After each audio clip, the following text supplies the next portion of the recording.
Dead Souls by Nikolai Gogol. Introduction.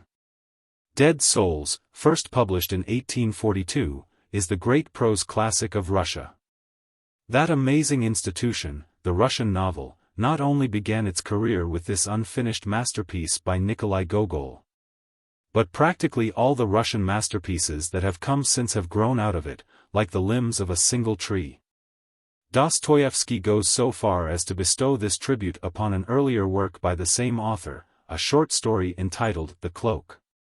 This idea has been wittily expressed by another compatriot, who says, "We have all issued out of Gogol's cloak." Dead Souls, which bears the word poem upon the title page of the original, has been generally compared to Don Quixote and to the Pickwick Papers, while E.M. Vogue places its author somewhere between Cervantes and Le Sage.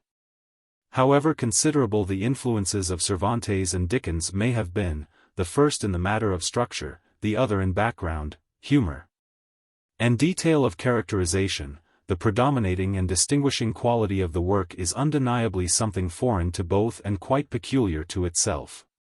Something which, for want of a better term, might be called the quality of the Russian soul. The English reader familiar with the works of Dostoevsky, Turgenev, and Tolstoy, need hardly be told what this implies. It might be defined in the words of the French critic just named as a tendency to pity. One might indeed go further and say that it implies a certain tolerance of one's characters even though they be, in the conventional sense, knaves, products, as the case might be, of conditions or circumstance, which after all is the thing to be criticized and not the man. But pity and tolerance are rare in satire, even in clash with it, producing in the result a deep sense of tragic humor. It is this that makes of Dead Souls a unique work, peculiarly Gogolian, peculiarly Russian, and distinct from its author's Spanish and English masters.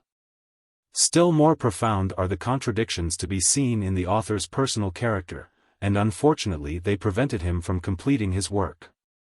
The trouble is that he made his art out of life, and when in his final years he carried his struggle, as Tolstoy did later, back into life, he repented of all he had written, and in the frenzy of a wakeful night burned all his manuscripts, including the second part of Dead Souls, only fragments of which were saved. There was yet a third part to be written. Indeed, the second part had been written and burned twice. Accounts differ as to why he had burned it finally.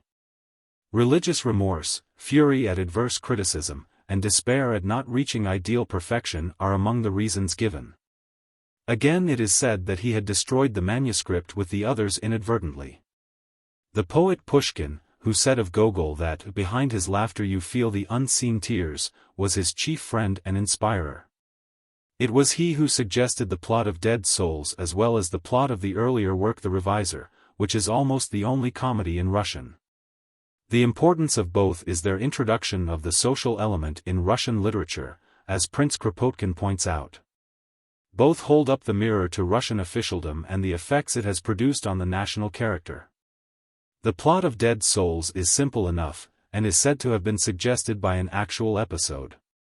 It was the day of serfdom in Russia, and a man's standing was often judged by the numbers of souls he possessed.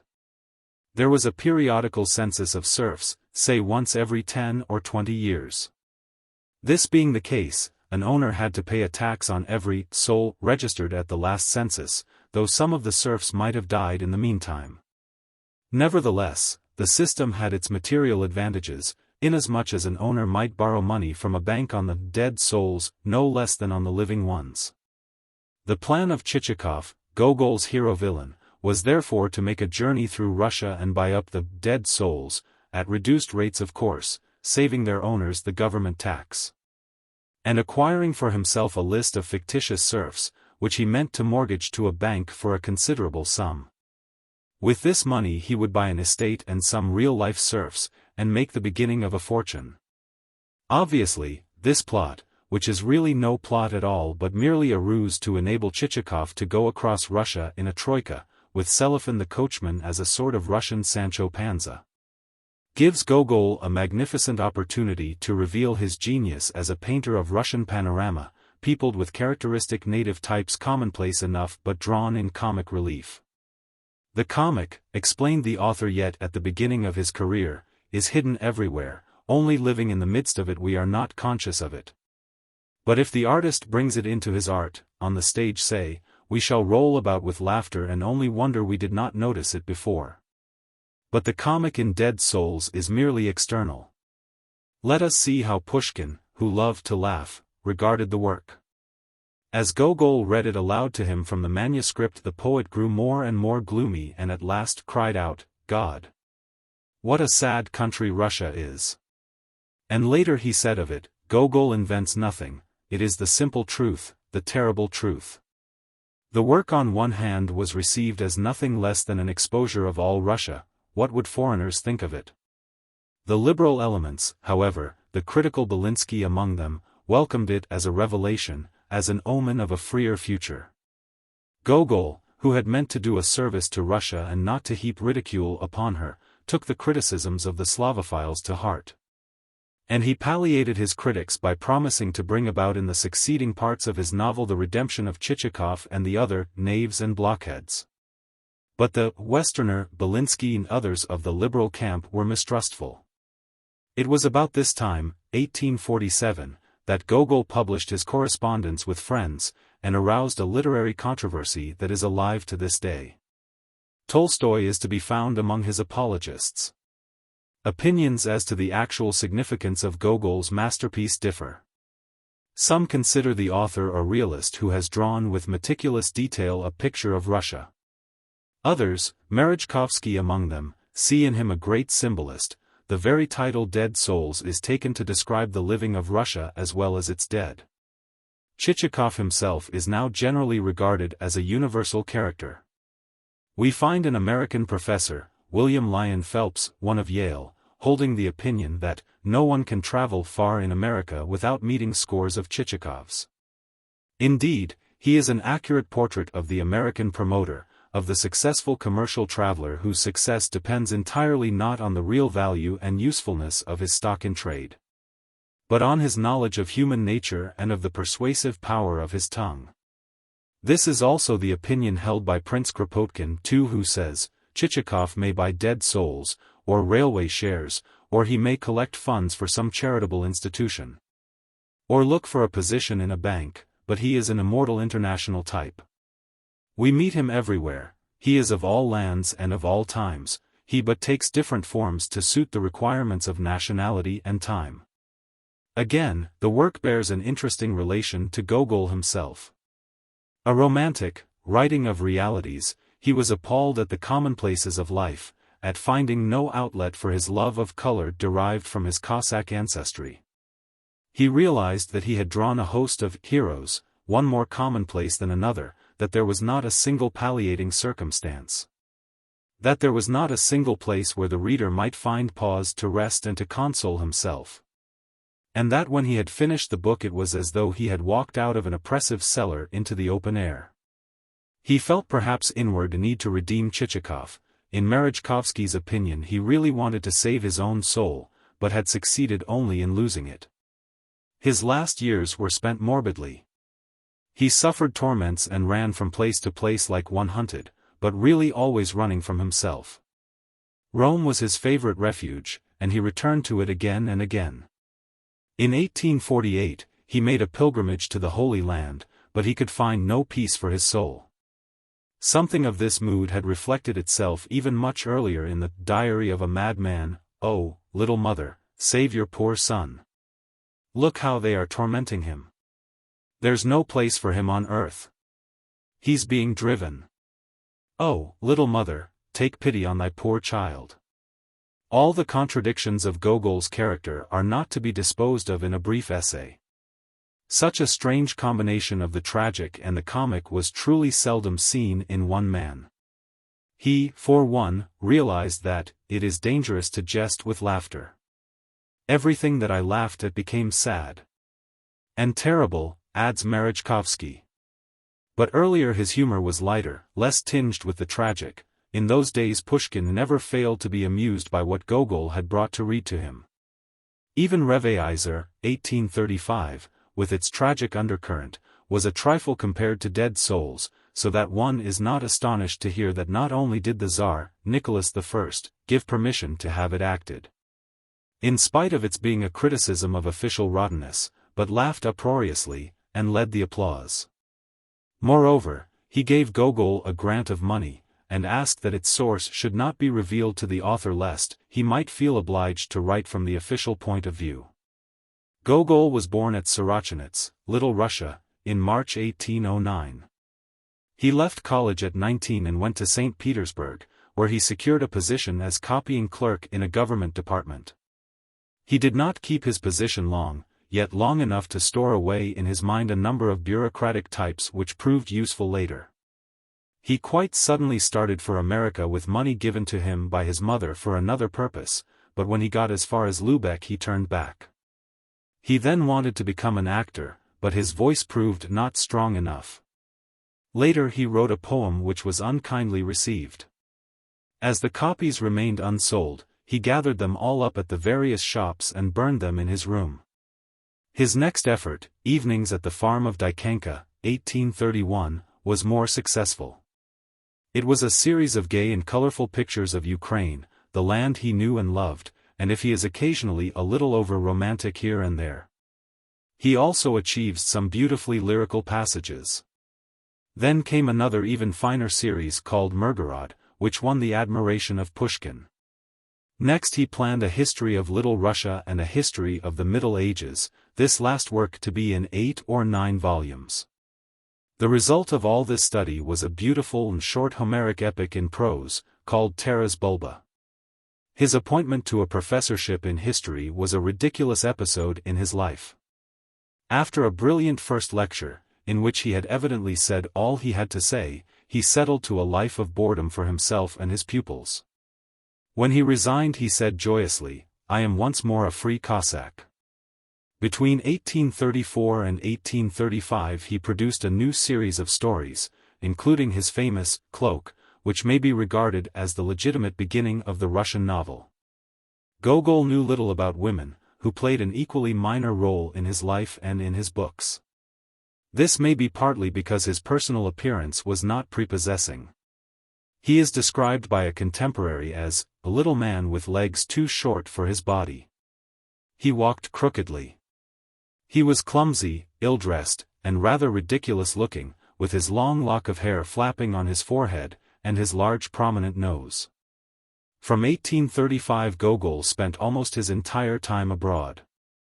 Some strange unrest, possibly his Cossack blood, possessed him like a demon, and he never stopped anywhere very long. After his pilgrimage in 1848 to Jerusalem, he returned to Moscow, his entire possessions in a little bag. These consisted of pamphlets, critiques, and newspaper articles mostly inimical to himself. He wandered about with these from house to house. Everything he had of value he gave away to the poor. He ceased work entirely. According to all accounts he spent his last days in praying and fasting. Visions came to him. His death, which came in 1852, was extremely fantastic. His last words, uttered in a loud frenzy, were, "A ladder. Quick, a ladder." This call for a ladder, a spiritual ladder, in the words of Merejkovsky, had been made on an earlier occasion by a certain Russian saint, who used almost the same language. "I shall laugh my bitter laugh." 3 was the inscription placed on Gogol's grave. John Cournos.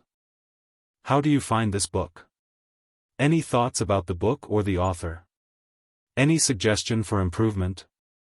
Please take a moment to share your thoughts in a comment. If you like it, share it with your friends who might enjoy it as well. Subscribe to keep in touch. Visit CompleteAudiobooks.com for more quality content. Author's preface to the first portion of this work. From the author to the reader. Reader, whosoever or wheresoever you be, and whatsoever be your station, whether that of a member of the higher ranks of society or that of a member of the plainer walks of life, I beg of you, if God shall have given you any skill in letters, and my book shall fall into your hands, to extend to me your assistance. For in the book which lies before you, and which, probably, you have read in its first edition, there is portrayed a man who is a type taken from our Russian Empire. This man travels about the Russian land and meets with folk of every condition, from the nobly born to the humble twaller. Him I have taken as a type to show forth the vices and the failings, rather than the merits and the virtues, of the commonplace Russian individual. And the characters which revolve around him have also been selected for the purpose of demonstrating our national weaknesses and shortcomings. As for men and women of the better sort, I propose to portray them in subsequent volumes. Probably much of what I have described is improbable and does not happen as things customarily happen in Russia. And the reason for that is that for me to learn all that I have wished to do has been impossible. In that human life is not sufficiently long to become acquainted with even 100th part of what takes place within the borders of the Russian Empire. Also, carelessness, inexperience, and lack of time have led to my perpetrating numerous errors and inaccuracies of detail. With the result that in every line of the book there is something which calls for correction. For these reasons I beg of you, my reader, to act also as my corrector. Do not despise the task, for, however superior be your education, and however lofty your station, and however insignificant, in your eyes, my book, and however trifling the apparent labor of correcting and commenting upon that book, I implore you to do as I have said. And you too, O reader of lowly education and simple status, I beseech you not to look upon yourself as too ignorant to be able in some fashion, however small, to help me. Every man who has lived in the world and mixed with his fellow men will have remarked something which has remained hidden from the eyes of others. And therefore I beg of you not to deprive me of your comments, seeing that it cannot be that, should you read my book with attention, you will have nothing to say at some point therein. For example, how excellent it would be if some reader who is sufficiently rich in experience and the knowledge of life to be acquainted with the sort of characters which I have described herein would annotate in detail the book, without missing a single page, and undertake to read it precisely as though, laying pen and paper before him, he were first to peruse a few pages of the work, and then to recall his own life, and the lives of folk with whom he has come in contact, and everything which he has seen with his own eyes or has heard of from others, and to proceed to annotate, in so far as may tally with his own experience or otherwise, what is set forth in the book, and to jot down the whole exactly as it stands pictured to his memory, and, lastly, to send me the jottings as they may issue from his pen, and to continue doing so until he has covered the entire work. Yes, he would indeed do me a vital service. Of style or beauty of expression he would need to take no account, for the value of a book lies in its truth and its actuality rather than in its wording. Nor would he need to consider my feelings if at any point he should feel minded to blame or to upbraid me, or to demonstrate the harm rather than the good which has been done through any lack of thought or verisimilitude of which I have been guilty. In short, for anything and for everything in the way of criticism I should be thankful. Also, it would be an excellent thing if some reader in the higher walks of life, some person who stands remote, both by life and by education, from the circle of folk which I have pictured in my book, but who knows the life of the circle in which he himself revolves, would undertake to read my work in similar fashion, and methodically to recall to his mind any members of superior social classes whom he has met, and carefully to observe whether there exists any resemblance between one such class and another, and whether, at times, there may not be repeated in a higher sphere what is done in a lower, and likewise to note any additional fact in the same connection which may occur to him, that is to say, any fact pertaining to the higher ranks of society which would seem to confirm or to disprove his conclusions, and, lastly, to record that fact as it may have occurred within his own experience, while giving full details of persons, of individual manners, tendencies, and customs, and also of inanimate surroundings, of dress, furniture, fittings of houses, and so forth. For I need knowledge of the classes in question, which are the flower of our people. In fact, this very reason, the reason that I do not yet know Russian life in all its aspects, and in the degree to which it is necessary for me to know it in order to become a successful author, is what has, until now, prevented me from publishing any subsequent volumes of this story. Again, it would be an excellent thing if someone who is endowed with the faculty of imagining and vividly picturing to himself the various situations wherein a character may be placed, and of mentally following up a character's career in one field and another. By this I mean someone who possesses the power of entering into and developing the ideas of the author whose work he may be reading, would scan each character herein portrayed, and tell me how each character ought to have acted at a given juncture, and what, to judge from the beginnings of each character, ought to have become of that character later, and what new circumstances might be devised in connection therewith, and what new details might advantageously be added to those already described. Honestly can I say that to consider these points against the time when a new edition of my book may be published in a different and a better form would give me the greatest possible pleasure. One thing in particular would I ask of any reader who may be willing to give me the benefit of his advice. That is to say, I would beg of him to suppose, while recording his remarks, that it is for the benefit of a man in no way his equal in education, or similar to him in tastes and ideas, or capable of apprehending criticisms without full explanation appended, that he is doing so. Rather would I ask such a reader to suppose that before him there stands a man of incomparably inferior enlightenment and schooling, a rude country bumpkin whose life, throughout, has been passed in retirement, a bumpkin to whom it is necessary to explain each circumstance in detail, while never forgetting to be as simple of speech as though he were a child, and at every step there were a danger of employing terms beyond his understanding. Should these precautions be kept constantly in view by any reader undertaking to annotate my book, that reader's remarks will exceed in weight and interest even his own expectations, and will bring me very real advantage. Thus, provided that my earnest request be heeded by my readers, and that among them there be found a few kind spirits to do as I desire, the following is the manner in which I would request them to transmit their notes for my consideration. Inscribing the package with my name, let them then enclose that package in a second one addressed either to the rector of the University of St. Petersburg or to Professor Shevarev of the University of Moscow, according as the one or the other of those two cities may be the nearer to the sender. Lastly, while thanking all journalists and litterateurs for their previously published criticisms of my book, criticisms which, in spite of a spice of that intemperance and prejudice which is common to all humanity, have proved of the greatest use both to my head and to my heart, I beg of such writers again to favor me with their reviews. For in all sincerity I can assure them that whatsoever they may be pleased to say for my improvement and my instruction will be received by me with naught but gratitude. Dead Souls. Part. Chapter 1. Chapter 1. To the door of an inn in the provincial town of N. There drew up a smart britchka, a light spring carriage of the sort affected by bachelors, retired lieutenant colonels, staff captains, landowners possessed of about 100 souls, and, in short, all persons who rank as gentlemen of the intermediate category. In the britchka was seated such a gentleman, a man who, though not handsome, was not ill-favored, not over-fat, and not over-thin. Also, though not over-elderly, he was not over-young. His arrival produced no stir in the town, and was accompanied by no particular incident, beyond that a couple of peasants who happened to be standing at the door of a dram-shop exchanged a few comments with reference to the equipage rather than to the individual who was seated in it.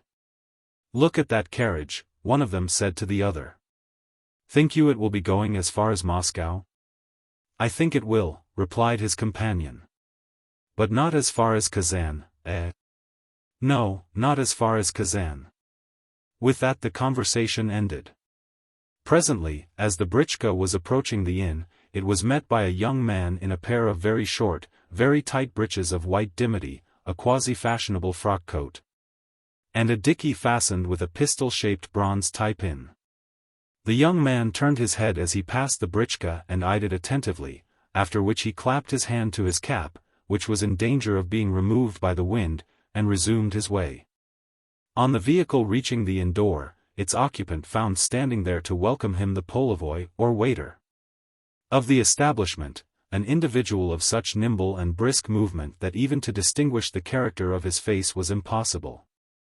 Running out with a napkin in one hand and his lanky form clad in a tailcoat, reaching almost to the nape of his neck, he tossed back his locks, and escorted the gentleman upstairs, along a wooden gallery, and so to the bedchamber which God had prepared for the gentleman's reception.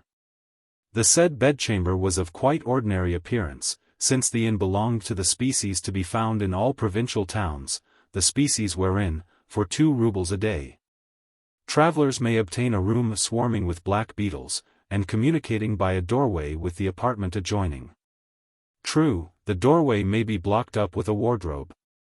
Yet behind it, in all probability, there will be standing a silent, motionless neighbor whose ears are burning to learn every possible detail concerning the latest arrival.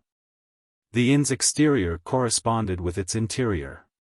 Long, and consisting only of 2 stories, the building had its lower half destitute of stucco, with the result that the dark red bricks, originally more or less dingy, had grown yet dingier under the influence of atmospheric changes. As for the upper half of the building, it was, of course, painted the usual tint of unfading yellow. Within, on the ground floor, there stood a number of benches heaped with horse collars, rope, and sheepskins, while the window seat accommodated a spitanchik for cheek by jowl with a samovar 5, the latter so closely resembling the former in appearance that, but for the fact of the samovar possessing a pitch-black lip, the samovar and the spitanchik might have been 2 of a pair. During the traveller's inspection of his room his luggage was brought into the apartment. First came a portmanteau of white leather whose raggedness indicated that the receptacle had made several previous journeys. The bearers of the same were the gentleman's coachman, Selifan, a little man in a large overcoat, and the gentleman's valet, Petrushka, the latter a fellow of about 30, clad in a worn, over-ample jacket which formerly had graced his master's shoulders, and possessed of a nose and a pair of lips whose coarseness communicated to his face rather a sullen expression. Behind the portmanteau came a small dispatch box of redwood, lined with birch bark, a boot case, and, wrapped in blue paper, a roast fowl. All of which having been deposited, the coachman departed to look after his horses, and the valet to establish himself in the little dark anteroom or kennel where already he had stored a cloak, a bag full of livery, and his own peculiar smell. Pressing the narrow bedstead back against the wall, he covered it with the tiny remnant of mattress, a remnant as thin and flat, perhaps also as greasy, as a pancake, which he had managed to beg of the landlord of the establishment. While the attendants had been thus setting things straight the gentleman had repaired to the common parlor. The appearance of common parlors of the kind is known to everyone who travels. Always they have varnished walls which, grown black in their upper portions with tobacco smoke, are, in their lower, grown shiny with the friction of customers' backs, more especially with that of the backs of such local tradesmen as, on market days, make it their regular practice to resort to the local hostelry for a glass of tea. Also, parlors of this kind invariably contain smutty ceilings, an equally smutty chandelier, a number of pendant shades which jump and rattle whenever the waiter scurries across the shabby oilcloth with a trayful of glasses, the glasses looking like a flock of birds roosting by the seashore, and a selection of oil paintings. In short, there are certain objects which one sees in every inn. In the present case the only outstanding feature of the room was the fact that in one of the paintings a nymph was portrayed as possessing breasts of a size such as the reader can never in his life have beheld. A similar caricaturing of nature is to be noted in the historical pictures, of unknown origin, period, and creation, which reach us, sometimes through the instrumentality of Russian magnates who profess to be connoisseurs of art, from Italy, owing to the said magnates having made such purchases solely on the advice of the couriers who have escorted them.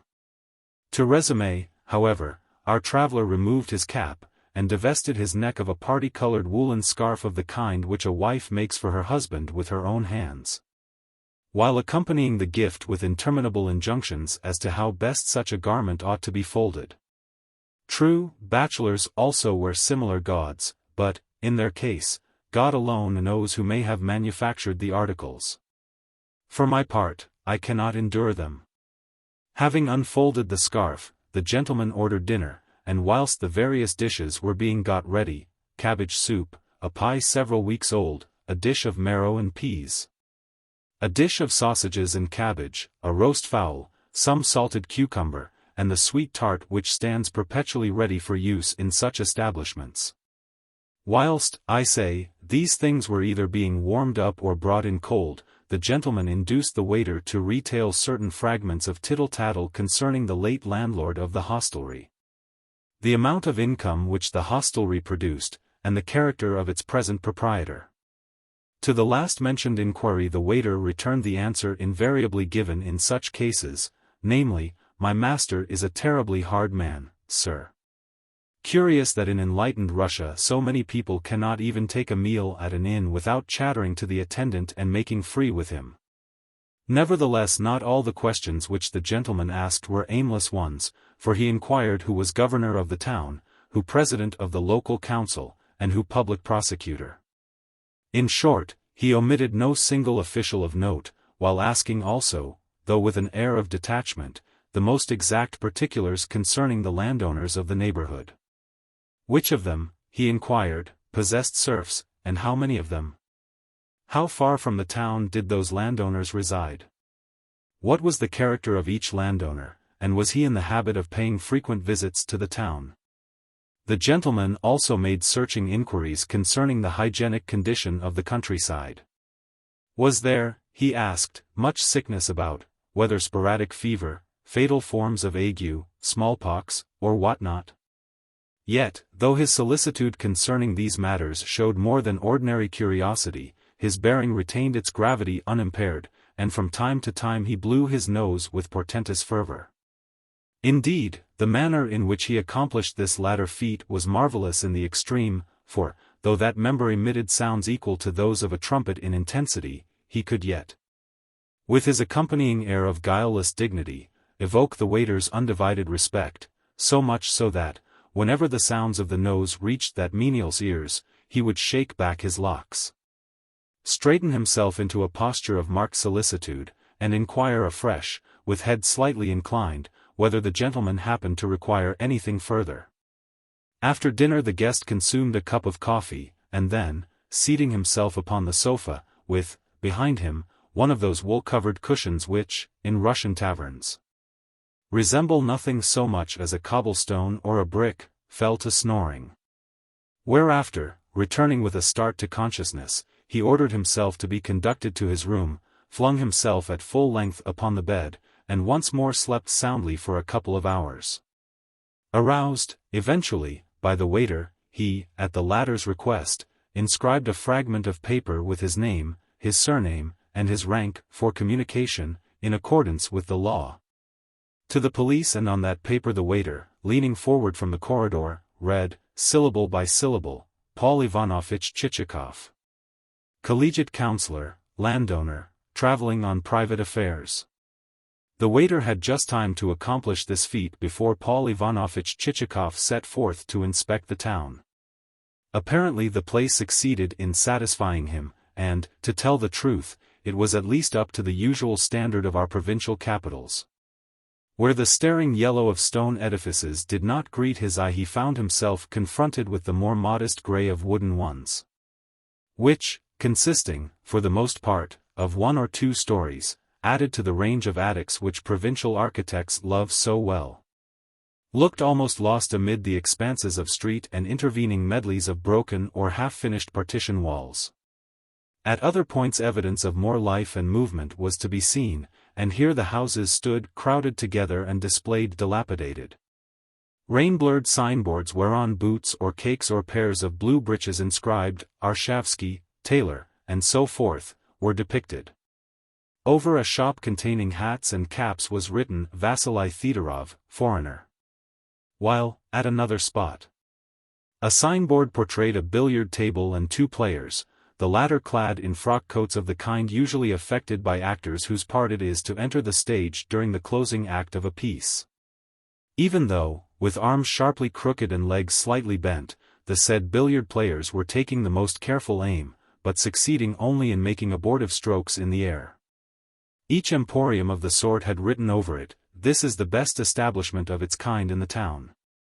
Also, al fresco in the streets there stood tables heaped with nuts, soap, and gingerbread, the latter but little distinguishable from the soap. And at an eating house there was displayed the sign of a plump fish transfixed with a gaff. But the sign most frequently to be discerned was the insignia of the state, the double-headed eagle, now replaced, in this connection, with the laconic inscription, "Dram Shop." As for the paving of the town, it was uniformly bad. The gentleman peered also into the municipal gardens, which contained only a few sorry trees that were poorly selected, requiring to be propped with oil-painted, triangular green supports, and able to boast of a height no greater than that of an ordinary walking stick. Yet recently the local paper had said, apropos of a gala, that, thanks to the efforts of our civil governor, the town has become enriched with a pleasaunce full of umbrageous, spaciously branching trees. Even on the most sultry day they afford agreeable shade. And indeed gratifying was it to see the hearts of our citizens panting with an impulse of gratitude as their eyes shed tears in recognition of all that their governor has done for them. Next, after inquiring of a gendarme as to the best ways and means of finding the local council, the local law courts, and the local governor, should he, Chichikov, have need of them, the gentleman went on to inspect the river which ran through the town. En route he tore off a notice affixed to a post, in order that he might the more conveniently read it after his return to the inn. Also, he bestowed upon a lady of pleasant exterior who, escorted by a footman laden with a bundle, happened to be passing along a wooden sidewalk a prolonged stare. Lastly, he threw around him a comprehensive glance, as though to fix in his mind the general topography of the place, and betook himself home. There, gently aided by the waiter, he ascended the stairs to his bedroom, drank a glass of tea, and, seating himself at the table, called for a candle. Which having been brought him, he produced from his pocket the notice, held it close to the flame, and conned its tenor, slightly contracting his right eye as he did so.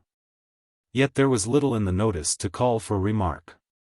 All that it said was that shortly one of Kotzebue's 6 plays would be given, and that one of the parts in the play was to be taken by a certain Monsieur Poplevin, and another by a certain Mademoiselle Zyublova, while the remaining parts were to be filled by a number of less important personages. Nevertheless the gentleman perused the notice with careful attention, and even jotted down the prices to be asked for seats for the performance.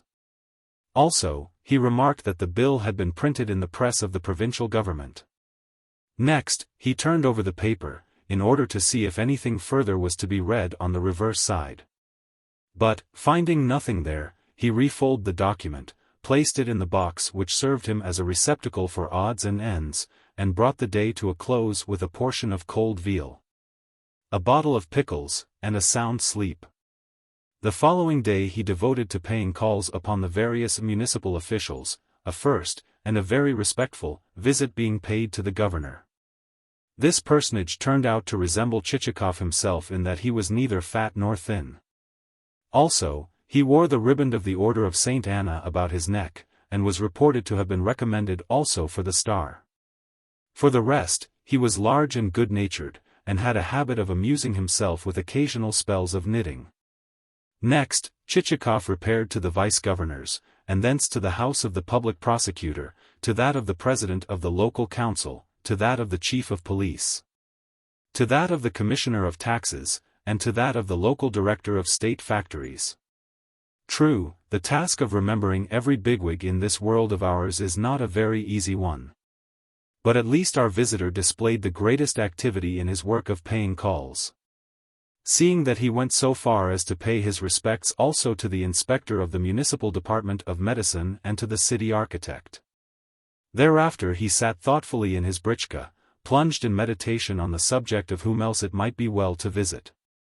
However, not a single magnate had been neglected, and in conversation with his hosts he had contrived to flatter each separate one. For instance, to the governor he had hinted that a stranger, on arriving in his, the governor's province, would conceive that he had reached paradise, so velvety were the roads. Governors who appoint capable subordinates, had said Chichikov, are deserving of the most ample meed of praise. Again, to the chief of police our hero had passed a most gratifying remark on the subject of the local gendarmerie. While in his conversation with the vice-governor and the president of the local council, neither of whom had, as yet, risen above the rank of state councillor, he had twice been guilty of the gaucherie of addressing his interlocutors with the title of Your Excellency, a blunder which had not failed to delight them. In the result the governor had invited him to a reception the same evening, and certain other officials had followed suit by inviting him, one of them to dinner, a second to a tea party. And so forth, and so forth. Of himself, however, the traveller had spoken little, or, if he had spoken at any length, he had done so in a general sort of way and with marked modesty. Indeed, at moments of the kind his discourse had assumed something of a literary vein, in that invariably he had stated that, being a worm of no account in the world, he was deserving of no consideration at the hands of his fellows. That in his time he had undergone many strange experiences, that subsequently he had suffered much in the cause of truth, that he had many enemies seeking his life, and that, being desirous of rest, he was now engaged in searching for a spot wherein to dwell, wherefore, having stumbled upon the town in which he now found himself, he had considered it his bounden duty to evince his respect for the chief authorities of the place. This, and no more, was all that, for the moment, the town succeeded in learning about the new arrival. Naturally he lost no time in presenting himself at the governor's evening party. First, however, his preparations for that function occupied a space of over 2 hours, and necessitated an attention to his toilet of a kind not commonly seen. That is to say, after a brief postprandial nap he called for soap and water, and spent a considerable period in the task of scrubbing his cheeks, which, for the purpose, he supported from within with his tongue, and then of drying his full, round face, from the ears downwards, with a towel which he took from the waiter's shoulder. Twice he snorted into the waiter's countenance as he did this, and then he posted himself in front of the mirror, donned a false shirt front, plucked out a couple of hairs which were protruding from his nose, and appeared vested in a frock coat of bilberry-colored check. Thereafter, driving through broad streets sparsely lighted with lanterns, he arrived at the governor's residence to find it illuminated as for a ball. Barouches with gleaming lamps, a couple of gendarmes posted before the doors, a babel of postilions' cries, nothing of a kind likely to be impressive was wanting. And, on reaching the salon, the visitor actually found himself obliged to close his eyes for a moment, so strong was the mingled sheen of lamps, candles, and feminine apparel. Everything seemed suffused with light, and everywhere, flitting and flashing, were to be seen black coats, even as on a hot summer's day flies revolve around a sugar loaf while the old housekeeper is cutting it into cubes before the open window. And the children of the house crowd around her to watch the movements of her rugged hands as those members ply the smoking pestle. And airy squadrons of flies, borne on the breeze, enter boldly, as though free of the house, and, taking advantage of the fact that the glare of the sunshine is troubling the old lady's sight, disperse themselves over broken and unbroken fragments alike.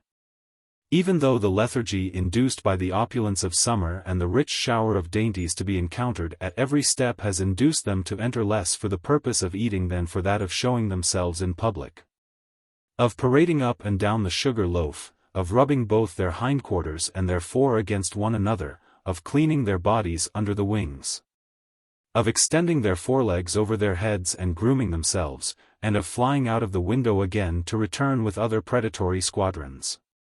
Indeed, so dazed was Chichikov that scarcely did he realize that the governor was taking him by the arm and presenting him to the governor's, lady. Yet the newly arrived guest kept his head sufficiently to contrive to murmur some such compliment as might fittingly come from a middle-aged individual of a rank neither excessively high nor excessively low. Next, when couples had been formed for dancing and the remainder of the company found itself pressed back against the walls, Chichikov folded his arms, and carefully scrutinized the dancers. Some of the ladies were dressed well and in the fashion, while the remainder were clad in such garments as God usually bestows upon a provincial town. Also here, as elsewhere, the men belonged to two separate and distinct categories.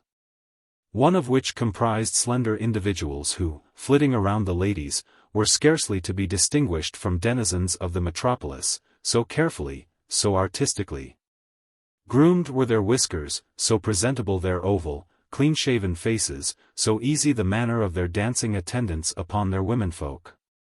So glib their French conversation as they quizzed their female companions.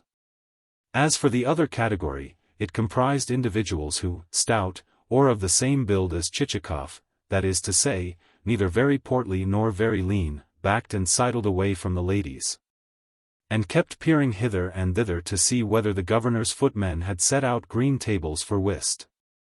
Their features were full and plump, some of them had beards, and in no case was their hair curled or waved or arranged in what the French call the devil-may-care style. On the contrary, their heads were either close-cropped or brushed very smooth, and their faces were round and firm. This category represented the more respectable officials of the town. In passing, I may say that in business matters fat men always prove superior to their leaner brethren. Which is probably the reason why the latter are mostly to be found in the political police, or acting as mere ciphers whose existence is a purely hopeless, airy, trivial one. Again, stout individuals never take a back seat, but always a front one, and, wheresoever it be, they sit firmly, and with confidence, and decline to budge even though the seat crack and bend with their weight. For comeliness of exterior they care not a rap, and therefore a dress coat sits less easily on their figures than is the case with figures of leaner individuals. Yet invariably fat men amass the greater wealth. In 3 years' time a thin man will not have a single serf whom he has left unpledged. Whereas, well, pray look at a fat man's fortunes, and what will you see? First of all a suburban villa, and then a larger suburban villa, and then a villa close to a town, and lastly a country estate which comprises every amenity.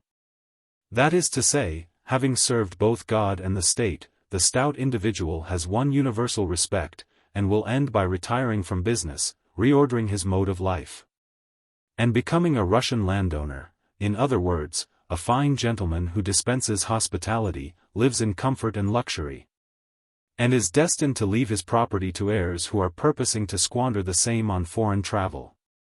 That the foregoing represents pretty much the gist of Chichikov's reflections as he stood watching the company I will not attempt to deny. And of those reflections the upshot was that he decided to join himself to the stouter section of the guests, among whom he had already recognized several familiar faces, namely, those of the public prosecutor, a man with beetling brows over eyes which seemed to be saying with a wink, "Come into the next room, my friend, for I have something to say to you," though in the main, their owner was a man of grave and taciturn habit, of the postmaster, an insignificant-looking individual, yet a would-be wit and a philosopher, and of the president of the local council, a man of much amiability and good sense. These three personages greeted Chichikov as an old acquaintance, and to their salutations he responded with a sidelong, yet a sufficiently civil, bow. Also, he became acquainted with an extremely unctuous and approachable landowner named Manilov, and with a landowner of more uncouth exterior named Sobokovich, the latter of whom began the acquaintance by treading heavily upon Chichikov's toes, and then begging his pardon.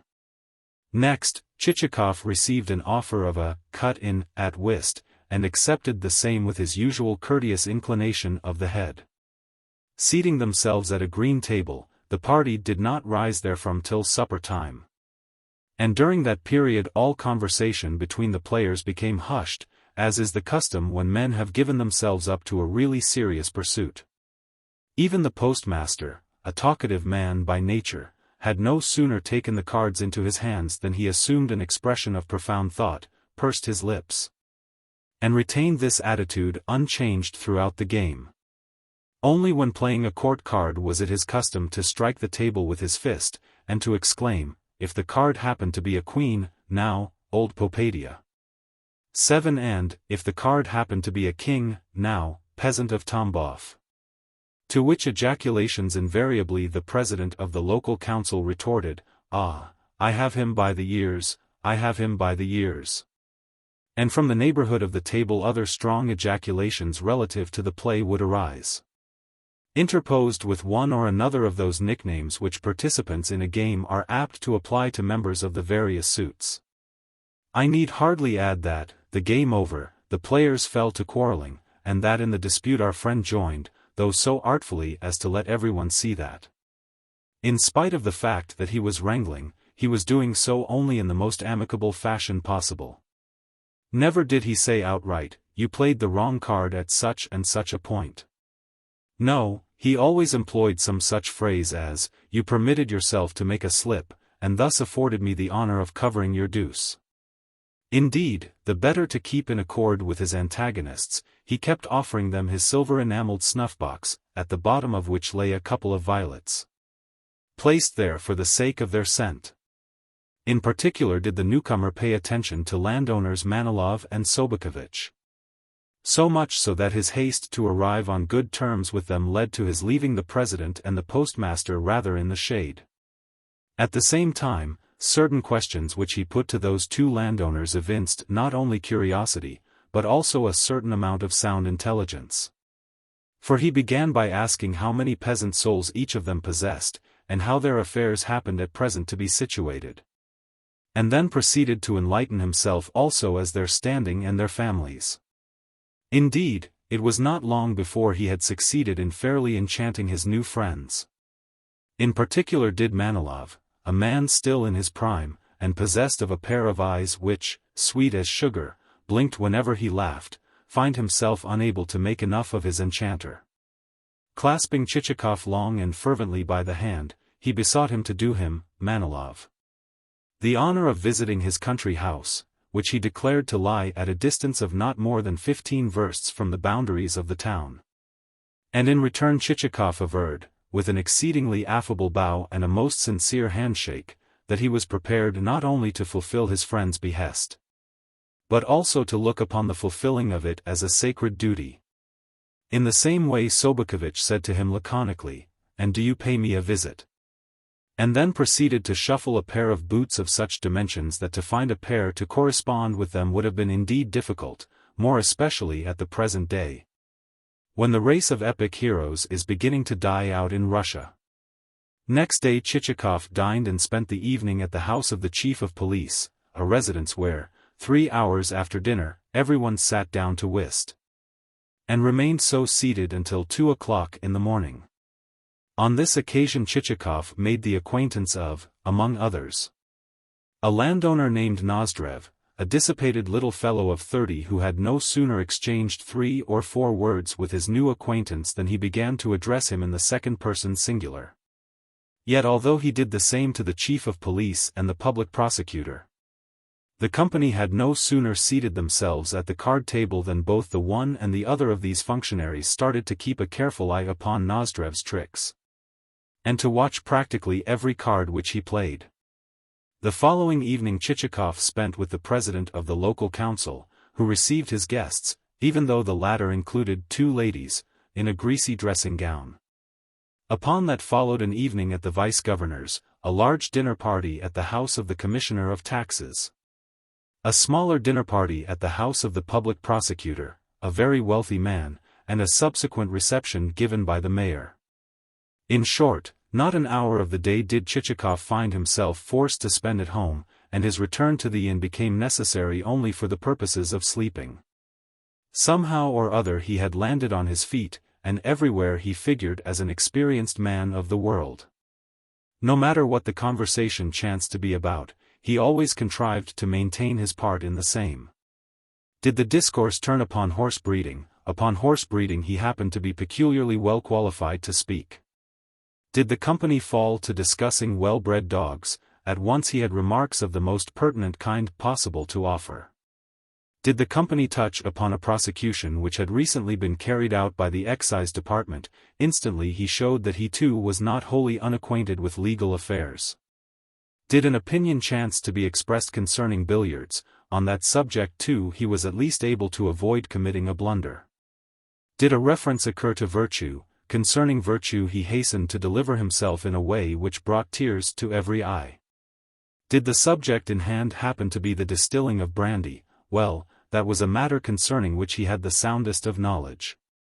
Did anyone happen to mention customs officials and inspectors, from that moment he expatiated as though he too had been both a minor functionary and a major.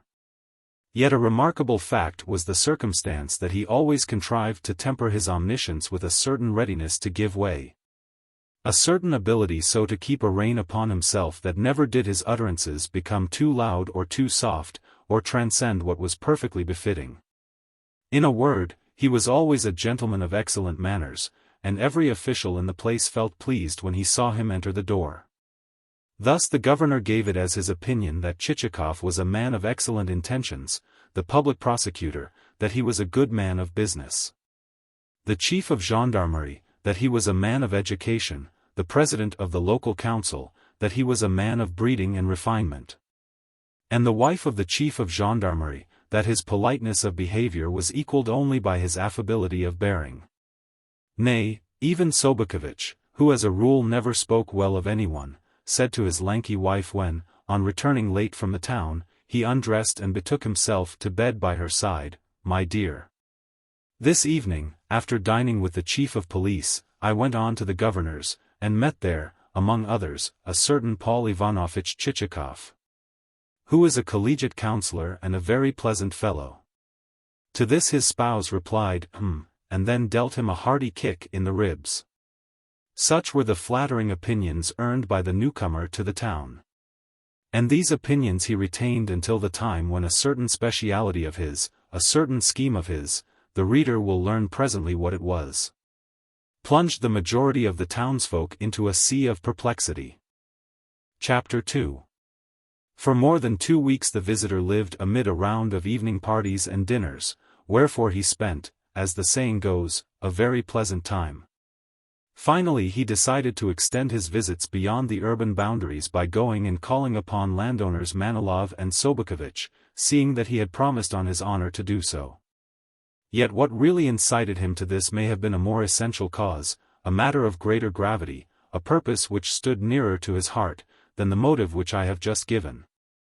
And of that purpose the reader will learn if only he will have the patience to read this prefatory narrative, which, lengthy though it be, may yet develop and expand in proportion as we approach the denouement with which the present work is destined to be crowned. One evening, therefore, Selifan the coachman received orders to have the horses harnessed in good time next morning, while Petrushka received orders to remain behind, for the purpose of looking after the portmanteau and the room. In passing, the reader may care to become more fully acquainted with the 2 serving men of whom I have spoken. Naturally, they were not persons of much note, but merely what folk call characters of secondary, or even of tertiary, importance. Yet, despite the fact that the springs and the thread of this romance will not depend upon them, but only touch upon them, and occasionally include them, the author has a passion for circumstantiality, and, like the average Russian, such a desire for accuracy as even a German could not rival. To what the reader already knows concerning the personages in hand it is therefore necessary to add that Petrushka usually wore a cast-off brown jacket of a size too large for him, as also that he had, according to the custom of individuals of his calling, a pair of thick lips and a very prominent nose. In temperament he was taciturn rather than loquacious, and he cherished a yearning for self-education. That is to say, he loved to read books, even though their contents came alike to him whether they were books of heroic adventure or mere grammars or liturgical compendia. As I say, he perused every book with an equal amount of attention, and, had he been offered a work on chemistry, would have accepted that also. Not the words which he read, but the mere solace derived from the act of reading, was what especially pleased his mind. Even though at any moment there might launch itself from the page some devil-sent word whereof he could make neither head nor tail.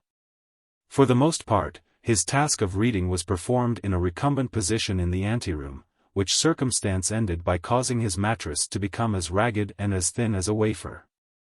In addition to his love of poring over books, he could boast of 2 habits which constituted 2 other essential features of his character, namely, A habit of retiring to rest in his clothes, that is to say, in the brown jacket above mentioned, and a habit of everywhere bearing with him his own peculiar atmosphere. His own peculiar smell, a smell which filled any lodging with such subtlety that he needed but to make up his bed anywhere, even in a room hitherto untenanted.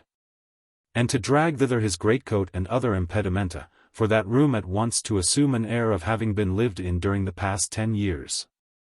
Nevertheless, though a fastidious, and even an irritable, man, Chichikov would merely frown when his nose caught this smell amid the freshness of the morning, and exclaim with a toss of his head, "The devil only knows what is up with you. Surely you sweat a good deal, do you not?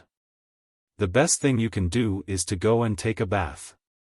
To this Petrushka would make no reply, but, approaching, brush in hand, the spot where his master's coat would be pendant, or starting to arrange one and another article in order, would strive to seem wholly immersed in his work. Yet of what was he thinking as he remained thus silent? Perhaps he was saying to himself, "My master is a good fellow, but for him to keep on saying the same thing 40 times over is a little wearisome. Only God knows and sees all things. Wherefore for a mere human being to know what is in the mind of a servant while his master is scolding him is wholly impossible." However, no more need be said about Petrushka. On the other hand, coachman Selifan. But here let me remark that I do not like engaging the reader's attention in connection with persons of a lower class than himself. For experience has taught me that we do not willingly familiarize ourselves with the lower orders, that it is the custom of the average Russian to yearn exclusively for information concerning persons on the higher rungs of the social ladder. In fact, even a bowing acquaintance with a prince or a lord counts, in his eyes, for more than do the most intimate of relations with ordinary folk. For the same reason the author feels apprehensive on his hero's account, seeing that he has made that hero a mere collegiate counselor, a mere person with whom all counselors might consort, but upon whom persons of the grade of full General 8 would probably bestow one of those glances proper to a man who is cringing at their august feet. Worse still, such persons of the grade of general are likely to treat Chichikov with studied negligence, and to an author studied negligence spells death. However, in spite of the distressfulness of the foregoing possibilities, it is time that I return to my hero. After issuing, overnight, the necessary orders, he awoke early, washed himself, rubbed himself from head to foot with a wet sponge, a performance executed only on Sundays, and the day in question happened to be a Sunday. Shaved his face with such care that his cheeks issued of absolutely satin-like smoothness and polish, donned first his bilberry-colored, spotted frock-coat, and then his bearskin overcoat. Descended the staircase, attended, throughout, by the waiter, and entered his britchka. With a loud rattle the vehicle left the inn-yard, and issued into the street. A passing priest doffed his cap, and a few urchins in grimy shirts shouted, "Gentlemen, please give a poor orphan a trifle." Presently the driver noticed that a sturdy young rascal was on the point of climbing onto the splashboard. Wherefore he cracked his whip and the britchka leapt forward with increased speed over the cobblestones. At last, with a feeling of relief, the travellers caught sight of macadam ahead, which promised an end both to the cobblestones and to sundry other annoyances. And, sure enough, after his head had been bumped a few more times against the boot of the conveyance, Chichikov found himself bowling over softer ground. On the town receding into the distance, the sides of the road began to be varied with the usual hillocks, fir trees, clumps of young pine, trees with old, scarred trunks, bushes of wild juniper, and so forth. Presently there came into view also strings of country villas which, with their carved supports and grey roofs, the latter looking like pendant, embroidered tablecloths, resembled, rather, bundles of old faggots. Likewise the customary peasants, dressed in sheepskin jackets, could be seen yawning on benches before their huts, while their womenfolk, fat of feature and swathed of bosom, gazed out of upper windows, and the windows below displayed, here a peering calf, and there the unsightly jaws of a pig. In short, the view was one of the familiar type. After passing the 15th verst stone Chichikov suddenly recollected that, according to Manilov, 15 versts was the exact distance between his country house and the town. But the 16th verst stone flew by, and the said country house was still nowhere to be seen. In fact, but for the circumstance that the travelers happened to encounter a couple of peasants, they would have come on their errand in vain. To a query as to whether the country house known as Zamenilovka was anywhere in the neighborhood, the peasants replied by doffing their caps. After which one of them, who seemed to boast of a little more intelligence than his companion, and who wore a wedge-shaped beard, made answer. "Perhaps you mean Manilovka, not Zamenilovka?" "Yes, yes, Manilovka." "Manilovka, eh? Well, you must continue for another verst, and then you will see it straight before you, on the right." "On the right?" re-echoed the coachman. "Yes, on the right," affirmed the peasant. "You are on the proper road for Manilovka, but Zamenilovka, well, there is no such place. The house you mean is called Manilovka because Manilovka is its name, but no house at all is called Zamenilovka. The house you mean stands there, on that hill, and is a stone house in which a gentleman lives, and its name is Manilovka, but Zamenilovka does not stand hereabouts, nor ever has stood." So the travelers proceeded in search of Manilovka, and, after driving an additional 2 versts, arrived at a spot whence there branched off a byroad. Yet 2, 3, or 4 versts of the byroad had been covered before they saw the least sign of a 2-storied stone mansion. Then it was that Chichikov suddenly recollected that, when a friend has invited one to visit his country house, and has said that the distance thereto is 15 versts, the distance is sure to turn out to be at least 30. Not many people would have admired the situation of Manilov's abode, for it stood on an isolated rise and was open to every wind that blew. On the slope of the rise lay closely mown turf, while, disposed here and there, after the English fashion, were flower beds containing clumps of lilac and yellow acacia. Also, there were a few insignificant groups of slender-leaved, pointed-tipped birch trees, with, under 2 of the latter, an arbor having a shabby green cupola, some blue-painted wooden supports. And the inscription, "This is the Temple of Solitary Thought." Lower down the slope lay a green-coated pond. Green-coated ponds constitute a frequent spectacle in the gardens of Russian landowners. And, lastly, from the foot of the declivity there stretched a line of mouldy, log-built huts which, for some obscure reason or another, our hero set himself to count. Up to 200 or more did he count, but nowhere could he perceive a single leaf of vegetation or a single stick of timber. The only thing to greet the eye was the logs of which the huts were constructed.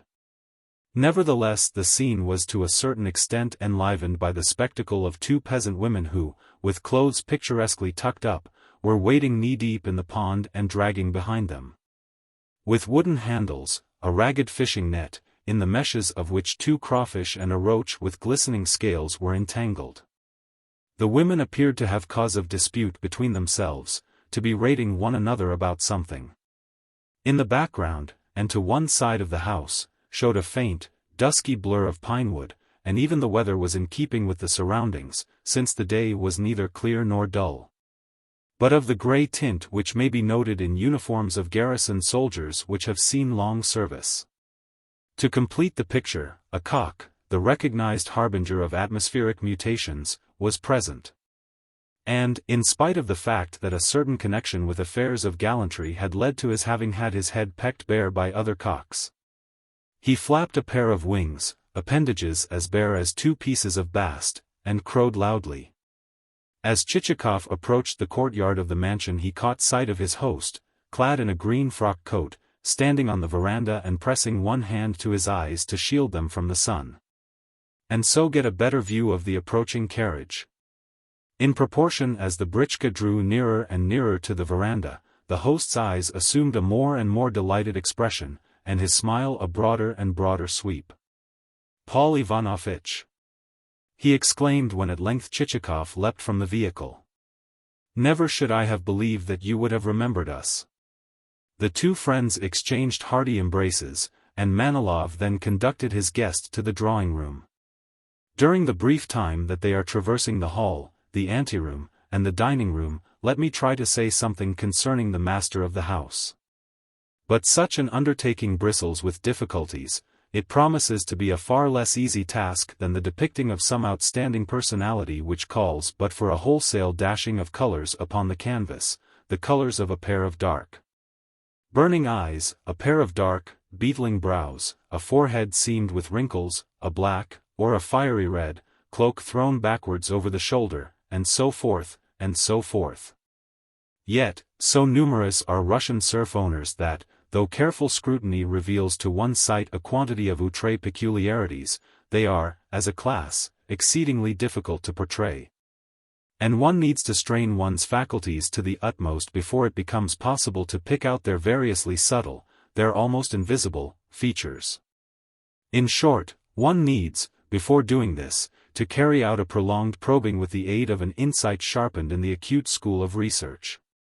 Only God can say what Manilov's real character was. A class of men exists whom the proverb has described as men unto themselves, neither this nor that, neither Bogdan of the city nor Selifan of the village. And to that class we had better assign also Manilov. Outwardly he was presentable enough, for his features were not wanting in amiability, but that amiability was a quality into which there entered too much of the sugary element. So that his every gesture, his every attitude, seemed to connote an excess of eagerness to curry favor and cultivate a closer acquaintance. On first speaking to the man, his ingratiating smile, his flaxen hair, and his blue eyes would lead one to say, "What a pleasant, good-tempered fellow he seems." Yet during the next moment or two one would feel inclined to say nothing at all, and, during the third moment, only to say, "The devil alone knows what he is." And should, thereafter, one not hasten to depart, one would inevitably become overpowered with the deadly sense of ennui which comes of the intuition that nothing in the least interesting is to be looked for, but only a series of wearisome utterances of the kind which are apt to fall from the lips of a man whose hobby has once been touched upon. For every man has his hobby. One man's may be sporting dogs, another man's may be that of believing himself to be a lover of music, and able to sound the art to its inmost depths. Another's may be that of posing as a connoisseur of recherche cookery, another's may be that of aspiring to play roles of a kind higher than nature has assigned him. Another's, though this is a more limited ambition, may be that of getting drunk, and of dreaming that he is edifying both his friends, his acquaintances, and people with whom he has no connection at all by walking arm in arm with an imperial aide-de-camp. Another's may be that of possessing a hand able to chip corners off aces and deuces of diamonds. Another's may be that of yearning to set things straight, in other words, to approximate his personality to that of a stationmaster or a director of posts. In short, almost every man has his hobby or his leaning. Yet Manilov had none such, for at home he spoke little, and spent the greater part of his time in meditation, though God only knows what that meditation comprised. Nor can it be said that he took much interest in the management of his estate, for he never rode into the country, and the estate practically managed itself. Whenever the bailiff said to him, "It might be well to have such and such a thing done," he would reply, "Yes, that is not a bad idea," and then go on smoking his pipe, a habit which he had acquired during his service in the army, where he had been looked upon as an officer of modesty, delicacy, and refinement. "Yes, it is not a bad idea," he would repeat. Again, whenever a peasant approached him and, rubbing the back of his neck, said, "Baron, may I have leave to go and work for myself, in order that I may earn my obrok?"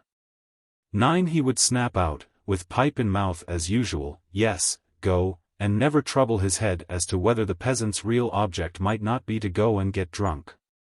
True, at intervals he would say, while gazing from the veranda to the courtyard, and from the courtyard to the pond, that it would be indeed splendid if a carriage drive could suddenly materialize, and the pond as suddenly become spanned with a stone bridge, and little shops as suddenly arise whence pedlars could dispense the petty merchandise of the kind which peasantry most need. And at such moments his eyes would grow winning, and his features assume an expression of intense satisfaction. Yet never did these projects pass beyond the stage of debate.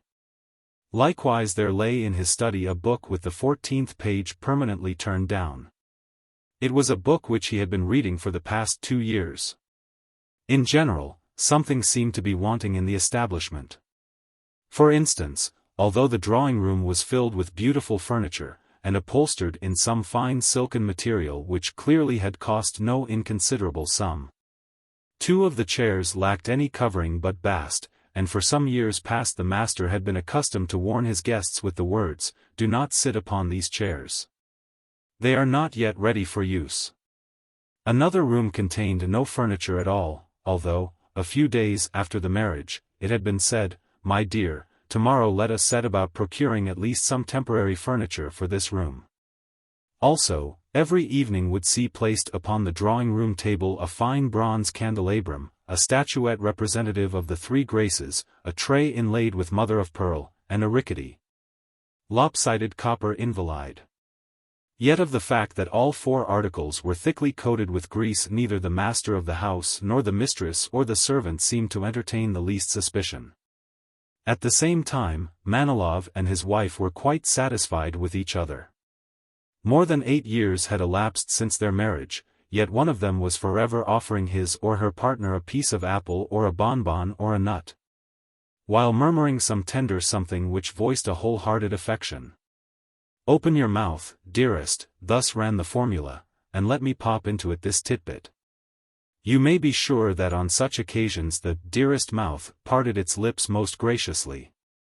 For their mutual birthdays the pair always contrived some surprise present, in the shape of a glass receptacle for tooth powder, or what-not. And as they sat together on the sofa he would suddenly, and for some unknown reason, lay aside his pipe. And she her work, if at the moment she happened to be holding it in her hands, and husband and wife would imprint upon one another's cheeks such a prolonged and languishing kiss that during its continuance you could have smoked a small cigar. In short, they were what is known as a very happy couple. Yet it may be remarked that a household requires other pursuits to be engaged in than lengthy embracings and the preparing of cunning surprises. Yes, many a function calls for fulfillment. For instance, why should it be thought foolish or low to superintend the kitchen? Why should care not be taken that the storeroom never lacks supplies? Why should a housekeeper be allowed to thieve? Why should slovenly and drunken servants exist? Why should a domestic staff be suffered in indulge in bouts of unconscionable debauchery during its leisure time? Yet none of these things were thought worthy of consideration by Manilov's wife, for she had been gently brought up, and gentle nurture, as we all know, is to be acquired only in boarding schools. And boarding schools, as we know, hold the 3 principal subjects which constitute the basis of human virtue to be the French language, a thing indispensable to the happiness of married life; piano playing, a thing wherewith to beguile a husband's leisure moments, and that particular department of housewifery which is comprised in the knitting of purses and other surprises. Nevertheless changes and improvements have begun to take place, since things now are governed more by the personal inclinations and idiosyncrasies of the keepers of such establishments. For instance, in some seminaries the regimen places piano playing first, and the French language second, and then the above department of housewifery. While in other seminaries the knitting of surprises heads the list, and then the French language, and then the playing of pianos, so diverse are the systems in force. None the less, I may remark that Madame Manilov. But let me confess that I always shrink from saying too much about ladies. Moreover, it is time that we return to our heroes, who, during the past few minutes, have been standing in front of the drawing-room door, and engaged in urging one another to enter first. "Pray be so good as not to inconvenience yourself on my account," said Chichikov. "I will follow you." "No, Paul Ivanovich, no. You are my guest." And Manilov pointed towards the doorway. "Make no difficulty about it, I pray," urged Chichikov. "I beg of you to make no difficulty about it, but to pass into the room." "Pardon me, I will not. Never could I allow so distinguished and so welcome a guest as yourself to take second place." "Why call me distinguished, my dear sir? I beg of you to proceed." "Nay, be you pleased to do so. And why? For the reason which I have stated. And Manilov smiled his very pleasantest smile. Finally the pair entered simultaneously and sideways. With the result that they jostled one another not a little in the process. Allow me to present to you my wife, continued Manilov. My dear, Pavel Ivanovich. Upon that Chichikov caught sight of a lady whom hitherto he had overlooked, but who, with Manilov, was now bowing to him in the doorway. Not wholly of unpleasing exterior, she was dressed in a well-fitting, high-necked morning dress of pale-colored silk. And as the visitor entered the room her small white hands threw something upon the table and clutched her embroidered skirt before rising from the sofa where she had been seated. Not without a sense of pleasure did Chichikov take her hand as, lisping a little, she declared that she and her husband were equally gratified by his coming, and that, of late, not a day had passed without her husband recalling him to mind. Yes, affirmed Manilov, and every day she has said to me, why does not your friend put in an appearance? Wait a little, dearest, I have always replied. 'Twill not be long now before he comes. And you have come, you have honored us with a visit, you have bestowed upon us a treat destined to convert this day into a gala day, a true birthday of the heart. The intimation that matters had reached the point of the occasion being destined to constitute a true birthday of the heart, caused Chichikov to become a little confused. Wherefore he made modest reply that, as a matter of fact, he was neither of distinguished origin nor distinguished rank. Ah, you are so, interrupted Manilov with his fixed and engaging smile. You are all that, and more. How like you our town? Queried Madame. Have you spent an agreeable time in it? Very, replied Chichikov. The town is an exceedingly nice one, and I have greatly enjoyed its hospitable society. And what do you think of our governor? Yes, is he not a most engaging and dignified personage? Added Manilov. He is all that, assented Chichikov. Indeed, he is a man worthy of the greatest respect. And how thoroughly he performs his duty according to his lights. Would that we had more like him. And the tactfulness with which he greets everyone, added Manilov, smiling, and half-closing his eyes, like a cat which is being tickled behind the ears. Quite so, assented Chichikov. He is a man of the most eminent civility and approachableness. And what an artist! Never should I have thought he could have worked the marvelous household samplers which he has done.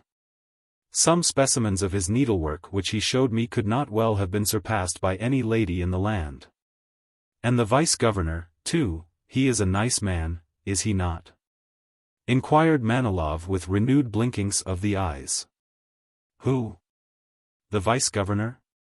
Yes, a most worthy fellow, replied Chichikov. And what of the chief of police? Is it not a fact that he too is in the highest degree agreeable? Very agreeable indeed. And what a clever, well-read individual. With him and the public prosecutor and the president of the local council I played whist until the cocks uttered their last morning crow. He is a most excellent fellow. And what of his wife? Queried Madame Manilov. Is she not a most gracious personality? One of the best among my limited acquaintance, agreed Chichikov. Nor were the president of the local council and the postmaster overlooked, until the company had run through the whole list of urban officials. And in every case those officials appeared to be persons of the highest possible merit. Do you devote your time entirely to your estate? Asked Chichikov, in his turn. Well, most of it, replied Manilov, though also we pay occasional visits to the town, in order that we may mingle with a little well-bred society. One grows a trifle rusty if one lives forever in retirement. Quite so, agreed Chichikov. Yes, quite so, capped Manilov. At the same time, it would be a different matter if the neighborhood were a good one, if, for example, one had a friend with whom one could discuss manners and polite deportment. Or engage in some branch of science, and so stimulate one's wits. For that sort of thing gives one's intellect an airing. At a loss for further words, he ended by remarking that his feelings were apt to carry him away. After which he continued with a gesture, "What I mean is that, were that sort of thing possible, for one could find the country and an isolated life possessed of great attractions. But, as matters stand, such a thing is not possible. All that I can manage to do is, occasionally, to read a little of A Son of the Fatherland."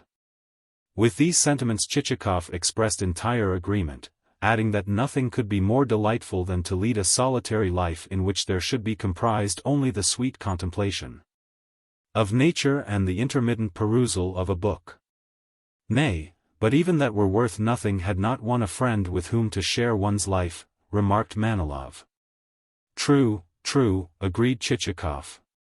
"Without a friend, what are all the treasures in the world? Possess not money, a wise man has said, but rather good friends to whom to turn in case of need."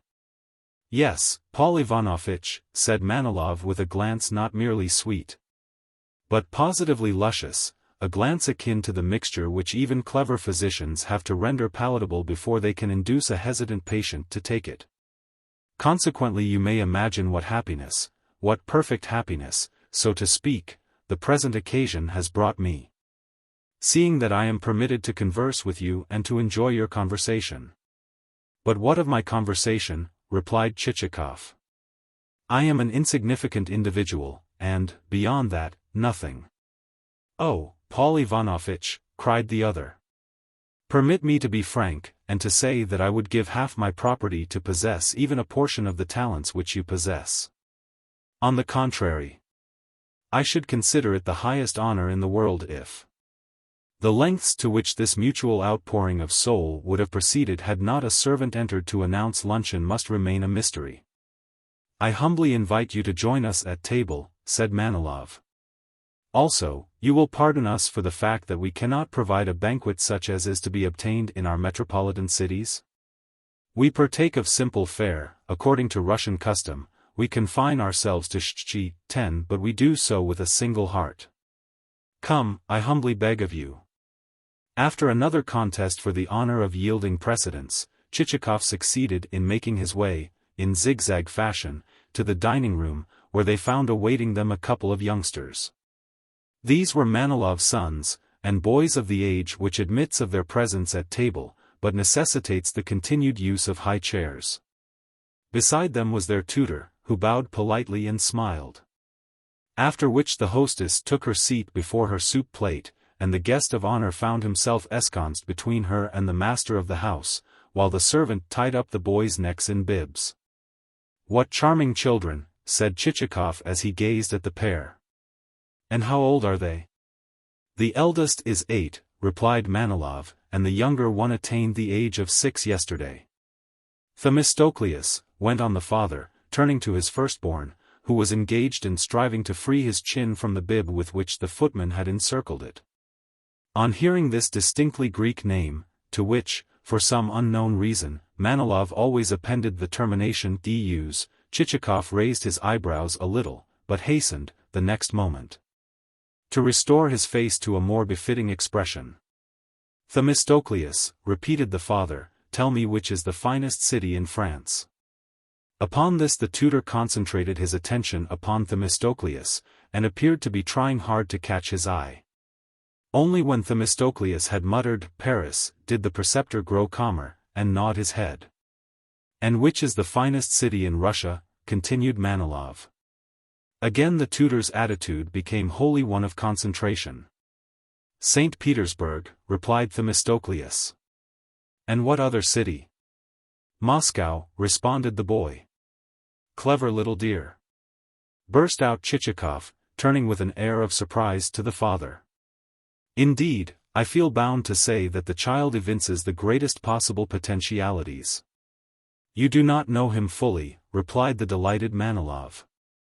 "The amount of sharpness which he possesses is extraordinary. Our younger one, Alkid, is not so quick.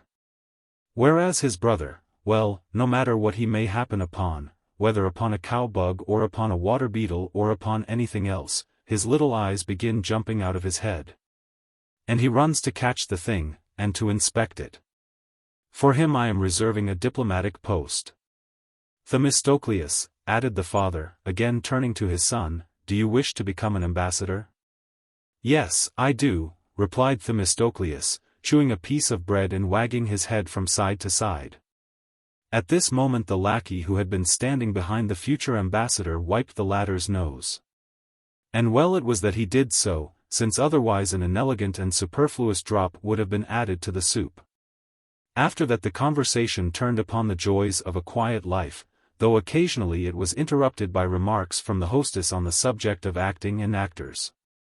Meanwhile the tutor kept his eyes fixed upon the speakers' faces, and whenever he noticed that they were on the point of laughing he at once opened his mouth, and laughed with enthusiasm. Probably he was a man of grateful heart who wished to repay his employers for the good treatment which he had received. Once, however, his features assumed a look of grimness as, fixing his eyes upon his vis-a-vis, the boys, he tapped sternly upon the table. This happened at a juncture when Themistocleus had bitten Alcid on the ear, and the said Alcid, with frowning eyes and open mouth, was preparing himself to sob in piteous fashion. Until, recognizing that for such a proceeding he might possibly be deprived of his plate, he hastened to restore his mouth to its original expression. And fell tearfully to gnawing a mutton bone, the grease from which had soon covered his cheeks. Every now and again the hostess would turn to Chichikov with the words, "You are eating nothing, you have indeed taken little." But invariably her guest replied, "Thank you, I have had more than enough." A pleasant conversation is worth all the dishes in the world. At length the company rose from table. Manilov was in high spirits, and, laying his hand upon his guest's shoulder, was on the point of conducting him to the drawing-room, when suddenly Chichikov intimated to him, with a meaning look, that he wished to speak to him on a very important matter. "That being so," said Manilov, "allow me to invite you into my study." And he led the way to a small room which faced the blue of the forest. "This is my sanctum," he added. "What a pleasant apartment," remarked Chichikov as he eyed it carefully. And, indeed, the room did not lack a certain attractiveness. The walls were painted a sort of bluish-grey color, and the furniture consisted of 4 chairs, a settee, and a table, the latter of which bore a few sheets of writing paper and the book of which I have before had occasion to speak.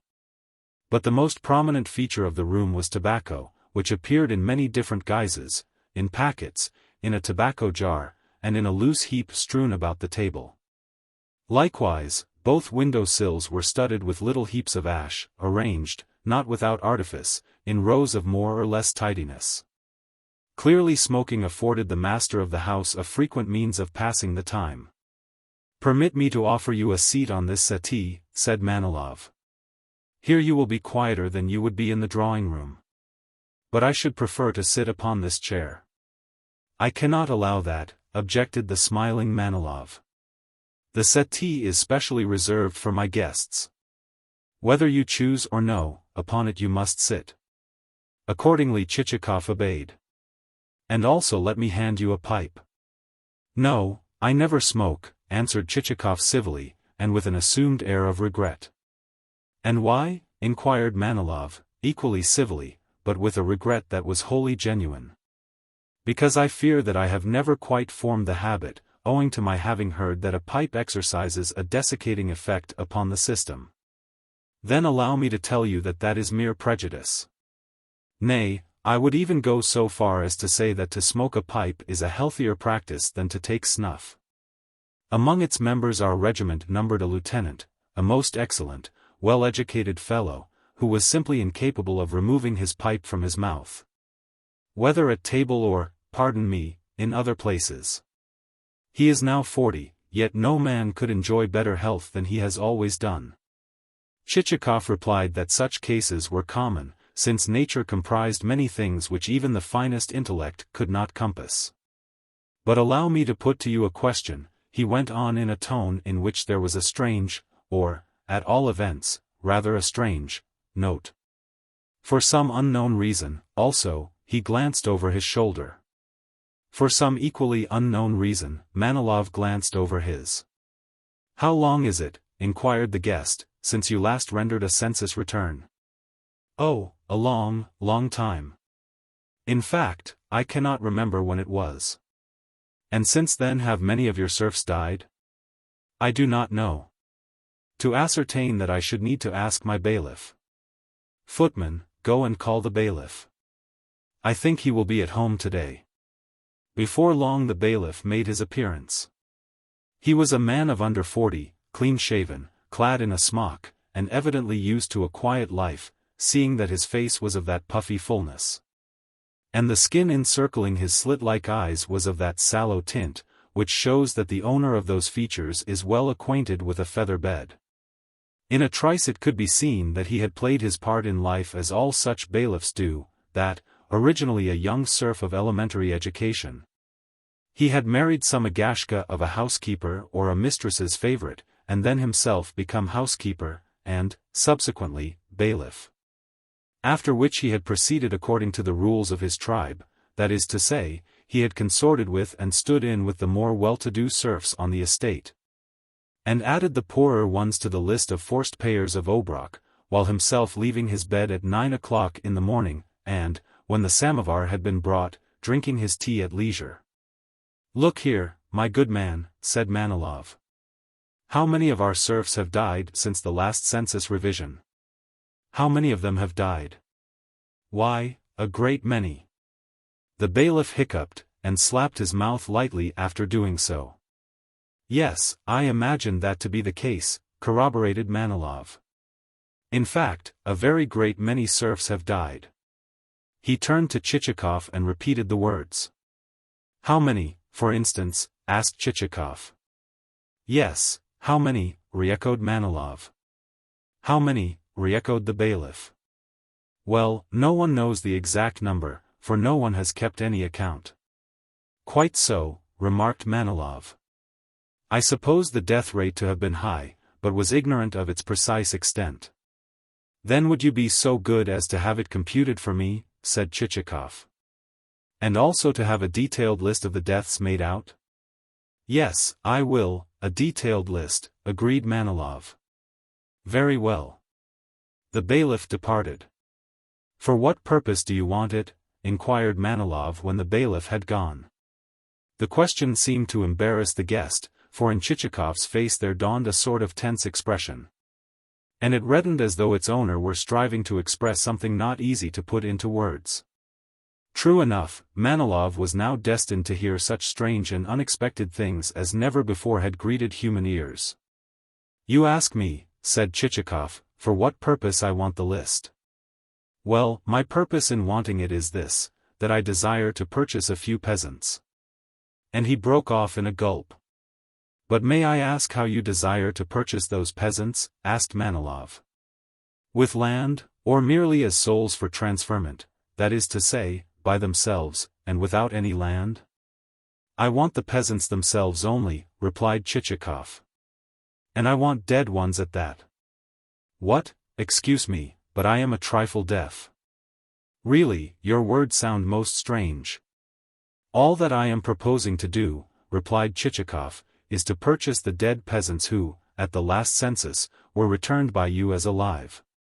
Manilov dropped his pipe on the floor, and sat gaping. Yes, the two friends who had just been discussing the joys of camaraderie sat staring at one another like the portraits which, of old, used to hang on opposite sides of a mirror. At length Manilov picked up his pipe, and, while doing so, glanced covertly at Chichikov to see whether there was any trace of a smile to be detected on his lips, whether, in short, he was joking. But nothing of the sort could be discerned. On the contrary, Chichikov's face looked graver than usual. Next, Manilov wondered whether, for some unknown reason, his guest had lost his wits. Wherefore he spent some time in gazing at him with anxious intentness. But the guest's eyes seemed clear, they contained no spark of the wild, restless fire which is apt to wander in the eyes of madmen. All was as it should be. Consequently, in spite of Manilov's cogitations, he could think of nothing better to do than to sit letting a stream of tobacco smoke escape from his mouth. "So," continued Chichikov, "what I desire to know is whether you are willing to hand over to me, to resign, these actually non-living, but legally living, peasants. Or whether you have any better proposal to make. Manilov felt too confused and confounded to do aught but continue staring at his interlocutor. "I think that you are disturbing yourself unnecessarily," was Chichikov's next remark. "Oh no. Not at all," stammered Manilov. "Only, pardon me, I do not quite comprehend you. You see, never has it fallen to my lot to acquire the brilliant polish which is, so to speak, manifest in your every movement. Nor have I ever been able to attain the art of expressing myself well. Consequently, although there is a possibility that in the utterances which have just fallen from your lips there may lie something else concealed. It may equally be that you have been pleased so to express yourself for the sake of the beauty of the terms wherein that expression found shape." "Oh, no," asserted Chichikov.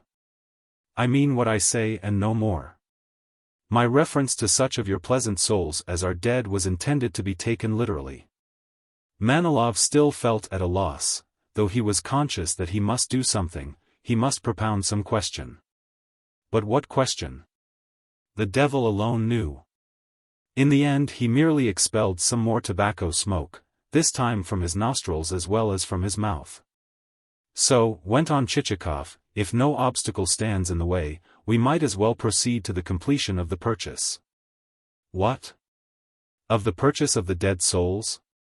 Of the dead souls? Oh dear no. Let us write them down as living ones, seeing that that is how they figure in the census returns. Never do I permit myself to step outside the civil law, great though has been the harm which that rule has wrought me in my career. In my eyes an obligation is a sacred thing. In the presence of the law I am dumb." These last words reassured Manilov not a little, yet still the meaning of the affair remained to him a mystery. By way of answer, he fell to sucking at his pipe with such vehemence that at length the pipe began to gurgle like a bassoon.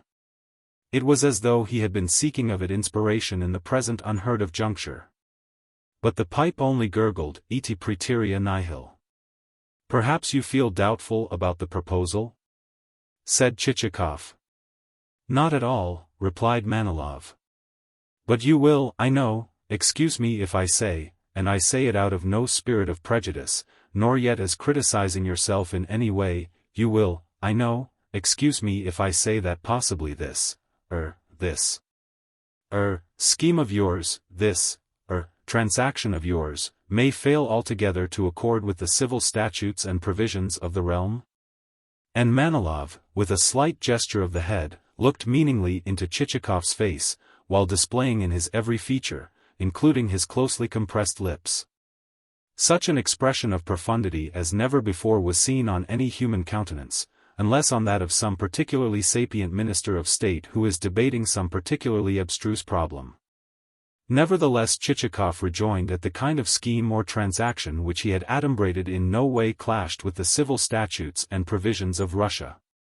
To which he added that the treasury would even benefit by the enterprise, seeing it would draw therefrom the usual legal percentage. "What, then, do you propose?" asked Manilov. "I propose only what is above board, and nothing else." "Then, that being so, it is another matter, and I have nothing to urge against it," said Manilov, apparently reassured to the full. "Very well," remarked Chichikov. "Then we need only to agree as to the price." "As to the price," began Manilov, and then stopped. Presently he went on, "Surely you cannot suppose me capable of taking money for souls which, in one sense at least, have completed their existence? Seeing that this fantastic whim of yours, if I may so call it, has seized upon you to the extent that it has, I, on my side, shall be ready to surrender to you those souls unconditionally, and to charge myself with the whole expenses of the sale. I should be greatly to blame if I were to omit that." As soon as Manilov had pronounced these words, the face of his guest became replete with satisfaction. Indeed, grave and prudent a man though Chichikov was, he had much ado to refrain from executing a leap that would have done credit to a goat, an animal which, as we all know, finds itself moved to such exertions only during moments of the most ecstatic joy. Nevertheless, the guest did at least execute such a convulsive shuffle that the material with which the cushions of the chair were covered came apart, and Manilov gazed at him with some misgiving. Finally Chichikov's gratitude led him to plunge into a stream of acknowledgment of a vehemence which caused his host to grow confused, to blush, to shake his head in deprecation, and to end by declaring that the concession was nothing, and that, his one desire being to manifest the dictates of his heart and the psychic magnetism which his friend exercised, he, in short, looked upon the dead souls as so much worthless rubbish. "Not at all," replied Chichikov, pressing his hand, after which he heaved a profound sigh. Indeed, he seemed in the right mood for outpourings of the heart. For he continued, not without a ring of emotion in his tone, "If you but knew the service which you have rendered to an apparently insignificant individual who is devoid both of family and kindred. For what have I not suffered in my time, I, a drifting bark amid the tempestuous billows of life? What harryings, what persecutions, have I not known? Of what grief have I not tasted? And why? Simply because I have ever kept the truth in view, because ever I have preserved inviolate an unsullied conscience. Because ever I have stretched out a helping hand to the defenseless widow and the hapless orphan." After which outpouring Chichikov pulled out his handkerchief, and wiped away a brimming tear. Manilov's heart was moved to the core. Again and again did the two friends press one another's hands in silence as they gazed into one another's tear-filled eyes. Indeed, Manilov could not let go our hero's hand, but clasped it with such warmth that the hero in question began to feel himself at a loss how best to wrench it free, until, quietly withdrawing it, he observed that to have the purchase completed as speedily as possible would not be a bad thing.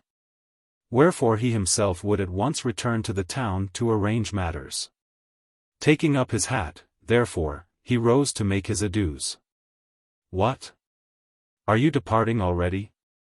said Manilov, suddenly recovering himself, and experiencing a sense of misgiving. At that moment his wife sailed into the room. "Is Paul Ivanovitch leaving us so soon, dearest Lizenka?" she said with an air of regret. "Yes. Surely it must be that we have wearied him," her spouse replied. "By no means," asserted Chichikov, pressing his hand to his heart. "In this breast, madam, will abide forever the pleasant memory of the time which I have spent with you. Believe me, I could conceive of no greater blessing than to reside, if not under the same roof as yourselves, at all events in your immediate neighborhood." "Indeed!" exclaimed Manilov, greatly pleased with the idea.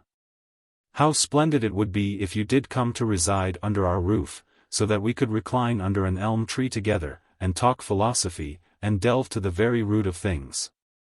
"Yes, it would be a paradisiacal existence," agreed Chichikov with a sigh. Nevertheless he shook hands with Madame. "Farewell, Sudarina," he said. "And farewell to you, my esteemed host. Do not forget what I have requested you to do."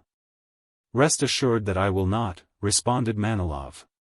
"Only for a couple of days will you and I be parted from one another." With that the party moved into the drawing-room. "Farewell, dearest children," Chichikov went on as he caught sight of Alkid and Themistocleus, who were playing with a wooden hussar which lacked both a nose and one arm. "Farewell, dearest pets. Pardon me for having brought you no presents, but, to tell you the truth, I was not, until my visit, aware of your existence.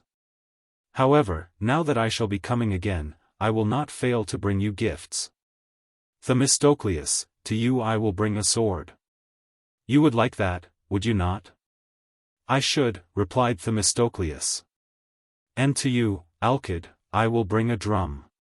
That would suit you, would it not?" And he bowed in Alkid's direction.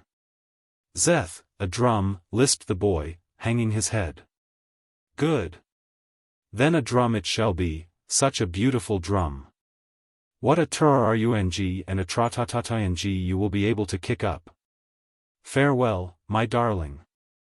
And, kissing the boy's head, he turned to Manilov and Madame with the slight smile which one assumes before assuring parents of the guileless merits of their offspring.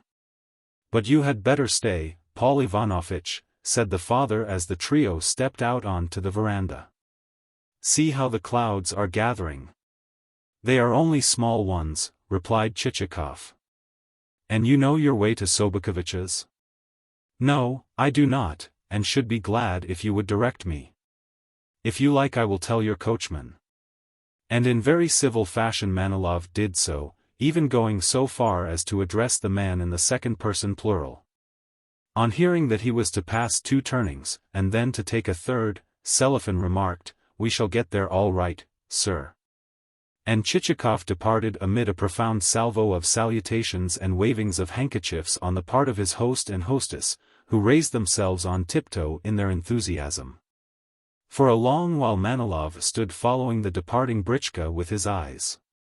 In fact, he continued to smoke his pipe and gaze after the vehicle even when it had become lost to view. Then he re-entered the drawing-room, seated himself upon a chair, and surrendered his mind to the thought that he had shown his guest most excellent entertainment. Next, his mind passed imperceptibly to other matters, until at last it lost itself God only knows where. He thought of the amenities of a life, of friendship, and of how nice it would be to live with a comrade on, say, the bank of some river, and to span the river with a bridge of his own. And to build an enormous mansion with a facade lofty enough even to afford a view to Moscow. On that facade he and his wife and friend would drink afternoon tea in the open air, and discuss interesting subjects. After which, in a fine carriage, they would drive to some reunion or other, where with their pleasant manners they would so charm the company that the imperial government, on learning of their merits, would raise the pair to the grade of general or God knows what, that is to say, to heights whereof even Manilov himself could form no idea. Then suddenly Chichikov's extraordinary request interrupted the dreamer's reflections, and he found his brain powerless to digest it, seeing that, turn the matter about as he might, he could not properly explain its bearing. Smoking his pipe, he sat where he was until supper time. Chapter 3. Meanwhile, Chichikov, seated in his britchka and bowling along the turnpike, was feeling greatly pleased with himself. From the preceding chapter the reader will have gathered the principal subject of his bent and inclinations, wherefore it is no matter for wonder that his body and his soul had ended by becoming wholly immersed therein. To all appearances the thoughts, the calculations, and the projects which were now reflected in his face partook of a pleasant nature, since momentarily they kept leaving behind them a satisfied smile. Indeed, so engrossed was he that he never noticed that his coachman, elated with the hospitality of Manilov's domestics, was making remarks of a didactic nature to the off-horse of the troika. 11. A skewbald. This skewbald was a knowing animal, and made only a show of pulling. Whereas its comrades, the middle horse, a bay, and known as the assessor, owing to his having been acquired from a gentleman of that rank, and the near horse, a roan, would do their work gallantly, and even evince in their eyes the pleasure which they derived from their exertions. "Ah, you rascal, you rascal!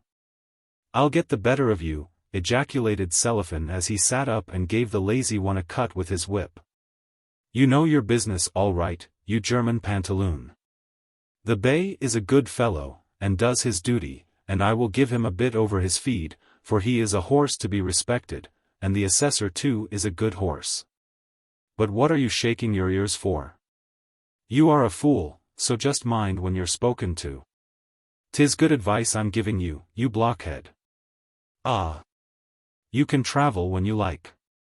And he gave the animal another cut, and then shouted to the trio, "Gee up, my beauties!" and drew his whip gently across the backs of the skewbald's comrades, not as a punishment, but as a sign of his approval. That done, he addressed himself to the skewbald again. "Do you think," he cried, "that I don't see what you are doing? You can behave quite decently when you like, and make a man respect you." With that he fell to recalling certain reminiscences. They were nice folk, those folk at the gentleman's yonder, he mused. I do love a chat with a man when he is a good sort. With a man of that kind I am always hail fellow well met, and glad to drink a glass of tea with him, or to eat a biscuit. one can't help respecting a decent fellow. For instance, this gentleman of mine, why, everyone looks up to him, for he has been in the government service, and is a collegiate counselor. Thus soliloquizing, he passed to more remote abstractions, until, had Chichikov been listening, he would have learnt a number of interesting details concerning himself. However, his thoughts were wholly occupied with his own subject, so much so that not until a loud clap of thunder awoke him from his reverie did he glance around him. The sky was completely covered with clouds, and the dusty turnpike beginning to be sprinkled with drops of rain.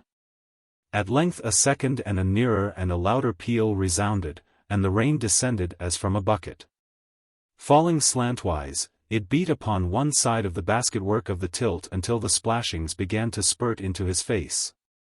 And he found himself forced to draw the curtains, fitted with circular openings through which to obtain a glimpse of the wayside view, and to shout to Selifan to quicken his pace.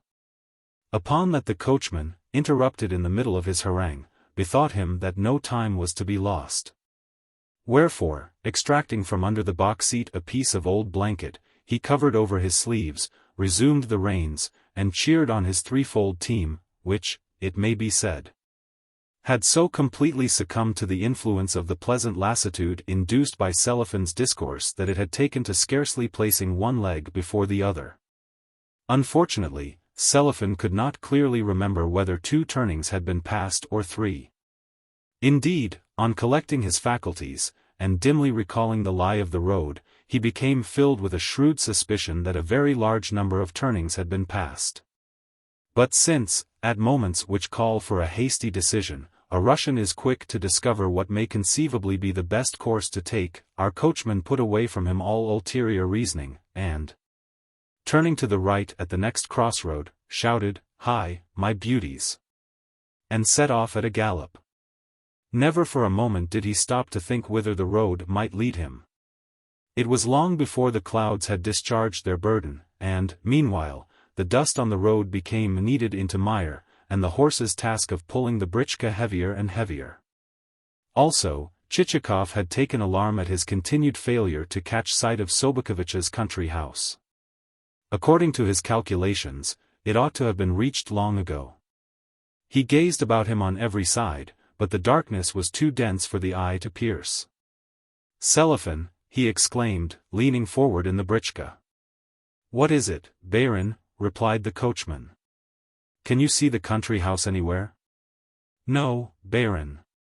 After which, with a flourish of the whip, the man broke into a sort of endless, drawling song. In that song everything had a place. By everything I mean both the various encouraging and stimulating cries with which Russian folk urge on their horses, and a random, unpremeditated selection of adjectives. Meanwhile Chichikov began to notice that the britchka was swaying violently, and dealing him occasional bumps. Consequently he suspected that it had left the road and was being dragged over a ploughed field. Upon Selifan's mind there appeared to have dawned a similar inkling, for he had ceased to hold forth. "You rascal, what road are you following?" inquired Chichikov. "I don't know," retorted the coachman. "What can a man do at a time of night when the darkness won't let him even see his whip?" And as Selifan spoke the vehicle tilted to an angle which left Chichikov no choice but to hang on with hands and teeth. At length he realized the fact that Selifan was drunk. "Stop, stop, or you will upset us," he shouted to the fellow. "No, no, Baron," replied Selifan. "How could I upset you? To upset people is wrong. I know that very well, and should never dream of such conduct." Here he started to turn the vehicle round a little, and kept on doing so until the britchka capsized onto its side, and Chichikov landed in the mud on his hands and knees. Fortunately Selifan succeeded in stopping the horses, although they would have stopped of themselves, seeing that they were utterly worn out. This unforeseen catastrophe evidently astonished their driver. Slipping from the box, he stood resting his hands against the side of the britchka, while Chichikov tumbled and floundered about in the mud, in a vain endeavor to wriggle clear of the stuff. "Ah, you," said Selifan meditatively to the britchka. "To think of upsetting us like this. "You are as drunk as a lord," exclaimed Chichikov. "No, no, Baron. Drunk, indeed? Why, I know my manners too well.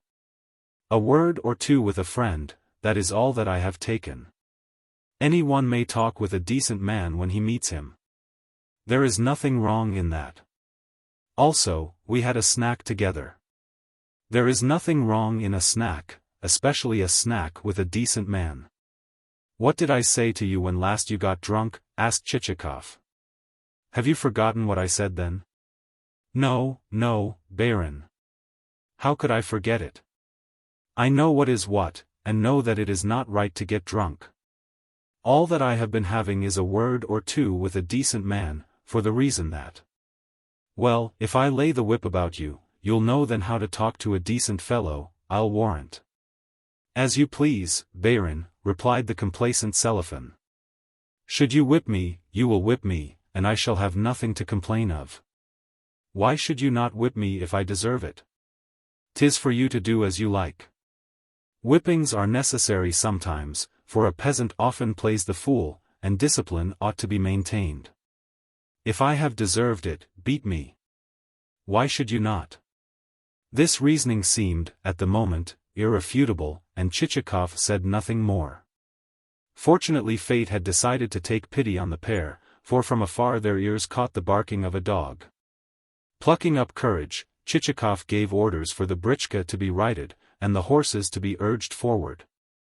And since a Russian driver has at least this merit, that, owing to a keen sense of smell being able to take the place of eyesight, he can, if necessary, drive at random and yet reach a destination of some sort, Cellophane succeeded, though powerless to discern a single object, in directing his steeds to a country house near by. And that with such a certainty of instinct that it was not until the shafts had collided with a garden wall, and thereby made it clear that to proceed another pace was impossible, that he stopped. All that Chichikov could discern through the thick veil of pouring rain was something which resembled a veranda. So he dispatched Cellophane to search for the entrance gates, and that process would have lasted indefinitely had it not been shortened by the circumstance that, in Russia, the place of a Swiss footman is frequently taken by watchdogs, of which animals a number now proclaimed the traveller's presence so loudly that Chichikov found himself forced to stop his ears. Next, a light gleamed in one of the windows, and filtered in a thin stream to the garden wall, thus revealing the whereabouts of the entrance gates. Whereupon Cellophane fell to knocking at the gates until the bolts of the house door were withdrawn and there issued therefrom a figure clad in a rough cloak. "Who is that knocking? What have you come for?" shouted the hoarse voice of an elderly woman. "We are travellers, good mother," said Chichikov. "Pray allow us to spend the night here." "Out upon you for a pair of gadabouts," retorted the old woman. "A fine time of night to be arriving. We don't keep an hotel, mind you. This is a lady's residence. But what are we to do, mother? We have lost our way, and cannot spend the night out of doors in such weather." "No, we cannot. The night is dark and cold," added Cellophane. "Hold your tongue, you fool," exclaimed Chichikov. "Who are you, then?" inquired the old woman. "A dvoryanin, 12 good mother." Somehow the word dvoryanin seemed to give the old woman food for thought. "Wait a moment," she said, "and I will tell the mistress." 2 minutes later she returned with a lantern in her hand, the gates were opened, and a light glimmered in a second window. Entering the courtyard, the britchka halted before a moderate-sized mansion. The darkness did not permit of very accurate observation being made, but, apparently, the windows only of one half of the building were illuminated, while a quagmire in front of the door reflected the beams from the same. Meanwhile the rain continued to beat sonorously down upon the wooden roof, and could be heard trickling into a water butt. Nor for a single moment did the dogs cease to bark with all the strength of their lungs. One of them, throwing up its head, kept venting a howl of such energy and duration that the animal seemed to be howling for a handsome wager. While another, cutting in between the yelpings of the first animal, kept restlessly reiterating, like a postman's bell, the notes of a very young puppy. Finally, an old hound which appeared to be gifted with a peculiarly robust temperament kept supplying the part of contrabasso, so that his growls resembled the rumbling of a bass singer when a chorus is in full cry, and the tenors are rising on tiptoe in their efforts to compass a particularly high note. And the whole body of choristers are wagging their heads before approaching a climax, and this contrabasso alone is tucking his bearded chin into his collar, and sinking almost to a squatting posture on the floor, in order to produce a note which shall cause the windows to shiver and their panes to crack. Naturally, from a canine chorus of such executants it might reasonably be inferred that the establishment was one of the utmost respectability. To that, however, our damp, cold hero gave not a thought, for all his mind was fixed upon bed. Indeed, the britchka had hardly come to a standstill before he leapt out upon the doorstep, missed his footing, and came within an ace of falling. To meet him there issued a female younger than the first, but very closely resembling her. And on his being conducted to the parlor, a couple of glances showed him that the room was hung with old striped curtains, and ornamented with pictures of birds and small antique mirrors, the latter set in dark frames which were carved to resemble scrolls of foliage. Behind each mirror was stuck either a letter or an old pack of cards or a stocking, while on the wall hung a clock with a flowered dial. More, however, Chichikov could not discern, for his eyelids were as heavy as though smeared with treacle. Presently the lady of the house herself entered, an elderly woman in a sort of nightcap, hastily put on, and a flannel neck-wrap.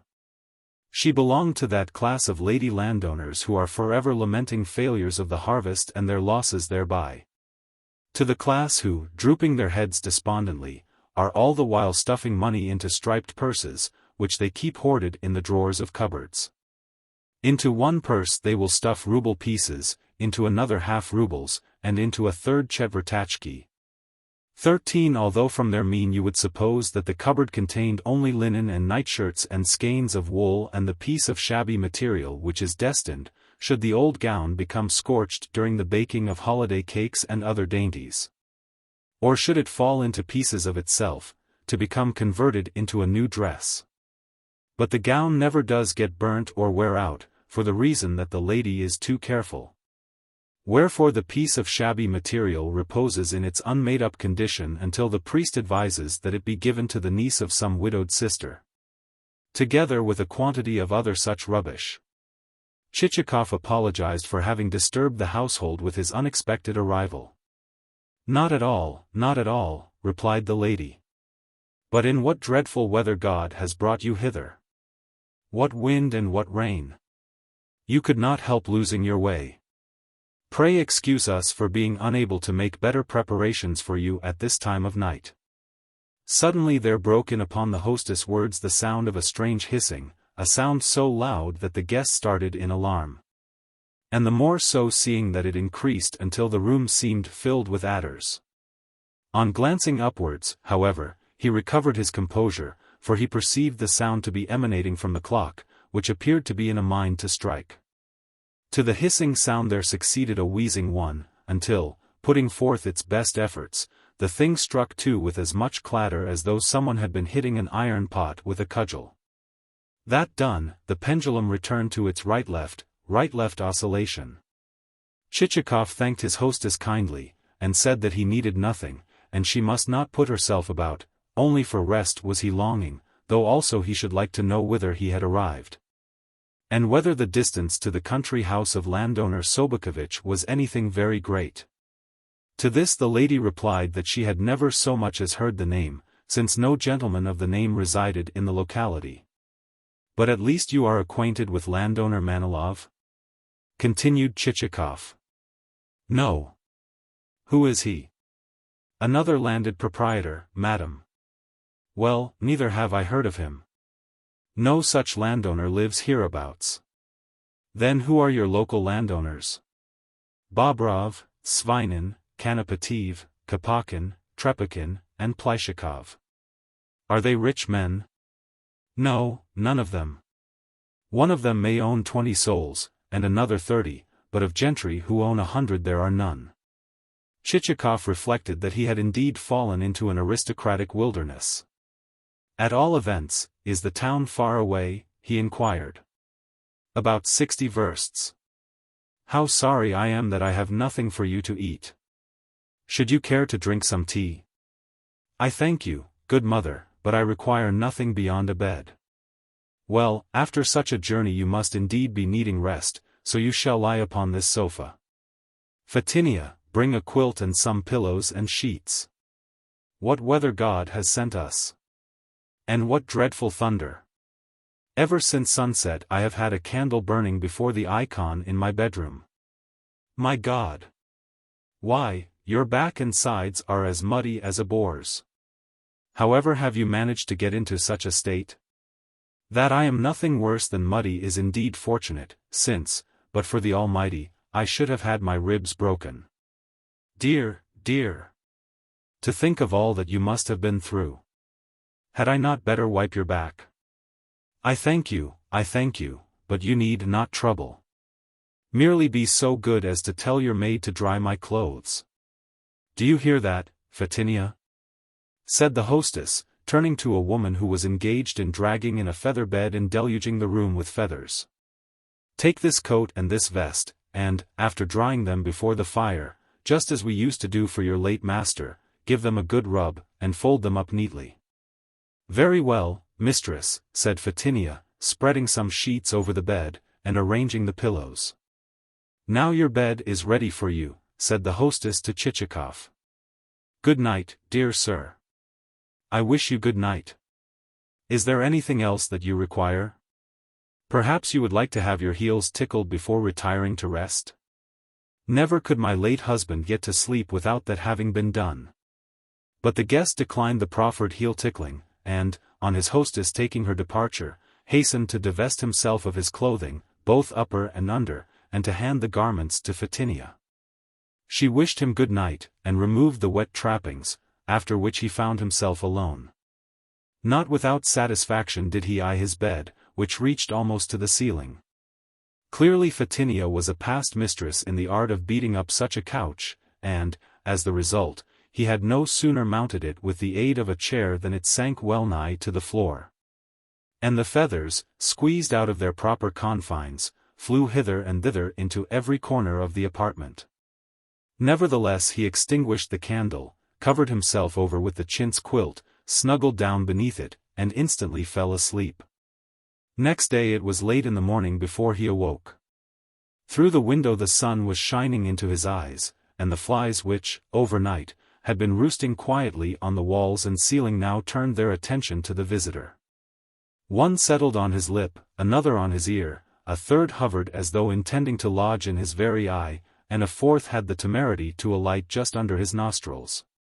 In his drowsy condition he inhaled the latter insect, sneezed violently, and so returned to consciousness. He glanced around the room, and perceived that not all the pictures were representative of birds. Since among them hung also a portrait of Kutuzov XIV and an oil painting of an old man in a uniform with red facings such as were worn in the days of the Emperor Paul.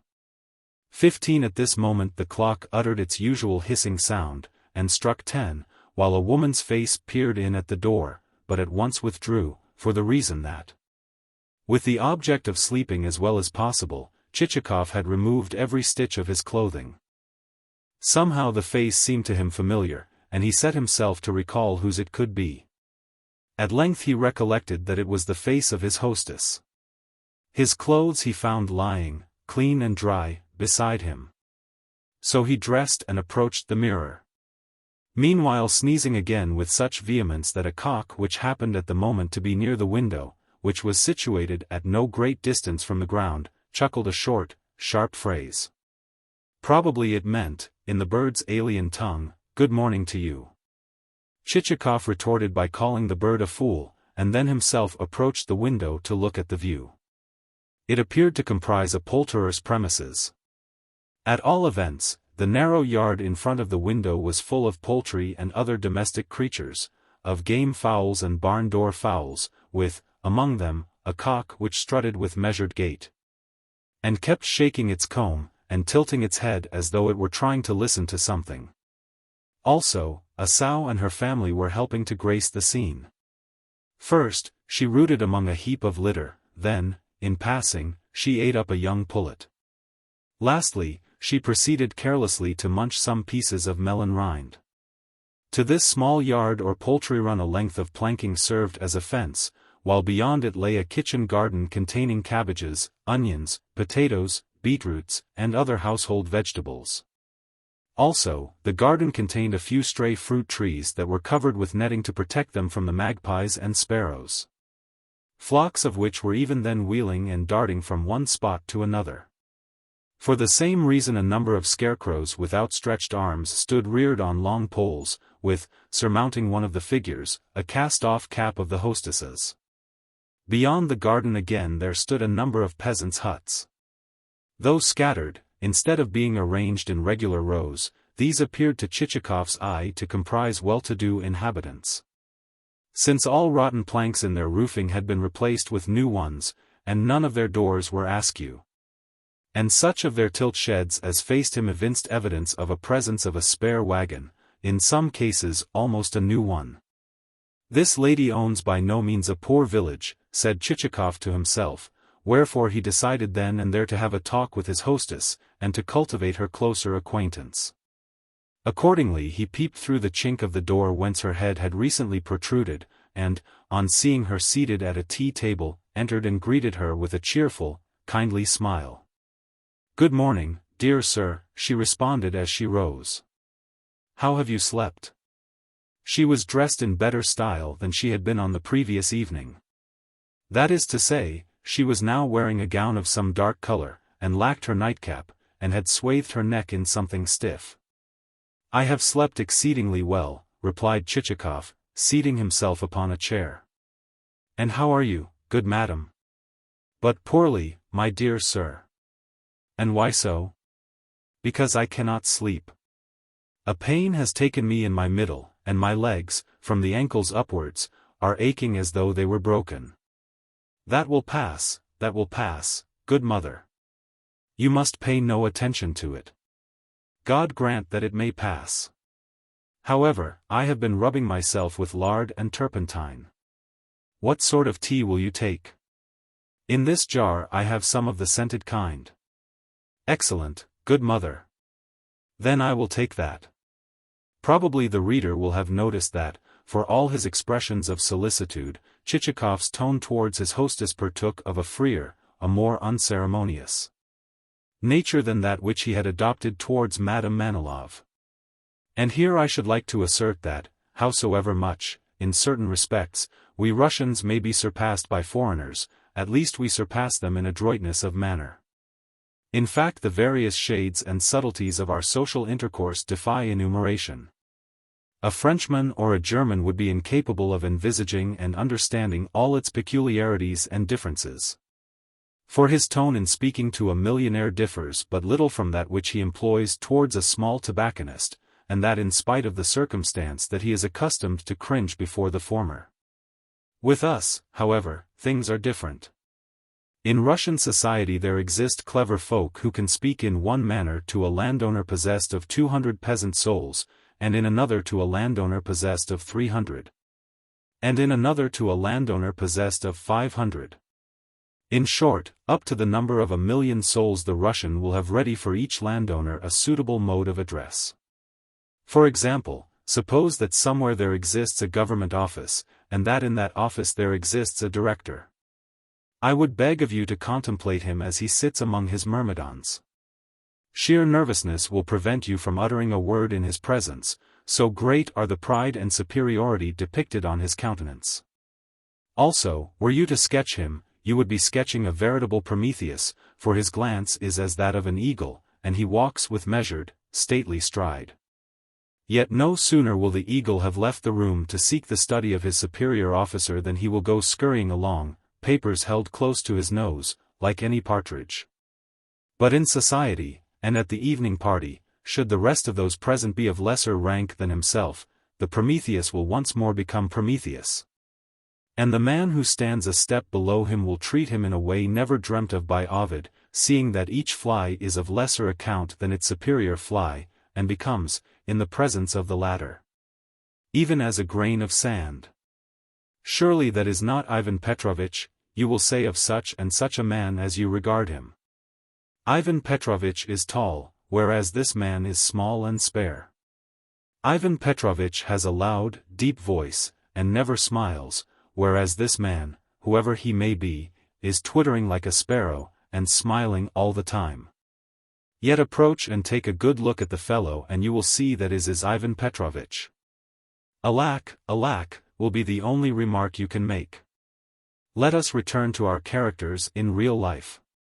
We have seen that, on this occasion, Chichikov decided to dispense with ceremony, wherefore, taking up the teapot, he went on as follows. You have a nice little village here, madam. How many souls does it contain? A little less than 80, dear sir. But the times are hard, and I have lost a great deal through last year's harvest having proved a failure. But your peasants look fine, strong fellows. May I inquire your name? Through arriving so late at night I have quite lost my wits. Korobotchka, the widow of a collegiate secretary. I humbly thank you. And your Christian name and patronymic? Nastasia Petrovna. Nastasia Petrovna. Those are excellent names. I have a maternal aunt named like yourself. And your name? Queried the lady. May I take it that you are a government assessor? No, madam, replied Chichikov with a smile. I am not an assessor, but a traveler on private business. Then you must be a buyer of produce? How I regret that I have sold my honey so cheaply to other buyers. Otherwise you might have bought it, dear sir. I never buy honey. Then what do you buy, pray? Hemp? I have a little of that by me, but not more than half a pood 16 or so. No, madam. It is in other wares that I deal. Tell me, have you, of late years, lost many of your peasants by death? Yes, no fewer than 18, responded the old lady with a sigh. Such a fine lot, too, all good workers. True, others have since grown up, but of what use are they? Mere striplings. When the assessor last called upon me I could have wept. For, though those workmen of mine are dead, I have to keep on paying for them as though they were still alive. And only last week my blacksmith got burnt to death. Such a clever hand at his trade he was. What? A fire occurred at your place? No, no, God preserve us all. It was not so bad as that. You must understand that the blacksmith set himself on fire, he got set on fire in his bowels through overdrinking. Yes, all of a sudden there burst from him a blue flame, and he smoldered and smoldered until he had turned as black as a piece of charcoal. Yet what a clever blacksmith he was. And now I have no horses to drive out with, for there is no one to shoe them. In everything the will of God, madam, said Chichikov with a sigh. Against the divine wisdom it is not for us to rebel. Pray hand them over to me, Nastasia Petrovna. Hand over whom? The dead peasants. But how could I do that? Quite simply. Sell them to me, and I will give you some money in exchange. But how am I to sell them to you? I scarcely understand what you mean. Am I to dig them up again from the ground? Chichikov perceived that the old lady was altogether at sea, and that he must explain the matter. Wherefore in a few words he informed her that the transfer or purchase of the souls in question would take place merely on paper, that the said souls would be listed as still alive. And what good would they be to you? Asked his hostess, staring at him with her eyes distended. That is my affair. But they are dead souls. Who said they were not? The mere fact of their being dead entails upon you a loss as dead as the souls, for you have to continue paying tax upon them. Whereas my plan is to relieve you both of the tax and of the resultant trouble. Now do you understand? And I will not only do as I say, but also hand you over 15 rubles per soul. Is that clear enough? Yes, but I do not know, said his hostess diffidently. You see, never before have I sold dead souls. Quite so. It would be a surprising thing if you had. But surely you do not think that these dead souls are in the least worth keeping? Oh, no, indeed. Why should they be worth keeping? I am sure they are not so. The only thing which troubles me is the fact that they are dead. She seems a truly obstinate old woman, was Chichikov's inward comment. Look here, madam, he added aloud. You reason well, but you are simply ruining yourself by continuing to pay the tax upon dead souls as though they were still alive. Oh, good sir, do not speak of it, the lady exclaimed. 3 weeks ago I took 150 rubles to that assessor, and buttered him up, and then you see how it is, do you not? Remember that, according to my plan, you will never again have to butter up the assessor, seeing that it will be I who will be paying for those peasants, not you. For I shall have taken over the dues upon them, and have transferred them to myself as so many bona fide serfs. Do you understand at last? However, the old lady still communed with herself. She could see that the transaction would be to her advantage. Yet it was one of such a novel and unprecedented nature that she was beginning to fear lest this purchaser of souls intended to cheat her. Certainly he had come from God only knew where, and at the dead of night, too. But, sir, I have never in my life sold dead folk, only living ones. 3 years ago I transferred 2 wenches to Protopopov for 100 rubles apiece, and he thanked me kindly, for they turned out splendid workers, able to make napkins or anything else. Yes, but with the living we have nothing to do, damn it. I am asking you only about dead folk. Yes, of course. But at first sight I felt afraid lest I should be incurring a loss, lest you should be wishing to outwit me, good sir. You see, the dead souls are worth rather more than you have offered for them. See here, madam. What a woman it is. How could they be worth more? Think for yourself. They are so much loss to you, so much loss, do you understand? Take any worthless, rubbishy article you like, a piece of old rag, for example. That rag will yet fetch its price, for it can be bought for paper making. But these dead souls are good for nothing at all. Can you name anything that they are good for? True, they are good for nothing. But what troubles me is the fact that they are dead. What a blockhead of a creature, said Chichikov to himself, for he was beginning to lose patience. Bless her heart, I may as well be going. She has thrown me into a perfect sweat, the cursed old shrew.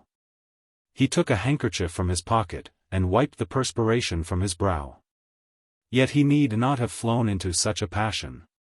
More than one respected statesman reveals himself, when confronted with a business matter, to be just such another as Madame Korobotchka, in that, once he has got an idea into his head, there is no getting it out of him. You may ply him with daylight-clear arguments, yet they will rebound from his brain as an india-rubber ball rebounds from a flagstone. Nevertheless, wiping away the perspiration, Chichikov resolved to try whether he could not bring her back to the road by another path. Madam, he said, either you are declining to understand what I say or you are talking for the mere sake of talking. If I hand you over some money, 15 rubles for each soul, do you understand? It is money, not something which can be picked up haphazard on the street. For instance, tell me how much you sold your honey for. For 12 rubles per pood. Ah.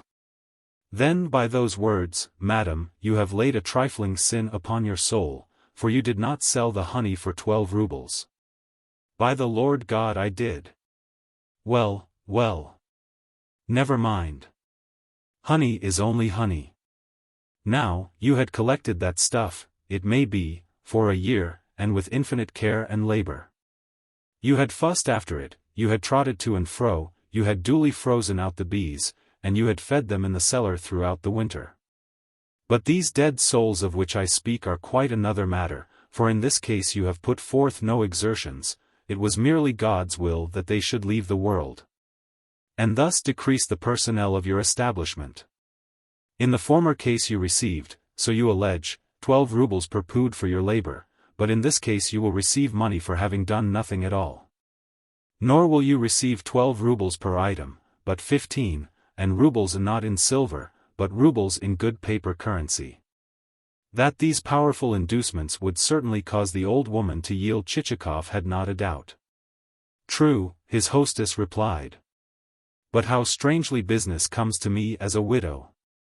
Perhaps I had better wait a little longer, seeing that other buyers might come along, and I might be able to compare prices. For shame, madam. For shame. Think what you are saying. Who else, I would ask, would care to buy those souls? What use could they be to anyone? If that is so, they might come in useful to me, mused the old woman aloud. After which she sat staring at Chichikov with her mouth open and a face of nervous expectancy as to his possible rejoinder. Dead folk useful in a household, he exclaimed. Why, what could you do with them? Set them up on poles to frighten away the sparrows from your garden? The Lord save us, but what things you say, she ejaculated, crossing herself. Well, what could you do with them? By this time they are so much bones and earth. That is all there is left of them. Their transfer to myself would be on paper only. Come, come. At least give me an answer. Again the old woman communed with herself. What are you thinking of, Nastasia Petrovna? Inquired Chichikov. I am thinking that I scarcely know what to do. Perhaps I had better sell you some hemp? What do I want with hemp? Pardon me, but just when I have made to you a different proposal altogether you begin fussing about hemp. Hemp is hemp, and though I may want some when I next visit you, I should like to know what you have to say to the suggestion under discussion. Well, I think it a very queer bargain. Never have I heard of such a thing. Upon this Chichikov lost all patience, upset his chair, and bid her go to the devil, of which personage even the mere mention terrified her extremely. Do not speak of him, I beg of you, she cried, turning pale. May God, rather, bless him. Last night was the third night that he has appeared to me in a dream. You see, after saying my prayers, I bethought me of telling my fortune by the cards, and God must have sent him as a punishment. He looked so horrible, and had horns longer than a bull's. I wonder you don't see scores of devils in your dreams. Merely out of Christian charity he had come to you to say, I perceive a poor widow going to rack and ruin, and likely soon to stand in danger of want. Well, go to rack and ruin, yes, you and all your village together. The insults, exclaimed the old woman, glancing at her visitor in terror. I should think so, continued Chichikov. Indeed, I cannot find words to describe you. To say no more about it, you are like a dog in a manger. You don't want to eat the hay yourself, yet you won't let anyone else touch it. All that I am seeking to do is to purchase certain domestic products of yours, for the reason that I have certain government contracts to fulfill. This last he added in passing, and without any ulterior motive, save that it came to him as a happy thought. Nevertheless, the mention of government contracts exercised a powerful influence upon Nastasia Petrovna. And she hastened to say in a tone that was almost supplicatory. Why should you be so angry with me? Had I known that you were going to lose your temper in this way, I should never have discussed the matter. No wonder that I lose my temper. An egg too many is no great matter, yet it may prove exceedingly annoying. Well, I will let you have the souls for 15 rubles each. Also, with regard to those contracts, do not forget me if at any time you should find yourself in need of rye meal or buckwheat or groats or dead meat. No, I shall never forget you, madam, he said, wiping his forehead, where 3 separate streams of perspiration were trickling down his face. Then he asked her whether in the town she had any acquaintance or agent whom she could empower to complete the transference of the serfs, and to carry out whatsoever else might be necessary. Certainly, replied Madame Korobotchka. The son of our archpriest, Father Cyril, himself is a lawyer. Upon that Chichikov begged her to accord the gentleman in question a power of attorney, while, to save extra trouble, he himself would then and there compose the requisite letter. It would be a fine thing if he were to buy up all my meal and stock for the government, thought Madame to herself. I must encourage him a little. There has been some dough standing ready since last night, so I will go and tell Fetinia to try a few pancakes. Also, it might be well to try him with an egg pie. We make them nicely here, and they do not take long in the making. So she departed to translate her thoughts into action, as well as to supplement the pie with other products of the domestic cuisine. While, for his part, Chichikov returned to the drawing-room where he had spent the night, in order to procure from his dispatch-box the necessary writing paper. The room had now been set in order, the sumptuous feather bed removed, and a table set before the sofa. Depositing his dispatch-box upon the table, he heaved a gentle sigh on becoming aware that he was so soaked with perspiration that he might almost have been dipped in a river. Everything, from his shirt to his socks, was dripping. "May she starve to death, the cursed old harridan," he ejaculated after a moment's rest. Then he opened his dispatch-box. In passing, I may say that I feel certain that at least some of my readers will be curious to know the contents and the internal arrangements of that receptacle. Why should I not gratify their curiosity? To begin with, the center of the box contained a soap dish, with, disposed around it, 6 or 7 compartments for razors. Next came square partitions for a sandbox 17 and an inkstand, as well as, scooped out in their midst, a hollow of pens, sealing wax, and anything else that required more room. Lastly, there were all sorts of little divisions, both with and without lids, for articles of a smaller nature, such as visiting cards, memorial cards, theater tickets, and things which Chichikov had laid by as souvenirs. This portion of the box could be taken out, and below it were both a space for manuscripts and a secret money box, the latter made to draw out from the side of the receptacle. Chichikov set to work to clean a pen, and then to write. Presently his hostess entered the room.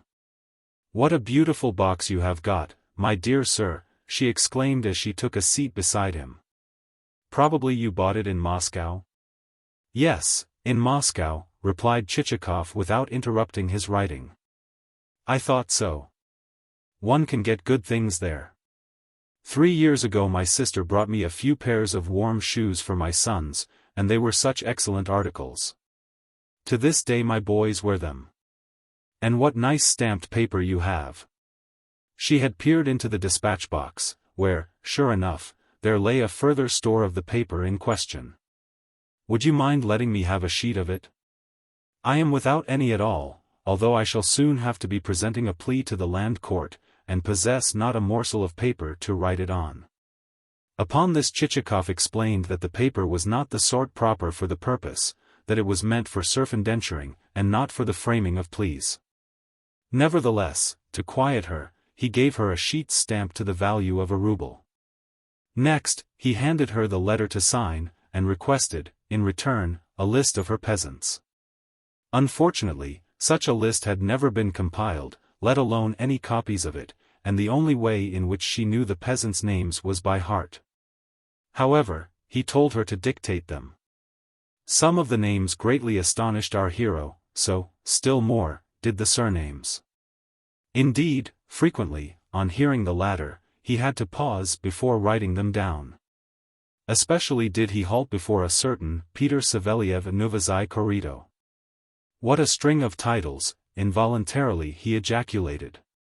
To the Christian name of another serf was appended Korovi Kirpich, and to that of a third Kaliso Ivan. However, at length the list was compiled, and he caught a deep breath. Which latter proceeding caused him to catch also the attractive odor of something fried in fat. "I beseech you to have a morsel," murmured his hostess. Chichikov looked up, and saw that the table was spread with mushrooms, pies, and other viands. "Try this freshly made pie and an egg," continued Madame. Chichikov did so, and having eaten more than half of what she offered him, praised the pie highly. Indeed, it was a toothsome dish, and, after his difficulties and exertions with his hostess, it tasted even better than it might otherwise have done. "And also a few pancakes," suggested Madame. For answer Chichikov folded 3 together, and, having dipped them in melted butter, consigned the lot to his mouth, and then wiped his mouth with a napkin. Twice more was the process repeated, and then he requested his hostess to order the britchka to be got ready. In dispatching Fetinia with the necessary instructions, she ordered her to return with a second batch of hot pancakes. "Your pancakes are indeed splendid," said Chichikov, applying himself to the second consignment of fried dainties when they had arrived. "Yes, we make them well here," replied Madame. "Yet how unfortunate it is that the harvest should have proved so poor as to have prevented me from earning anything on my— But why should you be in such a hurry to depart, good sir?" She broke off on seeing Chichikov reach for his cap. "The britchka is not yet ready." "Then it is being got so, madam, it is being got so, and I shall need a moment or two to pack my things." "As you please, dear sir, but do not forget me in connection with those government contracts." "No, I have said that never shall I forget you," replied Chichikov as he hurried into the hall. "And would you like to buy some lard?" continued his hostess, pursuing him. "Lard? Oh, certainly. Why not? Only, I will do so another time. I shall have some ready at about Christmas." "Quite so, madam. Then I will buy anything and everything, the lard included. And perhaps you will be wanting also some feathers?" "I shall be having some for sale about St. Philip's Day." Very well, madam." "There you see," she remarked as they stepped out onto the veranda. "The britchka is not yet ready. But it soon will be, Only direct me to the main road." "How am I to do that?" said Madame. "'Twould puzzle a wise man to do so, for in these parts there are so many turnings. However, I will send a girl to guide you. You could find room for her on the box seat, could you not?" "Yes, of course. Then I will send her. She knows the way thoroughly. Only do not carry her off for good. Already some traitors have deprived me of one of my girls." Chichikov reassured his hostess on the point, and Madame plucked up courage enough to scan, first of all, the housekeeper, who happened to be issuing from the storehouse with a bowl of honey, and next, a young peasant who happened to be standing at the gates. And, while thus engaged, she became wholly absorbed in her domestic pursuits. But why pay her so much attention? The widow Korobotchka, Madame Manilov, domestic life, non-domestic life, away with them all. How strangely are things compounded! In a trice may joy turn to sorrow, should one halt long enough over it. In a trice only God can say what ideas may strike one. You may fall even to thinking, after all, did Madame Korobotchka stand so very low in the scale of human perfection? Was there really such a very great gulf between her and Madame Manilov, between her and the Madame Manilov whom we have seen entrenched behind the walls of a genteel mansion in which there were a fine staircase of wrought metal and a number of rich carpets? The Madame Manilov who spent most of her time in yawning behind half-read books, and in hoping for a visit from some socially distinguished person in order that she might display her wit and carefully rehearse thoughts which had been de rigueur in town for a week past. Yet which referred, not to what was going on in her household or on her estate, both of which properties were at odds and ends, owing to her ignorance of the art of managing them, but to the coming political revolution in France and the direction in which fashionable Catholicism was supposed to be moving. But away with such things. Why need we speak of them? Yet how comes it that suddenly into the midst of our careless, frivolous, unthinking moments there may enter another, and a very different, tendency? That the smile may not have left a human face before its owner will have radically changed his or her nature, though not his or her environment, with the result that the face will suddenly become lit with a radiance never before seen there. Here is the britchka, exclaimed Chichikov on perceiving that vehicle slowly advancing. "Ah, you blockhead," he went on to Selifan. "Why have you been loitering about? I suppose last night's fumes have not yet left your brain?" To this Selifan returned no reply. "Goodbye, madam," added the speaker. "But where is the girl whom you promised me?" "Here, Pelagia." called the hostess to a wench of about 11 who was dressed in home-dyed garments and could boast of a pair of bare feet which, from a distance, might almost have been mistaken for boots. So encrusted were they with fresh mire. "Here, Pelagia. Come and show this gentleman the way." Selifan helped the girl to ascend to the box seat. Placing one foot upon the step by which the gentry mounted, she covered the said step with mud, and then, ascending higher, attained the desired position beside the coachman. Chichikov followed in her wake, causing the britchka to heel over with his weight as he did so, and then settled himself back into his place with an "all right. Goodbye, madam," as the horses moved away at a trot. Selifan looked gloomy as he drove, but also very attentive to his business.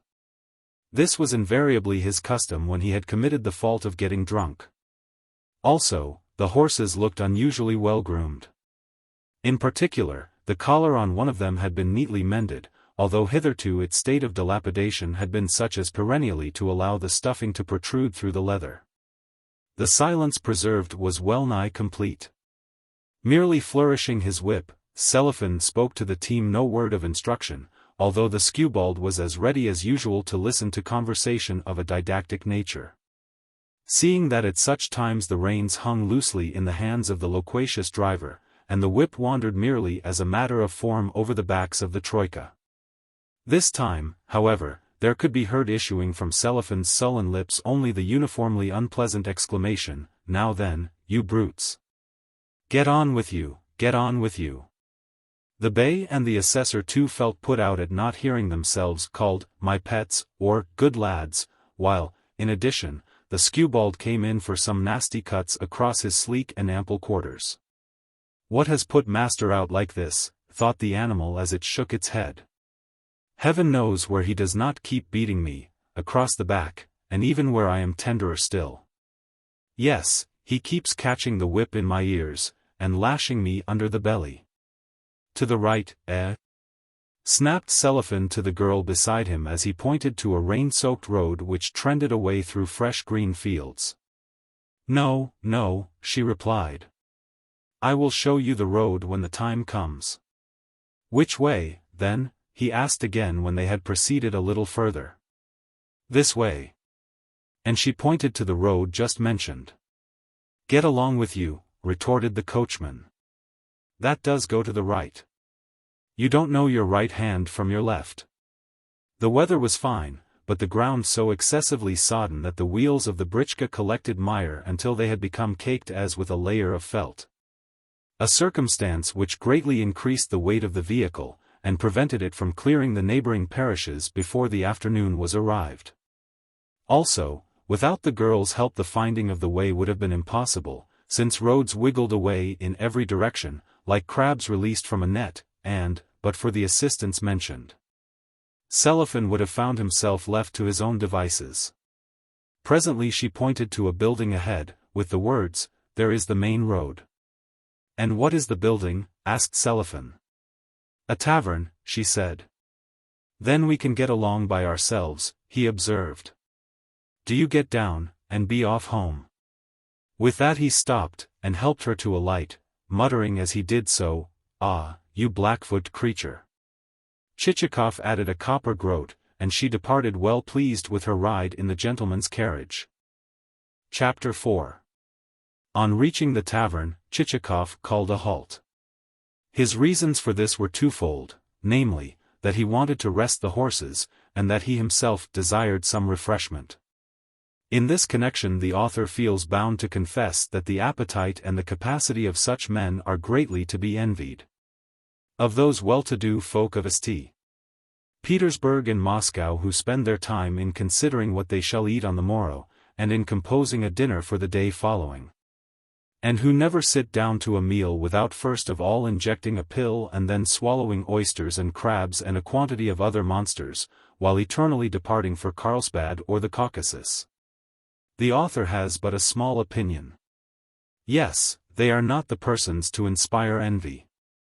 Rather, it is the folk of the middle classes, folk who at one posthouse call for bacon, and at another for a sucking pig, and at a third for a steak of sturgeon or a baked pudding with onions. and who can sit down to table at any hour, as though they had never had a meal in their lives, and can devour fish of all sorts, and guzzle and chew it with a view to provoking further appetite, these, I say, are the folk who enjoy heaven's most favored gift. To attain such a celestial condition the great folk of whom I have spoken would sacrifice half their serfs and half their mortgaged and non-mortgaged property, with the foreign and domestic improvements thereon, if thereby they could compass such a stomach as is possessed by the folk of the middle class. But, unfortunately, neither money nor real estate, whether improved or non-improved, can purchase such a stomach. The little wooden tavern, with its narrow, but hospitable, curtain suspended from a pair of rough-hewn doorposts like old church candlesticks, seemed to invite Chichikov to enter. True, the establishment was only a Russian hut of the ordinary type, but it was a hut of larger dimensions than usual, and had around its windows and gables carved and patterned cornices of bright-colored wood which threw into relief the darker hue of the walls, and consorted well with the flowered pictures painted on the shutters. Ascending the narrow wooden staircase to the upper floor, and arriving upon a broad landing, Chichikov found himself confronted with a creaking door and a stout old woman in a striped print gown. "This way, if you please," she said.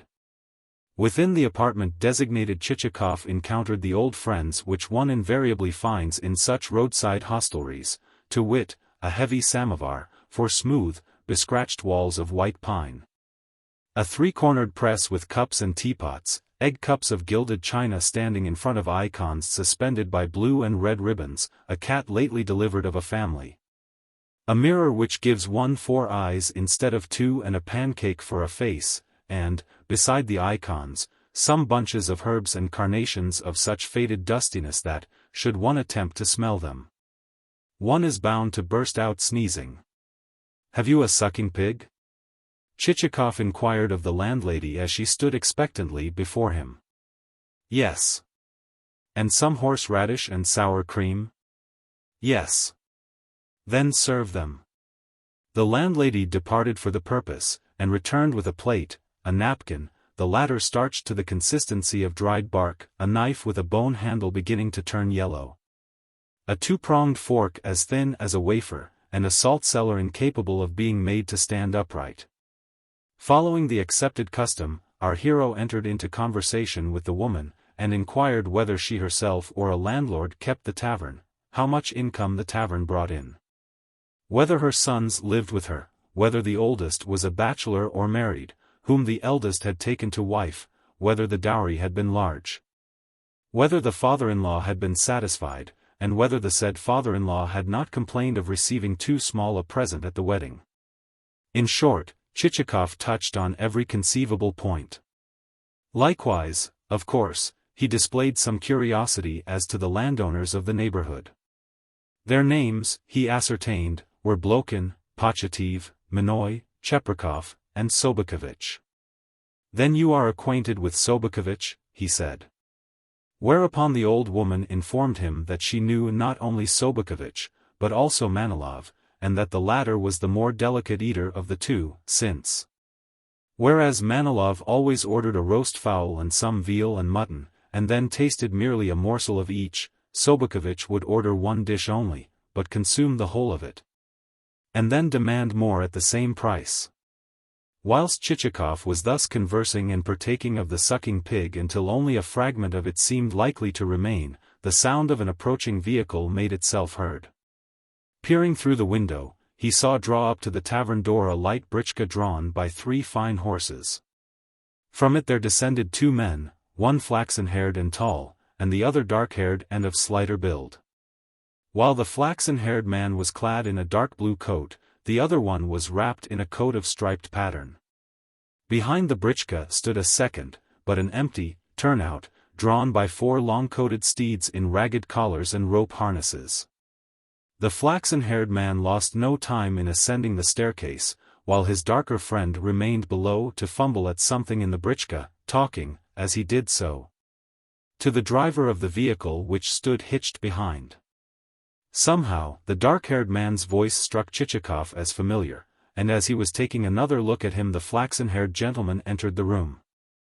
The newcomer was a man of lofty stature, with a small red mustache and a lean, hard-bitten face whose redness made it evident that its acquaintance, if not with the smoke of gunpowder, at all events with that of tobacco, was intimate and extensive. Nevertheless he greeted Chichikov civilly, and the latter returned his bow. Indeed, the pair would have entered into conversation, and have made one another's acquaintance, since a beginning was made with their simultaneously expressing satisfaction at the circumstance that the previous night's rain had laid the dust on the roads, and thereby made driving cool and pleasant, when the gentleman's darker favoured friend also entered the room, and, throwing his cap upon the table, pushed back a mass of dishevelled black locks from his brow. The latest arrival was a man of medium height, but well put together, and possessed of a pair of full red cheeks, a set of teeth as white as snow, and coal-black whiskers. Indeed, so fresh was his complexion that it seemed to have been compounded of blood and milk, while health danced in his every feature. "Ha, ha, ha!" he cried with a gesture of astonishment at the sight of Chichikov. "What chance brings you here?" Upon that Chichikov recognized Nozdrev, the man whom he had met at dinner at the public prosecutor's, and who, within a minute or two of the introduction, had become so intimate with his fellow guest as to address him in the second person singular, in spite of the fact that Chichikov had given him no opportunity for doing so. "Where have you been today?" Nozdrev inquired, and, without waiting for an answer, went on, "For myself, I am just from the fair, and completely cleaned out. Actually, I have had to do the journey back with stage horses. Look out of the window, and see them for yourself." And he turned Chichikov's head so sharply in the desired direction that he came very near to bumping it against the window frame. "Did you ever see such a bag of tricks? The cursed things have only just managed to get here. In fact, on the way I had to transfer myself to this fellow's britchka." He indicated his companion with a finger. "By the way, don't you know one another? He is Mizuov, my brother-in-law. He and I were talking of you only this morning. Just you see," said I to him, "if we do not fall in with Chichikov before we have done. Heavens, how completely cleaned out I am! Not only have I lost 4 good horses, but also my watch and chain." Chichikov perceived that in very truth his interlocutor was minus the articles named, as well as that one of Nozdrev's whiskers was less bushy in appearance than the other one. "Had I had another 20 rubles in my pocket," went on Nozdrev, "I should have won back all that I have lost, as well as have pouched a further 30,000. Yes, I give you my word of honor on that." "But you were saying the same thing when last I met you," put in the flaxen-haired man. "Yet, even though I lent you 50 rubles, you lost them all." "But I should not have lost them this time. Don't try to make me out a fool. I should not have lost them, I tell you. Had I only played the right card, I should have broken the bank." "But you did not break the bank," remarked the flaxen-haired man. "No. That was because I did not play my cards right. But what about your precious major's play? Is that good?" "Good or not, at least he beat you." "Splendid of him. Nevertheless I will get my own back. Let him play me at doubles, and we shall soon see what sort of a player he is." Friend Chichikov, at first we had a glorious time, for the fair was a tremendous success. Indeed, the tradesmen said that never yet had there been such a gathering. I myself managed to sell everything from my estate at a good price. In fact, we had a magnificent time. I can't help thinking of it, devil take me. But what a pity you were not there. 3 versts from the town there is quartered a regiment of dragoons, and you would scarcely believe what a lot of officers it has. 40 at least there are, and they do a fine lot of knocking about the town and drinking. In particular, Staff Captain Potsielyuev is a splendid fellow. You should just see his mustache. Why, he calls good claret trash. Bring me some of the usual trash, is his way of ordering it. And Lieutenant Kovshinikov, too. He is as delightful as the other man. In fact, I may say that every one of the lot is a rake. I spent my whole time with them, and you can imagine that Ponomarev, the wine merchant, did a fine trade indeed. All the same, he is a rascal, you know, and ought not to be dealt with, for he puts all sorts of rubbish into his liquor, Indian wood and burnt cork and elderberry juice, the villain. Nevertheless, get him to produce a bottle from what he calls his special cellar, and you will fancy yourself in the seventh heaven of delight. And what quantities of champagne we drank! Compared with it, provincial stuff is Kvass.18. Try to imagine not merely Klikwat, but a sort of blend of Klikwat and Matradura, Klikwat of double strength. Also Ponomarev produced a bottle of French stuff which he calls bonbon. Had it a bouquet, ask you? Why, it had the bouquet of a rose garden, of anything else you like. What times we had, to be sure. Just after we had left Nomarev's place, some prince or another arrived in the town, and sent out for some champagne. But not a bottle was there left, for the officers had drunk every one. Why, I myself got through 17 bottles at a sitting.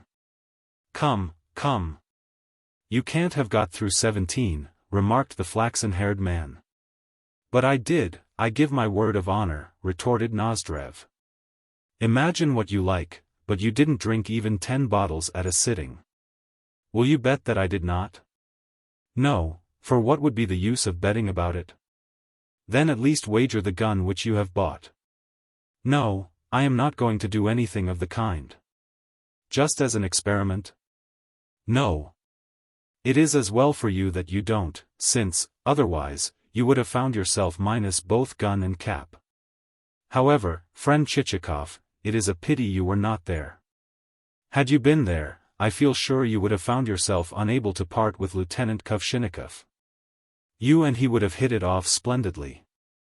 You know, he is quite a different sort from the public prosecutor and our other provincial skinflints, fellows who shiver in their shoes before they will spend a single kopeck. He will play faro, or anything else, and at any time. Why did you not come with us, instead of wasting your time on cattle breeding or something of the sort? But never mind. Embrace me. I like you immensely. Mizuev, see how curiously things have turned out. Chichikov has nothing to do with me, or I with him, yet here is he come from God knows where, and landed in the very spot where I happen to be living. I may tell you that, no matter how many carriages I possessed, I should gamble the lot away. Recently I went in for a turn at billiards, and lost 2 jars of pomade, a china teapot, and a guitar. Then I staked some more things, and, like a fool, lost them all, and 6 rubles in addition. What a dog is that Kuvshinikov! He and I attended nearly every ball in the place. In particular, there was a woman, décolleté, and such a swell. I merely thought to myself, the devil take her. But Kuvshinikov is such a wag that he sat down beside her, and began paying her strings of compliments in French. However, I did not neglect the damsels altogether, although he calls that sort of thing going in for strawberries. By the way, I have a splendid piece of fish and some caviar with me. 'Tis all I have brought back. In fact, it is a lucky chance that I happened to buy the stuff before my money was gone. Where are you for? I am about to call on a friend. On what friend? Let him go to the devil, and come to my place instead. I cannot. I have business to do. Oh, business again. I thought so. But I have business to do, and pressing business at that. I wager that you're lying. If not, tell me whom you're going to call upon. Upon Sobokovitch. Instantly Nozdrev burst into a laugh compassable only by a healthy man in whose head every tooth still remains as white as sugar. By this I mean the laugh of quivering cheeks, the laugh which causes a neighbor who is sleeping behind double doors 3 rooms away to leap from his bed and exclaim with distended eyes, "Hello! Something has upset him." "What is there to laugh at?" asked Chichikov, a trifle nettled, but Nozdrev laughed more unrestrainedly than ever, ejaculating, "Oh, spare us all. The thing is so amusing that I shall die of it." "I say that there is nothing to laugh at," repeated Chichikov. It is in fulfillment of a promise that I am on my way to Sobokovich's. Then you will scarcely be glad to be alive when you've got there, for he is the veriest miser in the countryside. Oh, I know you. However, if you think to find there either faro or a bottle of bonbon, you are mistaken. Look here, my good friend. Let Sobokovich go to the devil, and come to my place, where at least I shall have a piece of sturgeon to offer you for dinner. Ponomarev said to me on parting, this piece is just the thing for you. Even if you were to search the whole market, you would never find a better one. But of course he is a terrible rogue. I said to him outright, you and the collector of taxes are the two greatest skinflints in the town. But he only stroked his beard and smiled. Every day I used to breakfast with Chichikov in his restaurant. Well, what I was nearly forgetting is this, that, though I am aware that you can't forego your engagement, I am not going to give you up, no, not for 10,000 rubles of money. I tell you that in advance. Here he broke off to run to the window and shout to his servant, who was holding a knife in one hand and a crust of bread and a piece of sturgeon in the other. He had contrived to filch the latter while fumbling in the britchka for something else. Hi! Porfiry! Bring here that puppy, you rascal! What a puppy it is! Unfortunately that thief of a landlord has given it nothing to eat, even though I have promised him the roan filly which, as you may remember, I swapped from Kvosterev. As a matter of fact, Chichikov had never in his life seen either Kvosterev or the roan filly. Baron, do you wish for anything to eat? Inquired the landlady as she entered. No, nothing at all. Ah, friend Chichikov, what times we had. Yes, give me a glass of vodka, old woman. What sort do you keep? Aniseed. Then bring me a glass of it, repeated Nozdrev. And one for me as well, added the flaxen-haired man. At the theatre, went on Nozdrev, there was an actress who sang like a canary. Chichikov, who happened to be sitting with me, said, my boy, you had better go and gather that strawberry. As for the booths at the fair, they numbered, I should say, 50. At this point he broke off to take the glass of vodka from the landlady, who bowed low in acknowledgment of his doing so.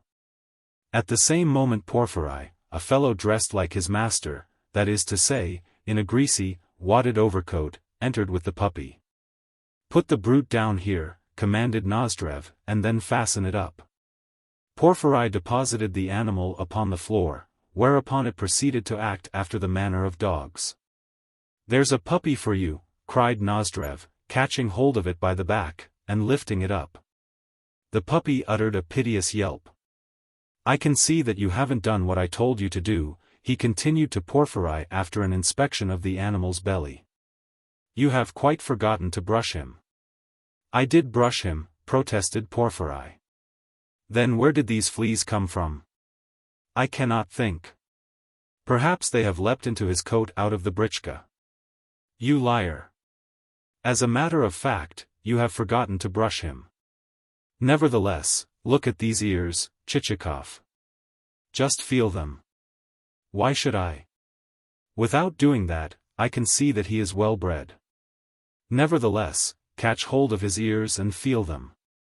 To humor the fellow Chichikov did as he had requested, remarking, yes, he seems likely to turn out well. And feel the coldness of his nose. Just take it in your hand. Not wishing to offend his interlocutor, Chichikov felt the puppy's nose, saying, some day he will have an excellent scent. Yes, will he not? 'Tis the right sort of muzzle for that. I must say that I have long been wanting such a puppy. Porfiry, take him away again. Porfiry lifted up the puppy, and bore it downstairs. Look here, Chichikov, resumed Nozdrev. You must come to my place. It lies only 5 versts away, and we can go there like the wind, and you can visit Sobokovich afterwards. Shall I, or shall I not, go to Nozdrev's? Reflected Chichikov. Is he likely to prove any more useful than the rest?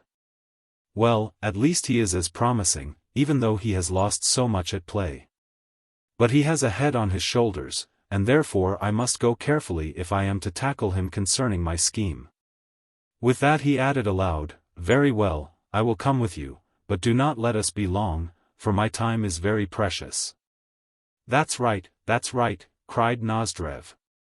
"Splendid, splendid. Let me embrace you." And he fell upon Chichikov's neck. "All three of us will go." "No, no," put in the flaxen-haired man. "You must excuse me, for I must be off home." "Rubbish, rubbish. I am not going to excuse you. But my wife will be furious with me. You and Monsieur Chichikov must change into the other britchka. Come, come. The thing is not to be thought of." The flaxen-haired man was one of those people in whose character, at first sight, there seems to lurk a certain grain of stubbornness, so much so that, almost before one has begun to speak, they are ready to dispute one's words, and to disagree with anything that may be opposed to their peculiar form of opinion. For instance, they will decline to have folly called wisdom, or any tune danced to but their own.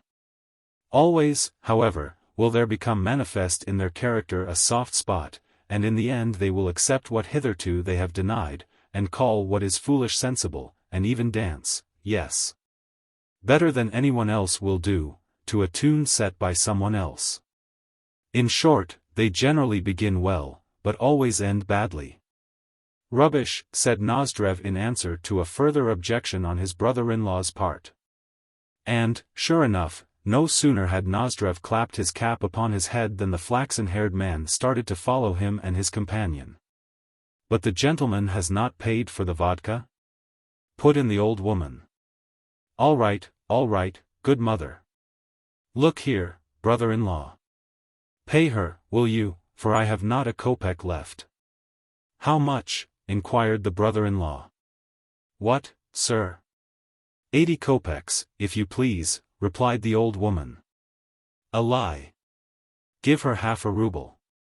That will be quite enough." "No, it will not, barin," protested the old woman. However, she took the money gratefully, and even ran to the door to open it for the gentleman. As a matter of fact, she had lost nothing by the transaction, since she had demanded fully a quarter more than the vodka was worth. The travelers then took their seats, and since Chichikov's britchka kept alongside the britchka wherein Nozdrev and his brother-in-law were seated, it was possible for all three men to converse together as they proceeded. Behind them came Nozdrev's smaller buggy, with its team of lean stage horses and Porphyry and the puppy. But inasmuch as the conversation which the travelers maintained was not of a kind likely to interest the reader, I might do worse than say something concerning Nozdrev himself, seeing that he is destined to play no small role in our story. Nozdrev's face will be familiar to the reader, seeing that everyone must have encountered many such. Fellows of the kind are known as gay young sparks, and, even in their boyhood and school days, earn a reputation for being bones camarada, though with it all they come in for some hard knocks, for the reason that their faces evince an element of frankness, directness, and enterprise which enables them soon to make friends, and, almost before you have had time to look around, to start addressing you in the second person singular. Yet, while cementing such friendships for all eternity, almost always they begin quarreling the same evening, since, throughout, they are a loquacious, dissipated, high-spirited, over-showy tribe.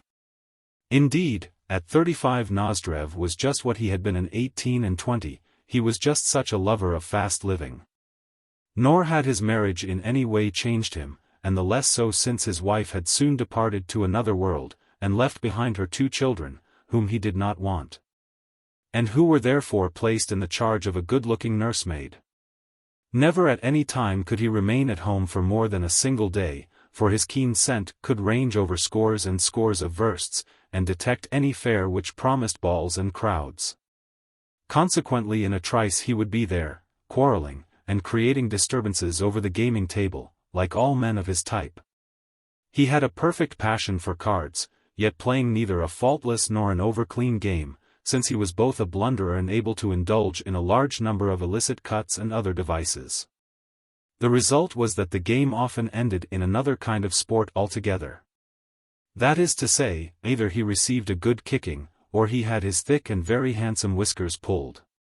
With the result that on certain occasions he returned home with one of those appendages looking decidedly ragged.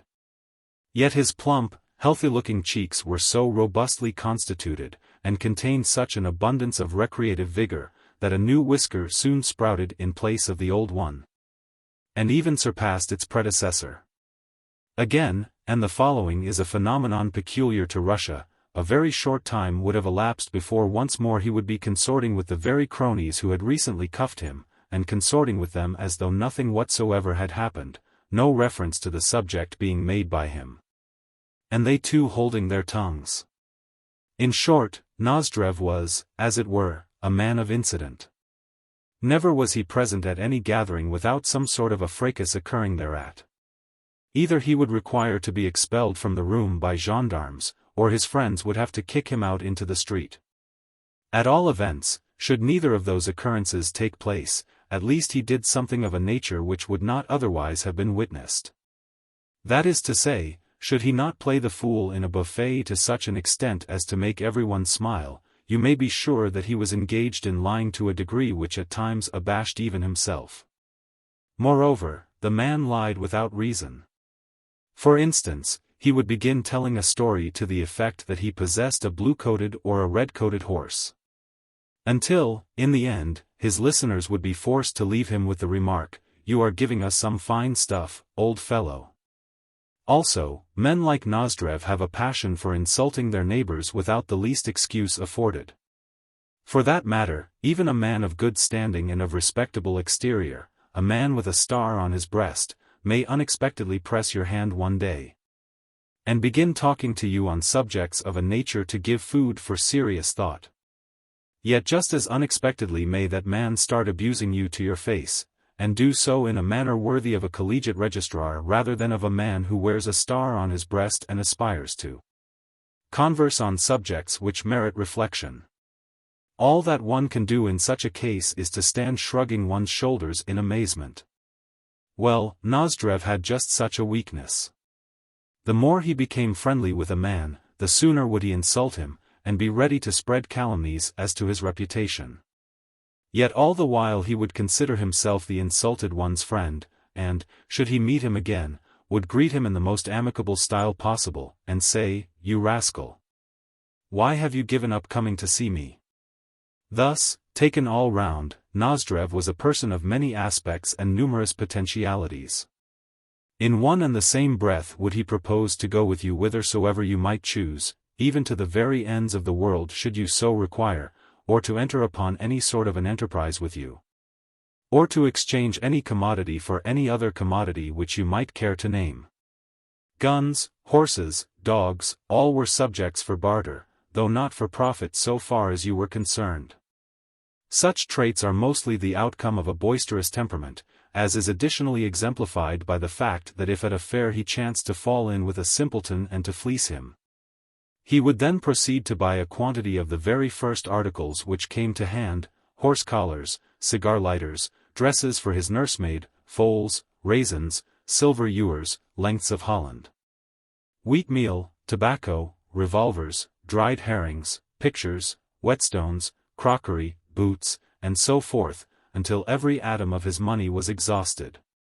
Yet seldom were these articles conveyed home, since, as a rule, the same day saw them lost to some more skillful gambler, in addition to his pipe, his tobacco pouch, his mouthpiece, his four-horsed turnout, and his coachman, with the result that, stripped to his very shirt, he would be forced to beg the loan of a vehicle from a friend. Such was Nozdrev. Some may say that characters of his type have become extinct, that Nozdrevs no longer exist. Alas! Such as say this will be wrong. For many a day must pass before the Nozdrevs will have disappeared from our ken. Everywhere they are to be seen in our midst, the only difference between the new and the old being a difference of garments. Persons of superficial observation are apt to consider that a man clad in a different coat is quite a different person from what he used to be. To continue. The three vehicles bowled up to the steps of Nozdrev's house, and their occupants alighted. But no preparations whatsoever had been made for the guests' reception. For on some wooden trestles in the center of the dining room a couple of peasants were engaged in whitewashing the ceiling and drawling out an endless song as they splashed their stuff about the floor. Hastily bidding peasants and trestles to be gone, Nozdrev departed to another room with further instructions. Indeed, so audible was the sound of his voice as he ordered dinner that Chichikov, who was beginning to feel hungry once more, was enabled to gather that it would be at least 5 o'clock before a meal of any kind would be available. On his return, Nozdrev invited his companions to inspect his establishment, even though as early as 2 o'clock he had to announce that nothing more was to be seen. The tour began with a view of the stables, where the party saw 2 mares, the one a grey, and the other a roan, and a colt. Which latter animal, though far from showy, Nozdrev declared to have cost him 10,000 rubles. "You never paid 10,000 rubles for the brute," exclaimed the brother-in-law. "He isn't worth even 1,000. "By God, I did pay 10,000, asserted Nozdrev. "You can swear that as much as you like," retorted the other. "Will you bet that I did not?" asked Nozdrev, but the brother-in-law declined the offer. Next, Nozdrev showed his guests some empty stalls where a number of equally fine animals, so he alleged, had lately stood. Also there was on view the goat, which an old belief still considers to be an indispensable adjunct to such places, even though its apparent use is to pace up and down beneath the noses of the horses as though the place belonged to it. Thereafter the host took his guests to look at a young wolf which he had got tied to a chain. "He is fed on nothing but raw meat," he explained, "for I want him to grow up as fierce as possible." Then the party inspected a pond in which there were fish of such a size that it would take 2 men all their time to lift one of them out. This piece of information was received with renewed incredulity on the part of the brother-in-law. "Now, Chichikov," went on Nozdrev, "let me show you a truly magnificent brace of dogs. The hardness of their muscles will surprise you, and they have jowls as sharp as needles." So saying, he led the way to a small, but neatly built, shed surrounded on every side with a fenced-in run. Entering this run, the visitors beheld a number of dogs of all sorts and sizes and colors. In their midst Nozdrev looked like a father lording it over his family circle. Erecting their tails, their stems, as dog fanciers call those members, the animals came bounding to greet the party, and fully a score of them laid their paws upon Chichikov's shoulders. Indeed, one dog was moved with such friendliness that, standing on its hind legs, it licked him on the lips, and so forced him to spit. That done, the visitors duly inspected the couple already mentioned, and expressed astonishment at their muscles. True enough, they were fine animals. Next, the party looked at a Crimean bitch which, though blind and fast nearing her end, had, 2 years ago, been a truly magnificent dog. At all events, so said Nozdrev. Next came another bitch, also blind. Then an inspection of the water-mill, which lacked the spindle socket wherein the upper stone ought to have been revolving, fluttering, to use the Russian peasant's quaint expression. "But never mind," said Nozdrev. "Let us proceed to the blacksmith's shop." So to the blacksmith's shop the party proceeded, and when the said shop had been viewed, Nozdrev said as he pointed to a field, "In this field I have seen such numbers of hares as to render the ground quite invisible. Indeed, on one occasion I, with my own hands, caught a hare by the hind legs." "You never caught a hare by the hind legs with your hands," remarked the brother-in-law. "But I did," reiterated Nozdrev. "However, let me show you the boundary where my lands come to an end." So saying, he started to conduct his guests across a field which consisted mostly of mole-heaps, and in which the party had to pick their way between strips of ploughed land and of harrowed. Soon Chichikov began to feel weary, for the terrain was so low-lying that in many spots water could be heard squelching underfoot, and though for a while the visitors watched their feet and stepped carefully, they soon perceived that such a course availed them nothing, and took to following their noses, without either selecting or avoiding the spots where the mire happened to be deeper or the reverse. At length, when a considerable distance had been covered, they caught sight of a boundary post and a narrow ditch. "That is the boundary," said Nozdrev. "Everything that you see on this side of the post is mine, as well as the forest on the other side of it, and what lies beyond the forest." "Where did that forest become yours?" asked the brother-in-law. "It cannot be long since you purchased it, for it never used to be yours." "Yes, it isn't long since I purchased it," said Nozdrev. "How long?" "How long? Why, I purchased it 3 days ago, and gave a pretty sum for it, as the devil knows." "Indeed? Why, 3 days ago you were at the fair?" "Wiseacre. Cannot one be at a fair and buy land at the same time?" "Yes, I was at the fair, and my steward bought the land in my absence." "Oh, your steward bought it?" The brother-in-law seemed doubtful, and shook his head. The guests returned by the same route as that by which they had come. Whereafter, on reaching the house, Nozdrev conducted them to his study, which contained not a trace of the things usually to be found in such apartments, such things as books and papers. On the contrary, the only articles to be seen were a sword and a brace of guns, the one of them worth 300 rubles, and the other about 800. The brother-in-law inspected the articles in question, and then shook his head as before. Next, the visitors were shown some real Turkish daggers, of which one bore the inadvertent inscription, Savely Sibiriakov 19 Master Cutler. Then came a barrel organ, on which Nozdrev started to play some tune or another.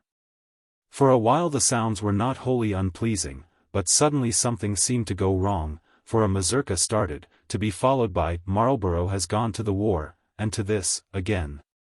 There succeeded an antiquated waltz.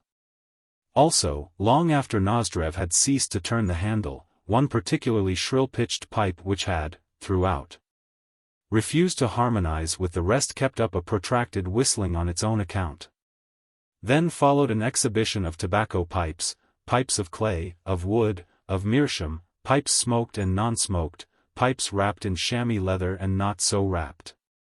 An amber-mounted hookah, a stake won at cards, and a tobacco pouch, worked, it was alleged, by some countess who had fallen in love with Nozdrev at a post-house, and whose handiwork Nozdrev averred to constitute the sublimity of superfluity, a term which, in the Nozdrevian vocabulary, purported to signify the acme of perfection. Finally, after some hors d'oeuvre of sturgeon's back, they sat down to table, the time being then nearly 5 o'clock. But the meal did not constitute by any means the best of which Chichikov had ever partaken, seeing that some of the dishes were overcooked, and others were scarcely cooked at all. Evidently their compounder had trusted chiefly to inspiration, she had laid hold of the first thing which had happened to come to hand. For instance, had pepper represented the nearest article within reach, she had added pepper wholesale. Had a cabbage chanced to be so encountered, she had pressed it also into the service. And the same with milk, bacon, and peas. In short, her rule seemed to have been, make a hot dish of some sort, and some sort of taste will result. For the rest, Nozdrev drew heavily upon the wine. Even before the soup had been served, he had poured out for each guest a bumper of port and another of haut sauterne. Never in provincial towns is ordinary, vulgar sauterne even procurable. Next, he called for a bottle of Madeira, as fine a tipple as ever a field marshal drank. But the Madeira only burnt the mouth, since the dealers, familiar with the taste of our landed gentry, who love good Madeira, invariably doctor the stuff with copious dashes of rum and imperial vodka, in the hope that Russian stomachs will thus be enabled to carry off the lot. After this bottle Nozdrev called for another and a very special brand, a brand which he declared to consist of a blend of Burgundy and Champagne, and of which he poured generous measures into the glasses of Chichikov and the brother-in-law as they sat to right and left of him. But since Chichikov noticed that, after doing so, he added only a scanty modicum of the mixture to his own tumbler, our hero determined to be cautious, and therefore took advantage of a moment when Nozdrev had again plunged into conversation and was yet a third time engaged in refilling his brother-in-law's glass. to contrive to upset his, Chichikov's, glass over his plate. In time there came also to table a tart of mountain ashberries, berries which the host declared to equal, in taste, ripe plums, but which, curiously enough, smacked more of corn brandy. Next, the company consumed a sort of pasty of which the precise name has escaped me, but which the host rendered differently even on the second occasion of its being mentioned. The meal over, and the whole tale of wines tried, the guests still retained their seats, a circumstance which embarrassed Chichikov. Seeing that he had no mind to propound his pet scheme in the presence of Nozdrev's brother-in-law, who was a complete stranger to him. No, that subject called for amicable and private conversation. Nevertheless, the brother-in-law appeared to bode little danger, seeing that he had taken on board a full cargo, and was now engaged in doing nothing of a more menacing nature than picking his nose. At length he himself noticed that he was not altogether in a responsible condition. Wherefore he rose and began to make excuses for departing homewards, though in a tone so drowsy and lethargic that, to quote the Russian proverb, he might almost have been pulling a collar on to a horse by the clasps. "No, no," cried Nozdrev. "I am not going to let you go." "But I must go," replied the brother-in-law. "Don't try to hinder me. You are annoying me greatly." "Rubbish. We are going to play a game of banker." "No, no. You must play it without me, my friend. My wife is expecting me at home, and I must go and tell her all about the fair. Yes, I must go if I am to please her. Do not try to detain me. Your wife be. But have you really an important piece of business with her?" "No, no, my friend. The real reason is that she is a good and trustful woman, and that she does a great deal for me. The tears spring to my eyes as I think of it. Do not detain me. As an honorable man I say that I must go.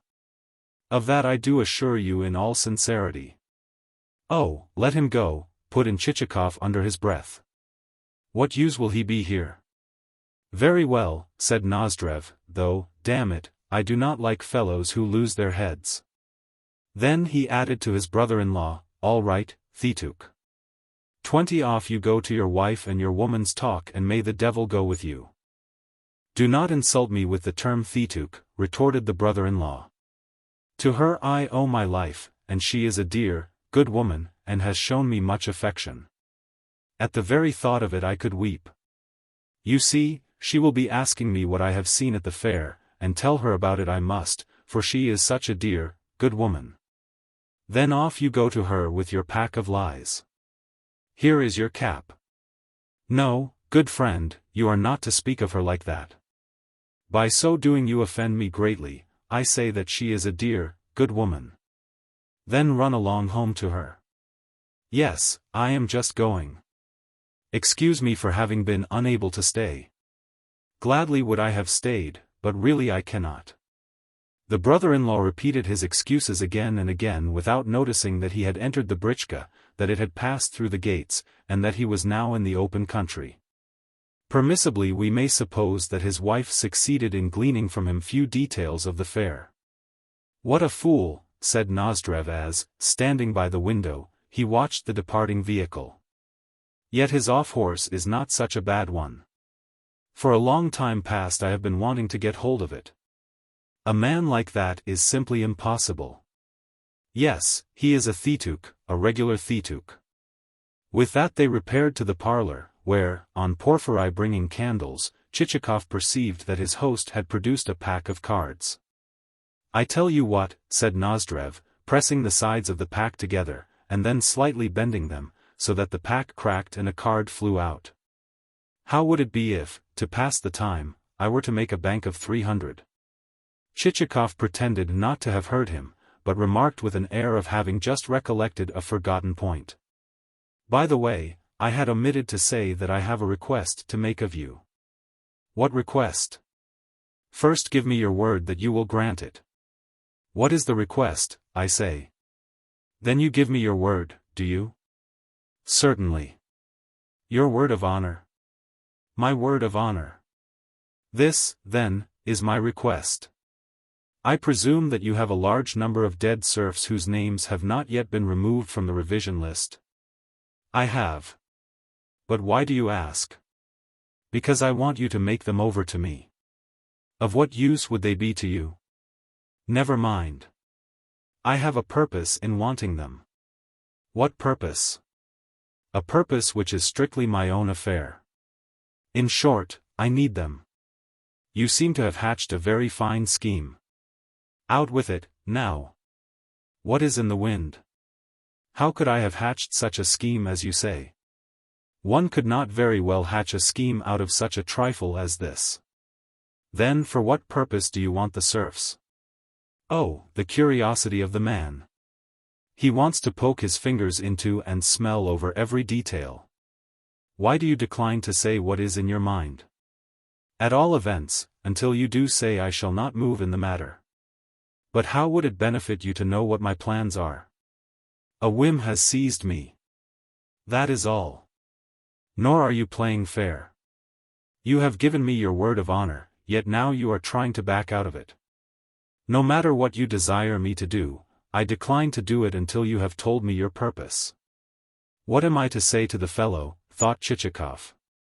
He reflected for a moment, and then explained that he wanted the dead souls in order to acquire a better standing in society, since at present he possessed little landed property. And only a handful of serfs. You are lying, said Nozdrev without even letting him finish. Yes, you are lying, my good friend. Chichikov himself perceived that his device had been a clumsy one, and his pretext weak. I must tell him straight out, he said to himself as he pulled his wits together. Should I tell you the truth, he added aloud, I must beg of you not to repeat it. The truth is that I am thinking of getting married. But, unfortunately, my betrothed's father and mother are very ambitious people, and do not want me to marry her, since they desire the bridegroom to own not less than 300 souls. Whereas I own but 150, and that number is not sufficient. Again you are lying, said Nozdrev. Then look here, I have been lying only to this extent. And Chichikov marked off upon his little finger a minute portion. Nevertheless I will bet my head that you have been lying throughout. Come, come. That is not very civil of you. Why should I have been lying? Because I know you, and know that you are a regular skinflint. I say that in all friendship. If I possessed any power over you I should hang you to the nearest tree. This remark hurt Chichikov, for at any time he disliked expressions gross or offensive to decency, and never allowed anyone, no, not even persons of the highest rank, to behave towards him with an undue measure of familiarity. Consequently his sense of umbrage on the present occasion was unbounded. By God, I would hang you, repeated Nozdrev. I say this frankly, and not for the purpose of offending you, but simply to communicate to you my friendly opinion. To everything there are limits, retorted Chichikov stiffly. If you want to indulge in speeches of that sort you had better return to the barracks. However, after a pause he added. If you do not care to give me the serfs, why not sell them? Sell them? I know you, you rascal. You wouldn't give me very much for them, would you? A nice fellow. Look here. What are they to you? So many diamonds, eh? I thought so. I know you.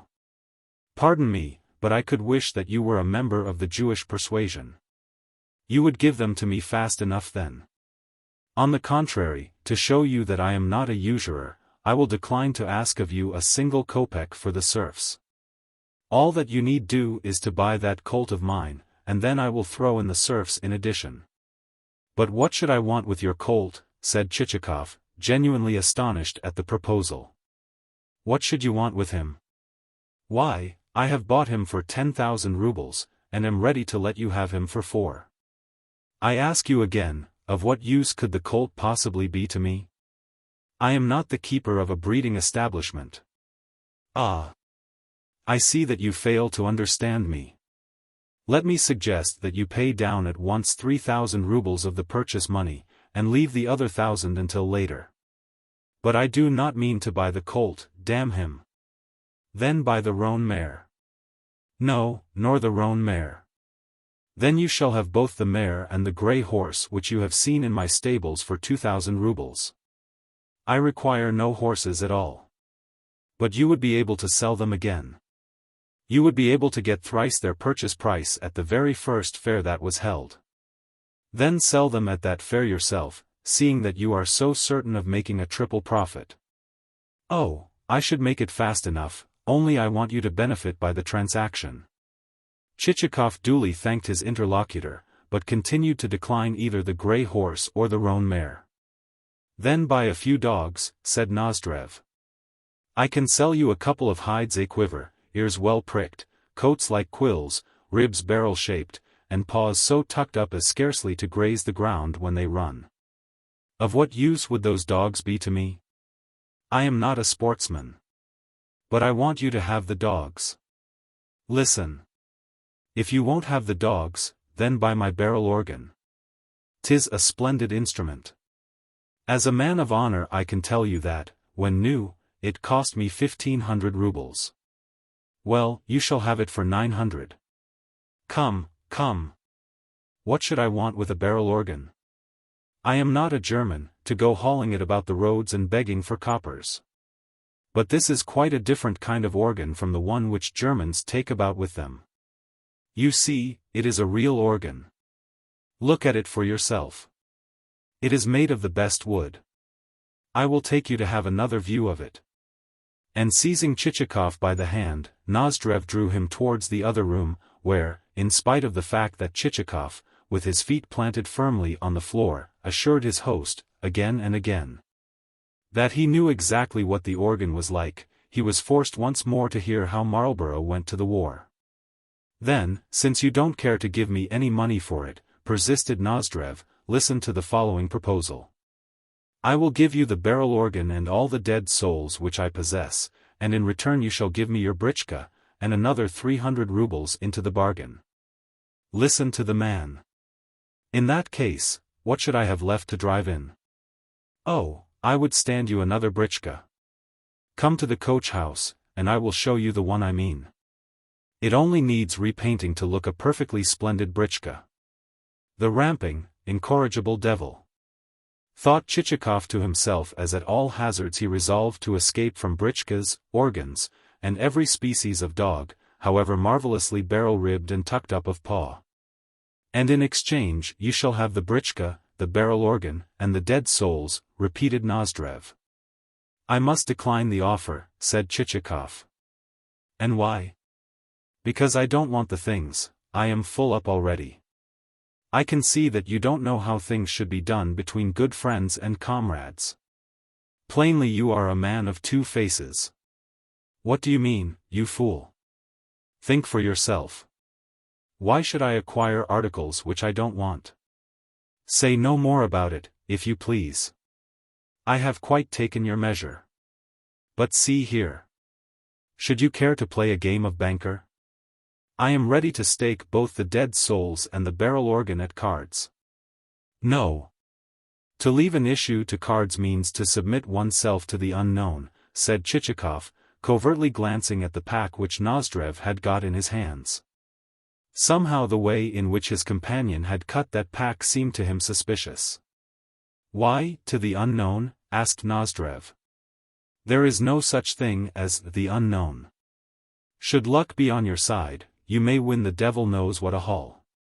Oh, luck, luck, he went on, beginning to deal, in the hope of raising a quarrel. Here is the cursed 9 upon which, the other night, I lost everything. All along I knew that I should lose my money. Said I to myself, the devil take you, you false, accursed card. Just as Nozdrev uttered the words Porphyry entered with a fresh bottle of liquor, but Chichikov declined either to play or to drink. Why do you refuse to play? Asked Nozdrev. Because I feel indisposed to do so. Moreover, I must confess that I am no great hand at cards. Why are you no great hand at them? Chichikov shrugged his shoulders. Because I am not, he replied. You are no great hand at anything, I think. What does that matter? God has made me so. The truth is that you are a thetuk, and nothing else. Once upon a time I believed you to be a good fellow, but now I see that you don't understand civility. One cannot speak to you as one would to an intimate, for there is no frankness or sincerity about you. You are a regular Sobokovich, just such another as he. For what reason are you abusing me? Am I in any way at fault for declining to play cards? Sell me those souls if you are the man to hesitate over such rubbish. The foul fiend take you. I was about to have given them to you for nothing, but now you shan't have them at all, not if you offer me 3 kingdoms in exchange. Henceforth I will have nothing to do with you, you cobbler, you dirty blacksmith. Porphyry, go and tell the ostler to give the gentleman's horses no oats, but only hay. This development Chichikov had hardly expected. And to you, added Nozdrev to his guest, get out of my sight. Yet in spite of this, host and guest took supper together, even though on this occasion the table was adorned with no wines of fictitious nomenclature. But only with a bottle which reared its solitary head beside a jug of what is usually known as vin ordinaire. When supper was over, Nozdrev said to Chichikov as he conducted him to a side room where a bed had been made up. This is where you are to sleep. I cannot very well wish you good night. Left to himself on Nozdrev's departure, Chichikov felt in a most unenviable frame of mind. Full of inward vexation, he blamed himself bitterly for having come to see this man and so wasted valuable time. But even more did he blame himself for having told him of his scheme, for having acted as carelessly as a child or a madman.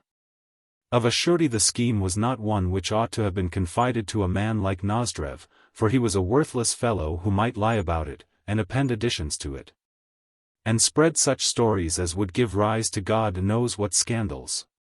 This is indeed bad. Chichikov said to himself. I have been an absolute fool.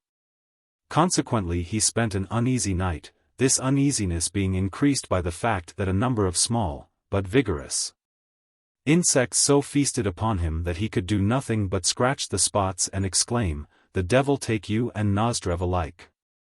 Only when morning was approaching did he fall asleep. On rising, he made it his first business, after donning dressing-gown and slippers, to cross the courtyard to the stable, for the purpose of ordering Selifan to harness the britchka. Just as he was returning from his errand he encountered Nozdrev, clad in a dressing-gown, and holding a pipe between his teeth. Host and guest greeted one another in friendly fashion, and Nozdrev inquired how Chichikov had slept. Fairly well, replied Chichikov, but with a touch of dryness in his tone. The same with myself, said Nozdrev. The truth is that such a lot of nasty brutes kept crawling over me that even to speak of it gives me the shudders. Likewise, as the effect of last night's doings, a whole squadron of soldiers seemed to be camping on my chest, and giving me a flogging. Ugh! And whom also do you think I saw in a dream? You would never guess. Why, it was Staff Captain Potsyeluev and Lieutenant Kovshinikov. Yes, though Chichikov to himself, and I wish that they too would give you a public thrashing. I felt so ill, went on Nozdrev. And just after I had fallen asleep something did come and sting me. Probably it was a party of hag fleas. Now, dress yourself, and I will be with you presently. First of all I must give that scoundrel of a bailiff a wigging. Chichikov departed to his own room to wash and dress. Which process completed, he entered the dining room to find the table laid with tea things and a bottle of rum. Clearly no broom had yet touched the place, for there remained traces of the previous night's dinner and supper in the shape of crumbs thrown over the floor and tobacco ash on the tablecloth. The host himself, when he entered, was still clad in a dressing-gown exposing a hairy chest. And as he sat holding his pipe in his hand, and drinking tea from a cup, he would have made a model for the sort of painter who prefers to portray gentlemen of the less curled and scented order. What think you? He asked of Chichikov after a short silence. Are you willing now to play me for those souls? I have told you that I never play cards. If the souls are for sale, I will buy them. I decline to sell them. Such would not be the course proper between friends. But a game of banker would be quite another matter. Let us deal the cards. I have told you that I decline to play. And you will not agree to an exchange? No. Then look here. Suppose we play a game of chess. If you win, the souls shall be yours. There are lots which I should like to see crossed off the revision list. Hi, Porphyry. Bring me the chessboard. You are wasting your time. I will play neither chess nor cards. But chess is different from playing with a bank. In chess there can be neither luck nor cheating, for everything depends upon skill. In fact, I warn you that I cannot possibly play with you unless you allow me a move or two in advance. The same with me, thought Chichikov. Shall I, or shall I not, play this fellow? I used not to be a bad chess player, and it is a sport in which he would find it more difficult to be up to his tricks. Very well, he added aloud. I will play you at chess. And stake the souls for 100 rubles? Asked Nozdrev. No. Why for 100? Would it not be sufficient to stake them for 50? No. What would be the use of 50? Nevertheless, for the 100 rubles I will throw in a moderately old puppy, or else a gold seal and watch chain. Very well, assented Chichikov. Then how many moves are you going to allow me? Is that to be part of the bargain? Why, none, of course. At least allow me 2. No, none. I myself am only a poor player. I know you and your poor play, said Nozdrev, moving a chessman. In fact, it is a long time since last I had a chessman in my hand, replied Chichikov, also moving a piece. Ah. I know you and your poor play, repeated Nozdrev, moving a second chessman. I say again that it is a long time since last I had a chessman in my hand. And Chichikov, in his turn, moved.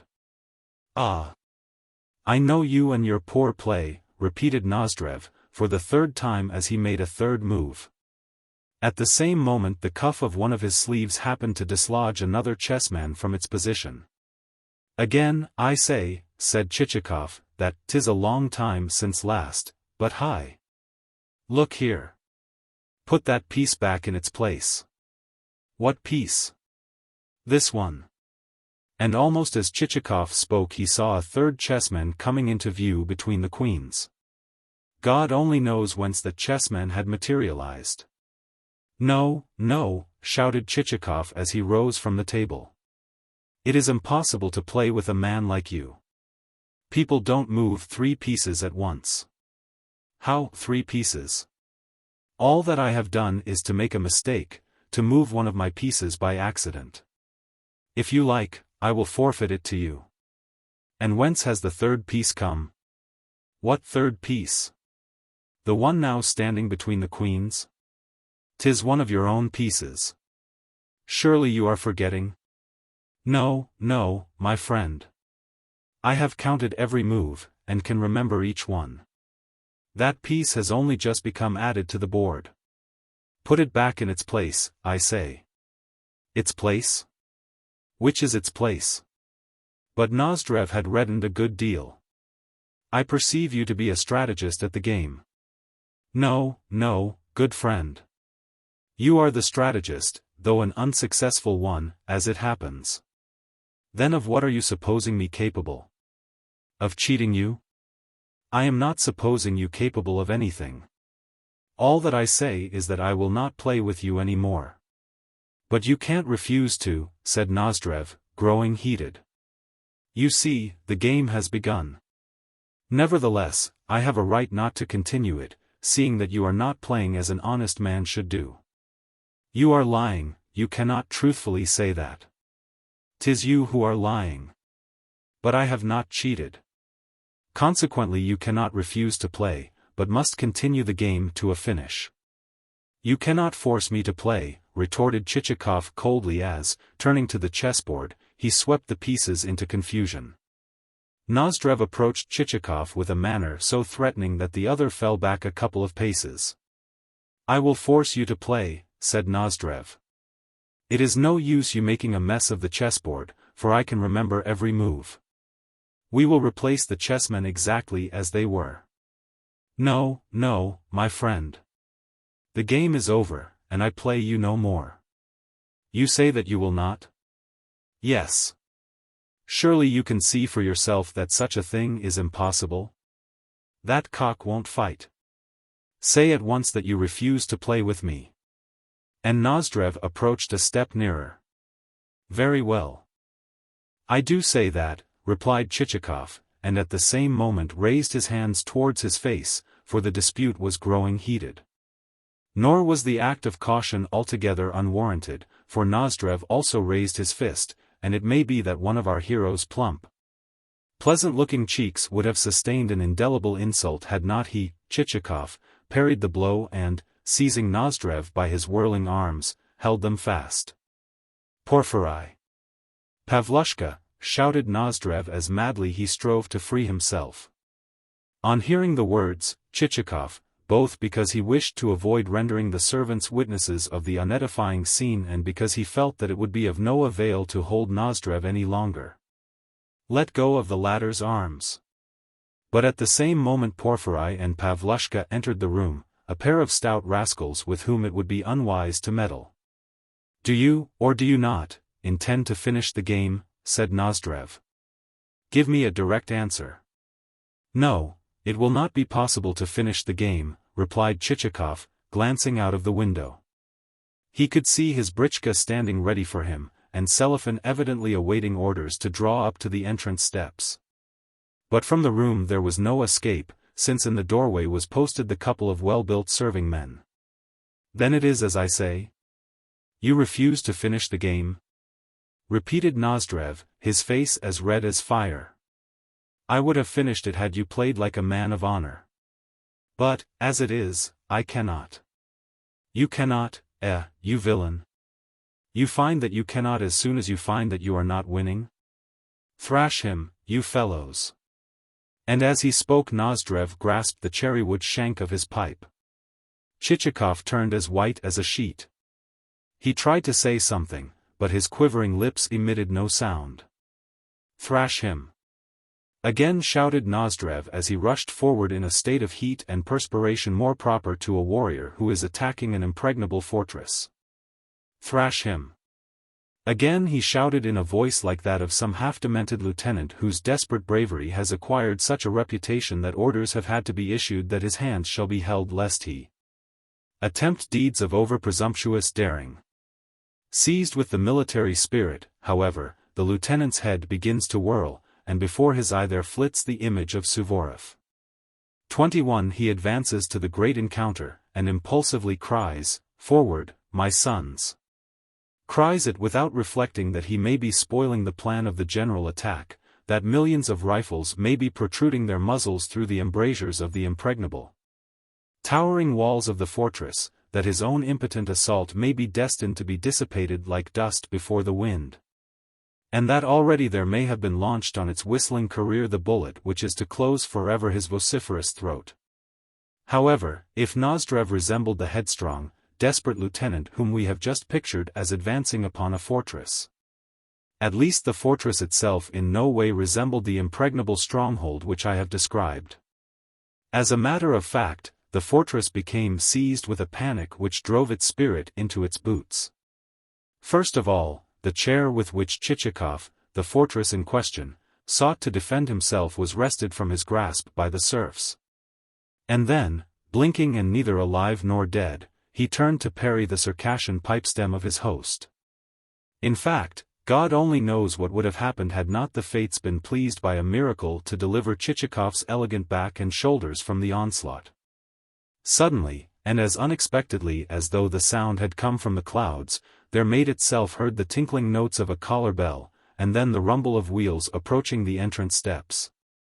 And, lastly, the snorting and hard breathing of a team of horses as a vehicle came to a standstill. Involuntarily all present glanced through the window, and saw a man clad in a semi-military greatcoat leap from a buggy. After making an inquiry or two in the hall, he entered the dining room just at the juncture when Chichikov, almost swooning with terror, had found himself placed in about as awkward a situation as could well befall a mortal man. "Kindly tell me which of you is Monsieur Nozdrev?" said the unknown with a glance of perplexity both at the person named, who was still standing with pipe shank upraised, and at Chichikov, who was just beginning to recover from his unpleasant predicament. "Kindly tell me whom I have the honor of addressing," retorted Nozdrev as he approached the official. "I am the superintendent of rural police." "And what do you want?" "I have come to fulfill a commission imposed upon me. That is to say, I have come to place you under arrest until your case shall have been decided." "Rubbish! What case, pray?" "The case in which you involve yourself when, in a drunken condition, and through the instrumentality of a walking stick, you offered grave offense to the person of landowner Maximov." "You lie. To your face I tell you that never in my life have I set eyes upon landowner Maximov." "Good sir, allow me to represent to you that I am a government officer. Speeches like that you may address to your servants, but not to me." At this point Chichikov, without waiting for Nozdrev's reply, seized his cap, slipped behind the superintendent's back, rushed out onto the veranda, sprang into his britchka, and ordered Selifan to drive like the wind. Chapter 5. Certainly Chichikov was a thorough coward, for, although the britchka pursued its headlong course until Nozdrev's establishment had disappeared behind hillocks and hedgerows, our hero continued to glance nervously behind him, as though every moment expecting to see a stern chase begin. His breath came with difficulty, and when he tried his heart with his hands he could feel it fluttering like a quail caught in a net. "What a sweat the fellow has thrown me into," he thought to himself, while many a dire and forceful aspiration passed through his mind. Indeed, the expressions to which he gave vent were most inelegant in their nature. But what was to be done next? He was a Russian and thoroughly aroused. The affair had been no joke. But for the superintendent, he reflected, I might never again have looked upon God's daylight, I might have vanished like a bubble on a pool, and left neither trace nor posterity nor property nor an honorable name for my future offspring to inherit. It seemed that our hero was particularly anxious with regard to his possible issue. "What a scurvy barin," mused Selifan as he drove along. "Never have I seen such a barin. I should like to spit in his face. 'Tis better to allow a man nothing to eat than to refuse to feed a horse properly. A horse needs his oats, they are his proper fare. Even if you make a man procure a meal at his own expense, don't deny a horse his oats, for he ought always to have them." An equally poor opinion of Nozdrev seemed to be cherished also by the steeds, for not only were the bay and the assessor clearly out of spirits, but even the skewbald was wearing a dejected air. True, at home the skewbald got none but the poorer sorts of oats to eat, and Selifan never filled his trough without having first called him a villain. But at least they were oats, and not hay, they were stuff which could be chewed with a certain amount of relish. Also, there was the fact that at intervals he could intrude his long nose into his companions' troughs, especially when Selifan happened to be absent from the stable, and ascertain what their provender was like. But at Nozdrev's there had been nothing but hay. That was not right. All three horses felt greatly discontented. But presently the malcontents had their reflections cut short in a very rude and unexpected manner. That is to say, they were brought back to practicalities by coming into violent collision with a six-horsed vehicle, while upon their heads descended both a babel of cries from the ladies inside and a storm of curses and abuse from the coachman. "Ah, you damned fool," he vociferated. "I shouted to you loud enough. Draw out, you old raven, and keep to the right. Are you drunk?" Selifan himself felt conscious that he had been careless, but since a Russian does not care to admit a fault in the presence of strangers, he retorted with dignity, "Why have you run into us? Did you leave your eyes behind you at the last tavern that you stopped at?" With that he started to back the britchka, in the hope that it might get clear of the other's harness. But this would not do, for the pair were too hopelessly intertwined. Meanwhile the skewbald snuffed curiously at his new acquaintances as they stood planted on either side of him, while the ladies in the vehicle regarded the scene with an expression of terror. One of them was an old woman, and the other a damsel of about 16.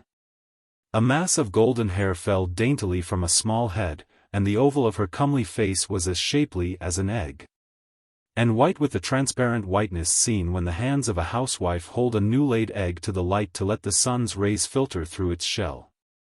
The same tint marked the maiden's ears where they glowed in the sunshine, and, in short, what with the tears in her wide-open, arresting eyes, she presented so attractive a picture that our hero bestowed upon it more than a passing glance before he turned his attention to the hubbub which was being raised among the horses and the coachman. "Back out, you rook of Nizhny Novgorod," the stranger's coachman shouted. Selifan tightened his reins, and the other driver did the same. The horses stepped back a little, and then came together again, this time getting a leg or two over the traces. In fact, so pleased did the skewbald seem with his new friends that he refused to stir from the melee into which an unforeseen chance had plunged him. Laying his muzzle lovingly upon the neck of one of his recently acquired acquaintances, he seemed to be whispering something in that acquaintance's ear, and whispering pretty nonsense, too, to judge from the way in which that confidant kept shaking his ears.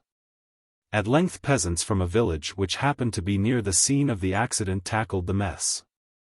And since a spectacle of that kind is to the Russian muzhik what a newspaper or a club meeting is to the German, the vehicles soon became the center of a crowd, and the village denuded even of its old women and children. The traces were disentangled, and a few slaps on the nose forced the skewbald to draw back a little, after which the teams were straightened out and separated. Nevertheless, either sheer obstinacy or vexation at being parted from their new friends caused the strange team absolutely to refuse to move a leg. Their driver laid the whip about them, but still they stood as though rooted to the spot. At length the participatory efforts of the peasants rose to an unprecedented degree of enthusiasm, and they shouted in an intermittent chorus the advice, "Do you, Andrusha, take the head of the trace horse on the right, while Uncle Mitai mounts the shaft horse. Get up, Uncle Mitai."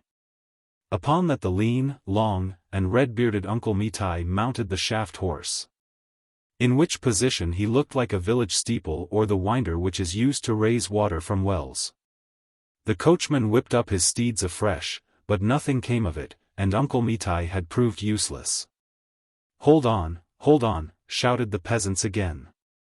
"Do you, Uncle Mitai, mount the trace horse, while Uncle Manai mounts the shaft horse." Whereupon Uncle Manai, a peasant with a pair of broad shoulders, a beard as black as charcoal, and a belly like the huge samovar in which Spiton is brewed for all attending a local market, hastened to seat himself upon the shaft horse, which almost sank to the ground beneath his weight. "Now they will go all right," the muzhiks exclaimed. "Lay it on hot, lay it on hot. Give that sorrel horse the whip, and make him squirm like a Koromora." 22 Nevertheless, the affair in no way progressed, wherefore, seeing that flogging was of no use, Uncles Mitai and Manai both mounted the sorrel, while Andrusha seated himself upon the trace horse. Then the coachman himself lost patience, and sent the two uncles about their business, and not before it was time, seeing that the horses were steaming in a way that made it clear that, unless they were first winded, they would never reach the next post-house. So they were given a moment's rest.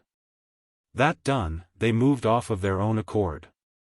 Throughout, Chichikov had been gazing at the young unknown with great attention, and had even made one or two attempts to enter into conversation with her, but without success. Indeed, when the ladies departed, it was as in a dream that he saw the girl's comely presence, the delicate features of her face, and the slender outline of her form vanish from his sight. It was as in a dream that once more he saw only the road, the britchka, the 3 horses, Selifan, and the bare, empty fields. Everywhere in life, yes, even in the plainest, the dingiest ranks of society, as much as in those which are uniformly bright and presentable, a man may happen upon some phenomenon which is so entirely different from those which have hitherto fallen to his lot, Everywhere through the web of sorrow of which our lives are woven there may suddenly break a clear, radiant thread of joy. Even as suddenly along the street of some poor, poverty-stricken village which, ordinarily, sees naught but a farm wagon there may came bowling a gorgeous coach with plated harness, picturesque horses, and a glitter of glass, so that the peasants stand gaping, and do not resume their caps until long after the strange equipage has become lost to sight. Thus the golden-haired maiden makes a sudden, unexpected appearance in our story, and as suddenly, as unexpectedly, disappears. Indeed, had it not been that the person concerned was Chichikov, and not some youth of 20 summers, a hussar or a student or, in general, a man standing on the threshold of life, what thoughts would not have sprung to birth, and stirred and spoken, within him? For what a length of time would he not have stood entranced as he stared into the distance and forgot alike his journey, the business still to be done, the possibility of incurring loss through lingering, himself, his vocation, the world, and everything else that the world contains. But in the present case the hero was a man of middle age, and of cautious and frigid temperament. True, he pondered over the incident, but in more deliberate fashion than a younger man would have done. That is to say, his reflections were not so irresponsible and unsteady. She was a comely damsel, he said to himself as he opened his snuff-box and took a pinch. But the important point is she also a nice damsel? One thing she has in her favor, and that is that she appears only just to have left school, and not to have had time to become womanly in the worser sense. At present, therefore, she is like a child. Everything in her is simple, and she says just what she thinks, and laughs merely when she feels inclined. Such a damsel might be made into anything, or she might be turned into worthless rubbish.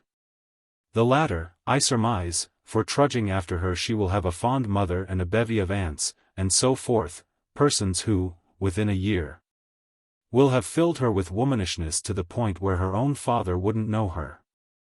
And to that there will be added pride and affectation, and she will begin to observe established rules, and to rack her brains as to how, and how much, she ought to talk, and to whom, and where, and so forth. Every moment will see her growing timorous and confused lest she be saying too much. Finally, she will develop into a confirmed prevaricator, and end by marrying the devil knows whom. Chichikov paused a while. Then he went on, yet I should like to know who she is, and who her father is, and whether he is a rich landowner of good standing, or merely a respectable man who has acquired a fortune in the service of the government.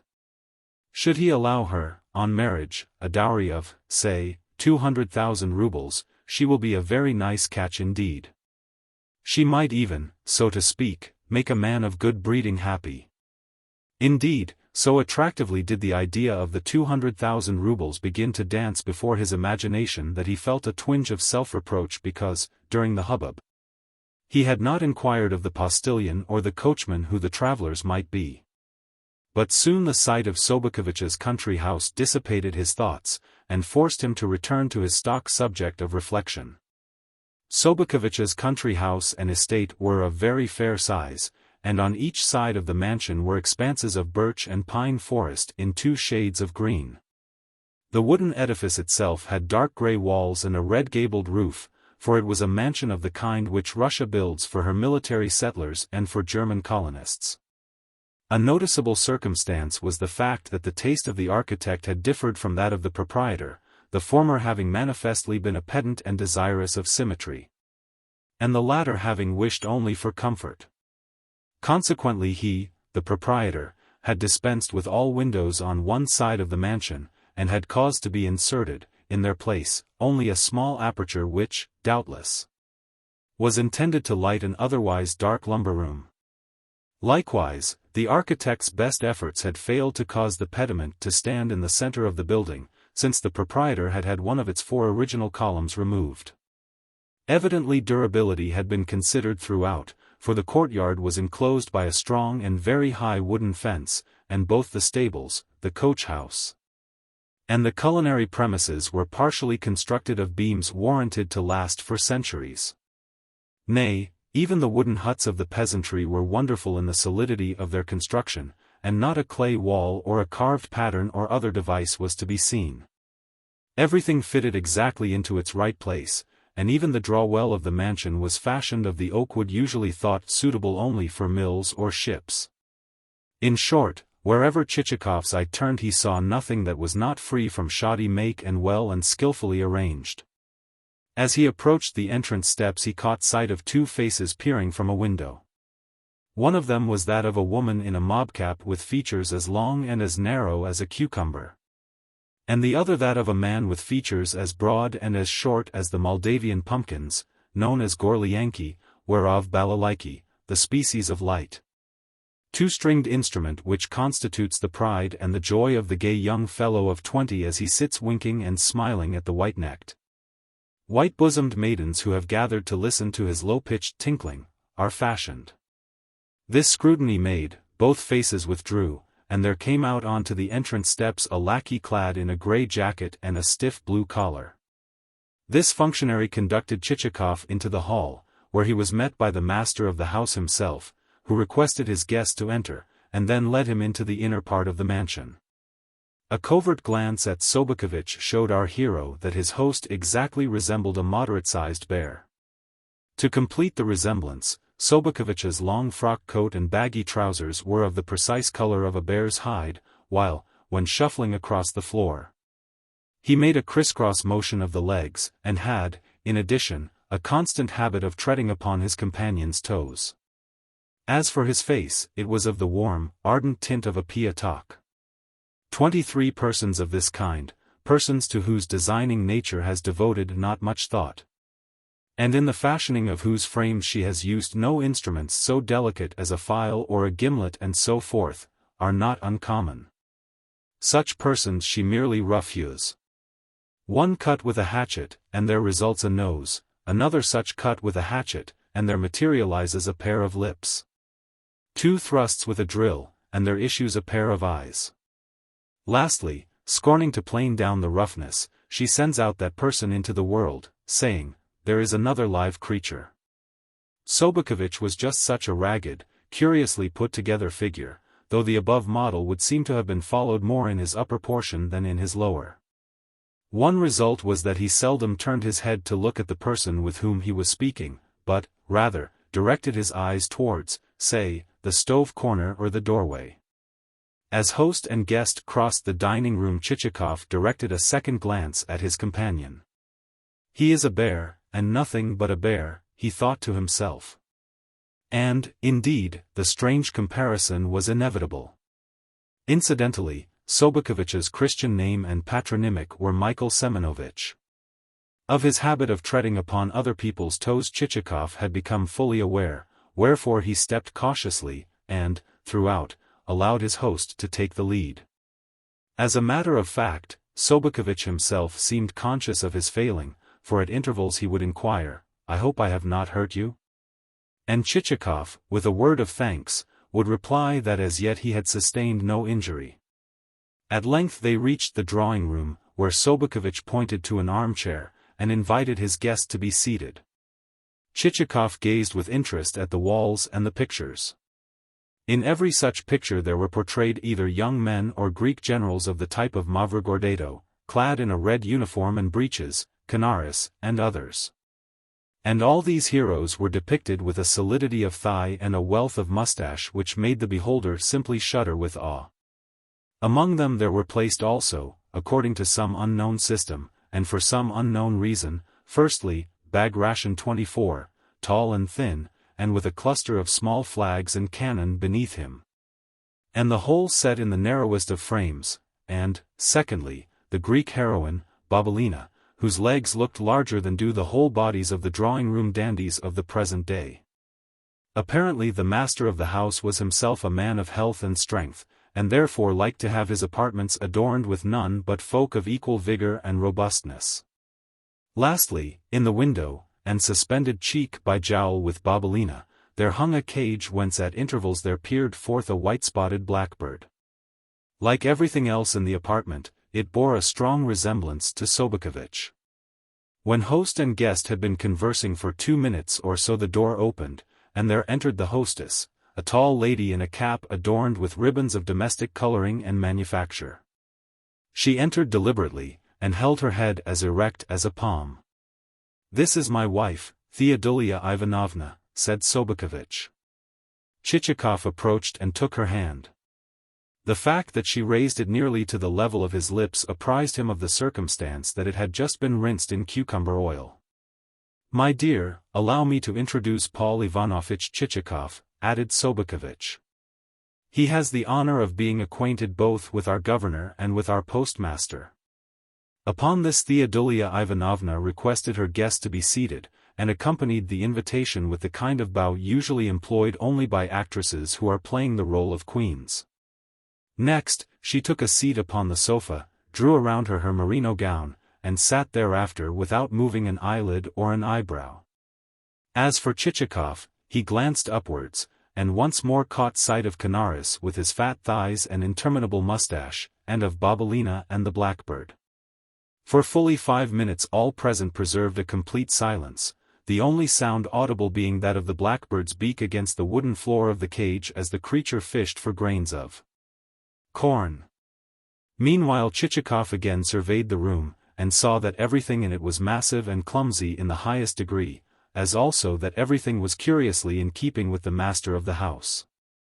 For example, in one corner of the apartment there stood a hazelwood bureau with a bulging body on 4 grotesque legs, the perfect image of a bear. Also, the tables and the chairs were of the same ponderous, unrestful order, and every single article in the room appeared to be saying either, "I, too, am a Sobakevich," or "I am exactly like Sobakevich. I heard speak of you one day when I was visiting the president of the council," said Chichikov, on perceiving that no one else had a mind to begin a conversation. "That was on Thursday last. We had a very pleasant evening." "Yes, on that occasion I was not there," replied Sobakevich. "What a nice man he is." "Who is?" inquired Sobakevich, gazing into the corner by the stove. "The president of the local council." "Did he seem so to you?"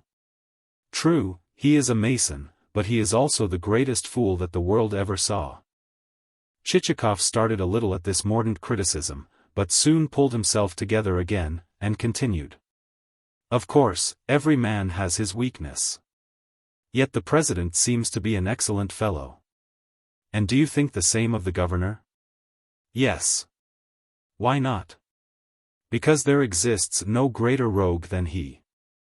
"What? The governor a rogue?" ejaculated Chichikov, at a loss to understand how the official in question could come to be numbered with thieves. "Let me say that I should never have guessed it. Permit me also to remark that his conduct would hardly seem to bear out your opinion, he seems so gentle a man." And in proof of this Chichikov cited the purses which the governor knitted, and also expatiated on the mildness of his features. "He has the face of a robber," said Sobakevich. "Were you to give him a knife, and to turn him loose on a turnpike, he would cut your throat for 2 kopecks. And the same with the vice-governor. The pair are just Gog and Magog." Evidently he is not on good terms with them, thought Chichikov to himself. "I had better pass to the chief of police, with whom he does seem to be friendly." Accordingly he added aloud, "For my own part, I should give the preference to the head of the gendarmerie. What a frank, outspoken nature he has! And what an element of simplicity does his expression contain!" "He is mean to the core," remarked Sobakevich coldly. "He will sell you and cheat you, and then dine at your table." "Yes, I know them all, and every one of them is a swindler, and the town a nest of rascals engaged in robbing one another. Not a man of the lot is there but would sell Christ. Yet stay, one decent fellow there is, the public prosecutor, though even he, if the truth be told, is little better than a pig." After these eulogia Chichikov saw that it would be useless to continue running through the list of officials, more especially since suddenly he had remembered that Sobakevich was not at any time given to commending his fellow man. "Let us go to luncheon, my dear," put in Theodolia Ivanovna to her spouse. "Yes, pray come to table," said Sobokovich to his guest. Whereupon they consumed the customary glass of vodka, accompanied by sundry snacks of salted cucumber and other dainties, with which Russians, both in town and country, preface a meal. Then they filed into the dining room in the wake of the hostess, who sailed on ahead like a goose swimming across a pond. The small dining table was found to be laid for 4 persons, the 4th place being occupied by a lady or a young girl. It would have been difficult to say which exactly, who might have been either a relative, the housekeeper, or a casual visitor. Certain persons in the world exist, not as personalities in themselves, but as spots or specks on the personalities of others. Always they are to be seen sitting in the same place, and holding their heads at exactly the same angle, so that one comes within an ace of mistaking them for furniture, and thinks to oneself that never since the day of their birth can they have spoken a single word. "My dear," said Sobokovich, "the cabbage soup is excellent." With that he finished his portion, and helped himself to a generous measure of Nia 25, the dish which follows shchi and consists of a sheep's stomach stuffed with black porridge, brains, and other things. "What Nia this is," he added to Chichikov. "Never would you get such stuff in a town, where one is given the devil knows what." "Nevertheless the governor keeps a fair table," said Chichikov. "Yes, but do you know what all the stuff is made of?" retorted Sobokovich. "If you did know you would never touch it." "Of course I am not in a position to say how it is prepared, but at least the pork cutlets and the boiled fish seemed excellent." "Ah, it might have been thought so. Yet I know the way in which such things are bought in the marketplace. They are bought by some rascal of a cook whom a Frenchman has taught how to skin a tomcat and then serve it up as hare." "Ugh! What horrible things you say," put in Madame. "Well, my dear, that is how things are done, and it is no fault of mine that it is so. Moreover, everything that is left over, everything that we, pardon me for mentioning it, cast into the slop pail, is used by such folk for making soup." "Always at table you begin talking like this," objected his helpmeet. "And why not?" said Sobokovich. "I tell you straight that I would not eat such nastiness, even had I made it myself. Sugar a frog as much as you like, but never shall it pass my lips. Nor would I swallow an oyster, for I know only too well what an oyster may resemble. But have some mutton, friend Chichikov. It is shoulder of mutton, and very different stuff from the mutton which they cook in noble kitchens, mutton which has been kicking about the marketplace for days or more. All that sort of cookery has been invented by French and German doctors, and I should like to hang them for having done so. They go and prescribe diets and a hunger cure as though what suits their flaccid German systems will agree with a Russian stomach. Such devices are no good at all." Sobokovich shook his head wrathfully. "Fellows like those are forever talking of civilization. As if that sort of thing was civilization. Phew!" Perhaps the speaker's concluding exclamation would have been even stronger had he not been seated at table. "For myself, I will have none of it. When I eat pork at a meal, give me the whole pig. When mutton, the whole sheep, when goose, the whole of the bird. 2 dishes are better than 1,000, provided that one can eat of them as much as one wants." And he proceeded to put precept into practice by taking half the shoulder of mutton onto his plate, and then devouring it down to the last morsel of gristle and bone. "My word!" reflected Chichikov. "The fellow has a pretty good holding capacity." "None of it for me," repeated Sobokovich as he wiped his hands on his napkin. "I don't intend to be like a fellow named Plushkin, who owns 800 souls, yet dines worse than does my shepherd." "Who is Plushkin?" asked Chichikov. "A miser," replied Sobokovich. "Such a miser as never you could imagine. Even convicts in prison live better than he does. And he starves his servants as well." "Really?" ejaculated Chichikov, greatly interested. "Should you, then, say that he has lost many peasants by death?" "Certainly. They keep dying like flies." "Then how far from here does he reside?" "About 5 versts. Only 5 versts? Exclaimed Chichikov, feeling his heart beating joyously. Ought one, when leaving your gates, to turn to the right or to the left? I should be sorry to tell you the way to the house of such a cur, said Sobokovich. A man had far better go to hell than to Plushkin's. Quite so, responded Chichikov.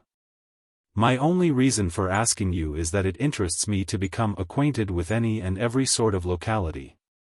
To the shoulder of mutton there succeeded, in turn, cutlets, each one larger than a plate, a turkey of about the size of a calf, eggs, rice, pastry, and every conceivable thing which could possibly be put into a stomach. There the meal ended. When he rose from table, Chichikov felt as though a pood's weight were inside him. In the drawing-room the company found dessert awaiting them in the shape of pears, plums, and apples. But since neither host nor guest could tackle these particular dainties, the hostess removed them to another room. Taking advantage of her absence, Chichikov turned to Sobokovich, who, prone in an armchair, seemed, after his ponderous meal, to be capable of doing little beyond belching and grunting, each such grunt or belch necessitating a subsequent signing of the cross over the mouth, and intimated to him a desire to have a little private conversation concerning a certain matter. At this moment the hostess returned. "Here is more dessert," she said. "Pray have a few radishes stewed in honey." Later, replied Sobokovich. "Do you go to your room, and Paul Ivanovitch and I will take off our coats and have a nap." Upon this the good lady expressed her readiness to send for feather beds and cushions, but her husband expressed a preference for slumbering in an armchair, and she therefore departed. When she had gone, Sobokovich inclined his head in an attitude of willingness to listen to Chichikov's business. Our hero began in a sort of detached manner, touching lightly upon the subject of the Russian Empire, and expatiating upon the immensity of the same, and saying that even the empire of ancient Rome had been of considerably smaller dimensions. Meanwhile Sobokovich sat with his head drooping. From that Chichikov went on to remark that, according to the statutes of the said Russian Empire, which yielded to none in glory, so much so that foreigners marveled at it, peasants on the census lists who had ended their earthly careers were nevertheless, on the rendering of new lists, returned equally with the living, to the end that the courts might be relieved of a multitude of trifling, useless emendations which might complicate the already sufficiently complex mechanism of the state.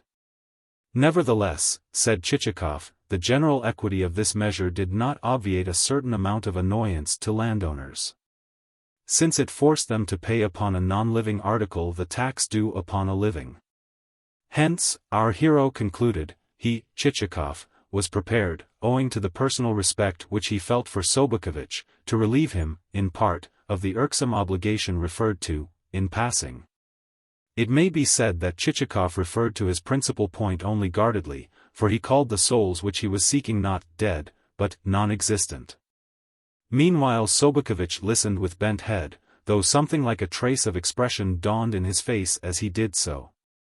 Ordinarily his body lacked a soul, or, if he did possess a soul, he seemed to keep it elsewhere than where it ought to have been. So that, buried beneath mountains, as it were, or enclosed within a massive shell, its movements produced no sort of agitation on the surface. "Well?" said Chichikov, though not without a certain tremor of diffidence as to the possible response. "You are after dead souls," were Sobokovich's perfectly simple words. He spoke without the least surprise in his tone, and much as though the conversation had been turning on grain. "Yes," replied Chichikov, and then, as before, softened down the expression, "dead souls." "They are to be found," said Sobokovich. "Why should they not be? Then of course you will be glad to get rid of any that you may chance to have?" "Yes, I shall have no objection to selling them." At this point the speaker raised his head a little, for it had struck him that surely the would-be buyer must have some advantage in view. "The devil," thought Chichikov to himself. "Here is he selling the goods before I have even had time to utter a word. And what about the price?" he added aloud. "Of course, the articles are not of a kind very easy to appraise. I should be sorry to ask too much, said Sobakevich. How would 100 rubles per head suit you? What, 100 rubles per head? Chichikov stared open-mouthed at his host, doubting whether he had heard aright, or whether his host's slow-moving tongue might not have inadvertently substituted one word for another. Yes. Is that too much for you? Said Sobakevich. Then he added, What is your own price? My own price? I think that we cannot properly have understood one another, that you must have forgotten of what the goods consist. With my hand on my heart do I submit that 8 grivni per soul would be a very handsome, offer. What? 8 grivni? In my opinion, a higher offer would be impossible. But I am not a seller of boots. No, yet you, for your part, will agree that these souls are not live human beings? I suppose you hope to find fools ready to sell you souls on the census list for a couple of groats apiece? Pardon me, but why do you use the term on the census list?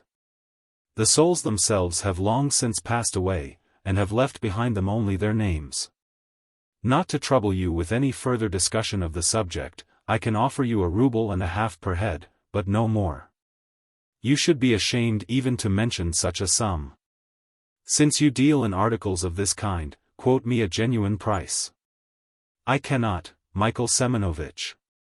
Believe me, I cannot. What a man cannot do, that he cannot do. The speaker ended by advancing another 0.5 ruble per head. But why hang back with your money? Said Sobakevich. Of a truth I am not asking much of you. Any other rascal than myself would have cheated you by selling you old rubbish instead of good, genuine souls, whereas I should be ready to give you of my best, even were you buying only nut kernels. For instance, look at Wheelwright Michev. Never was there such a one to build spring carts. And his handiwork was not like your Moscow handiwork, good only for an hour. No, he did it all himself, even down to the varnishing. Chichikov opened his mouth to remark that, nevertheless, the said Michev had long since departed this world. But Sobakevich's eloquence had got too thoroughly into its stride to admit of any interruption. And look, too, at Probka Stepan, the carpenter, his host went on. I will wager my head that nowhere else would you find such a workman. What a strong fellow he was. He had served in the guards, and the Lord only knows what they had given for him, seeing that he was over 3 arshins in height. Again Chichikov tried to remark that Probka was dead, but Sobakevich's tongue was borne on the torrent of its own verbiage, and the only thing to be done was to listen. And Milishkin, the bricklayer. He could build a stove in any house you liked. And Maxim Teliatnikov, the bootmaker. Anything that he drove his all into became a pair of boots, and boots for which you would be thankful, although he was a bit foul of the mouth. And Aremy Sorokoplekin, too. He was the best of the lot, and used to work at his trade in Moscow, where he paid a tax of 500 rubles. Well, there's an assortment of serfs for you. A very different assortment from what Plushkin would sell you. But permit me, at length put in Chichikov, astounded at this flood of eloquence to which there appeared to be no end. Permit me, I say, to inquire why you enumerate the talents of the deceased, seeing that they are all of them dead, and that therefore there can be no sense in doing so. A dead body is only good to prop a fence with, says the proverb. Of course they are dead, replied Sobakevich, but rather as though the idea had only just occurred to him, and was giving him food for thought. But tell me, now, what is the use of listing them as still alive? And what is the use of them themselves? They are flies, not human beings. Well, said Chichikov, they exist, though only in idea. But no, not only in idea. I tell you that nowhere else would you find such a fellow for working heavy tools as was Michev. He had the strength of a horse in his shoulders. And, with the words, Sobakevich turned, as though for corroboration, to the portrait of Bagration. As is frequently done by one of the parties in a dispute when he purports to appeal to an extraneous individual who is not only unknown to him, but wholly unconnected with the subject in hand. with the result that the individual is left in doubt whether to make a reply, or whether to betake himself elsewhere. Nevertheless, I cannot give you more than 2 rubles per head, said Chichikov. Well, as I don't want you to swear that I have asked too much of you and won't meet you halfway, suppose, for friendship's sake, that you pay me 75 rubles in assignats? Good heavens! Thought Chichikov to himself. Does the man take me for a fool? Then he added aloud, the situation seems to me a strange one, for it is as though we were performing a stage comedy. No other explanation would meet the case. Yet you appear to be a man of sense, and possessed of some education. The matter is a very simple one. The question is, what is a dead soul worth, and is it of any use to anyone? It is of use to you, or you would not be buying such articles. Chichikov bit his lip, and stood at a loss for a retort. He tried to saying something about family and domestic circumstances, but Sobokovich cut him short with, I don't want to know your private affairs, for I never poke my nose into such things. You need the souls, and I am ready to sell them. Should you not buy them, I think you will repent it. 2 rubles is my price, repeated Chichikov. Come, come. As you have named that sum, I can understand your not liking to go back upon it, but quote me a bona fide figure. The devil fly away with him, mused Chichikov. However, I will add another half ruble. And he did so. Indeed, said Sobokovich. Well, my last word upon it is 50 rubles in assignats. That will mean a sheer loss to me, for nowhere else in the world could you buy better souls than mine. The old skinflint, muttered Chichikov. Then he added aloud, with irritation in his tone, see here. This is a serious matter. Anyone but you would be thankful to get rid of the souls. Only a fool would stick to them, and continue to pay the tax. Yes, but remember, and I say it wholly in a friendly way, that transactions of this kind are not generally allowed. And that anyone would say that a man who engages in them must have some rather doubtful advantage in view. Have it your own way, said Chichikov, with assumed indifference. As a matter of fact, I am not purchasing for profit, as you suppose, but to humor a certain whim of mine. 2.5 rubles is the most that I can offer. Bless your heart, retorted the host. At least give me 30 rubles in assignats, and take the lot. No, for I see that you are unwilling to sell. I must say good day to you. Hold on, exclaimed Sobokovich, retaining his guest's hand, and at the same moment treading heavily upon his toes, so heavily, indeed, that Chichikov gasped and danced with the pain. I beg your pardon, said Sobokovich hastily. Evidently I have hurt you. Pray sit down again. No, retorted Chichikov. I am merely wasting my time, and must be off. Oh, sit down just for a moment. I have something more agreeable to say. And, drawing closer to his guest, Sobokovich whispered in his ear, as though communicating to him a secret, how about 25 rubles? No, exclaimed Chichikov. I won't give you even a quarter of that. I won't advance another kopeck. For a while Sobokovich remained silent, and Chichikov did the same.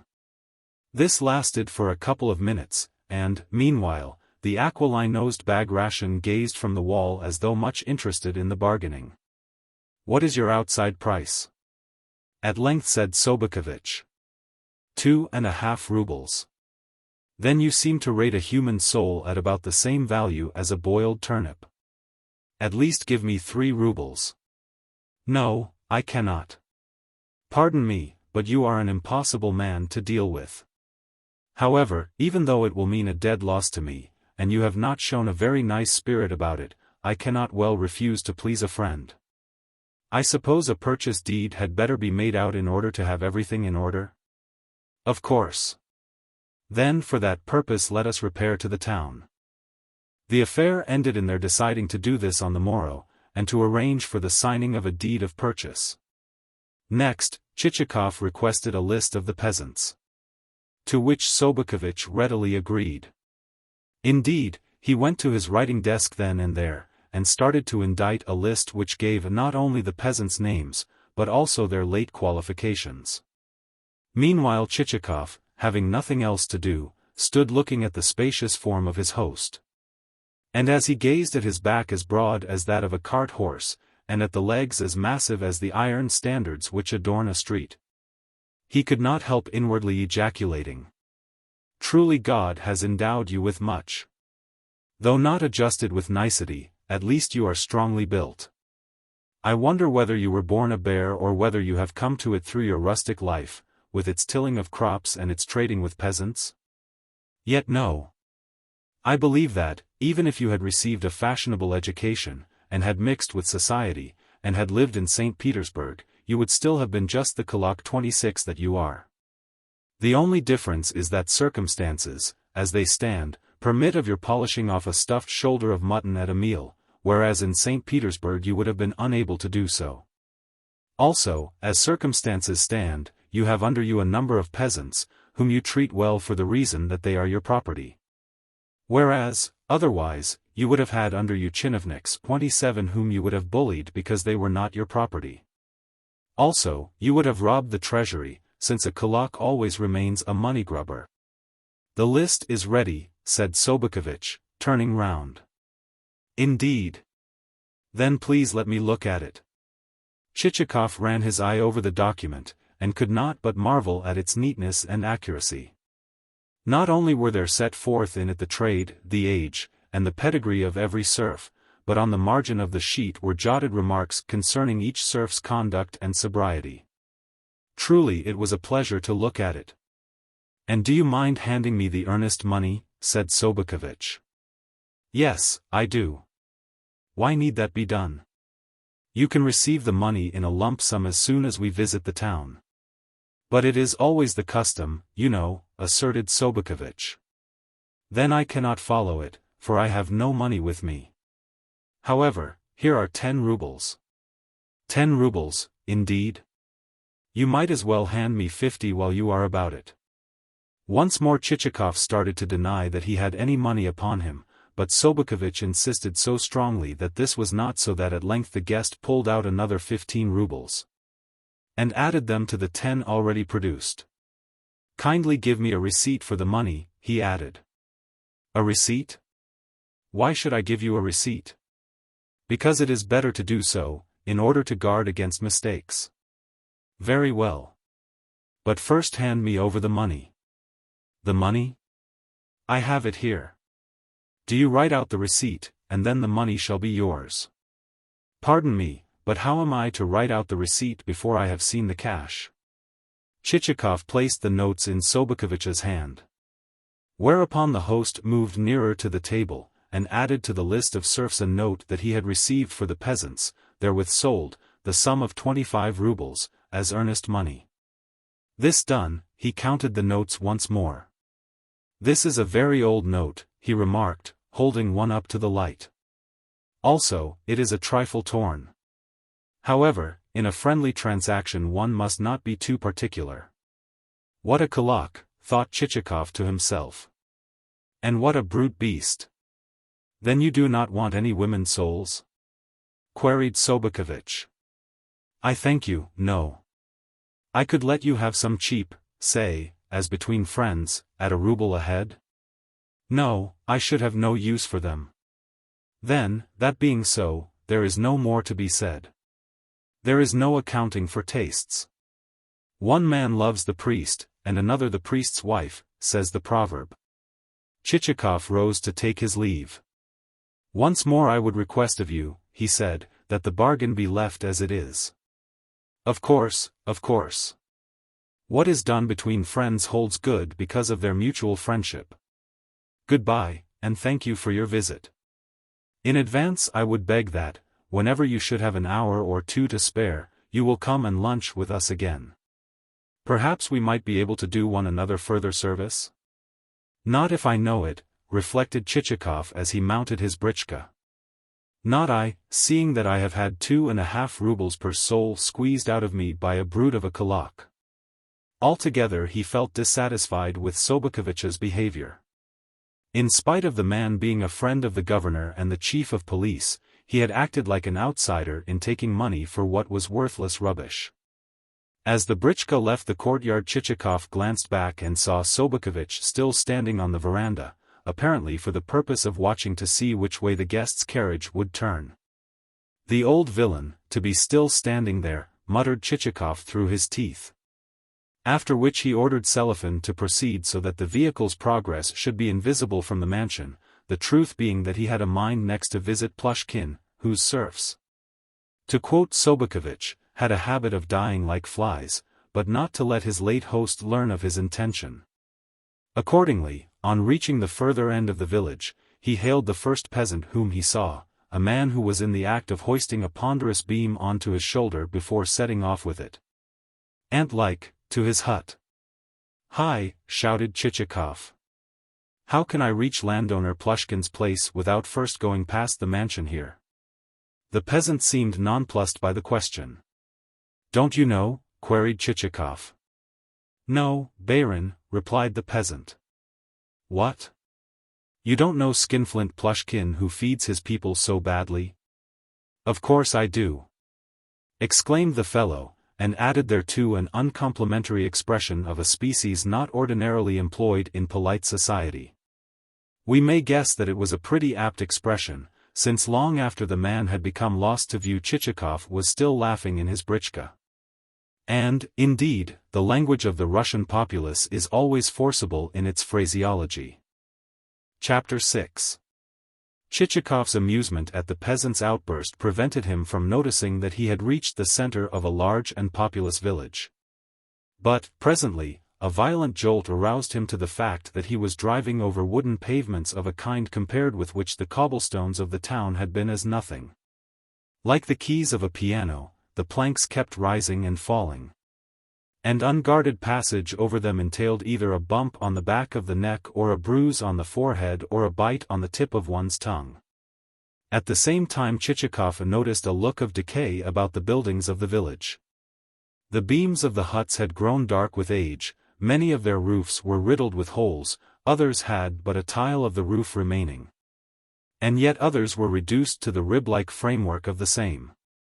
It would seem as though the inhabitants themselves had removed the laths and traverses, on the very natural plea that the huts were no protection against the rain, and therefore, since the latter entered in bucketfuls, there was no particular object to be gained by sitting in such huts when all the time there was the tavern and the high road and other places to resort to.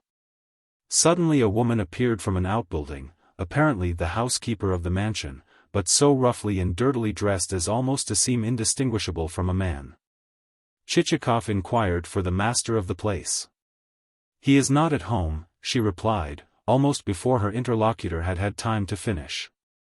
Then she added, "What do you want with him?" "I have some business to do," said Chichikov. "Then pray walk into the house," the woman advised. Then she turned upon him a back that was smeared with flour and had a long slit in the lower portion of its covering. Entering a large, dark hall which reeked like a tomb, he passed into an equally dark parlor that was lighted only by such rays as contrived to filter through a crack under the door. When Chichikov opened the door in question, the spectacle of the untidiness within struck him almost with amazement. It would seem that the floor was never washed, and that the room was used as a receptacle for every conceivable kind of furniture. On a table stood a ragged chair, with, beside it, a clock minus a pendulum and covered all over with cobwebs. Against a wall leant a cupboard, full of old silver, glassware, and china. On a writing table, inlaid with mother-of-pearl which, in places, had broken away and left behind it a number of yellow grooves, stuffed with putty, lay a pile of finely written manuscript. An overturned marble press, turning green, an ancient book in a leather cover with red edges, a lemon dried and shrunken to the dimensions of a hazelnut, the broken arm of a chair, a tumbler containing the dregs of some liquid and 3 flies, the whole covered over with a sheet of notepaper, a pile of rags, 2 ink-encrusted pens, and a yellow toothpick with which the master of the house had picked his teeth, apparently, at least before the coming of the French to Moscow. As for the walls, they were hung with a medley of pictures.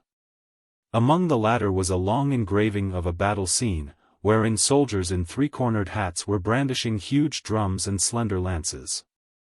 It lacked a glass, and was set in a frame ornamented with bronze fretwork and bronze corner rings. Beside it hung a huge, grimy oil painting representative of some flowers and fruit, half a watermelon, a boar's head, and the pendant form of a dead wild duck. Attached to the ceiling there was a chandelier in a holland covering, the covering so dusty as closely to resemble a huge cocoon enclosing a caterpillar. Lastly, in one corner of the room lay a pile of articles which had evidently been adjudged unworthy of a place on the table. Yet what the pile consisted of it would have been difficult to say, seeing that the dust on the same was so thick that any hand which touched it would have at once resembled a glove. Prominently protruding from the pile was the shaft of a wooden spade and the antiquated sole of a shoe. Never would one have supposed that a living creature had tenanted the room, were it not that the presence of such a creature was betrayed by the spectacle of an old nightcap resting on the table. Whilst Chichikov was gazing at this extraordinary mess, a side door opened and there entered the housekeeper who had met him near the outbuildings. But now Chichikov perceived this person to be a man rather than a woman, since a female housekeeper would have had no beard to shave, whereas the chin of the newcomer, with the lower portion of his cheeks, strongly resembled the currycomb which is used for grooming horses. Chichikov assumed a questioning air, and waited to hear what the housekeeper might have to say.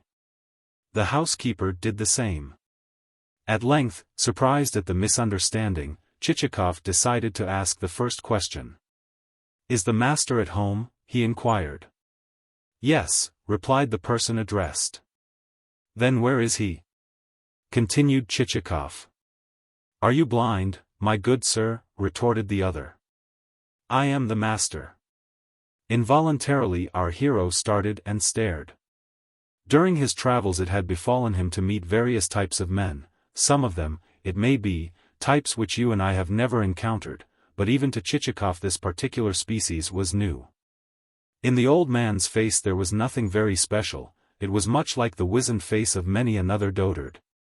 Save that the chin was so greatly projected that whenever he spoke he was forced to wipe it with a handkerchief to avoid dribbling, and that his small eyes were not yet grown dull, but twinkled under their overhanging brows like the eyes of mice when, with attentive ears and sensitive whiskers, they snuff the air and peer forth from their holes to see whether a cat or a boy may not be in the vicinity. No, the most noticeable feature about the man was his clothes. In no way could it have been guessed of what his coat was made, for both its sleeves and its skirts were so ragged and filthy as to defy description, while instead of two posterior tails, there dangled four of those appendages, with, projecting from them, a torn newspaper. Also, around his neck there was wrapped something which might have been a stocking, a garter, or a stomacher, but was certainly not a tie. In short, had Chichikov chanced to encounter him at a church door, he would have bestowed upon him a copper or two, for, to do our hero justice, he had a sympathetic heart and never refrained from presenting a beggar with alms, but in the present case there was standing before him, not a mendicant, but a landowner, and a landowner possessed of fully 1,000 serfs, the superior of all his neighbors in wealth of flour and grain, and the owner of storehouses, and so forth, that were crammed with homespun cloth and linen, tanned and undressed sheepskins, dried fish, and every conceivable species of produce. Nevertheless, such a phenomenon is rare in Russia, where the tendency is rather to prodigality than to parsimony. For several minutes Plushkin stood mute, while Chichikov remained so dazed with the appearance of the host and everything else in the room, that he, too, could not begin a conversation, but stood wondering how best to find words in which to explain the object of his visit. For a while he thought of expressing himself to the effect that, having heard so much of his host's benevolence and other rare qualities of spirit, he had considered it his duty to come and pay a tribute of respect.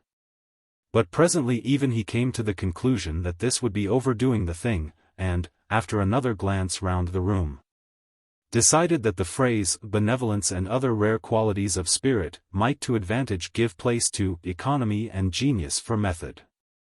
Accordingly, the speech mentally composed, he said aloud that, having heard of Plushkin's talents for thrifty and systematic management, he had considered himself bound to make the acquaintance of his host, and to present him with his personal compliments. I need hardly say that Chichikov could easily have alleged a better reason, had any better one happened, at the moment, to have come into his head. With toothless gums Plushkin murmured something in reply, but nothing is known as to its precise terms beyond that it included a statement that the devil was at liberty to fly away with Chichikov's sentiments. However, the laws of Russian hospitality do not permit even of a miser infringing their rules, wherefore Plushkin added to the foregoing a more civil invitation to be seated. "It is long since I last received a visitor," he went on. "Also, I feel bound to say that I can see little good in their coming. Once introduce the abominable custom of folk paying calls, and forthwith there will ensue such ruin to the management of estates that landowners will be forced to feed their horses on hay. Not for a long, long time have I eaten a meal away from home, although my own kitchen is a poor one, and has its chimney in such a state that, were it to become overheated, it would instantly catch fire." "What a brute," thought Chichikov. "I am lucky to have got through so much pastry and stuffed shoulder of mutton at Sobokovich's. Also," went on Plushkin, "I am ashamed to say that hardly a wisp of fodder does the place contain. But how can I get fodder? My lands are small, and the peasantry lazy fellows who hate work and think of nothing but the tavern. In the end, therefore, I shall be forced to go and spend my old age in roaming about the world." "But I have been told that you possess over 1,000 serfs," said Chichikov. "Who told you that?" "No matter who it was, you would have been justified in giving him the lie. He must have been a jester who wanted to make a fool of you. 1,000 souls, indeed! Why, just reckon the taxes on them, and see what there would be left. For these 3 years that accursed fever has been killing off my serfs wholesale." "Wholesale, you say?" echoed Chichikov, greatly interested. "Yes, wholesale," replied the old man.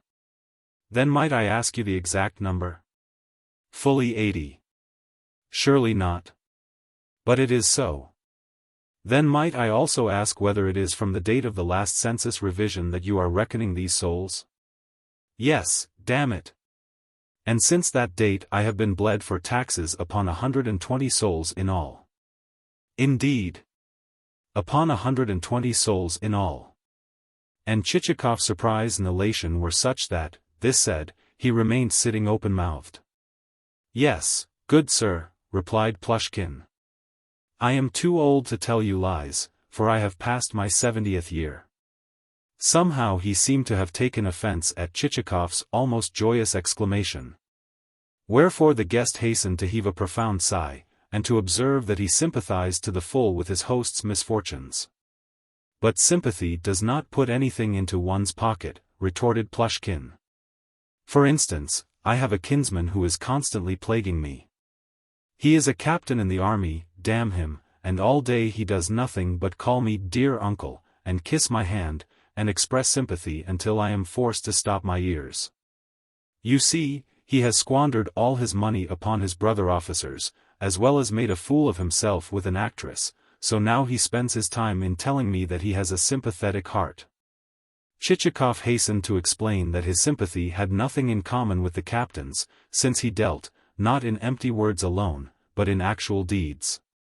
In proof of which he was ready then and there, for the purpose of cutting the matter short, and of dispensing with circumlocution, to transfer to himself the obligation of paying the taxes due upon such serfs as Plushkin's as had, in the unfortunate manner just described, departed this world. The proposal seemed to astonish Plushkin, for he sat staring open-eyed. At length he inquired, "My dear sir, have you seen military service?" "No," replied the other warily, "but I have been a member of the civil service." "Oh! Of the civil service?" And Plushkin sat moving his lips as though he were chewing something.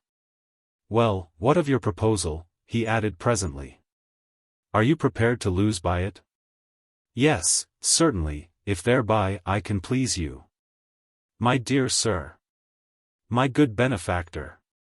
In his delight Plushkin lost sight of the fact that his nose was caked with snuff of the consistency of thick coffee, and that his coat had parted in front and was disclosing some very unseemly underclothing. What comfort you have brought to an old man! Yes, as God is my witness. For the moment he could say no more. Yet barely a minute had elapsed before this instantaneously aroused emotion had, as instantaneously, disappeared from his wooden features. Once more they assumed a careworn expression, and he even wiped his face with his handkerchief, then rolled it into a ball, and rubbed it to and fro against his upper lip. If it will not annoy you again to state the proposal, he went on, what you undertake to do is to pay the annual tax upon these souls, and to remit the money either to me or to the treasury. Yes, that is how it shall be done. We will draw up a deed of purchase as though the souls were still alive and you had sold them to myself. Quite so, a deed of purchase, echoed Plushkin, once more relapsing into thought and the chewing motion of the lips. But a deed of such a kind will entail certain expenses, and lawyers are so devoid of conscience. In fact, so extortionate is their avarice that they will charge 1/2 a ruble, and then a sack of flour, and then a whole wagon-load of meal. I wonder that no one has yet called attention to the system. Upon that Chichikov intimated that, out of respect for his host, he himself would bear the cost of the transfer of souls. This led Plushkin to conclude that his guest must be the kind of unconscionable fool who, while pretending to have been a member of the civil service, has in reality served in the army and run after actresses. Wherefore the old man no longer disguised his delight, but called down blessings alike upon Chichikov's head and upon those of his children. He had never even inquired whether Chichikov possessed a family. Next, he shuffled to the window, and, tapping one of its panes, shouted the name of Proshka. Immediately someone ran quickly into the hall, and, after much stamping of feet, burst into the room. This was Proshka, a 13-year-old youngster who was shod with boots of such dimensions as almost to engulf his legs as he walked. The reason why he had entered thus shod was that Plushkin only kept one pair of boots for the whole of his domestic staff. This universal pair was stationed in the hall of the mansion, so that any servant who was summoned to the house might don the said boots after wading barefooted through the mud of the courtyard, and enter the parlor dry-shod, subsequently leaving the boots where he had found them, and departing in his former barefooted condition.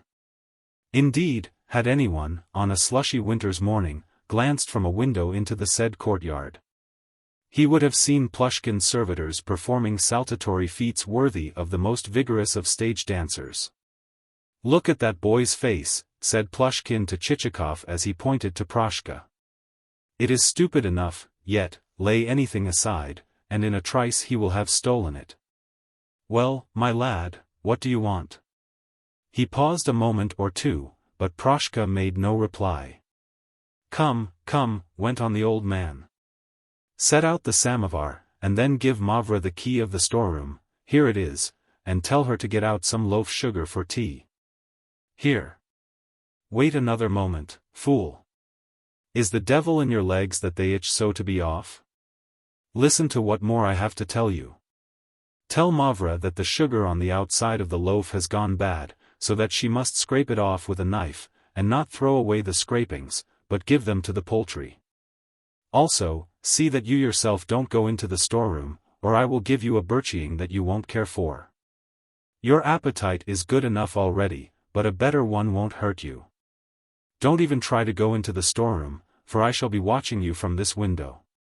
You see, the old man added to Chichikov, one can never trust these fellows. Presently, when Proshka and the boots had departed, he fell to gazing at his guest with an equally distrustful air. Since certain features in Chichikov's benevolence now struck him as a little open to question, and he had begun to think to himself, after all, the devil only knows who he is, whether a braggart, like most of these spendthrifts, or a fellow who is lying merely in order to get some tea out of me.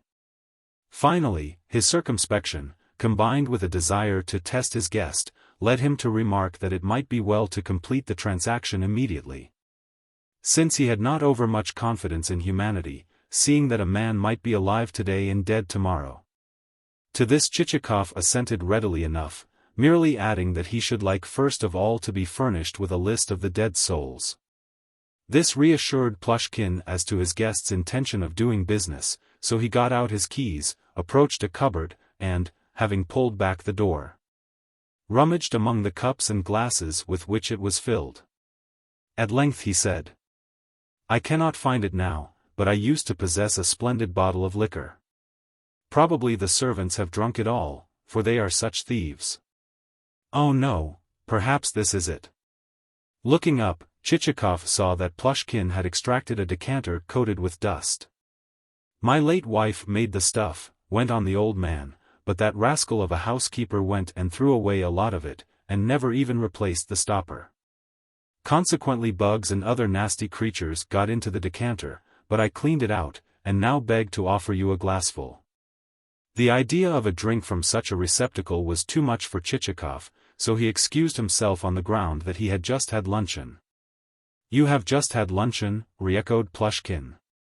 "Now, that shows how invariably one can tell a man of good society, wheresoever one may be. A man of that kind never eats anything, he always says that he has had enough. Very different that from the ways of a rogue, whom one can never satisfy, however much one may give him. For instance, that captain of mine is constantly begging me to let him have a meal, though he is about as much my nephew as I am his grandfather. As it happens, there is never a bite of anything in the house, so he has to go away empty. But about the list of those good-for-nothing souls, I happen to possess such a list, since I have drawn one up in readiness for the next revision." With that Plushkin donned his spectacles, and once more started to rummage in the cupboard, and to smother his guest with dust as he untied successive packages of papers, so much so that his victim burst out sneezing. Finally he extracted a much-scribbled document in which the names of the deceased peasants lay as close-packed as a cloud of midges, for there were 120 of them in all. Chichikov grinned with joy at the sight of the multitude. Stuffing the list into his pocket, he remarked that, to complete the transaction, it would be necessary to return to the town. "To the town?" repeated Plushkin. "But why? Moreover, how could I leave the house, seeing that every one of my servants is either a thief or a rogue? Day by day they pilfer things, until soon I shall have not a single coat to hang on my back." "Then you possess acquaintances in the town?" "Acquaintances? No. Every acquaintance whom I ever possessed has either left me or is dead. But stop a moment. I do know the president of the council. Even in my old age he has once or twice come to visit me, for he and I used to be schoolfellows, and to go climbing walls together. Yes, him I do know. Shall I write him a letter?" "By all means." "Yes, him I know well, for we were friends together at school." Over Plushkin's wooden features there had gleamed a ray of warmth, a ray which expressed, if not feeling, at all events feeling's pale reflection. Just such a phenomenon may be witnessed when, for a brief moment, a drowning man makes a last reappearance on the surface of a river. And there rises from the crowd lining the banks a cry of hope that even yet the exhausted hands may clutch the rope which has been thrown him, may clutch it before the surface of the unstable element shall have resumed forever its calm. Dread vacuity. But the hope is short-lived, and the hands disappear. Even so did Plushkin's face, after its momentary manifestation of feeling, become meaner and more insensible than ever. "There used to be a sheet of clean writing paper lying on the table," he went on. "But where it is now I cannot think. That comes of my servants being such rascals." With that he fell to looking also under the table, as well as to hurrying about with cries of "Mavra, Mavra." At length the call was answered by a woman with a plate full of the sugar of which mention has been made, whereupon there ensued the following conversation. "What have you done with my piece of writing paper, you pilferer? I swear that I have seen no paper except the bit with which you covered the glass. Your very face tells me that you have made off with it. why should I make off with it? 'Twould be of no use to me, for I can neither read nor write. You lie. You have taken it away for the sexton to scribble upon. Well, if the sexton wanted paper he could get some for himself. Neither he nor I have set eyes upon your piece. Ah! Wait a bit, for on the judgment day you will be roasted by devils on iron spits. Just see if you are not. But why should I be roasted when I have never even touched the paper? You might accuse me of any other fault than theft. Nay, devils shall roast you, sure enough. They will say to you, bad woman, we are doing this because you robbed your master, and then stoke up the fire still hotter. Nevertheless I shall continue to say, you are roasting me for nothing, for I never stole anything at all. Why, there it is, lying on the table. You have been accusing me for no reason whatever. And, sure enough, the sheet of paper was lying before Plushkin's very eyes. For a moment or two he chewed silently. Then he went on. Well, and what are you making such a noise about? If one says a single word to you, you answer back with 10. Go and fetch me a candle to seal a letter with. And mind you bring a tallow candle, for it will not cost so much as the other sort. And bring me a match too. Mavra departed, and Plushkin, seating himself, and taking up a pen, sat turning the sheet of paper over and over, as though in doubt whether to tear from it yet another morsel. At length he came to the conclusion that it was impossible to do so, and therefore, dipping the pen into the mixture of moldy fluid and dead flies which the ink bottle contained, started to indite the letter in characters as bold as the notes of a music score, while momentarily checking the speed of his hand, lest it should meander too much over the paper. And crawling from line to line as though he regretted that there was so little vacant space left on the sheet. And do you happen to know anyone to whom a few runaway serfs would be of use? He asked as subsequently he folded the letter. What? You have some runaways as well? Exclaimed Chichikov, again greatly interested. Certainly I have. My son-in-law has laid the necessary information against them, but says that their tracks have grown cold. However, he is only a military man, that is to say, good at clinking a pair of spurs, but of no use for laying a plea before a court. And how many runaways have you? About 70. Surely not. Alas, yes. Never does a year pass without a certain number of them making off. Yet so gluttonous and idle are my serfs that they are simply bursting with food, whereas I scarcely get enough to eat. I will take any price for them that you may care to offer. Tell your friends about it, and, should they find even a score of the runaways, it will repay them handsomely, seeing that a living serf on the census list is at present worth 500 rubles. Perhaps so, but I am not going to let anyone but myself have a finger in this, thought Chichikov to himself. After which he explained to Plushkin that a friend of the kind mentioned would be impossible to discover, since the legal expenses of the enterprise would lead to the said friend having to cut the very tail from his coat before he would get clear of the lawyers. Nevertheless, added Chichikov, seeing that you are so hard-pressed for money, and that I am so interested in the matter, I feel moved to advance you, well, to advance you such a trifle as would scarcely be worth mentioning. But how much is it? Asked Plushkin eagerly, and with his hands trembling like quicksilver. 25 kopecks per soul. What? In ready money? Yes, in money down. Nevertheless, consider my poverty, dear friend, and make it 40 kopecks per soul. Venerable sir, would that I could pay you not merely 40 kopecks, but 500 rubles.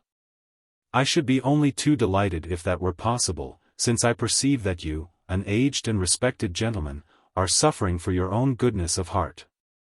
By God, that is true, that is true. Plushkin hung his head, and wagged it feebly from side to side. Yes, all that I have done purely out of kindness. See how instantaneously I have divined your nature. By now it will have become clear to you why it is impossible for me to pay you 500 rubles per runaway soul, for by now you will have gathered the fact that I am not sufficiently rich. Nevertheless, I am ready to add another 5 kopecks, and so to make it that each runaway serf shall cost me, in all, 30 kopecks. As you please, dear sir. Yet stretch another point, and throw in another 2 kopecks. Pardon me, but I cannot. How many runaway serfs did you say that you possess? 70? No, 78. 78 souls at 30 kopecks each will amount to. Only for a moment did our hero halt, since he was strong in his arithmetic, will amount to 24 rubles. 96 kopecks. 28. With that he requested Plushkin to make out the receipt, and then handed him the money.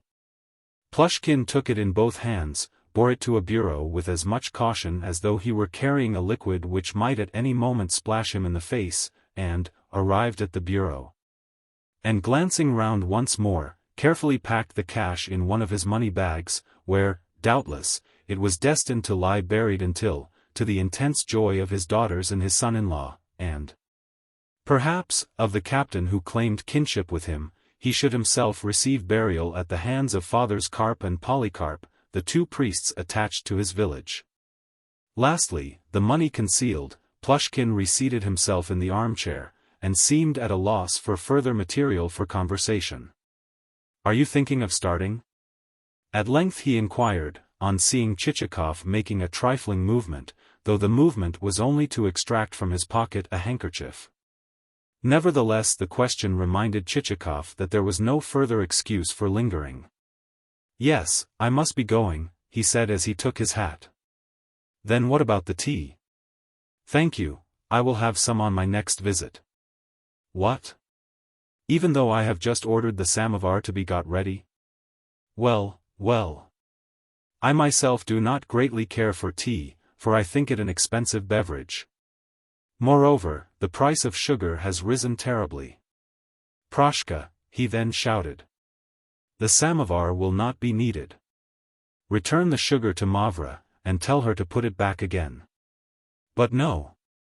Bring the sugar here, and I will put it back. Goodbye, dear sir, finally he added to Chichikov. May the Lord bless you. Hand that letter to the President of the Council, and let him read it. Yes, he is an old friend of mine. We knew one another as schoolfellows. With that this strange phenomenon, this withered old man, escorted his guest to the gates of the courtyard, and, after the guest had departed, ordered the gates to be closed. Made the round of the outbuildings for the purpose of ascertaining whether the numerous watchmen were at their posts, peered into the kitchen, where, under the pretense of seeing whether his servants were being properly fed, he made a light meal of cabbage soup and gruel. Rated the said servants soundly for their thievishness and general bad behavior, and then returned to his room. Meditating in solitude, he fell to thinking how best he could contrive to recompense his guest for the latter's measureless benevolence. I will present him, he thought to himself, with a watch. It is a good silver article, not one of those cheap metal affairs, and though it has suffered some damage, he can easily get that put right. A young man always needs to give a watch to his betrothed. No, he added after further thought. I will leave him the watch in my will, as a keepsake. Meanwhile our hero was bowling along in high spirit. Such an unexpected acquisition both of dead souls and of runaway serfs had come as a windfall. Even before reaching Plushkin's village he had had a presentiment that he would do successful business there, but not business of such preeminent profitableness as had actually resulted. As he proceeded he whistled, hummed with hand placed trumpetwise to his mouth, and ended by bursting into a burst of melody so striking that Selifan, after listening for a while, nodded his head and exclaimed, "My word, but the master can sing." By the time they reached the town darkness had fallen, and changed the character of the scene. The britchka bounded over the cobblestones, and at length turned into the hostelry's courtyard, where the travelers were met by Petrushka. With one hand holding back the tails of his coat, which he never liked to see fly apart, the valet assisted his master to alight. The waiter ran out with candle in hand and napkin on shoulder. Whether or not Petrushka was glad to see the baron return it is impossible to say, but at all events he exchanged a wink with Selifan. and his ordinarily morose exterior seemed momentarily to brighten. "Then you have been traveling far, sir," said the waiter, as he lit the way upstarts. "Yes," said Chichikov. "What has happened here in the meanwhile?" "Nothing, sir," replied the waiter, bowing, "except that last night there arrived a military lieutenant. He has got room number 16. "A lieutenant?" "Yes. He came from Ryazan, driving 3 grey horses." On entering his room, Chichikov clapped his hand to his nose, and asked his valet why he had never had the windows opened. "But I did have them opened," replied Petrushka. Nevertheless, this was a lie, as Chichikov well knew, though he was too tired to contest the point. After ordering and consuming a light supper of sucking pig, he undressed, plunged beneath the bedclothes, and sank into the profound slumber which comes only to such fortunate folk as are troubled neither with mosquitoes nor fleas nor excessive activity of brain. Chapter 7. When Chichikov awoke, he stretched himself and realized that he had slept well. For a moment or two he lay on his back, and then suddenly clapped his hands at the recollection that he was now owner of nearly 400 souls. At once he leapt out of bed without so much as glancing at his face in the mirror, though, as a rule, he had much solicitude for his features, and especially for his chin, of which he would make the most when in company with friends, and more particularly should anyone happen to enter while he was engaged in the process of shaving. "Look how round my chin is," was his usual formula. On the present occasion, however, he looked neither at chin nor at any other feature, but at once donned his flower-embroidered slippers of Morocco leather, the kind of slippers in which, thanks to the Russian love for a dressing-gowned existence, the town of Torzhok does such a huge trade, and, clad only in a meagre shirt, so far forgot his elderliness and dignity as to cut a couple of capers after the fashion of a Scottish Highlander, alighting neatly, each time, on the flat of his heels. Only when he had done that did he proceed to business. Planting himself before his dispatch-box, he rubbed his hands with a satisfaction worthy of an incorruptible rural magistrate when adjourning for luncheon. After which he extracted from the receptacle a bundle of papers. These he had decided not to deposit with a lawyer, for the reason that he would hasten matters, as well as save expense, by himself framing and fair copying the necessary deeds of indenture. And since he was thoroughly acquainted with the necessary terminology, he proceeded to inscribe in large characters the date, and then in smaller ones, his name and rank. By 2 o'clock the whole was finished, and as he looked at the sheets of names representing bygone peasants who had ploughed, worked at handicrafts, cheated their masters, fetched, carried, and got drunk, though some of them may have behaved well, there came over him a strange, unaccountable sensation. To his eye each list of names seemed to possess a character of its own, and even individual peasants therein seemed to have taken on certain qualities peculiar to themselves. For instance, to the majority of Madame Korobotchka's serfs there were appended nicknames and other additions. Plushkin's list was distinguished by a conciseness of exposition which had led to certain of the items being represented merely by Christian name, patronymic, and a couple of dots. And Sobokovich's list was remarkable for its amplitude and circumstantiality, in that not a single peasant had such of his peculiar characteristics omitted as that the deceased had been excellent at joinery, or sober and ready to pay attention to his work. Also, in Sobokovich's list there was recorded who had been the father and the mother of each of the deceased, and how those parents had behaved themselves.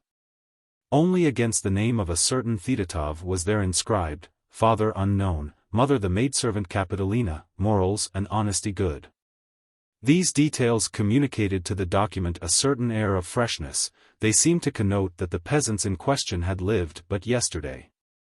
As Chichikov scanned the list he felt softened in spirit, and said with a sigh, "My friends, what a concourse of you is here!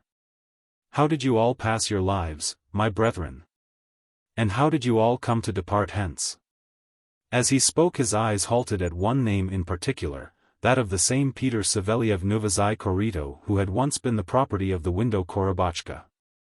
Once more he could not help exclaiming, "What a series of titles! They occupy a whole line. Peter Saveliev, I wonder whether you were an artisan or a plain muzhik. Also, I wonder how you came to meet your end, whether in a tavern, or whether through going to sleep in the middle of the road and being run over by a train of wagons. Again, I see the name, Probka Stepan, carpenter, very sober. That must be the hero of whom the guards would have been so glad to get hold.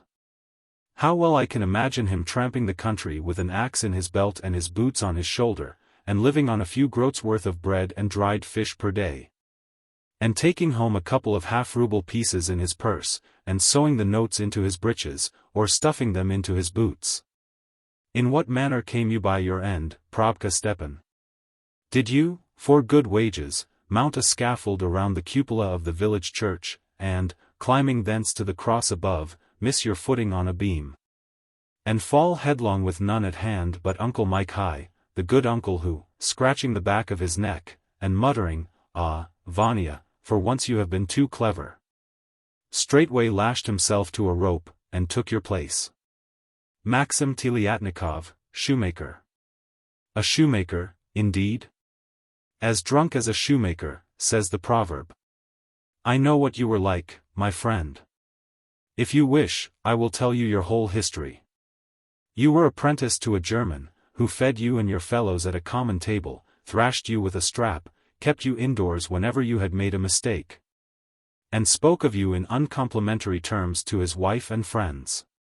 At length, when your apprenticeship was over, you said to yourself, I am going to set up on my own account, and not just to scrape together a kopeck here and a kopeck there, as the Germans do, but to grow rich quick. Hence you took a shop at a high rent, bespoke a few orders, and set to work to buy up some rotten leather out of which you could make, on each pair of boots, a double profit.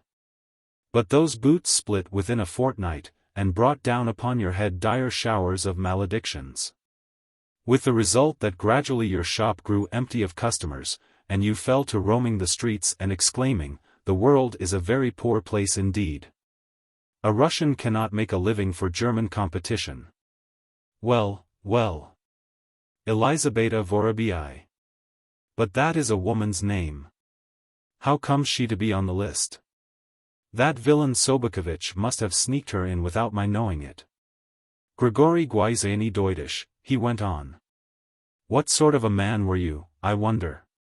Were you a carrier who, having set up a team of 3 horses and a tilt wagon, left your home, your native hovel, forever, and departed to cart merchandise to market? Was it on the highway that you surrendered your soul to God, or did your friends first marry you to some fat, red-faced soldier's daughter? After which your harness and team of rough, but sturdy, horses caught a highwayman's fancy, and you, lying on your pallet, thought things over until, willy-nilly, you felt that you must get up and make for the tavern, thereafter blundering into an ice-hole? Ah, our peasant of Russia! Never do you welcome death when it comes. And you, my friends, continued Chichikov, turning to the sheet whereon were inscribed the names of Plushkin's absconded serfs. Although you are still alive, what is the good of you? You are practically dead. Whither, I wonder, have your fugitive feet carried you? Did you fare hardly at Plushkin's, or was it that your natural inclinations led you to prefer roaming the wilds and plundering travelers? Are you, by this time, in jail, or have you taken service with other masters for the tillage of their lands? Aramai Karyakin, Nikita Volokita and Anton Volokita, son of the foregoing, To judge from your surnames, you would seem to have been born gadabouts. 29 Popov, household serf. Probably you are an educated man, good Popov, and go in for polite thieving, as distinguished from the more vulgar cutthroat sort. In my mind's eye I seem to see a captain of rural police challenging you for being without a passport, whereupon you stake your all upon a single throw. To whom do you belong? Asks the captain, probably adding to his question a forcible expletive. To such and such a landowner, stoutly you reply. And what are you doing here, continues the captain. I have just received permission to go and earn my obrok, is your fluent explanation. Then where is your passport? At Mishchanin 30 Pimenovs. Pimenovs? Then are you Pimenov himself? Yes, I am Pimenov himself. He has given you his passport? No, he has not given me his passport. Come, come, shouts the captain with another forcible expletive. You are lying. No, I am not, is your dogged reply. It is only that last night I could not return him his passport, because I came home late. So I handed it to Antip Prokhorov, the bell-ringer, for him to take care of. Bell-ringer, indeed. Then he gave you a passport? No, I did not receive a passport from him either. What? And here the captain shouts another expletive, how dare you keep on lying? Where is your own passport? I had one all right, you reply cunningly, but must have dropped it somewhere on the road as I came along. And what about that soldier's coat? Asks the captain with an impolite addition. Whence did you get it? And what of the priest's cash-box and copper money? About them I know nothing, you reply doggedly. Never at any time have I committed a theft. Then how is it that the coat was found at your place? I do not know. Probably someone else put it there. You rascal, shouts the captain, shaking his head, and closing in upon you. Put the leg irons upon him, and off with him to prison. With pleasure, you reply as, taking a snuff-box from your pocket, you offer a pinch to each of the 2 gendarmes who are manacling you. While also inquiring how long they have been discharged from the army, and in what wars they may have served. And in prison you remain until your case comes on, when the justice orders you to be removed from Tsarovkaksheka to such and such another prison. And a second justice orders you to be transferred thence to Vesigonsk or somewhere else, and you go flitting from jail to jail, and saying each time, as you eye your new habitation. The last place was a good deal cleaner than this one is, and one could play Bobki 31 there, and stretch one's legs, and see a little society. Abakam Thyrov, Chichikov went on after a pause. What of you, brother? Where, and in what capacity, are you disporting yourself? Have you gone to the Volga country, and become bitten with the life of freedom, and joined the fishermen of the river? Here, breaking off, Chichikov relapsed into silent meditation.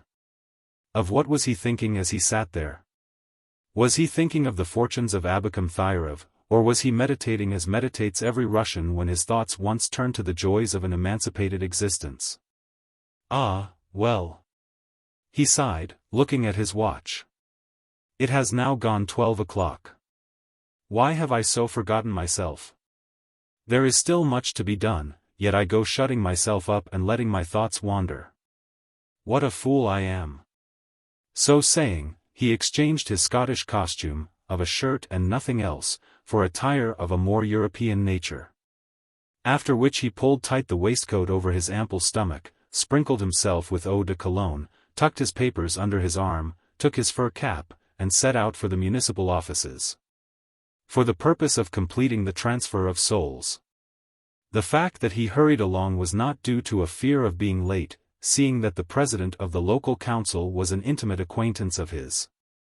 As well as a functionary who could shorten or prolong an interview at will, even as Homer's Zeus was able to shorten or to prolong a night or a day. Whenever it became necessary to put an end to the fighting of his favorite heroes, or to enable them to join battle.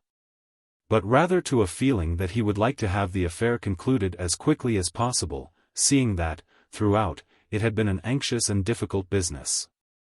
Also, he could not get rid of the idea that his souls were unsubstantial things, and that therefore, under the circumstances, his shoulders had better be relieved of their load with the least possible delay. Pulling on his cinnamon-colored, bare-lined overcoat as he went. He had just stepped thoughtfully into the street when he collided with a gentleman dressed in a similar coat and an ear-lappet fur cap. Upon that the gentleman uttered an exclamation. Behold, it was Manilov. At once the friends became folded in a strenuous embrace, and remained so locked for fully 5 minutes. Indeed, the kisses exchanged were so vigorous that both suffered from toothache for the greater portion of the day. Also, Manilov's delight was such that only his nose and lips remained visible, the eyes completely disappeared. Afterwards he spent about a quarter of an hour in holding Chichikov's hand and chafing it vigorously. Lastly, he, in the most pleasant and exquisite terms possible, intimated to his friend that he had just been on his way to embrace Paul Ivanovich. And upon this followed a compliment of the kind which would more fittingly have been addressed to a lady who was being asked to accord a partner the favor of a dance. Chichikov had opened his mouth to reply, though even he felt at a loss how to acknowledge what had just been said, when Manilov cut him short by producing from under his coat a roll of paper tied with red riband. "What have you there?" asked Chichikov. "The list of my souls." "Ah." And as Chichikov unrolled the document and ran his eye over it, he could not but marvel at the elegant neatness with which it had been inscribed. "It is a beautiful piece of writing," he said. "In fact, there will be no need to make a copy of it. Also, it has a border around its edge. Who worked that exquisite border?" "Do not ask me," said Manilov. "Did you do it?" "No, my wife." "Dear, dear!" Chichikov cried. "To think that I should have put her to so much trouble." "Nothing could be too much trouble where Paul Ivanovich is concerned." Chichikov bowed his acknowledgments. Next, on learning that he was on his way to the municipal offices for the purpose of completing the transfer, Manilov expressed his readiness to accompany him. Wherefore the pair linked arm in arm and proceeded together. Whenever they encountered a slight rise in the ground, even the smallest unevenness or difference of level, Manilov supported Chichikov with such energy as almost to lift him off his feet, while accompanying the service with a smiling implication that not if he could help it should Paul Ivanovich slip or fall. Nevertheless, this conduct appeared to embarrass Chichikov, either because he could not find any fitting words of gratitude or because he considered the proceeding tiresome. And it was with a sense of relief that he debouched upon the square where the municipal offices, a large, three-storied building of a chalky whiteness which probably symbolized the purity of the souls engaged within, were situated. No other building in the square could vie with them in size, seeing that the remaining edifices consisted only of a sentry-box, a shelter for 2 or 3 cabmen, and a long hoarding, the latter adorned with the usual bills, posters, and scrawls in chalk and charcoal. At intervals, from the windows of the second and third stories of the municipal offices, the incorruptible heads of certain of the attendant priests of Themis would peer quickly forth, and as quickly disappear again, probably for the reason that a superior official had just entered the room. Meanwhile the two friends ascended the staircase, nay, almost flew up it, since, longing to get rid of Manilov's ever-supporting arm, Chichikov hastened his steps. And Manilov kept darting forward to anticipate any possible failure on the part of his companion's legs. Consequently the pair were breathless when they reached the first corridor. In passing it may be remarked that neither corridors nor rooms evinced any of that cleanliness and purity which marked the exterior of the building. For such attributes were not troubled about within, and anything that was dirty remained so, and donned no meretricious, purely external, disguise. It was as though Themis received her visitors in negligee and a dressing gown. The author would also give a description of the various offices through which our hero passed, were it not that he, the author, stands in awe of such legal haunts. Approaching the first desk which he happened to encounter, Chichikov inquired of the 2 young officials who were seated at it whether they would kindly tell him where business relating to serf indenture was transacted. "Of what nature, precisely, is your business?" countered one of the youthful officials as he turned himself round. "I desire to make an application." "In connection with a purchase?" "Yes. But, as I say, I should like first to know where I can find the desk devoted to such business. Is it here or elsewhere? You must state what it is you have bought, and for how much. Then we shall be happy to give you the information." Chichikov perceived that the official's motive was merely one of curiosity, as often happens when young chinovniks desire to cut a more important and imposing figure than is rightfully theirs. "Look here, young sirs," he said. "I know for a fact that all serf business, no matter to what value, is transacted at one desk alone. Consequently I again request you to direct me to that desk. Of course, if you do not know your business I can easily ask someone else. To this the chinovniks made no reply beyond pointing towards a corner of the room where an elderly man appeared to be engaged in sorting some papers. Accordingly Chichikov and Manilov threaded their way in his direction through the desks, whereupon the elderly man became violently busy. "Would you mind telling me," said Chichikov, bowing, "whether this is the desk for serf affairs?" The elderly man raised his eyes, and said stiffly, "This is not the desk for serf affairs." "Where is it, then?" "In the serf department." "And where might the serf department be?" "In charge of Ivan Antonovitch." "And where is Ivan Antonovitch?" The elderly man pointed to another corner of the room, whither Chichikov and Manilov next directed their steps. As they advanced, Ivan Antonovitch cast an eye backwards and viewed them askance. Then, with renewed ardor, he resumed his work of writing. "Would you mind telling me," said Chichikov, bowing, "whether this is the desk for serf affairs?" It appeared as though Ivan Antonovitch had not heard, so completely did he bury himself in his papers and return no reply. Instantly it became plain that he at least was of an age of discretion, and not one of your jejune chatterboxes and harum-scarums. For, although his hair was still thick and black, he had long ago passed his 40th year. His whole face tended towards the nose. It was what, in common parlance, is known as a pitcher mug. "Would you mind telling me," repeated Chichikov, "whether this is the desk for serf affairs?" "It is that," said Ivan Antonovitch, again lowering his jug-shaped jowl, and resuming his writing.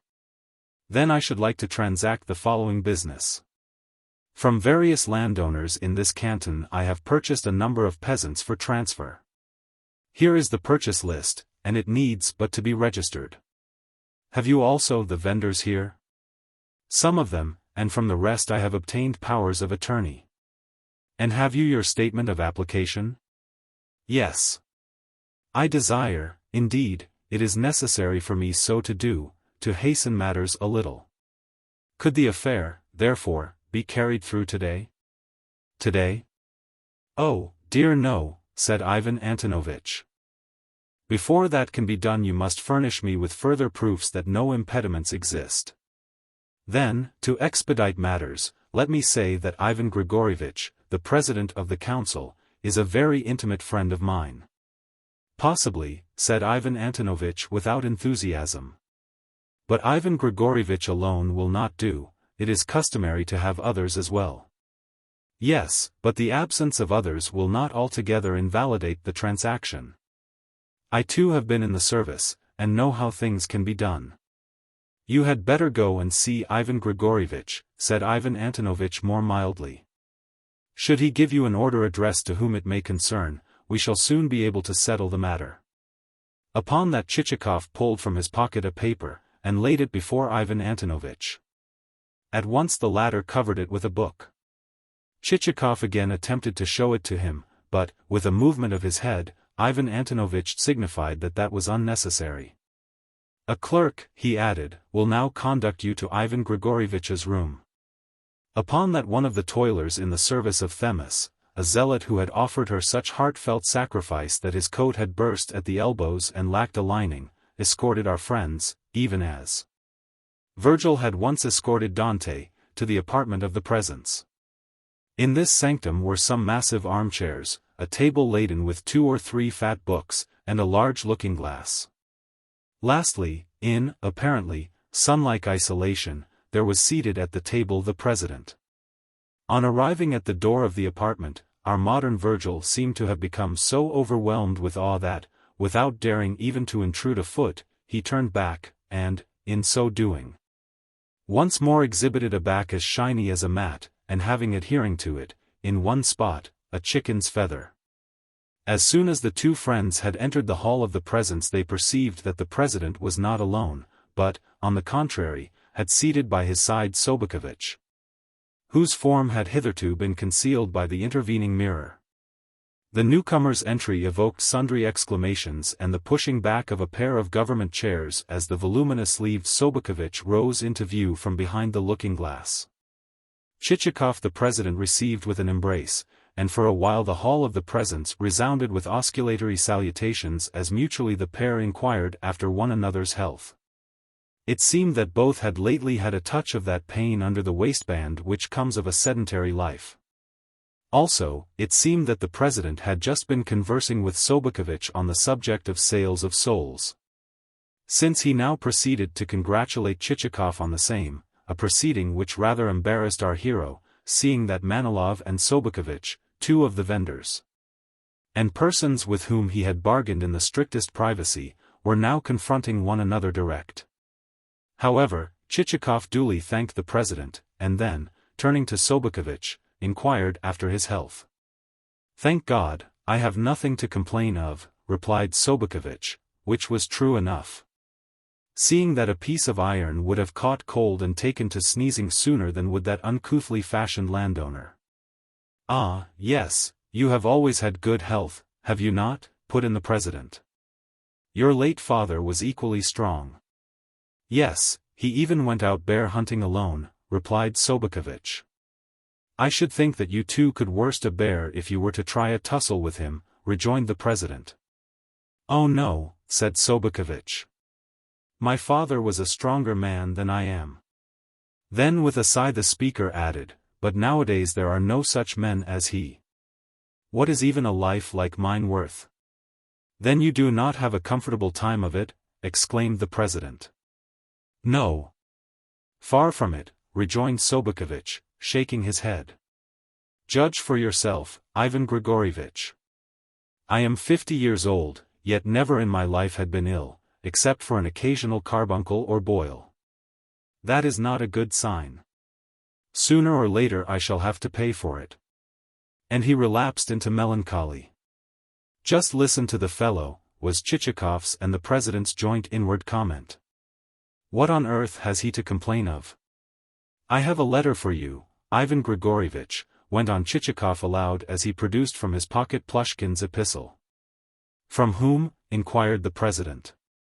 Having broken the seal, he exclaimed, "Why, it is from Plushkin. To think that he is still alive. What a strange world it is. He used to be such a nice fellow, and now he is a cur," concluded Sobokovich, "as well as a miser who starves his serfs to death." "Allow me a moment," said the president. Then he read the letter through. When he had finished he added, "Yes, I am quite ready to act as Plushkin's attorney. When do you wish the purchase deeds to be registered, Monsieur Chichikov, now or later?" "Now, if you please," replied Chichikov. "Indeed, I beg that, if possible, the affair may be concluded today, since tomorrow I wish to leave the town. I have brought with me both the forms of indenture and my statement of application." "Very well. Nevertheless we cannot let you depart so soon. The indentures shall be completed today, but you must continue your sojourn in our midst. I will issue the necessary orders at once." So saying, he opened the door into the general office, where the clerks looked like a swarm of bees around a honeycomb, if I may liken affairs of government to such an article. "Is Ivan Antonovich here?" asked the president. "Yes," replied a voice from within. "Then send him here." Upon that the pitcher-faced Ivan Antonovich made his appearance in the doorway, and bowed.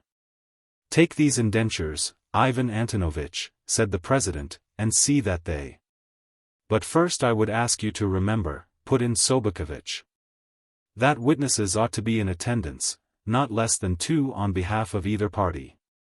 Let us, therefore, send for the public prosecutor, who has little to do, and has even that little done for him by his chief clerk, Zolotuka. The inspector of the medical department is also a man of leisure, and likely to be at home, if he has not gone out to a card party. Others also there are, all men who cumber the ground for nothing." Quite so," agreed the president, and at once dispatched a clerk to fetch the persons named. "Also," requested Chichikov, I should be glad if you would send for the accredited representative of a certain lady landowner with whom I have done business. He is the son of a Father Cyril, and a clerk in your offices. Certainly we shall call him here, replied the president. Everything shall be done to meet your convenience, and I forbid you to present any of our officials with a gratuity. That is a special request on my part. No friend of mine ever pays a copper. With that he gave Ivan Antonovich the necessary instructions. And though they scarcely seemed to meet with that functionary's approval, upon the president the purchase deeds had evidently produced an excellent impression. More especially since the moment when he had perceived the sum total to amount to nearly 100,000 rubles.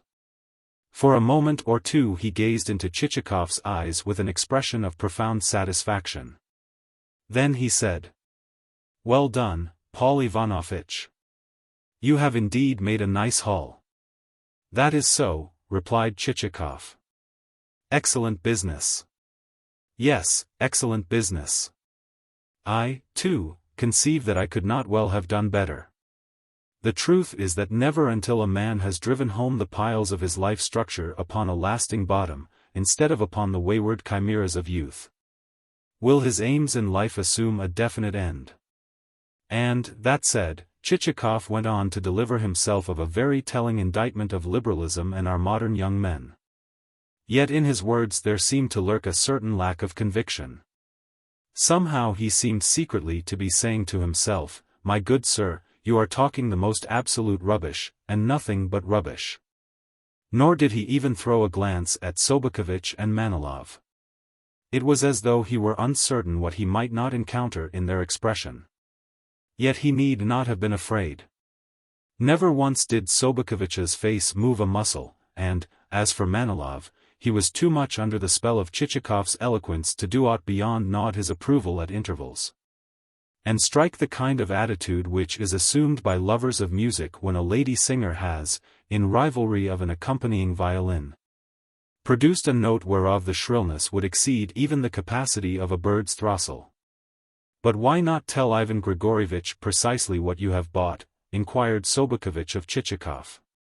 "And why, Ivan Grigorievich, do you not ask Monsieur Chichikov precisely what his purchases have consisted of?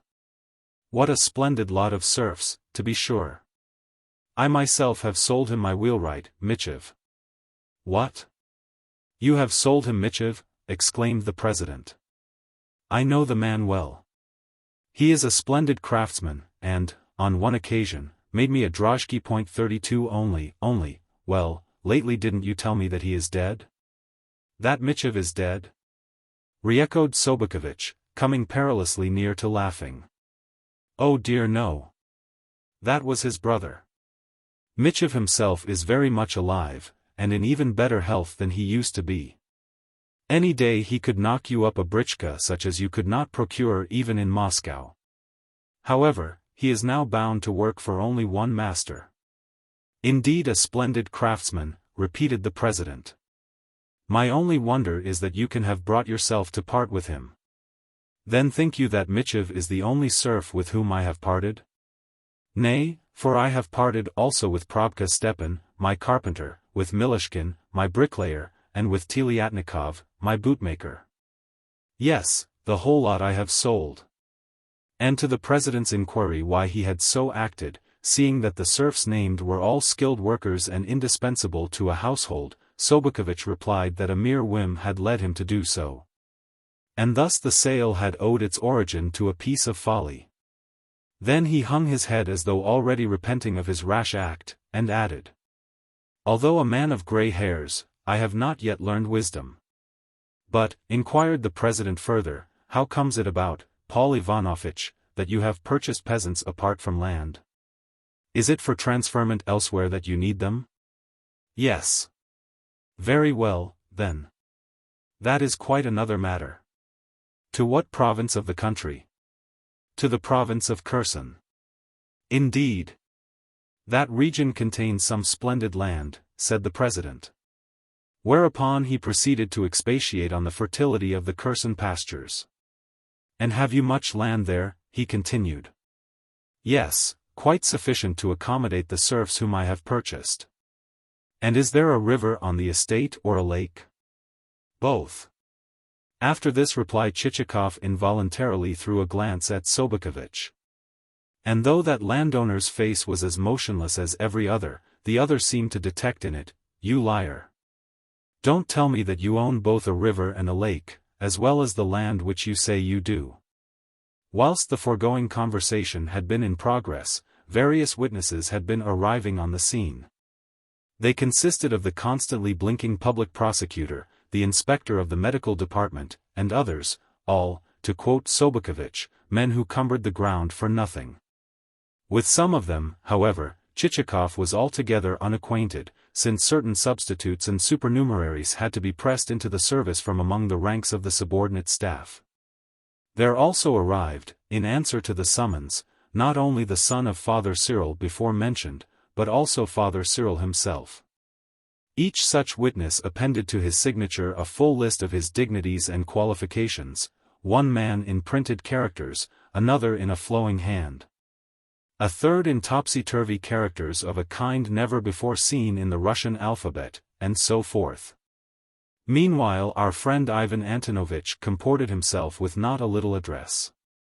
And after the indentures had been signed, docketed, and registered, Chichikov found himself called upon to pay only the merest trifle in the way of government percentage and fees for publishing the transaction in the official gazette. The reason of this was that the president had given orders that only half the usual charges were to be exacted from the present purchaser, the remaining half being somehow debited to the account of another applicant for serf registration. "And now," said Ivan Grigorievich when all was completed, "we need only to wet the bargain." "For that too I am ready," said Chichikov. "Do you but name the hour. If, in return for your most agreeable company, I were not to set a few champagne corks flying, I should be indeed in default. But we are not going to let you charge yourself with anything whatsoever. We must provide the champagne, for you are our guest, and it is for us, it is our duty, it is our bounden obligation, to entertain you. Look here, gentlemen. Let us adjourn to the house of the chief of police. He is the magician who needs but to wink when passing a fishmonger's or a wine merchant's. Not only shall we fare well at his place, but also we shall get a game of whist." To this proposal no one had any objection to offer, for the mere mention of the fish shop aroused the witnesses' appetite. Consequently, the ceremony being over, there was a general reaching for hats and caps. As the party were passing through the general office, Ivan Antonovich whispered in Chichikov's ear, with a courteous inclination of his jug-shaped physiognomy, "You have given 100,000 rubles for the serfs, but have paid me only a trifle for my trouble." "Yes," replied Chichikov with a similar whisper, "but what sort of serfs do you suppose them to be? They are a poor, useless lot, and not worth even half the purchase money." This gave Ivan Antonovich to understand that the visitor was a man of strong character, a man from whom nothing more was to be expected. "Why have you gone and purchased souls from Plushkin?" whispered Sobokovich in Chichikov's other ear. "Why did you go and add the woman Vorobii to your list?" retorted Chichikov. "Vorobii? Who is Vorobii?" "The woman Elizabeth Vorobii, Elizabeth, not Elizabeta." "I added no such name," replied Sobokovich, and straightway joined the other guests. At length the party arrived at the residence of the chief of police. The latter proved indeed a man of spells, for no sooner had he learnt what was afoot than he summoned a brisk young constable, whispered in his ear, adding laconically, "You understand, do you not?"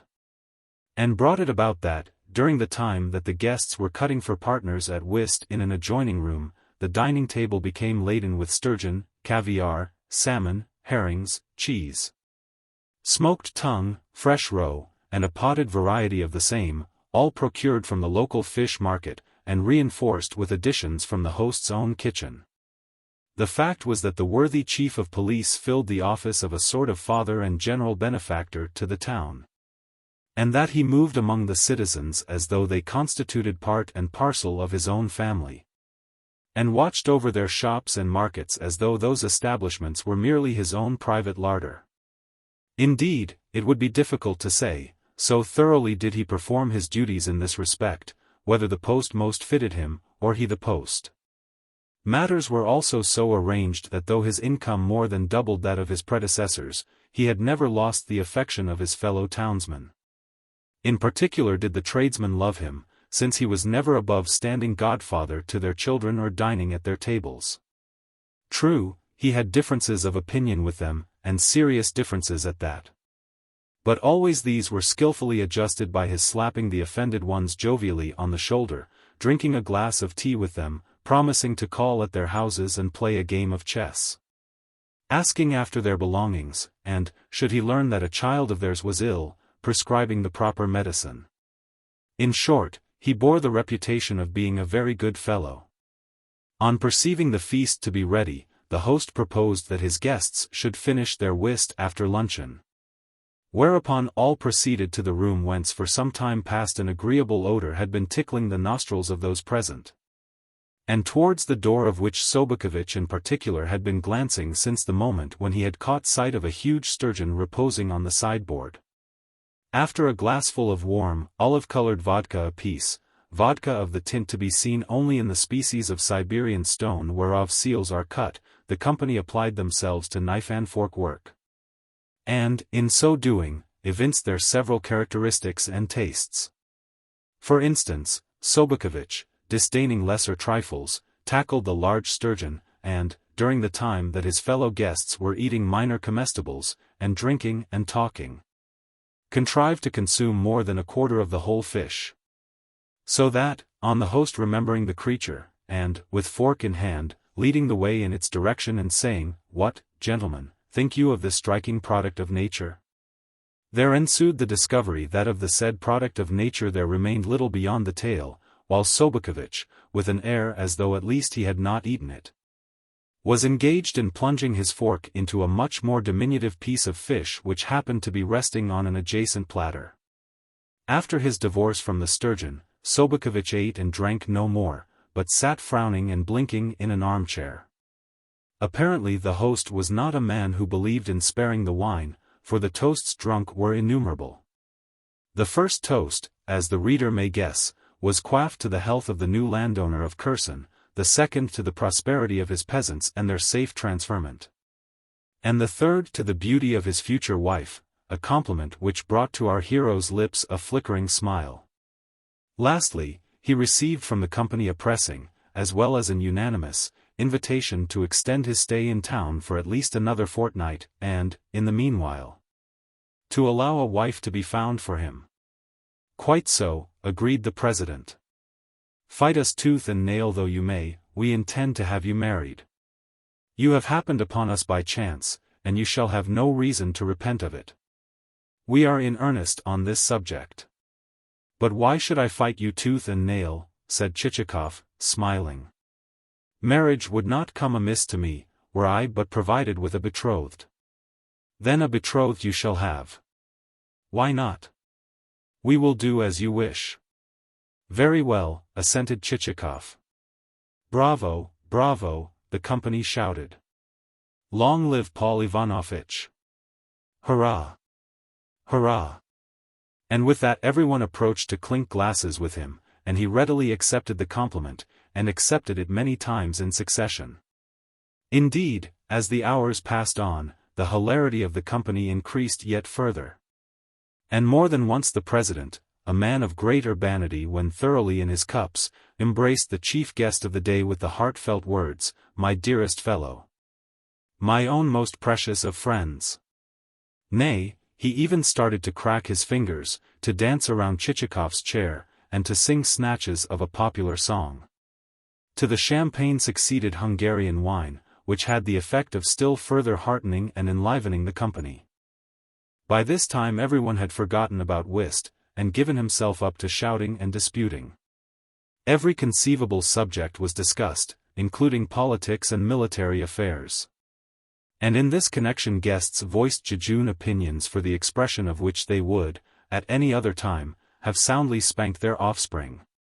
Chichikov, like the rest, had never before felt so gay, and, imagining himself really and truly to be a landowner of Kherson, spoke of various improvements in agriculture.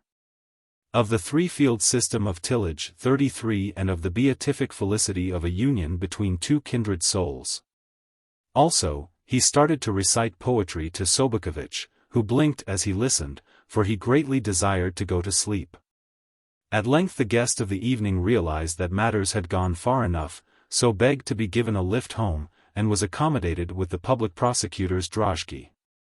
Luckily the driver of the vehicle was a practiced man at his work, for, while driving with one hand, he succeeded in leaning backwards and, with the other, holding Chichikov securely in his place. Arrived at the inn, our hero continued babbling a while about a flaxen-haired damsel with rosy lips and a dimple in her right cheek, about villages of his in Kherson, and about the amount of his capital. Nay, he even issued seigneurial instructions that Selifan should go and muster the peasants about to be transferred, and make a complete and detailed inventory of them. For a while Selifan listened in silence, then he left the room, and instructed Petrushka to help the barin to undress.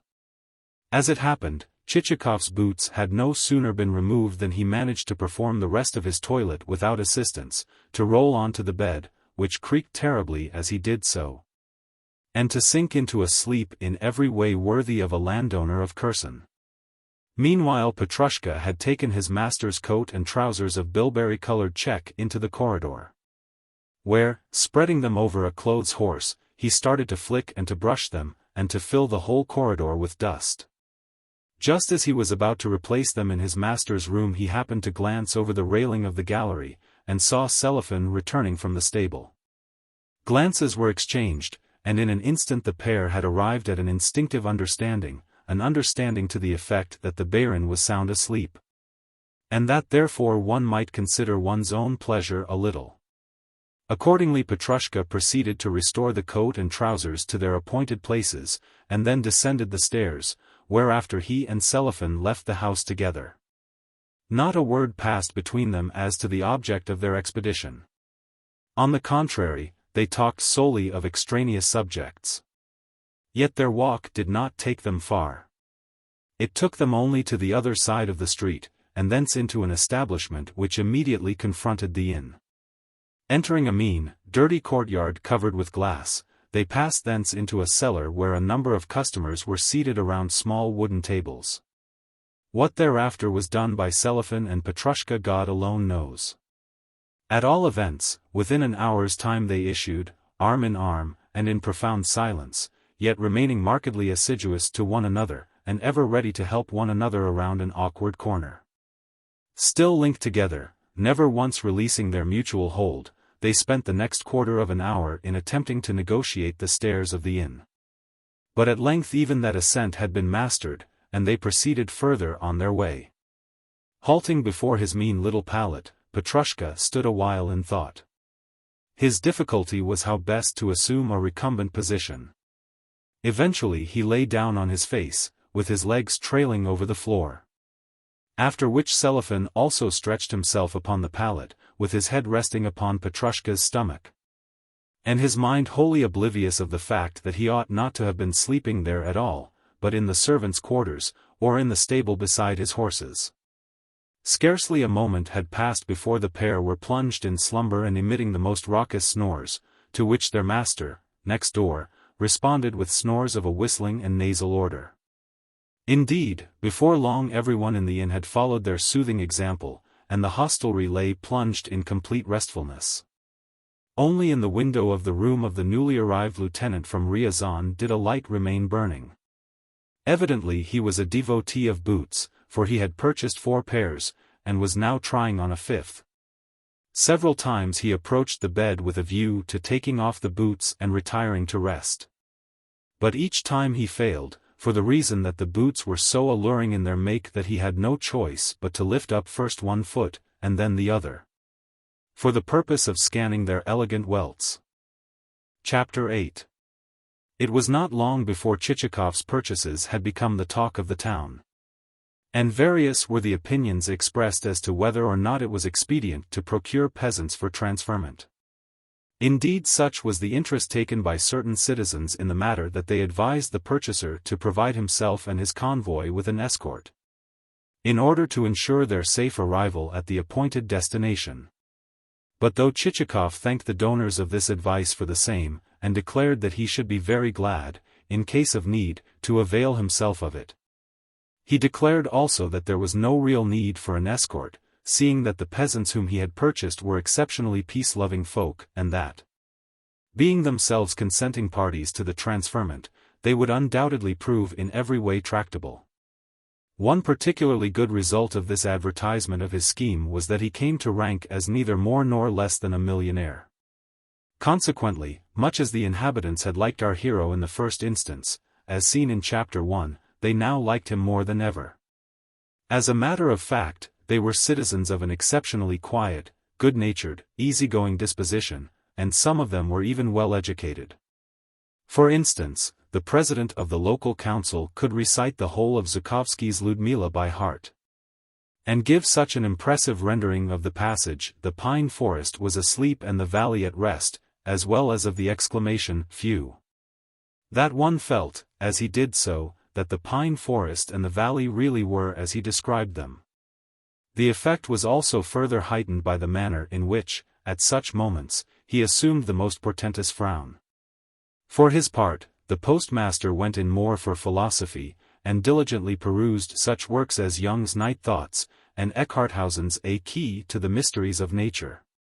Of which latter work he would make copious extracts, though no one had the slightest notion what they referred to. For the rest, he was a witty, florid little individual, and much addicted to a practice of what he called embellishing whatsoever he had to say, a feat which he performed with the aid of such by-the-way phrases as "my dear sir," "my good so-and-so." "You know, you understand, you may imagine, relatively speaking, for instance," and etc. Of which phrases he would add sackfuls to his speech. He could also embellish his words by the simple expedient of half-closing, half-winking one eye, which trick communicated to some of his satirical utterances quite a mordant effect. Nor were his colleagues a whit inferior to him in enlightenment. For instance, one of them made a regular practice of reading Karamzin, another of conning the Moscow Gazette, and a third of never looking at a book at all. Likewise, although they were the sort of men to whom, in their more intimate movements, their wives would very naturally address such nicknames as Toby Jug, Marmot, Fatty, Pot-belly, Smutty, Kiki, and Buzz-Buzz, they were men also of good heart, and very ready to extend their hospitality and their friendship when once a guest had eaten of their bread and salt, or spent an evening in their company. Particularly, therefore, did Chichikov earn these good folks' approval with his taking methods and qualities, so much so that the expression of that approval bid fair to make it difficult for him to quit the town. Seeing that, wherever he went, the one phrase dinned into his ears was, "Stay another week with us, Paul Ivanovich." In short, he ceased to be a free agent. But incomparably more striking was the impression, a matter for unbounded surprise, which he produced upon the ladies. Properly to explain this phenomenon I should need to say a great deal about the ladies themselves, and to describe in the most vivid of colors their social intercourse and spiritual qualities. Yet this would be a difficult thing for me to do, since, on the one hand, I should be hampered by my boundless respect for the womenfolk of all civil service officials, and, on the other hand, well, simply by the innate arduousness of the task. The ladies of N were, but no, I cannot do it, my heart has already failed me. Come, come. The ladies of N were distinguished for, but it is of no use. Somehow my pen seems to refuse to move over the paper, it seems to be weighted as with a plummet of lead. Very well. That being so, I will merely say a word or two concerning the most prominent tints on the feminine palette of N. Merely a word or two concerning the outward appearance of its ladies, and a word or two concerning their more superficial characteristics. The ladies of N were preeminently what is known as presentable. Indeed, in that respect they might have served as a model to the ladies of many another town. That is to say, in whatever pertained to tone, etiquette, the intricacies of decorum, and strict observance of the prevailing mode, they surpassed even the ladies of Moscow and St. Petersburg, seeing that they dressed with taste, drove about in carriages in the latest fashions, and never went out without the escort of a footman in gold-laced livery. Again, they looked upon a visiting card, even upon a makeshift affair consisting of an ace of diamonds or a two of clubs, as a sacred thing. So sacred that on one occasion two closely related ladies who had also been closely attached friends were known to fall out with one another over the mere fact of an omission to return a social call. Yes, in spite of the best efforts of husbands and kinsfolk to reconcile the antagonists, it became clear that, though all else in the world might conceivably be possible, never could the hatchet be buried between ladies who had quarreled over a neglected visit. Likewise strenuous scenes used to take place over questions of precedence, scenes of a kind which had the effect of inspiring husbands to great and knightly ideas on the subject of protecting the fair. True, never did a duel actually take place, since all the husbands were officials belonging to the civil service. But at least a given combatant would strive to heap contumely upon his rival, and, as we all know, that is a resource which may prove even more effectual than a duel. As regards morality, the ladies of N were nothing if not censorious, and would at once be fired with virtuous indignation when they heard of a case of vice or seduction. Nay, even to mere frailty they would award the lash without mercy. On the other hand, should any instance of what they called third-personism occur among their own circle, it was always kept dark, not a hint of what was going on being allowed to transpire. And even the wronged husband holding himself ready, should he meet with, or hear of, the third person, to quote, in a mild and rational manner, the proverb, "Whom concerns it that a friend should consort with friend?" In addition, I may say that, like most of the female world of St. Petersburg, the ladies of N were preeminently careful and refined in their choice of words and phrases. Never did a lady say, "I blew my nose," or "I perspired," or "I spat." No, it had to be, "I relieved my nose through the expedient of wiping it with my handkerchief," and so forth. Again, to say, "This glass, or this plate, smells badly," was forbidden. No, not even a hint to such an effect was to be dropped. Rather, the proper phrase, in such a case, was, "This glass, or this plate, is not behaving very well," or some such formula. In fact, to refine the Russian tongue the more thoroughly, something like half the words in it were cut out, which circumstance necessitated very frequent recourse to the tongue of France. Since the same words, if spoken in French, were another matter altogether, and one could use even blunter ones than the ones originally objected to. So much for the ladies of N, provided that one confines one's observations to the surface. Yet hardly need it be said that, should one penetrate deeper than that, a great deal more would come to light. At the same time, it is never a very safe proceeding to peer deeply into the hearts of ladies, wherefore, restricting ourselves to the foregoing superficialities, let us proceed further on our way. Hitherto the ladies had paid Chichikov no particular attention, though giving him full credit for his gentlemanly and urbane demeanor. But from the moment that there arose rumors of his being a millionaire, other qualities of his began to be canvassed. Nevertheless, not all the ladies were governed by interested motives, since it is due to the term millionaire rather than to the character of the person who bears it. That the mere sound of the word exercises upon rascals, upon decent folk, and upon folk who are neither the one nor the other, an undeniable influence. A millionaire suffers from the disadvantage of everywhere having to behold meanness, including the sort of meanness which, though not actually based upon calculations of self-interest, yet runs after the wealthy man with smiles, and doffs his hat, and begs for invitations to houses where the millionaire is known to be going to dine. That a similar inclination to meanness seized upon the ladies of N goes without saying. With the result that many a drawing-room heard it whispered that, if Chichikov was not exactly a beauty, at least he was sufficiently good-looking to serve for a husband. Though he could have borne to have been a little more rotund and stout. To that there would be added scornful references to lean husbands, and hints that they resembled toothbrushes rather than men, with many other feminine additions. Also, such crowds of feminine shoppers began to repair to the bazaar as almost to constitute a crush, and something like a procession of carriages ensued, so long grew the rank of vehicles. For their part, the tradesmen had the joy of seeing highly priced dress materials which they had bought at fairs, and then been unable to dispose of, now suddenly become tradable, and go off with a rush.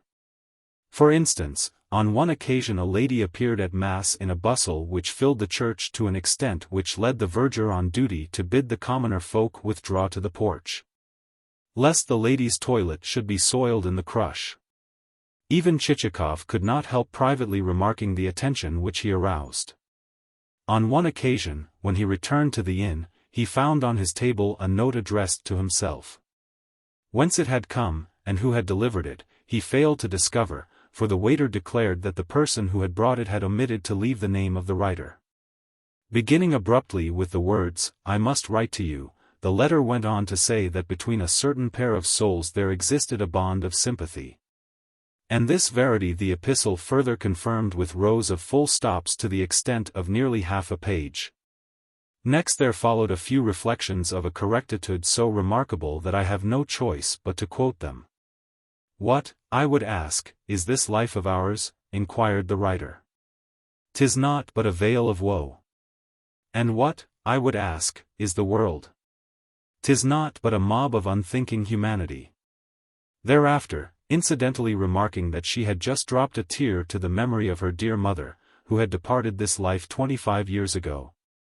The presumably, lady writer invited Chichikov to come forth into the wilds, and to leave forever the city where, penned in noisome haunts, folk could not even draw their breath. In conclusion, the writer gave way to unconcealed despair, and wound up with the following verses. "Two turtle doves to thee, one day. My dust will show, congealed in death. And, cooing wearily, they'll say, in grief and loneliness she drew her closing breath." True, the last line did not scan, but that was a trifle, since the quatrain at least conformed to the mode then prevalent. Neither signature nor date were appended to the document, but only a postscript expressing a conjecture that Chichikov's own heart would tell him who the writer was, and stating, in addition, that the said writer would be present at the governor's ball on the following night. This greatly interested Chichikov. Indeed, there was so much that was alluring and provocative of curiosity in the anonymous missive that he read it through a second time, and then a third. And finally said to himself, "I should like to know who sent it." In short, he took the thing seriously, and spent over an hour in considering the same. At length, muttering a comment upon the epistle's efflorescent style, he refolded the document, and committed it to his dispatch box in company with a playbill and an invitation to a wedding, the latter of which had for the last 7 years reposed in the selfsame receptacle and in the selfsame position. Shortly afterwards there arrived a card of invitation to the governor's ball already referred to. In passing, it may be said that such festivities are not infrequent phenomena in county towns. For the reason that where governors exist there must take place balls if from the local gentry there is to be evoked that respectful affection which is every governor's due. Thenceforth all extraneous thoughts and considerations were laid aside in favor of preparing for the coming function. Indeed, this conjunction of exciting and provocative motives led to Chichikov devoting to his toilet an amount of time never witnessed since the creation of the world. Merely in the contemplation of his features in the mirror, as he tried to communicate to them a succession of varying expressions, was an hour spent. First of all he strove to make his features assume an air of dignity and importance, and then an air of humble, but faintly satirical, respect. And then an air of respect guiltless of any alloy whatsoever. Next, he practiced performing a series of bows to his reflection, accompanied with certain murmurs intended to bear a resemblance to a French phrase, though Chichikov knew not a single word of the Gallic tongue. Lastly came the performing of a series of what I might call agreeable surprises, in the shape of twitchings of the brow and lips and certain motions of the tongue.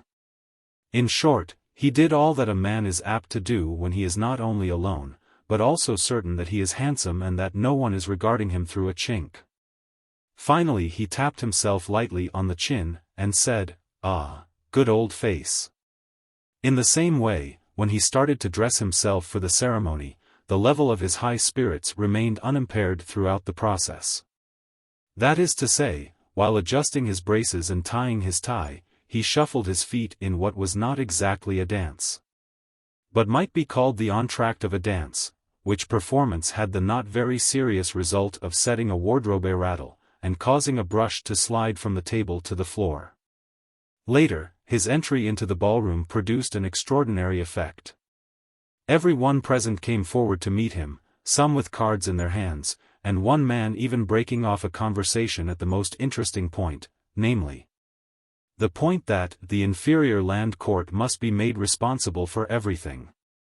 Yes, in spite of the responsibility of the inferior land court, the speaker cast all thoughts of it to the winds as he hurried to greet our hero.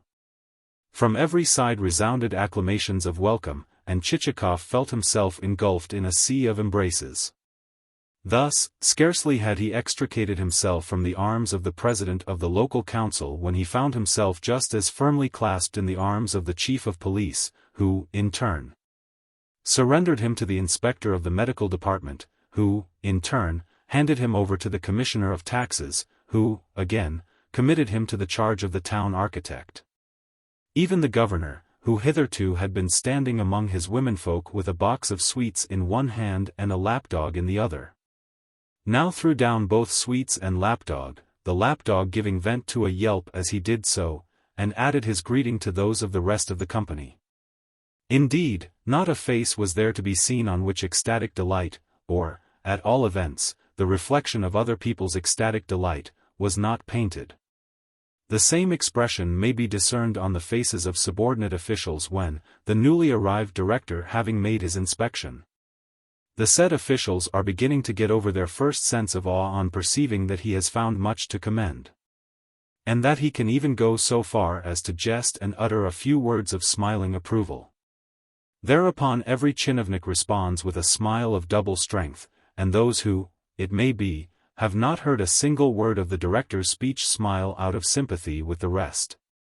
And even the gendarme who is posted at the distant door, a man, perhaps, who has never before compassed a smile, but is more accustomed to dealing out blows to the populace, summons up a kind of grin, even though the grin resembles the grimace of a man who is about to sneeze after inadvertently taking an overlarge pinch of snuff. To all and sundry Chichikov responded with a bow, and felt extraordinarily at his ease as he did so. To right and left did he incline his head in the sidelong, yet unconstrained, manner that was his wont and never failed to charm the beholder. As for the ladies, they clustered around him in a shining bevy that was redolent of every species of perfume, of roses, of spring violets, and of mignonette. So much so that instinctively Chichikov raised his nose to snuff the air. Likewise the ladies' dresses displayed an endless profusion of taste and variety. And though the majority of their wearers evinced a tendency to embonpoint, those wearers knew how to call upon art for the concealment of the fact. Confronting them, Chichikov thought to himself, which of these beauties is the writer of the letter? Then again he snuffed the air. When the ladies had, to a certain extent, returned to their seats, he resumed his attempts to discern, from glances and expressions, which of them could possibly be the unknown authoress. Yet, though those glances and expressions were too subtle, too insufficiently open, the difficulty in no way diminished his high spirits. Easily and gracefully did he exchange agreeable badinage with one lady, and then approach another one with the short, mincing steps usually affected by young old dandies who are fluttering around the fair. As he turned, not without dexterity, to right and left, he kept one leg slightly dragging behind the other, like a short tail or comma. This trick the ladies particularly admired. In short, they not only discovered in him a host of recommendations and attractions, but also began to see in his face a sort of grand, Mars-like, military expression, a thing which, as we know, never fails to please the feminine eye. Certain of the ladies even took to bickering over him, and, on perceiving that he spent most of his time standing near the door, some of their number hastened to occupy chairs nearer to his post of vantage. In fact, when a certain dame chanced to have the good fortune to anticipate a hated rival in the race, there very nearly ensued a most lamentable scene, which, to many of those who had been desirous of doing exactly the same thing, seemed a peculiarly horrible instance of brazen-faced audacity. So deeply did Chichikov become plunged in conversation with his fair pursuers, or rather, so deeply did those fair pursuers enmesh him in the toils of small talk, which they accomplished through the expedient of asking him endless subtle riddles which brought the sweat to his brow in his attempts to guess them, that he forgot the claims of courtesy which required him first of all to greet his hostess. In fact, he remembered those claims only on hearing the governor's wife herself addressing him. She had been standing before him for several minutes, and now greeted him with suave expressment and the words, "So here you are, Paul Ivanovich." But what she said next I am not in a position to report.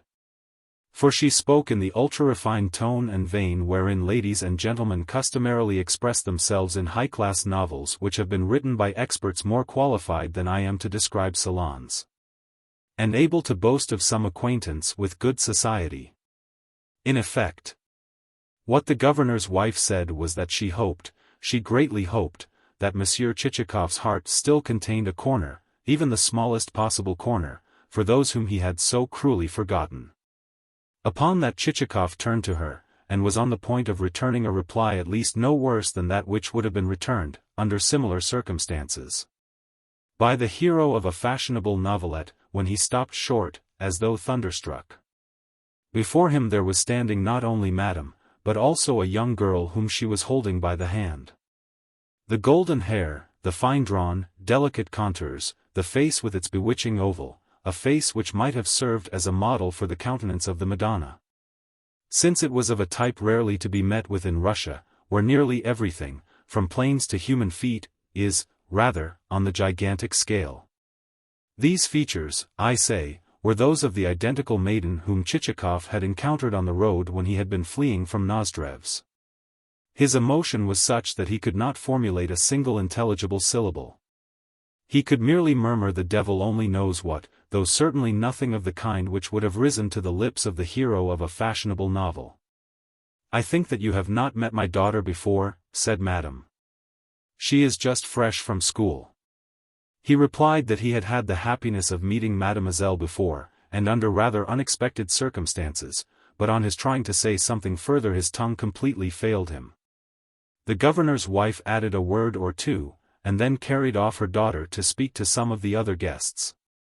Chichikov stood rooted to the spot, like a man who, after issuing into the street for a pleasant walk, has suddenly come to a halt on remembering that something has been left behind him.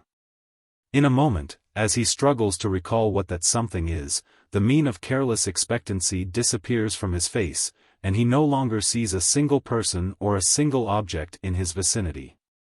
In the same way did Chichikov suddenly become oblivious to the scene around him.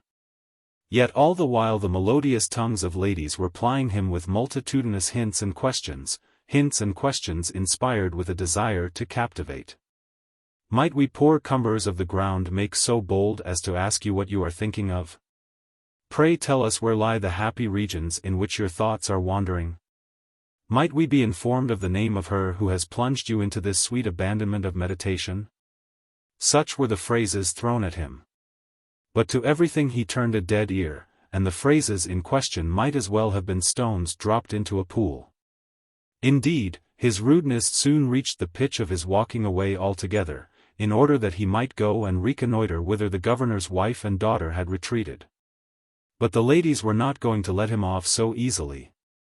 Every one of them had made up her mind to use upon him her every weapon, and to exhibit whatsoever might chance to constitute her best point. Yet the ladies' wiles proved useless, for Chichikov paid not the smallest attention to them, even when the dancing had begun, but kept raising himself on tiptoe to peer over people's heads and ascertain in which direction the bewitching maiden with the golden hair had gone.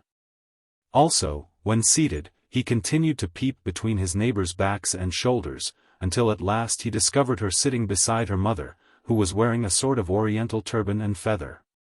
Upon that one would have thought that his purpose was to carry the position by storm.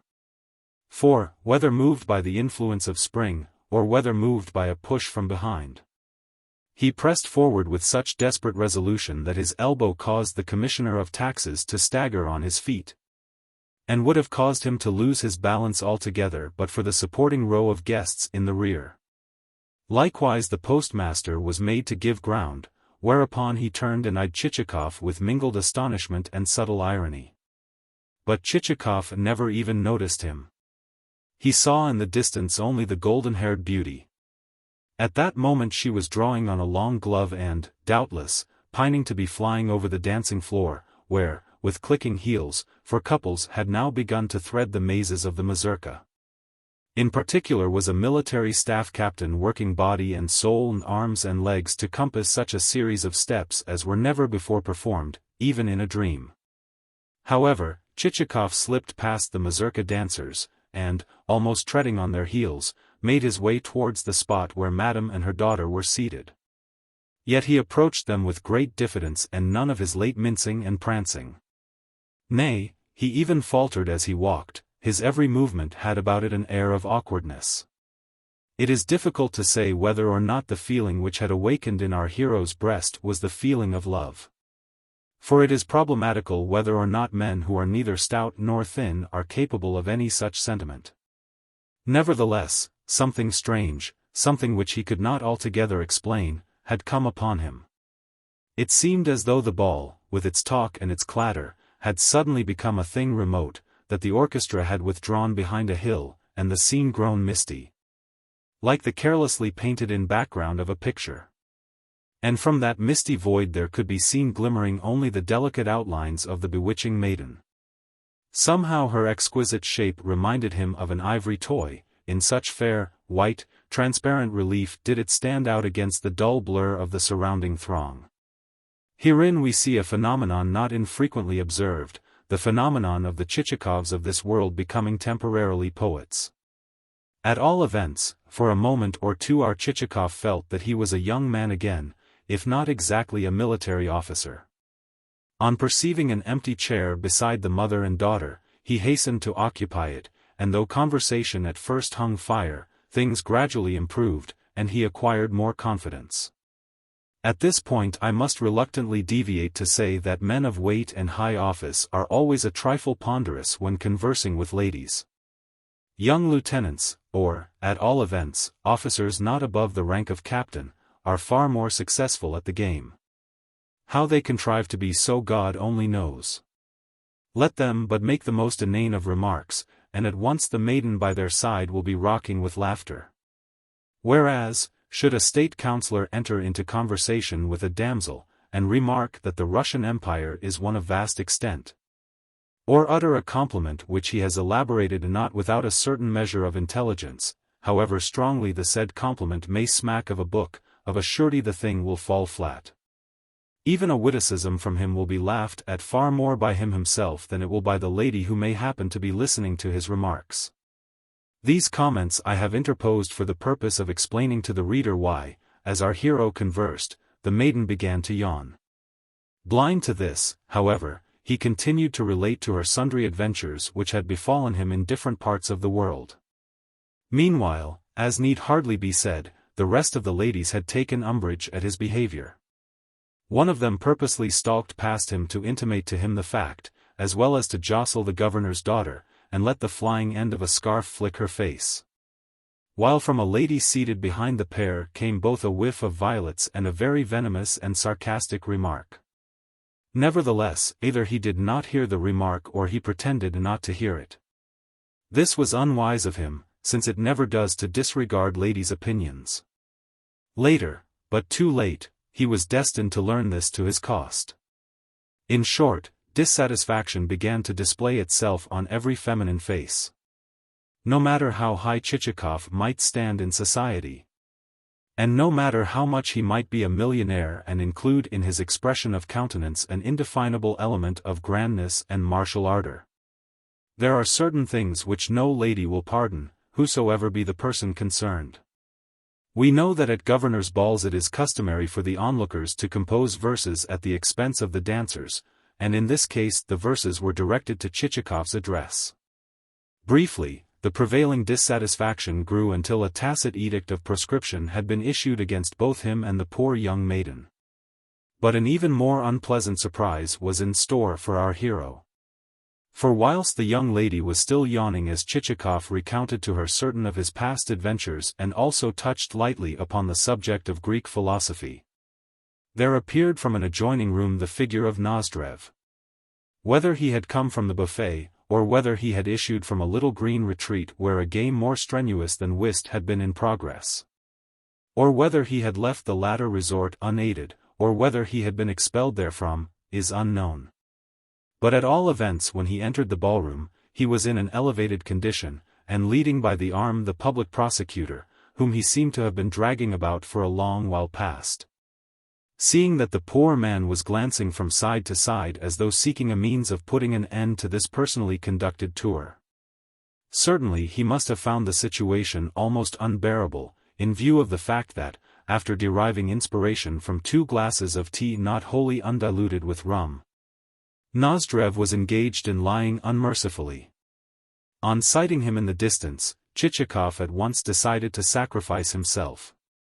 That is to say, he decided to vacate his present enviable position and make off with all possible speed, since he could see that an encounter with the newcomer would do him no good. Unfortunately at that moment the governor buttonholed him with a request that he would come and act as arbiter between him, the governor, and 2 ladies, the subject of dispute being the question as to whether or not woman's love is lasting. Simultaneously Nozdrev descried our hero and bore down upon him. "Ah, my fine landowner of Kherson," he cried with a smile which set his fresh, spring-rose-pink cheeks a-quiver. "Have you been doing much trade in departed souls lately?" With that he turned to the governor. "I suppose your excellency knows that this man traffics in dead peasants," he bawled. "Look here, Chichikov. I tell you in the most friendly way possible that everyone here likes you, yes, including even the governor. Nevertheless, had I my way, I would hang you. Yes, by God I would." Chichikov's discomfiture was complete. "And, would you believe it, your excellency," went on Nozdrev, "but this fellow actually said to me, 'Sell me your dead souls.' Why, I laughed till I nearly became as dead as the souls. And, behold, no sooner do I arrive here than I am told that he has bought 3 million rubles worth of peasants for transferment. For transferment, indeed. And he wanted to bargain with me for my dead ones. Look here, Chichikov. You are a swine. Yes, by God, you are an utter swine. Is not that so, your excellency? Is not that so, friend procurator?" 34. But both his excellency, the public prosecutor, and Chichikov were too taken aback to reply. The half-tipsy Nozdrev, without noticing them, continued his harangue as before. "Ah, my fine sir," he cried. "This time I don't mean to let you go. No, not until I have learnt what all this purchasing of dead peasants means. Look here. You ought to be ashamed of yourself. Yes, I say that, I who am one of your best friends." Here he turned to the governor again. "Your excellency," he continued, "you would never believe what inseparables this man and I have been.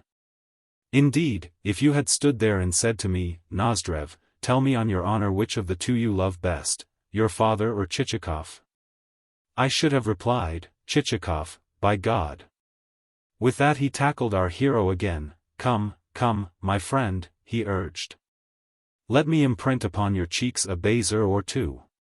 You will excuse me if I kiss him, will you not, your excellency? No, do not resist me, Chichikov, but allow me to imprint at least 1 baiser upon your lily-white cheek."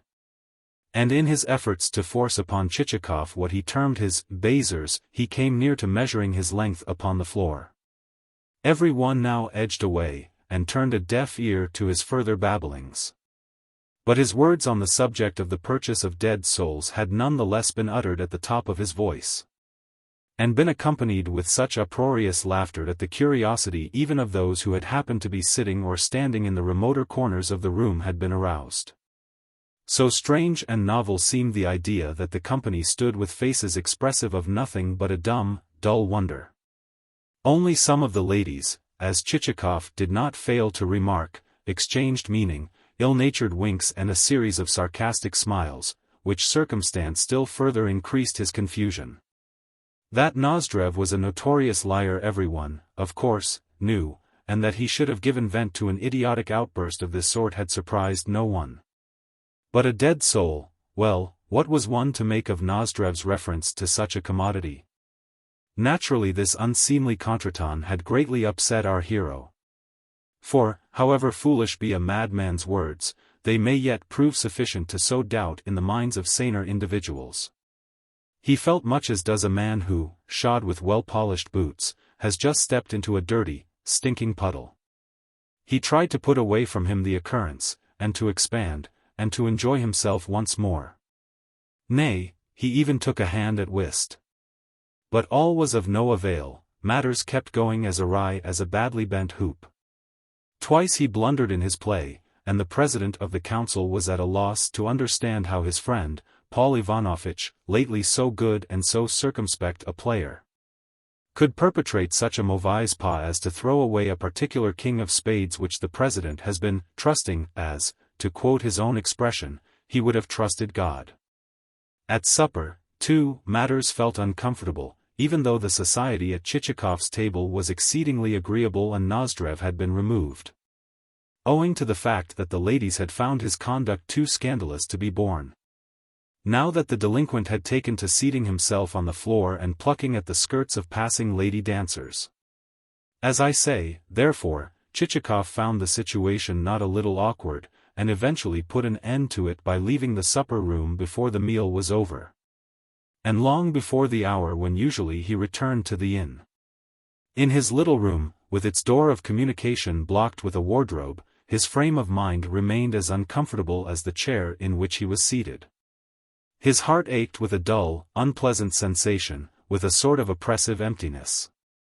The devil take those who first invented balls, was his reflection. Who derives any real pleasure from them? In this province there exist want and scarcity everywhere, yet folk go in for balls. How absurd, too, were those overdressed women. One of them must have had 1,000 rubles on her back, and all acquired at the expense of the overtaxed peasant, or, worse still, at that of the conscience of her neighbor. Yes, we all know why bribes are accepted, and why men become crooked in soul. It is all done to provide wives, yes, may the pit swallow them up, with fallals. And for what purpose? That some woman may not have to reproach her husband with the fact that, say, the postmaster's wife is wearing a better dress than she is, a dress which has cost 1,000 rubles. Balls and gaiety, is the constant cry. Yet what folly balls are!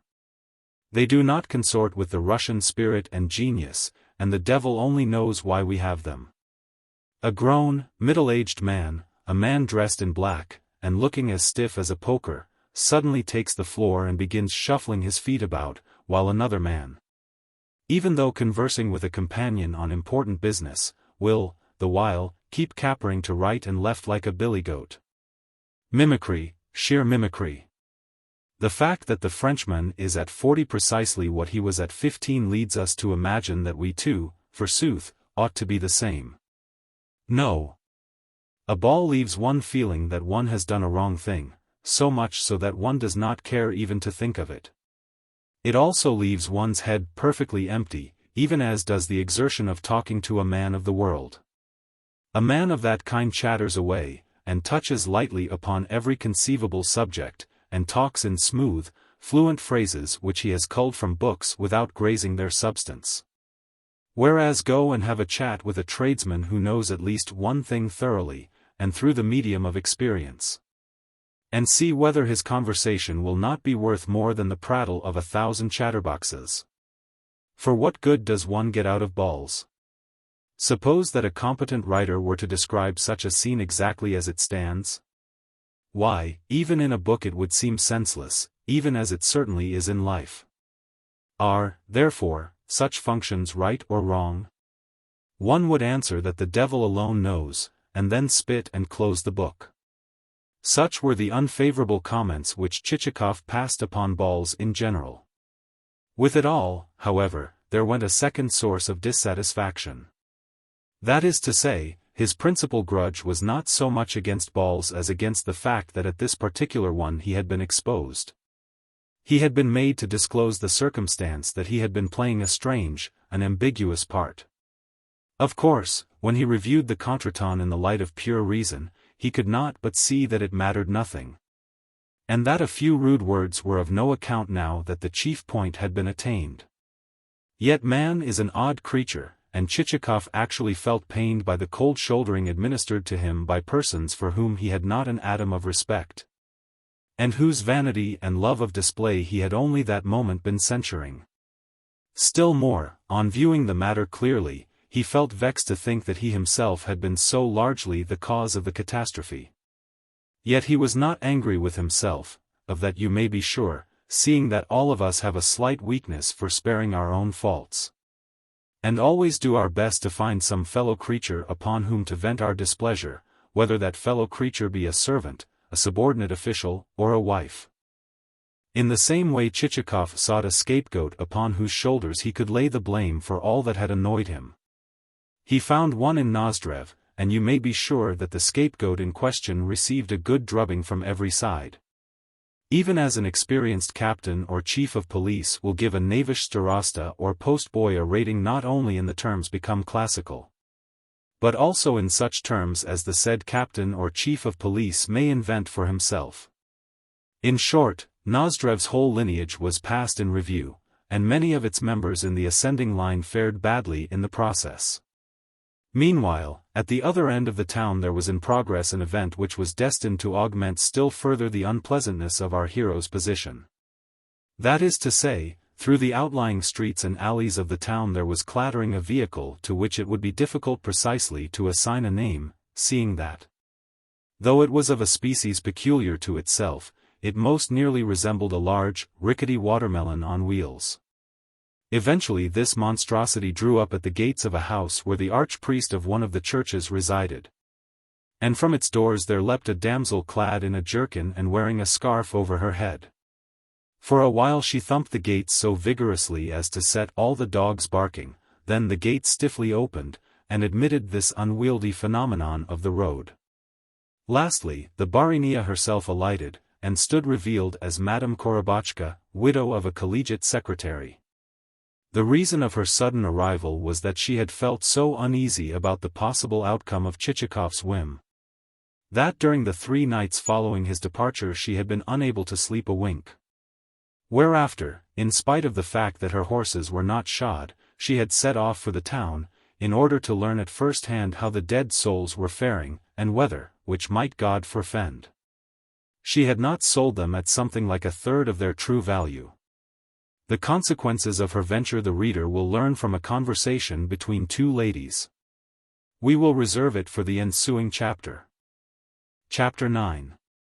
Next morning, before the usual hour for paying calls, there tripped from the portals of an orange-colored wooden house with an attic story and a row of blue pillars a lady in an elegant plaid cloak. With her came a footman in a many-caped greatcoat and a polished top hat with a gold band.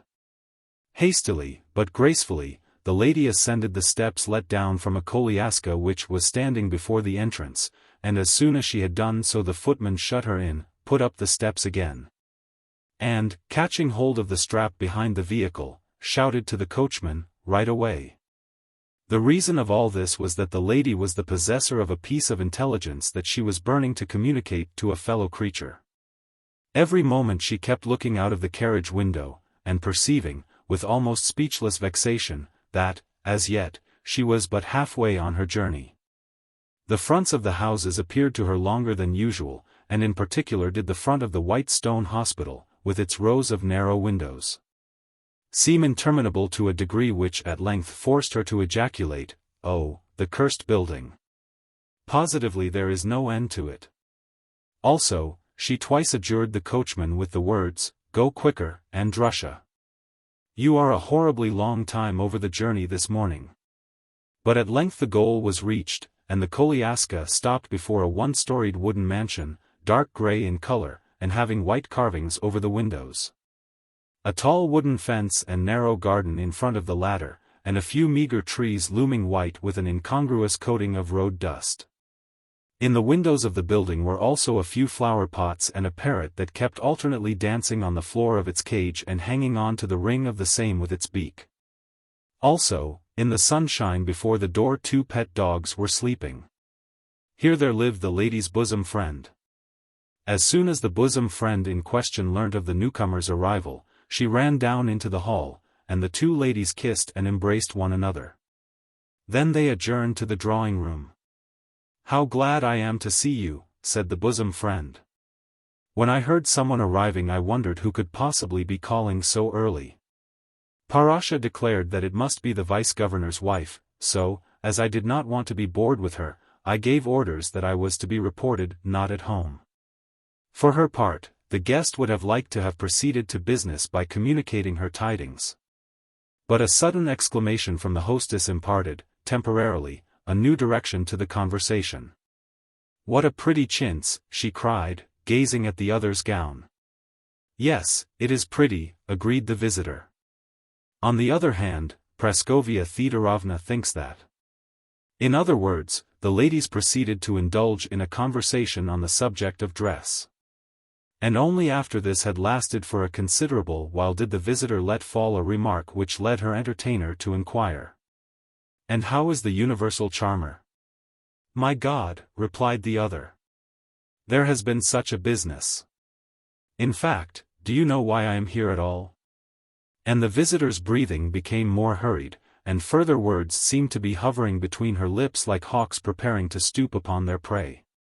Only a person of the unhumanity of a true friend would have had the heart to interrupt her.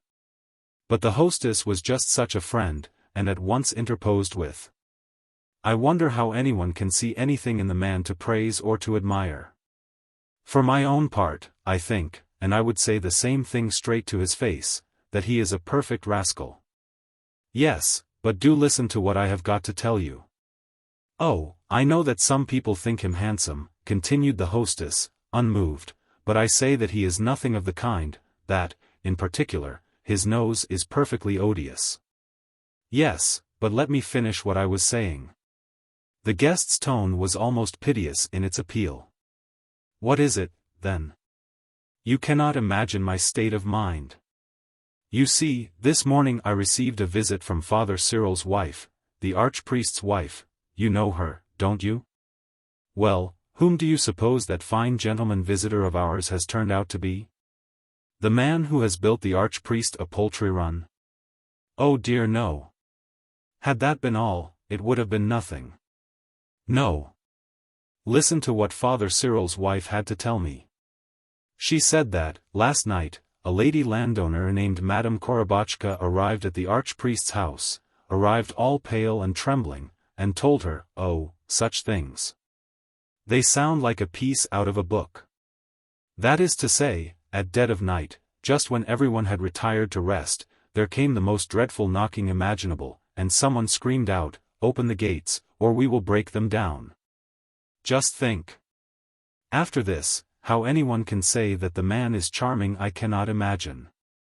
Well, what of Madame Korobotchka? Is she a young woman or good-looking? Oh dear no. Quite an old woman. Splendid indeed. So he is actually engaged to a person like that? One may heartily commend the taste of our ladies for having fallen in love with him. Nevertheless, it is not as you suppose. Think, now. Armed with weapons from head to foot, he called upon this old woman, and said, 'Sell me any souls of yours which have lately died.' Of course, Madame Korobotchka answered, reasonably enough, 'I cannot sell you those souls, seeing that they have departed this world,' but he replied, 'No, no. They are not dead. 'Tis I who tell you that, I who ought to know the truth of the matter. I swear that they are still alive.' In short, he made such a scene that the whole village came running to the house, and children screamed, and men shouted, and no one could tell what it was all about. The affair seemed to me so horrible, so utterly horrible, that I trembled beyond belief as I listened to the story. "My dearest madam," said my maid, Mashka, "pray look at yourself in the mirror, and see how white you are." "But I have no time for that," I replied, as I must be off to tell my friend, Anna Grigorievna, the news. Nor did I lose a moment in ordering the koliaska. Yet when my coachman, Andrusha, asked me for directions I could not get a word out. I just stood staring at him like a fool, until I thought he must think me mad. "Oh, Anna Grigorievna, if you but knew how upset I am." "What a strange affair," commented the hostess. "What on earth can the man have meant by dead souls?" I confess that the words pass my understanding. Curiously enough, this is the second time I have heard speak of those souls. True, my husband avers that Nozdrev was lying. Yet in his lies there seems to have been a grain of truth. Well, just think of my state when I heard all this. "And now," apparently said Korobotchka to the archpriest's wife, "I am altogether at a loss what to do, for, throwing me 15 rubles, the man forced me to sign a worthless paper, yes, me. An inexperienced, defenseless widow who knows nothing of business. That such things should happen. Try and imagine my feelings. In my opinion, there is in this more than the dead souls which meet the eye."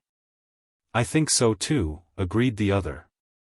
As a matter of fact, her friend's remark had struck her with complete surprise, as well as filled her with curiosity to know what the word "more" might possibly signify. In fact, she felt driven to inquire, "What do you suppose to be hidden beneath it all?" "No, tell me what you suppose." "What I suppose? I am at a loss to conjecture." "Yes, but tell me what is in your mind."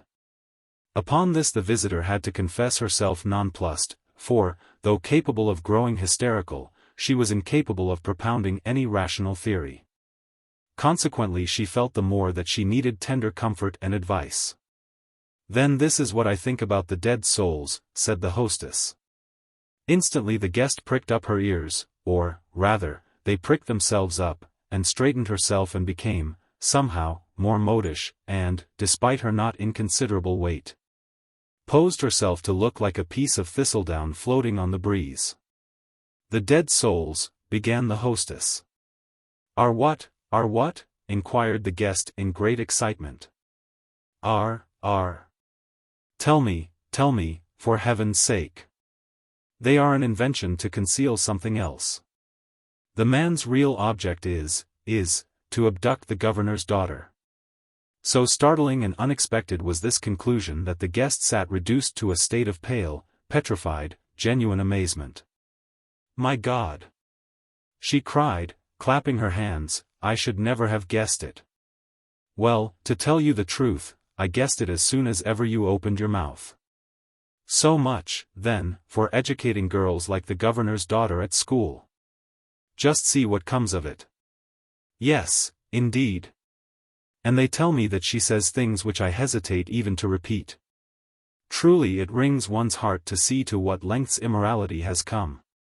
Some of the men have quite lost their heads about her, but for my part one think her not worth noticing.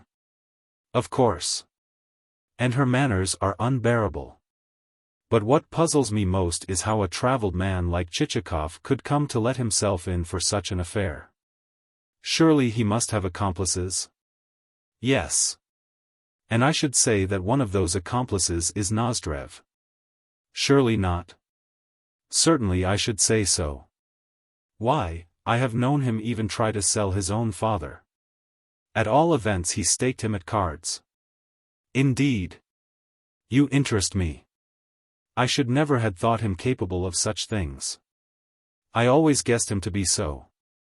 The two ladies were still discussing the matter with acumen and success when there walked into the room the public prosecutor, bushy eyebrows, motionless features, blinking eyes, and all. At once the ladies hastened to inform him of the events related, adducing therewith full details both as to the purchase of dead souls and as to the scheme to abduct the governor's daughter. After which they departed in different directions, for the purpose of raising the rest of the town. For the execution of this undertaking not more than half an hour was required. So thoroughly did they succeed in throwing dust in the public's eyes that for a while everyone, more especially the army of public officials, was placed in the position of a schoolboy who, while still asleep, has had a bag of pepper thrown in his face by a party of more early-rising comrades.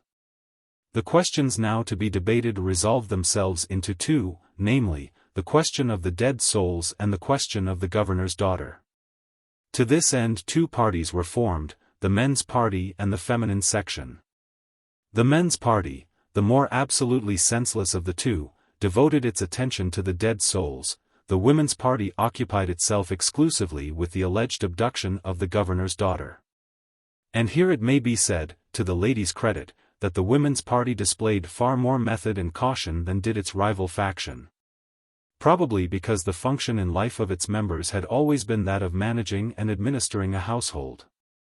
With the ladies, therefore, matters soon assumed vivid and definite shape, they became clearly and irrefutably materialized, they stood stripped of all doubt and other impedimenta. Said some of the ladies in question, Chichikov had long been in love with the maiden, and the pair had kept tryst by the light of the moon. While the governor would have given his consent, seeing that Chichikov was as rich as a Jew, but for the obstacle that Chichikov had deserted a wife already, how the worthy dames came to know that he was married remains a mystery. And the said deserted wife, pining with love for her faithless husband, had sent the governor a letter of the most touching kind, so that Chichikov, on perceiving that the father and mother would never give their consent, had decided to abduct the girl. In other circles the matter was stated in a different way. That is to say, this section averred that Chichikov did not possess a wife, but that, as a man of subtlety and experience, he had bethought him of obtaining the daughter's hand through the expedient of first tackling the mother and carrying on with her an ardent liaison, and that, thereafter, he had made an application for the desired hand, but that the mother, fearing to commit a sin against religion, and feeling in her heart certain gnawings of conscience, had returned a blank refusal to Chichikov's request. Whereupon Chichikov had decided to carry out the abduction alleged. To the foregoing, of course, there became appended various additional proofs and items of evidence, in proportion as the sensation spread to more remote corners of the town. At length, with these perfectings, the affair reached the ears of the governor's wife herself. Naturally, as the mother of a family, and as the first lady in the town, and as a matron who had never before been suspected of things of the kind, she was highly offended when she heard the stories. And very justly so, with the result that her poor young daughter, though innocent, had to endure about as unpleasant a tête-à-tête as ever befell a maiden of 16, while, for his part, the Swiss footman received orders never at any time to admit Chichikov to the house. Having done their business with the governor's wife, the ladies' party descended upon the male section, with a view to influencing it to their own side by asserting that the dead souls were an invention used solely for the purpose of diverting suspicion and successfully effecting the abduction. And, indeed, more than one man was converted, and joined the feminine camp, in spite of the fact that thereby such seceders incurred strong names from their late comrades, names such as old women, petticoats, and others of a nature peculiarly offensive to the male sex. Also, however much they might arm themselves and take the field, the men could not compass such orderliness within their ranks as could the women.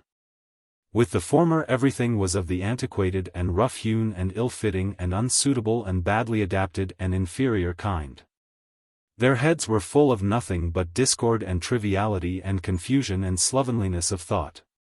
In brief, they displayed everywhere the male bent, the rude, ponderous nature which is incapable either of managing a household or of jumping to a conclusion, as well as remains always distrustful and lazy and full of constant doubt and everlasting timidity.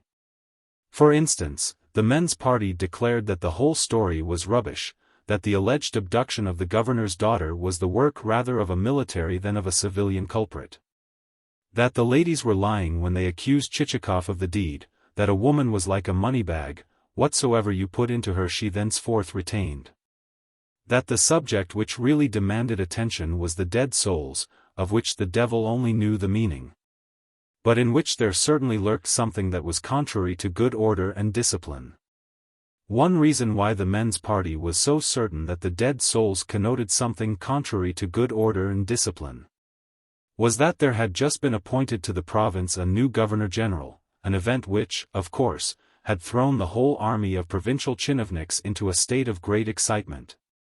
Seeing that they knew that before long there would ensue transferments and sentences of censure, as well as the series of official dinners with which a governor-general is accustomed to entertain his subordinates. Alas, thought the army of chinovniks, it is probable that, should he learn of the gross reports at present afloat in our town, he will make such a fuss that we shall never hear the last of them. In particular did the director of the medical department turn pale at the thought that possibly the new governor-general would surmise the term dead folk to connote patients in the local hospitals who, for want of proper preventative measures, had died of sporadic fever. Indeed, might it not be that Chichikov was neither more nor less than an emissary of the said governor-general, sent to conduct a secret inquiry? Accordingly he, the director of the medical department, communicated this last supposition to the president of the council, who, though at first inclined to ejaculate "rubbish," suddenly turned pale on propounding to himself the theory. What if the souls purchased by Chichikov should really be dead ones? A terrible thought, considering that he, the president, had permitted their transferment to be registered, and had himself acted as Plushkin's representative. What if these things should reach the governor-general's ears? He mentioned the matter to one friend and another, and they, in their turn, went white to the lips, for panic spreads faster and is even more destructive than the dreaded Black Death. Also, to add to the chinovniks' troubles, it so befell that just at this juncture there came into the local governor's hands two documents of great importance.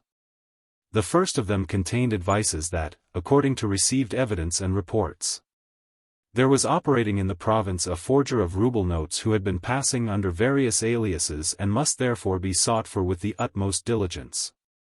While the second document was a letter from the governor of a neighboring province with regard to a malefactor who had there evaded apprehension, a letter conveying also a warning that, if in the province of the town of N, there should appear any suspicious individual who could produce neither references nor passports, he was to be arrested forthwith.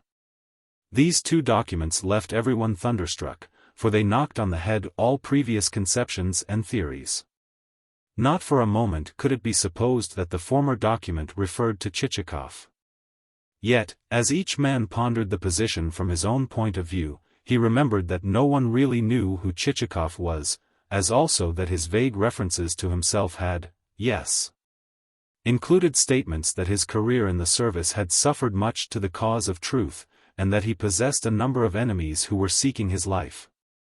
This gave the chinovniks further food for thought. Perhaps his life really did stand in danger? Perhaps he really was being sought for by someone? Perhaps he really had done something of the kind above referred to? As a matter of fact, who was he? Not that it could actually be supposed that he was a forger of notes, still less a brigand, seeing that his exterior was respectable in the highest degree. Yet who was he? At length the chinovniks decided to make inquiries among those of whom he had purchased souls, in order that at least it might be learnt what the purchases had consisted of, and what exactly underlay them, and whether, in passing, he had explained to anyone his real intentions, or revealed to anyone his identity. In the first instance, therefore, resort was had to Korobotchka.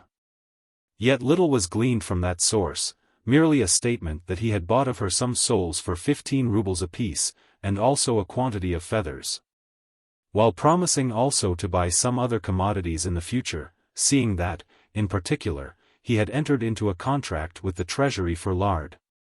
A fact constituting fairly presumptive proof that the man was a rogue, seeing that just such another fellow had bought a quantity of feathers, yet had cheated folk all round, and, in particular, had done the archpriest out of over 100 rubles. Thus the net result of Madame's cross-examination was to convince the chinovniks that she was a garrulous, silly old woman. With regard to Manilov, he replied that he would answer for Chichikov as he would for himself, and that he would gladly sacrifice his property in toto if thereby he could attain even a tithe of the qualities which Pavel Ivanovich possessed. Finally, he delivered on Chichikov, with acutely knitted brows, a eulogy couched in the most charming of terms, and coupled with sundry sentiments on the subject of friendship and affection in general. True, these remarks suffice to indicate the tender impulses of the speaker's heart, but also they did nothing to enlighten his examiners concerning the business that was actually at hand. As for Sobokovich, that landowner replied that he considered Chichikov an excellent fellow, as well as that the souls whom he had sold to his visitor had been in the truest sense of the word alive. But that he could not answer for anything which might occur in the future, seeing that any difficulties which might arise in the course of the actual transferment of souls would not be his fault. In view of the fact that God was Lord of all, and that fevers and other mortal complaints were so numerous in the world, and that instances of whole villages perishing through the same could be found on record. Finally, our friends the chinovniks found themselves compelled to resort to an expedient which, though not particularly savory, is not infrequently employed, namely, the expedient of getting lackeys quietly to approach the servants of the person concerning whom information is desired, and to ascertain from them, the servants, certain details with regard to their master's life and antecedents. Yet even from this source very little was obtained, since Petrushka provided his interrogators merely with a taste of the smell of his living room, and Selifan confined his replies to a statement that the baron had been in the employment of the state, and also had served in the customs. In short, the sum total of the results gathered by the chinovniks was that they still stood in ignorance of Chichikov's identity, but that he must be someone. Wherefore it was decided to hold a final debate on the subject on what ought to be done, and who Chichikov could possibly be, and whether or not he was a man who ought to be apprehended and detained as not respectable, or whether he was a man who might himself be able to apprehend and detain them as persons lacking in respectability. The debate in question, it was proposed, should be held at the residence of the chief of police, who is known to our readers as the father and the general benefactor of the town. Chapter 10. On assembling at the residence indicated, the chinovniks had occasion to remark that, owing to all these cares and excitements, every one of their number had grown thinner. Yes, the appointment of a new governor-general, coupled with the rumors described and the reception of the two serious documents above mentioned, had left manifest traces upon the features of everyone present.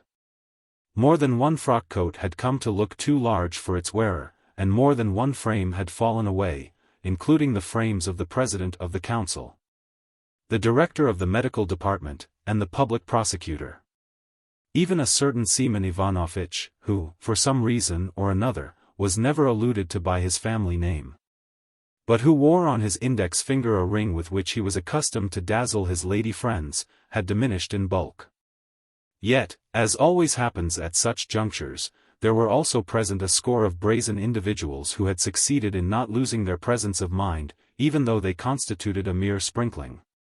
Of them the postmaster formed one, since he was a man of equable temperament who could always say, "We know you, governor-generals. We have seen 3 or 4 of you come and go, whereas we have been sitting on the same stools these 30 years. Nevertheless, a prominent feature of the gathering was the total absence of what is vulgarly known as common sense. In general, we Russians do not make a good show at representative assemblies, for the reason that, unless there be in authority a leading spirit to control the rest, the affair always develops into confusion.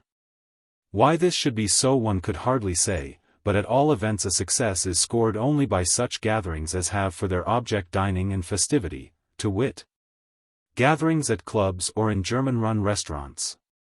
However, on the present occasion, the meeting was not one of this kind, it was a meeting convoked of necessity, and likely in view of the threatened calamity to affect every chinovnik in the place.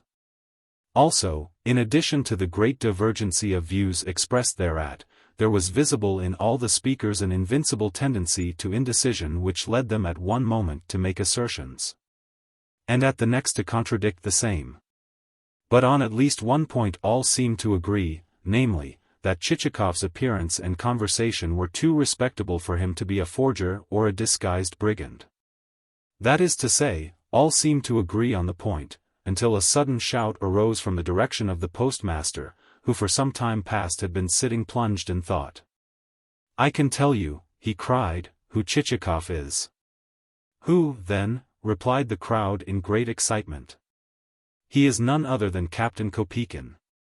"And who may Captain Kopeikin be?" Taking a pinch of snuff, which he did with the lid of his snuff-box half open, lest some extraneous person should contrive to insert a not over-clean finger into the stuff, the postmaster related the following story. 35. After fighting in the campaign of 1812, there was sent home, wounded, a certain Captain Kopeikin, a headstrong, lively blade who, whether on duty or under arrest, made things lively for everybody. Now, since at Krosny or at Leipzig, it matters not which, he had lost an arm and a leg, and in those days no provision was made for wounded soldiers, and he could not work with his left arm alone. He set out to see his father. Unfortunately his father could only just support himself, and was forced to tell his son so, wherefore the captain decided to go and apply for help in St. Petersburg, seeing that he had risked his life for his country, and had lost much blood in its service. You can imagine him arriving in the capital on a baggage wagon, in the capital which is like no other city in the world. Before him there lay spread out the whole field of life, like a sort of Arabian Nights, a picture made up of the Nevsky Prospect, Gorokovaya Street, countless tapering spires, and a number of bridges apparently supported on nothing, in fact, a regular second Nineveh. Well, he made shift to hire a lodging, but found everything so wonderfully furnished with blinds and Persian carpets and so forth that he saw it would mean throwing away a lot of money. True, as one walks the streets of St. Petersburg one seems to smell money by the 1,000 rubles, but our friend Kopeikin's bank was limited to a few score coppers and a little silver, not enough to buy a village with. At length, at the price of a ruble a day, he obtained a lodging in the sort of tavern where the daily ration is a bowl of cabbage soup and a crust of bread. And as he felt that he could not manage to live very long on fare of that kind, he asked folk what he had better do. "What you had better do?" they said. "Well, the government is not here, it is in Paris, and the troops have not yet returned from the war. But there is a temporary commission sitting, and you had better go and see what it can do for you." "All right," he said. "I will go and tell the commission that I have shed my blood, and sacrificed my life, for my country." And he got up early one morning, and shaved himself with his left hand, since the expense of a barber was not worth while, and set out, wooden leg and all, to see the president of the commission. But first he asked where the president lived, and was told that his house was in Naberezhnaya Street. And you may be sure that it was no peasant's hut, with its glazed windows and great mirrors and statues and lackeys and brass door handles. Rather, it was the sort of place which you would enter only after you had bought a cheap cake of soap and indulged in a 2 hours' wash. Also, at the entrance there was posted a grand Swiss footman with a baton and an embroidered collar, a fellow looking like a fat, overfed pug dog. However, friend Kopeikin managed to get himself and his wooden leg into the reception room, and there squeezed himself away into a corner, for fear lest he should knock down the gilded china with his elbow. And he stood waiting in great satisfaction at having arrived before the president had so much as left his bed and been served with his silver wash-basin. Nevertheless, it was only when Kopeikin had been waiting 4 hours that a breakfast waiter entered to say, "The president will soon be here." By now the room was as full of people as a plate is of beans, and when the president left the breakfast room he brought with him, oh, such dignity and refinement, and such an air of the metropolis. First he walked up to one person, and then up to another, saying, "What do you want? And what do you want? What can I do for you? What is your business?" And at length he stopped before Kopeikin, and Kopeikin said to him, "I have shed my blood, and lost both an arm and a leg, for my country, and am unable to work. Might I therefore dare to ask you for a little help, if the regulations should permit of it, or for a gratuity, or for a pension, or something of the kind?" Then the president looked at him, and saw that one of his legs was indeed a wooden one, and that an empty right sleeve was pinned to his uniform. "Very well," he said. "Come to me again in a few days' time." Upon this friend Kopeikin felt delighted. Now I have done my job, he thought to himself. And you may imagine how gaily he trotted along the pavement, and how he dropped into a tavern for a glass of vodka. And how he ordered a cutlet and some caper sauce and some other things for luncheon, and how he called for a bottle of wine, and how he went to the theatre in the evening. In short, he did himself thoroughly well. Next, he saw in the street a young English lady, as graceful as a swan, and set off after her on his wooden leg. But no, he thought to himself. To the devil with that sort of thing just now. I will wait until I have drawn my pension. For the present I have spent enough. And I may tell you that by now he had got through fully half his money. 2 or 3 days later he went to see the president of the commission again.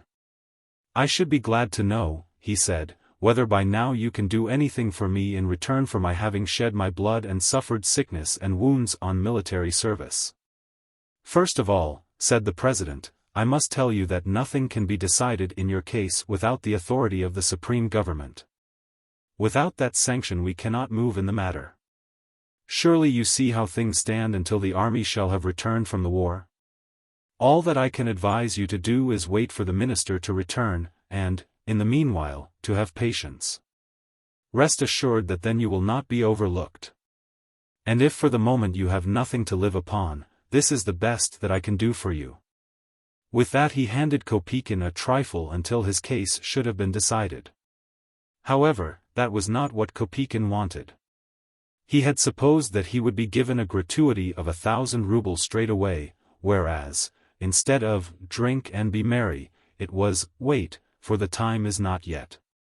Thus, though his head had been full of soup plates and cutlets and English girls, he now descended the steps with his ears and his tail down, looking, in fact, like a poodle over which the cook has poured a bucketful of water.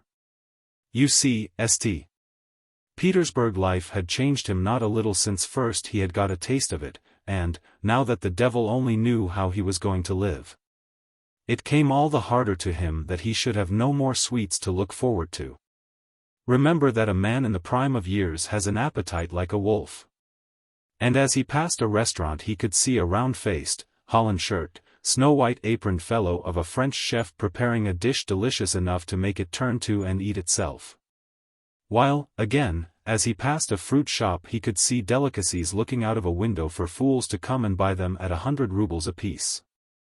Imagine, therefore, his position. On the one hand, so to speak, were salmon and watermelons, while on the other hand was the bitter fare which passed at a tavern for luncheon. Well, he thought to himself, let them do what they like with me at the commission, but I intend to go and raise the whole place. And to tell every blessed functionary there that I have a mind to do as I choose.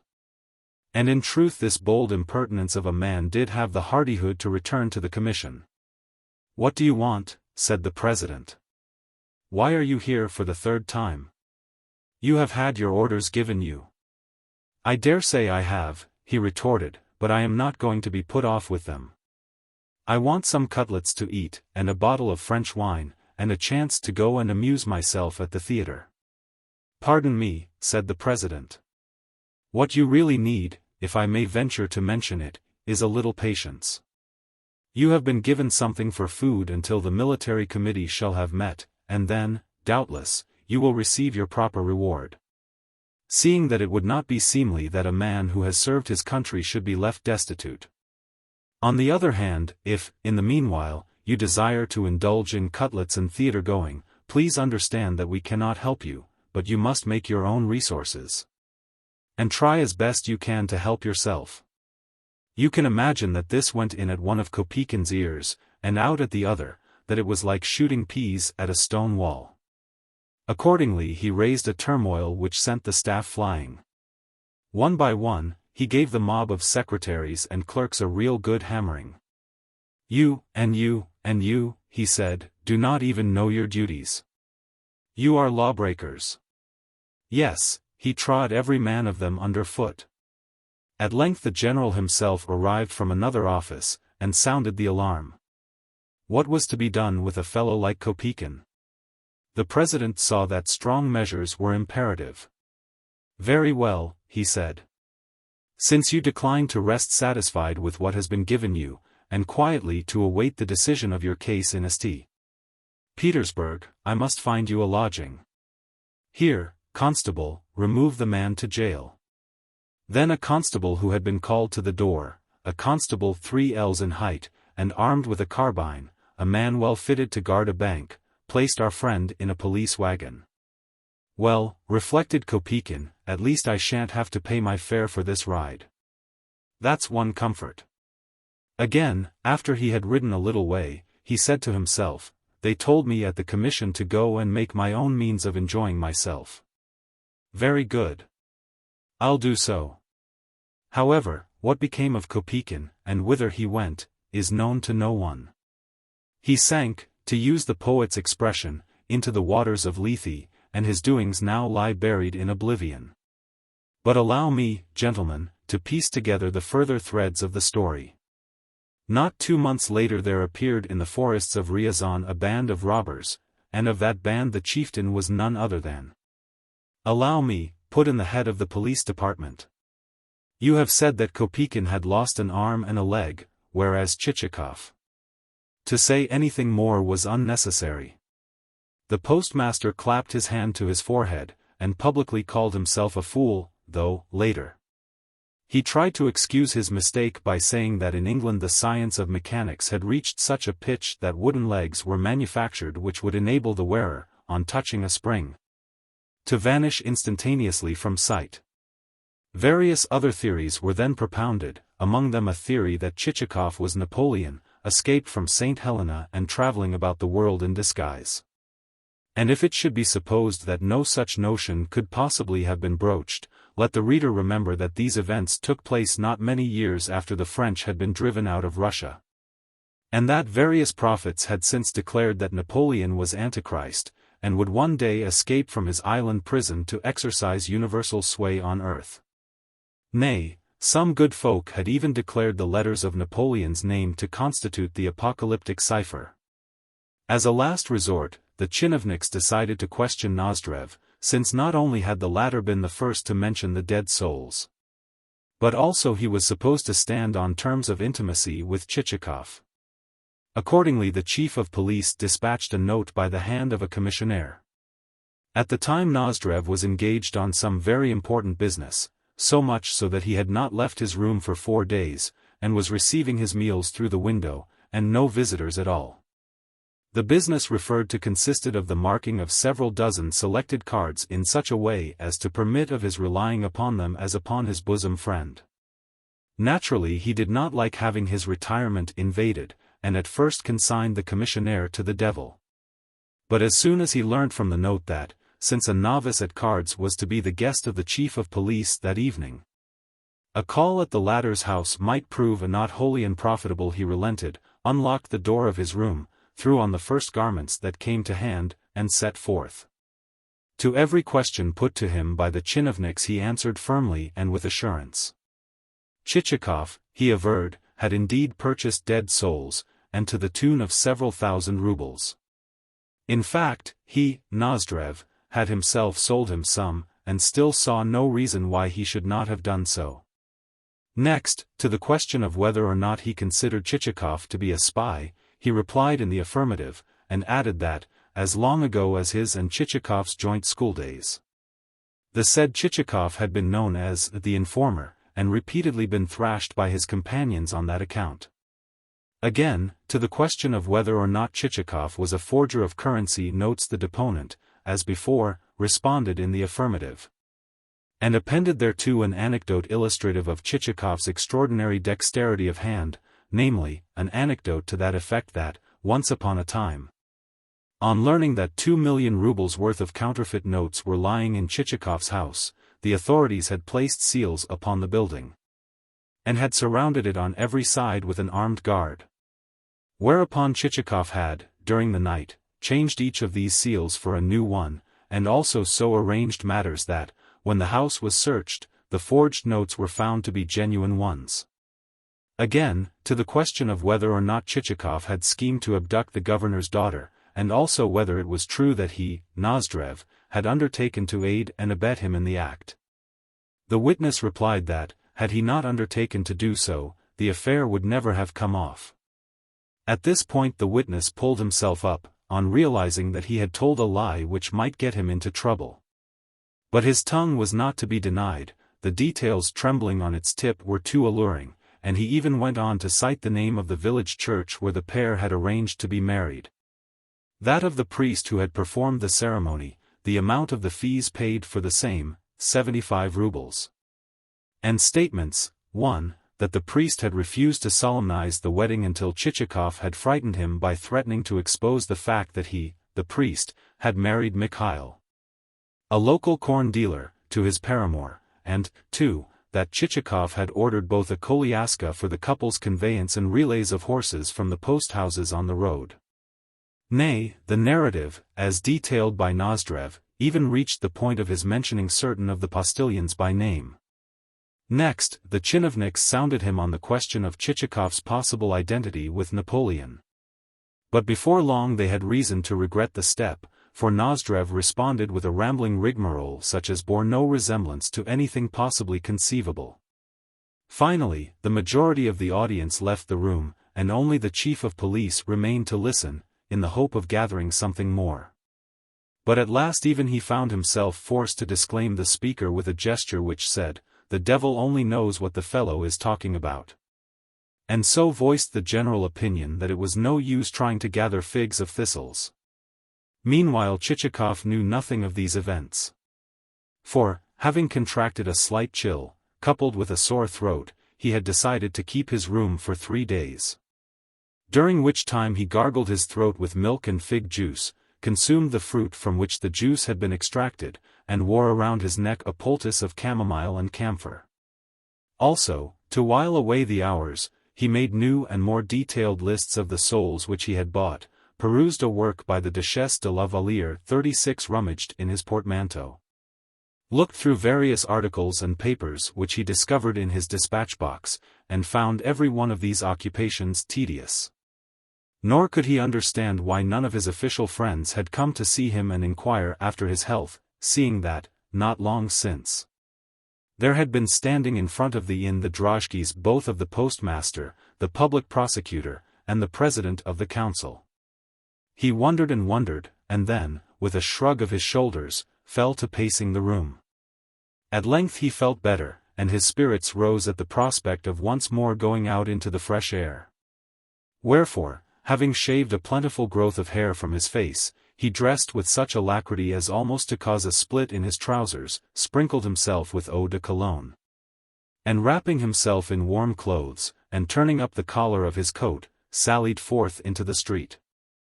His first destination was intended to be the governor's mansion, and, as he walked along, certain thoughts concerning the governor's daughter would keep whirling through his head, so that almost he forgot where he was, and took to smiling and cracking jokes to himself. Arrived at the governor's entrance, he was about to divest himself of his scarf when a Swiss footman greeted him with the words, "I am forbidden to admit you." "What?" he exclaimed. "You do not know me? Look at me again, and see if you do not recognize me." "Of course I recognize you," the footman replied. "I have seen you before, but have been ordered to admit anyone else rather than Monsieur Chichikov." "Indeed? And why so?" "Those are my orders, and they must be obeyed," said the footman, confronting Chichikov with none of that politeness with which, on former occasions, he had hastened to divest our hero of his wrappings. Evidently he was of opinion that, since the gentry declined to receive the visitor, the latter must certainly be a rogue. "I cannot understand it," said Chichikov to himself. Then he departed, and made his way to the house of the president of the council. But so put about was that official by Chichikov's entry that he could not utter 2 consecutive words, he could only murmur some rubbish which left both his visitor and himself out of countenance. Chichikov wondered, as he left the house, what the president's muttered words could have meant, but failed to make head or tail of them.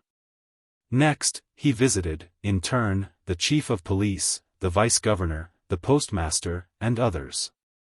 But in each case he either failed to be accorded admittance or was received so strangely, and with such a measure of constraint and conversational awkwardness and absence of mind and embarrassment, that he began to fear for the sanity of his hosts. Again and again did he strive to divine the cause, but could not do so. So he went wandering aimlessly about the town, without succeeding in making up his mind whether he or the officials had gone crazy. At length, in a state bordering upon bewilderment, he returned to the inn, to the establishment whence, that every afternoon, he had set forth in such exuberance of spirits.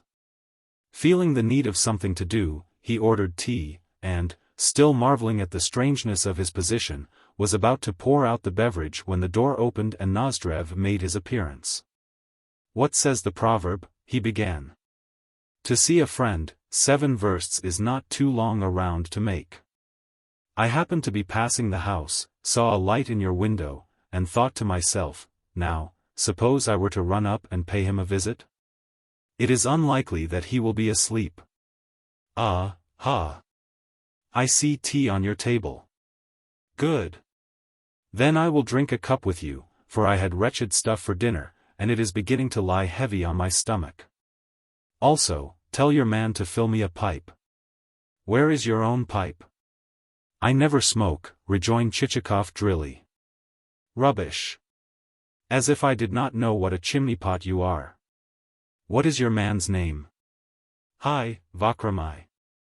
Come here." "Petrushka is his name, not Vakramai." "Indeed. But you used to have a man called Vakramai, didn't you?" "No, never." "Oh, well. Then it must be Darabin's man I am thinking of. What a lucky fellow that Darabin is.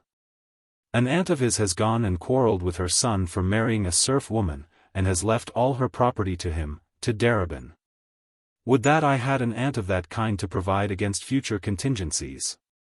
But why have you been hiding yourself away? I suppose the reason has been that you go in for abstruse subjects and are fond of reading. Why Nozdrev should have drawn these conclusions no one could possibly have said, least of all Chichikov himself. By the way, I can tell you of something that would have found you scope for your satirical vein.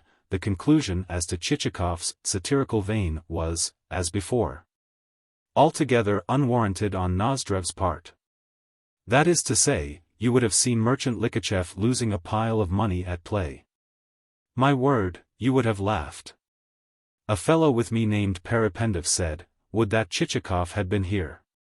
It would have been the very thing for him. As a matter of fact, never since the day of his birth had Nozdrev met anyone of the name of Perependev. However, my friend, you must admit that you treated me rather badly the day that we played that game of chess, but, as I won the game, I bear you no malice. Apropos, I am just from the President's, and ought to tell you that the feeling against you in the town is very strong, for everyone believes you to be a forger of currency notes. I myself was sent for and questioned about you, but I stuck up for you through thick and thin, and told the chinovniks that I had been at school with you, and had known your father. In fact, I gave the fellows a knock or two for themselves. You say that I am believed to be a forger, said Chichikov, starting from his seat. Yes, said Nozdrev. Why have you gone and frightened everybody as you have done? Some of our folk are almost out of their minds about it, and declare you to be either a brigand in disguise or a spy. Yesterday the public prosecutor even died of it, and is to be buried tomorrow. This was true in so far as that, on the previous day, the official in question had had a fatal stroke, probably induced by the excitement of the public meeting. Of course, I don't suppose you to be anything of the kind, but, you see, these fellows are in a blue funk about the new Governor-General. For they think he will make trouble for them over your affair. Apropos, he is believed to be a man who puts on airs, and turns up his nose at everything. And if so, he will get on badly with the Dvorian, seeing that fellows of that sort need to be humored a bit. Yes, my word. Should the new Governor-General shut himself up in his study, and give no balls, there will be the very devil to pay. By the way, Chichikov, that is a risky scheme of yours. What scheme do you mean? Chichikov asked uneasily. Why, that scheme of carrying off the governor's daughter. However, to tell the truth, I was expecting something of the kind. No sooner did I see you and her together at the ball than I said to myself, ah, ha. Chichikov is not here for nothing. For my own part, I think you have made a poor choice, for I can see nothing in her at all. On the other hand, the niece of a friend of mine named Bykasov, she is a girl, and no mistake. A regular what you might call miracle in muslin. What on earth are you talking about? Asked Chichikov with his eyes distended. How could I carry off the governor's daughter? What on earth do you mean? Come, come. What a secretive fellow you are. My only object in having come to see you is to lend you a helping hand in the matter. Look here.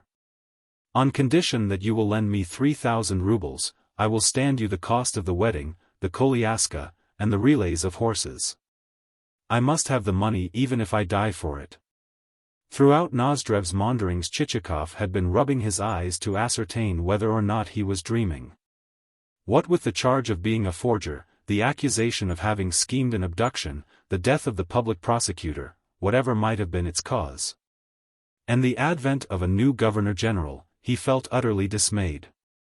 Things having come to their present pass, he reflected, I had better not linger here, I had better be off at once. Getting rid of Nozdrev as soon as he could, he sent for Selifan, and ordered him to be up at daybreak, in order to clean the britchka and to have everything ready for a start at 6 o'clock. Yet, though Selifan replied, very well, Paul Ivanovich, he hesitated a while by the door. Next, Chichikov bid Petrushka get out the dusty portmanteau from under the bed, and then set to work to cram into it, pell-mell, socks, shirts, collars, both clean and dirty, boot trees, a calendar, and a variety of other articles. Everything went into the receptacle just as it came to hand, since his one object was to obviate any possible delay in the morning's departure. Meanwhile the reluctant Selifan slowly, very slowly, left the room, as slowly descended the staircase, on each separate step of which he left a muddy footprint, and, finally, halted to scratch his head. What that scratching may have meant no one could say, for, with the Russian populace, such a scratching may mean any one of 100 things. Chapter 11. Nevertheless, events did not turn out as Chichikov had intended they should. In the first place, he overslept himself. That was check number 1. In the second place, on his rising and inquiring whether the britchka had been harnessed and everything got ready, he was informed that neither of those two things had been done. That was check number 2. Beside himself with rage, he prepared to give Selifan the wigging of his life, and, meanwhile, waited impatiently to hear what the delinquent had got to say in his defense. It goes without saying that when Selifan made his appearance in the doorway he had only the usual excuses to offer, the sort of excuses usually offered by servants when a hasty departure has become imperatively necessary. Paul Ivanovich, he said, the horses require shoeing. Blockhead, exclaimed Chichikov. Why did you not tell me of that before, you damned fool? Was there not time enough for them to be shod? Yes, I suppose there was, agreed Selifan. Also one of the wheels is in want of a new tire, for the roads are so rough that the old tire is worn through. Also, the body of the britchka is so rickety that probably it will not last more than a couple of stages. Rascal! Shouted Chichikov, clenching his fists and approaching Selifan in such a manner that, fearing to receive a blow, the man backed and dodged aside. Do you mean to ruin me, and to break all our bones on the road, you cursed idiot? For these 3 weeks past you have been doing nothing at all. Yet now, at the last moment, you come here stammering and playing the fool. Do you think I keep you just to eat and to drive yourself about? You must have known of this before. Did you, or did you not, know it? Answer me at once. Yes, I did know it, replied Selifan, hanging his head. Then why didn't you tell me about it? Selifan had no reply immediately ready, so continued to hang his head while quietly saying to himself, see how well I have managed things. I knew what was the matter, yet I did not say. And now, continued Chichikov, go you at once and fetch a blacksmith. Tell him that everything must be put right within 2 hours at the most. Do you hear? If that should not be done, I will give you the best flogging that ever you had in your life." Truly Chichikov was almost beside himself with fury. Turning towards the door, as though for the purpose of going and carrying out his orders, Selifan halted and added, "That skewbald, barin, you might think it well to sell him. Seeing that he is nothing but a rascal? A horse like that is more of a hindrance than a help." "What? Do you expect me to go now to the marketplace and sell him?" "Well, Pavel Ivanovich, he is good for nothing but show, since by nature he is a most cunning beast. Never in my life have I seen such a horse. Fool! Whenever I may wish to sell him I shall sell him. Meanwhile, don't you trouble your head about what doesn't concern you, but go and fetch a blacksmith, and see that everything is put right within 2 hours. Otherwise I will take the very hair off your head, and beat you till you haven't a face left. Be off. Hurry." Selifan departed, and Chichikov, his ill humor vented, threw down upon the floor the poignard which he always took with him as a means of instilling respect into whomsoever it might concern. And spent the next quarter of an hour in disputing with a couple of blacksmiths, men who, as usual, were rascals of the type which, on perceiving that something is wanted in a hurry, at once multiplies its terms for providing the same. Indeed, for all Chichikov's storming and raging as he dubbed the fellows robbers and extortioners and thieves, he could make no impression upon the pair, since, true to their character, they declined to abate their prices, and, even when they had begun their work, spent upon it, not 2 hours, but 5.5. Meanwhile he had the satisfaction of experiencing that delightful time with which all travelers are familiar, namely, the time during which one sits in a room where, except for a litter of string, waste paper, and so forth, everything else has been packed. But to all things there comes an end, and there arrived also the long-awaited moment when the britchka had received the luggage, the faulty wheel had been fitted with a new tire, the horses had been reshod, and the predatory blacksmiths had departed with their gains. Thank God, thought Chichikov as the britchka rolled out of the gates of the inn, and the vehicle began to jolt over the cobblestones.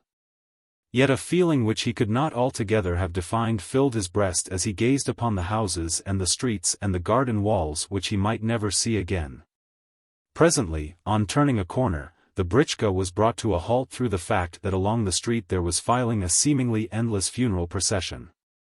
Leaning forward in his britchka, Chichikov asked Petrushka whose obsequies the procession represented, and was told that they represented those of the public prosecutor. Disagreeably shocked, our hero hastened to raise the hood of the vehicle, to draw the curtains across the windows, and to lean back into a corner. While the britchka remained thus halted, Selifan and Petrushka, their caps doffed, sat watching the progress of the cortege. After they had received strict instructions not to greet any fellow servant whom they might recognize. Behind the hearse walked the whole body of tchinovniks, bareheaded. And though, for a moment or two, Chichikov feared that some of their number might discern him in his britchka, he need not have disturbed himself, since their attention was otherwise engaged. In fact, they were not even exchanging the small talk customary among members of such processions, but thinking exclusively of their own affairs, of the advent of the new Governor-General, and of the probable manner in which he would take up the reins of administration. Next came a number of carriages, from the windows of which peered the ladies in morning toilets. Yet the movements of their hands and lips made it evident that they were indulging in animated conversation, probably about the Governor-General, the balls which he might be expected to give, and their own eternal fripperies and gewgaws. Lastly came a few empty drozhkis. As soon as the latter had passed, our hero was able to continue on his way. Throwing back the hood of the britchka, he said to himself, "Ah, good friend, you have lived your life, and now it is over. In the newspapers they will say of you that you died regretted not only by your subordinates, but also by humanity at large, as well as that, a respected citizen, a kind father, and a husband beyond reproach. You went to your grave amid the tears of your widow and orphans. Yet, should those journals be put to it to name any particular circumstance which justified this eulogy of you, they would be forced to fall back upon the fact that you grew a pair of exceptionally thick eyebrows. With that Chichikov bid Selifan quicken his pace, and concluded, "After all, it is as well that I encountered the procession, for they say that to meet a funeral is lucky." Presently the britchka turned into some less frequented streets, lines of wooden fencing of the kind which mark the outskirts of a town began to file by, the cobblestones came to an end. The macadam of the high road succeeded to them, and once more there began on either side of the turnpike a procession of versed stones, road menders, and grey villages. Inns with samovars and peasant women and landlords who came running out of yards with sievepools of oats, pedestrians in worn shoes which, it might be, had covered 800 versts. Little towns, bright with booths for the sale of flour in barrels, boots, small loaves, and other trifles, heaps of slag, much repaired bridges, expanses of field to right and to left. Stout landowners, a mounted soldier bearing a green, iron-clamped box inscribed, the th battery of artillery. Long strips of freshly tilled earth which gleamed green, yellow, and black on the face of the countryside. With it mingled long-drawn singing, glimpses of elm tops amid mist, the far-off notes of bells, endless clouds of rocks, and the illimitable line of the horizon. Ah, Russia, Russia, from my beautiful home in a strange land I can still see you. In you everything is poor and disordered and unhomely. In you the eye is neither cheered nor dismayed by temerities of nature which a yet more temerarious art has conquered. In you one beholds no cities with lofty, many-windowed mansions, lofty as crags, no picturesque trees, no ivy-clad ruins, no waterfalls with their everlasting spray and roar. No beetling precipices which confuse the brain with their stony immensity. No vistas of vines and ivy and millions of wild roses and ageless lines of blue hills which look almost unreal against the clear, silvery background of the sky. In you everything is flat and open, your towns project like points or signals from smooth levels of plain, and nothing whatsoever enchants or deludes the eye. Yet what secret, what invincible force draws me to you? Why does there ceaselessly echo and re-echo in my ears the sad song which hovers throughout the length and the breadth of your borders? What is the burden of that song? Why does it wail and sob and catch at my heart? What say the notes which thus painfully caress and embrace my soul, and flit, uttering their lamentations, around me? What is it you seek of me, O Russia? What is the hidden bond which subsists between us? Why do you regard me as you do? Why does everything within you turn upon me eyes full of yearning? Even at this moment, as I stand dumbly, fixedly, perplexedly contemplating your vastness, a menacing cloud, charged with gathering rain, seems to overshadow my head. What is it that your boundless expanses presage? Do they not presage that one day there will arise in you ideas as boundless as yourself? Do they not presage that one day you too will know no limits? Do they not presage that one day, when again you shall have room for their exploits, there will spring to life the heroes of old? How the power of your immensity enfolds me, and reverberates through all my being with a wild, strange spell, and flashes in my eyes with an almost supernatural radiance.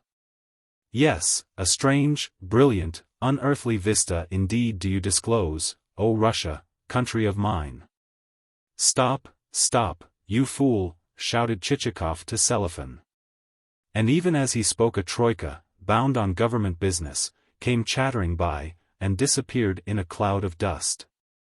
To Chichikov's curses at Selifan for not having drawn out of the way with more alacrity a rural constable with mustaches of the length of an arshin added his quota. What a curious and attractive, yet also what an unreal, fascination the term highway connotes. And how interesting for its own sake is a highway.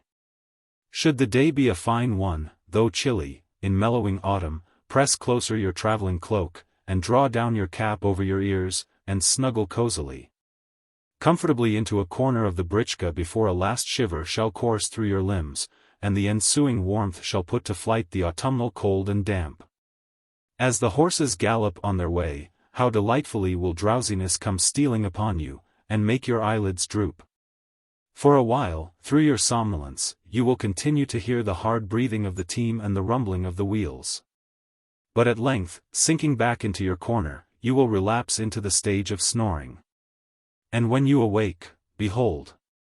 You will find that 5 stages have slipped away, and that the moon is shining, and that you have reached a strange town of churches and old wooden cupolas and blackened spires and white, half-timbered houses.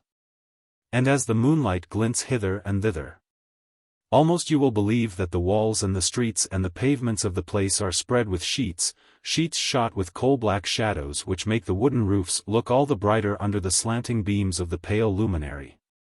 Nowhere is a soul to be seen, for everyone is plunged in slumber. Yet no. In a solitary window a light is flickering where some good burgher is mending his boots, or a baker drawing a batch of dough. O night and powers of heaven, how perfect is the blackness of your infinite vault, how lofty, how remote its inaccessible depths where it lies spread in an intangible, yet audible, silence. Freshly does the lulling breath of night blow in your face, until once more you relapse into snoring oblivion. And your poor neighbor turns angrily in his corner as he begins to be conscious of your weight. Then again you awake, but this time to find yourself confronted with only fields and steppes. Everywhere in the ascendant is the desolation of space. But suddenly the ciphers on a versed stone leap to the eye. Morning is rising, and on the chill, gradually paling line of the horizon you can see gleaming a faint gold streak. The wind freshens and grows keener, and you snuggle closer in your cloak, yet how glorious is that freshness, and how marvelous the sleep in which once again you become enfolded. A jolt. And for the last time you return to consciousness. By now the sun is high in the heavens, and you hear a voice cry, gently, gently, as a farm wagon issues from a byroad. Below, enclosed within an ample dike, stretches a sheet of water which glistens like copper in the sunlight. Beyond, on the side of a slope, lie some scattered peasants' huts, a manor house, and, flanking the latter, a village church with its cross flashing like a star. There also comes wafted to your ear the sound of peasants' laughter, while in your inner man you are becoming conscious of an appetite which is not to be withstood. O long-drawn highway, how excellent you are! How often have I in weariness and despondency set forth upon your length, and found in you salvation and rest. How often, as I followed your leading, have I been visited with wonderful thoughts and poetic dreams and curious, wild impressions. At this moment our friend Chichikov also was experiencing visions of a not wholly prosaic nature. Let us peep into his soul and share them. At first he remained unconscious of anything whatsoever, for he was too much engaged in making sure that he was really clear of the town. But as soon as he saw that it had completely disappeared, with its mills and factories and other urban appurtenances, and that even the steeples of the white stone churches had sunk below the horizon, he turned his attention to the road, and the town of N. vanished from his thoughts as completely as though he had not seen it since childhood. Again, in its turn, the road ceased to interest him, and he began to close his eyes and to loll his head against the cushions. Of this let the author take advantage, in order to speak at length concerning his hero. Since hitherto he, the author, has been prevented from so doing by Nozdrev and balls and ladies and local intrigues, by those thousand trifles which seem trifles only when they are introduced into a book, but which, in life, figure as affairs of importance. Let us lay them aside, and betake ourselves to business. Whether the character whom I have selected for my hero has pleased my readers is, of course, exceedingly doubtful. At all events the ladies will have failed to approve him, for the fair sex demands in a hero perfection, and, should there be the least mental or physical stain on him, well, woe betide. Yes, no matter how profoundly the author may probe that hero's soul, no matter how clearly he may portray his figure as in a mirror, he will be given no credit for the achievement. Indeed, Chichikov's very stoutness and plenitude of years may have militated against him, for never is a hero pardoned for the former, and the majority of ladies will, in such case, turn away and mutter to themselves, "Phew! What a beast! Yes, the author is well aware of this. Yet, though he could not, to save his life, take a person of virtue for his principal character, it may be that this story contains themes never before selected. And that in it there projects the whole boundless wealth of Russian psychology. That it portrays, as well as Chichikov, the peasant who is gifted with the virtues which God has sent him.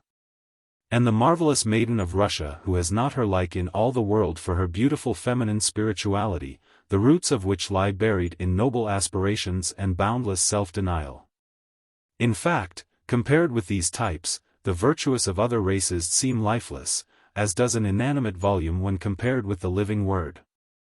Yes, each time that there arises in Russia a movement of thought, it becomes clear that the movement sinks deep into the Slavonic nature where it would but have skimmed the surface of other nations. But why am I talking like this? Whither am I tending? It is indeed shameful that an author who long ago reached man's estate, and was brought up to a course of severe introspection and sober, solitary self-enlightenment, should give way to such jejune wandering from the point. To everything its proper time and place and turn. As I was saying, it does not lie in me to take a virtuous character for my hero, and I will tell you why. It is because it is high time that a rest were given to the poor, but virtuous, individual. It is because the phrase, a man of worth, has grown into a byword. It is because the man of worth has become converted into a horse, and there is not a rider but rides him and flogs him, in and out of season. It is because the man of worth has been starved until he has not a shred of his virtue left, and all that remains of his body is but the ribs and the hide. It is because the man of worth is forever being smuggled upon the scene. It is because the man of worth has at length forfeited everyone's respect. For these reasons do I reaffirm that it is high time to yoke a rascal to the shafts. Let us yoke that rascal. Our hero's beginnings were both modest and obscure. True, his parents were Dvorian, but he in no way resembled them. At all events, a short, squab female relative who was present at his birth exclaimed as she lifted up the baby, "He is altogether different from what I had expected him to be. He ought to have taken after his maternal grandmother, whereas he has been born, as the proverb has it, like not father nor mother, but like a chance passer-by." Thus from the first life regarded the little Chichikov with sour distaste, and as through a dim, frost-encrusted window. A tiny room with diminutive casements which were never opened, summer or winter. An invalid father in a dressing-gown lined with lambskin, and with an ailing foot swathed in bandages, a man who was continually drawing deep breaths, and walking up and down the room, and spitting into a sandbox. A period of perpetually sitting on a bench with pen in hand and ink on lips and fingers. A period of being eternally confronted with the copybook maxim, never tell a lie, but obey your superiors, and cherish virtue in your heart. An everlasting scraping and shuffling of slippers up and down the room, a period of continually hearing a well-known, strident voice exclaim, "So you have been playing the fool again." At times when the child, weary of the mortal monotony of his task, had added a superfluous embellishment to his copy. A period of experiencing the ever-familiar, but ever unpleasant sensation which ensued upon those words as the boy's ear was painfully twisted between two long fingers bent backwards at the tips, such is the miserable picture of that youth of which, in later life, Chichikov preserved but the faintest of memories. But in this world everything is liable to swift and sudden change. And, one day in early spring, when the rivers had melted, the father set forth with his little son in a Teliezhka 37 drawn by a sorrel steed of the kind known to horsey folk as a soroka. And having as coachman the diminutive hunchback who, father of the only serf family belonging to the elder Chichikov, served as general factotum in the Chichikov establishment. For a day and a half the soroka conveyed them on their way, during which time they spent the night at a roadside inn, crossed a river, dined off cold pie and roast mutton, and eventually arrived at the county town. To the lad the streets presented a spectacle of unwonted brilliancy, and he gaped with amazement. turning into a side alley wherein the mire necessitated both the most strenuous exertions on the soroka's part and the most vigorous castigation on the part of the driver and the baron. The conveyance eventually reached the gates of a courtyard which, combined with a small fruit garden containing various bushes, a couple of apple trees in blossom, and a mean, dirty little shed, constituted the premises attached to an antiquated-looking villa. Here there lived a relative of the Chichikovs, a wizened old lady who went to market in person and dried her stockings at the samovar. On seeing the boy, she patted his cheek and expressed satisfaction at his physique. Whereupon the fact became disclosed that here he was to abide for a while, for the purpose of attending a local school. After a night's rest his father prepared to betake himself homeward again. But no tears marked the parting between him and his son, he merely gave the lad a copper or two and, a far more important thing, the following injunctions. See here, my boy.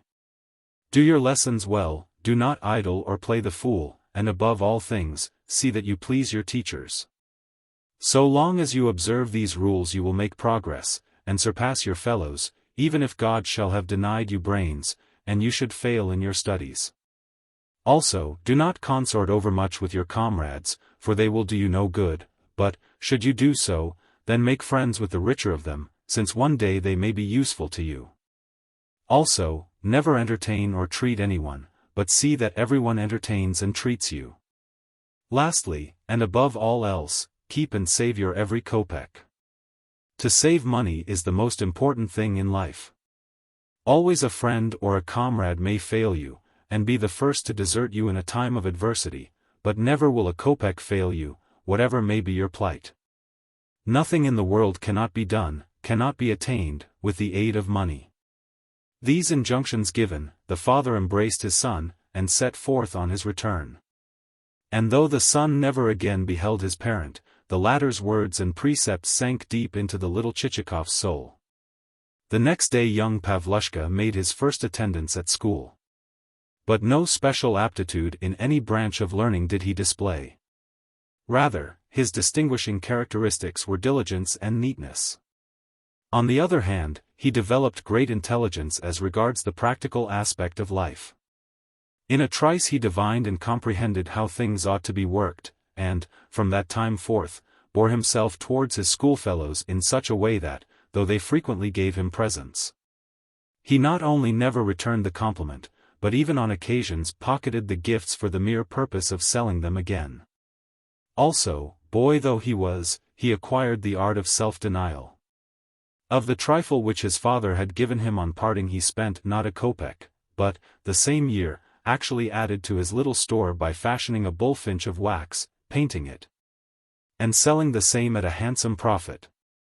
Next, as time went on, he engaged in other speculations, in particular, in the scheme of buying up eatables, taking his seat in class beside boys who had plenty of pocket money, and, as soon as such opulent individuals showed signs of failing attention, and, therefore, of growing appetite, tendering them, from beneath the desk, a roll of pudding or a piece of gingerbread, and charging according to degree of appetite and size of portion.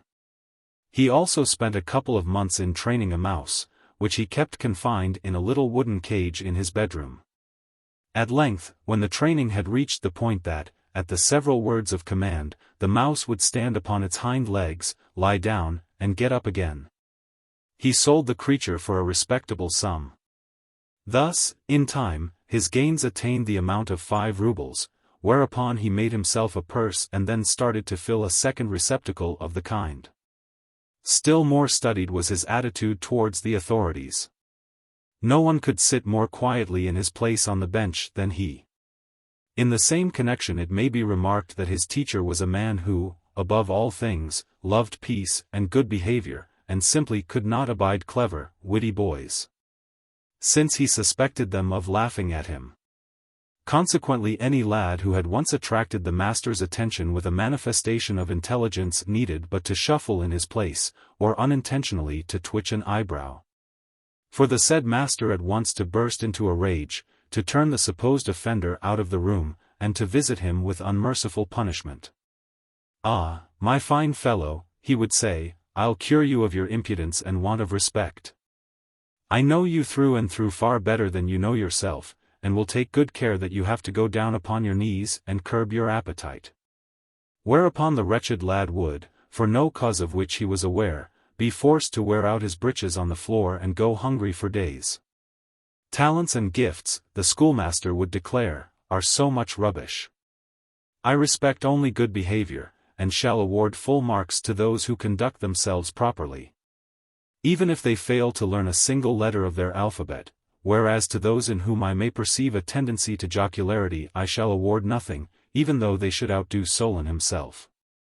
For the same reason he had no great love of the author Krylev, in that the latter says in one of his fables, in my opinion, the more one sings, the better one works.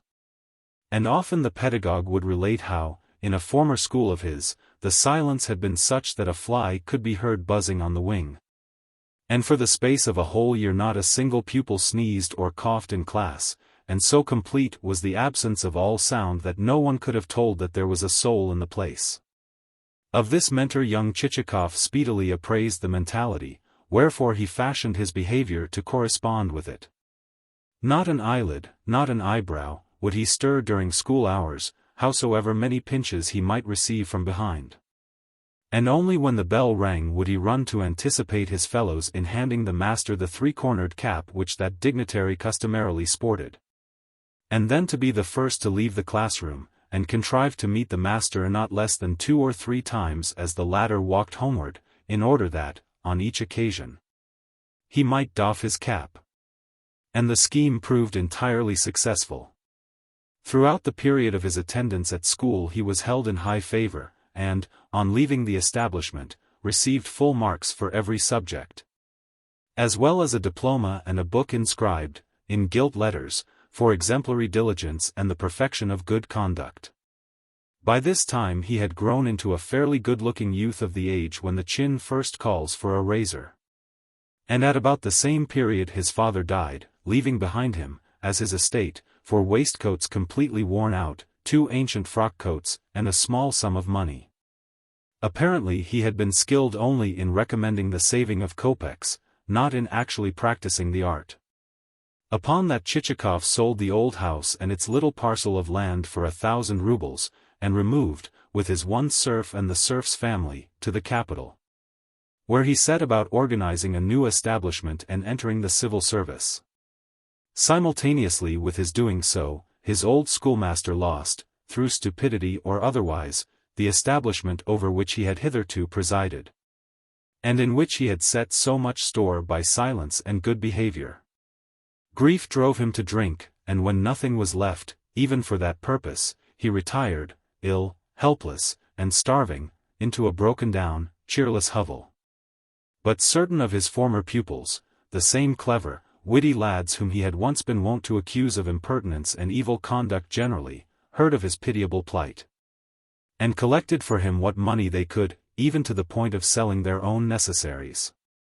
Only Chichikov, when appealed to, pleaded inability, and compromised with a contribution of a single piatok 38 which his old schoolfellows straightway returned him, full in the face, and accompanied with a shout of, "Oh, you skinflint!" As for the poor schoolmaster, when he heard what his former pupils had done, he buried his face in his hands, and the tears gushed from his failing eyes as from those of a helpless infant. "God has brought you but to weep over my deathbed," he murmured feebly, and added with a profound sigh, on hearing of Chichikov's conduct, "Ah, Pavlushka, how a human being may become changed. Once you were a good lad, and gave me no trouble, but now you are become proud indeed." Yet let it not be inferred from this that our hero's character had grown so blasé and hard, or his conscience so blunted, as to preclude his experiencing a particle of sympathy or compassion. As a matter of fact, he was capable both of the one and the other, and would have been glad to assist his old teacher had no great sum been required, or had he not been called upon to touch the fund which he had decided should remain intact. In other words, the father's injunction, guard and save every kopeck, had become a hard and fast rule of the sons. Yet the youth had no particular attachment to money for money's sake. He was not possessed with the true instinct for hoarding and niggardliness. Rather, before his eyes there floated ever a vision of life and its amenities and advantages, a vision of carriages and an elegantly furnished house and recherché dinners. And it was in the hope that some day he might attain these things that he saved every kopeck and, meanwhile, stinted both himself and others. Whenever a rich man passed him by in a splendid drozhki drawn by swift and handsomely caparisoned horses, he would halt as though deep in thought, and say to himself, like a man awakening from a long sleep, that gentleman must have been a financier, he has so little hair on his brow. In short, everything connected with wealth and plenty produced upon him an ineffaceable impression. Even when he left school he took no holiday, so strong in him was the desire to get to work and enter the civil service. Yet, for all the encomiums contained in his diploma, he had much ado to procure a nomination to a government department.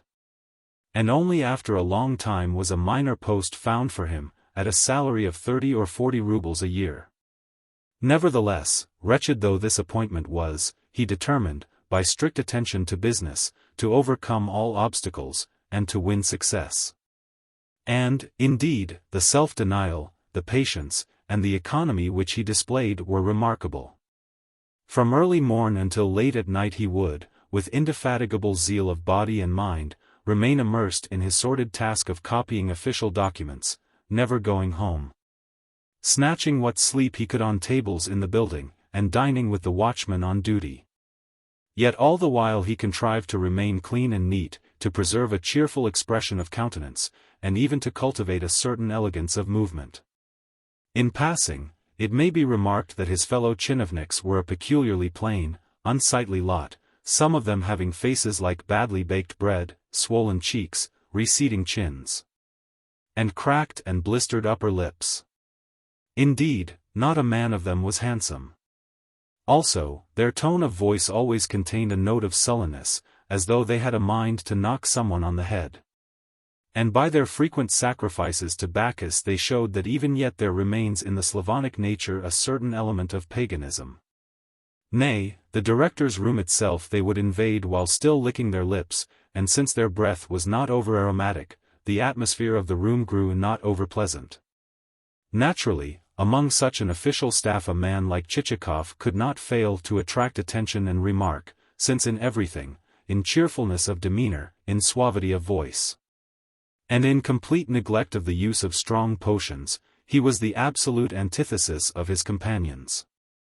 Yet his path was not an easy one to tread, for over him he had the misfortune to have placed in authority a chief clerk who was a graven image of elderly insensibility and inertia.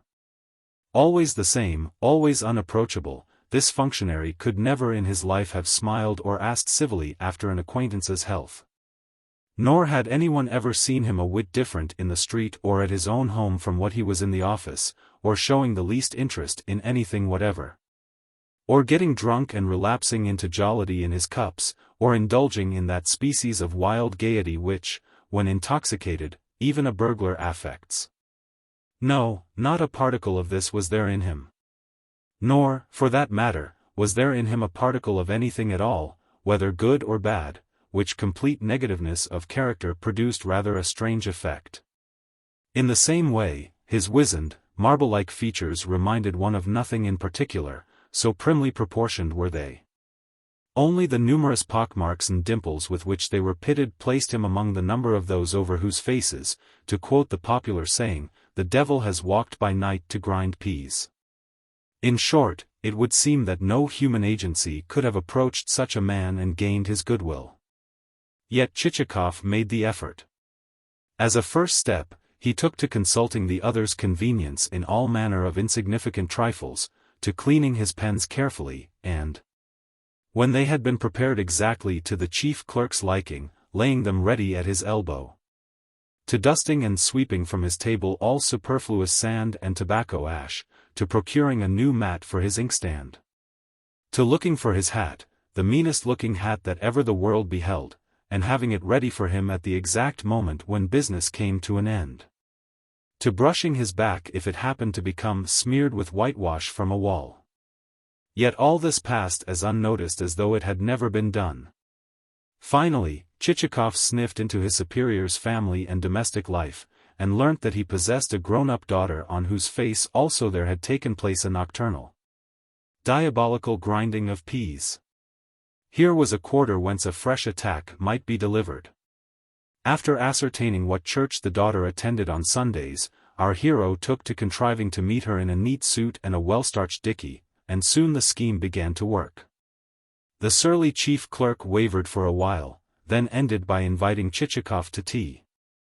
Nor could any man in the office have told you how it came about that before long Chichikov had removed to the chief clerk's house, and become a person necessary, indeed indispensable, to the household, seeing that he bought the flour and the sugar, treated the daughter as his betrothed, called the chief clerk Papenka, and occasionally kissed Papenka's hand.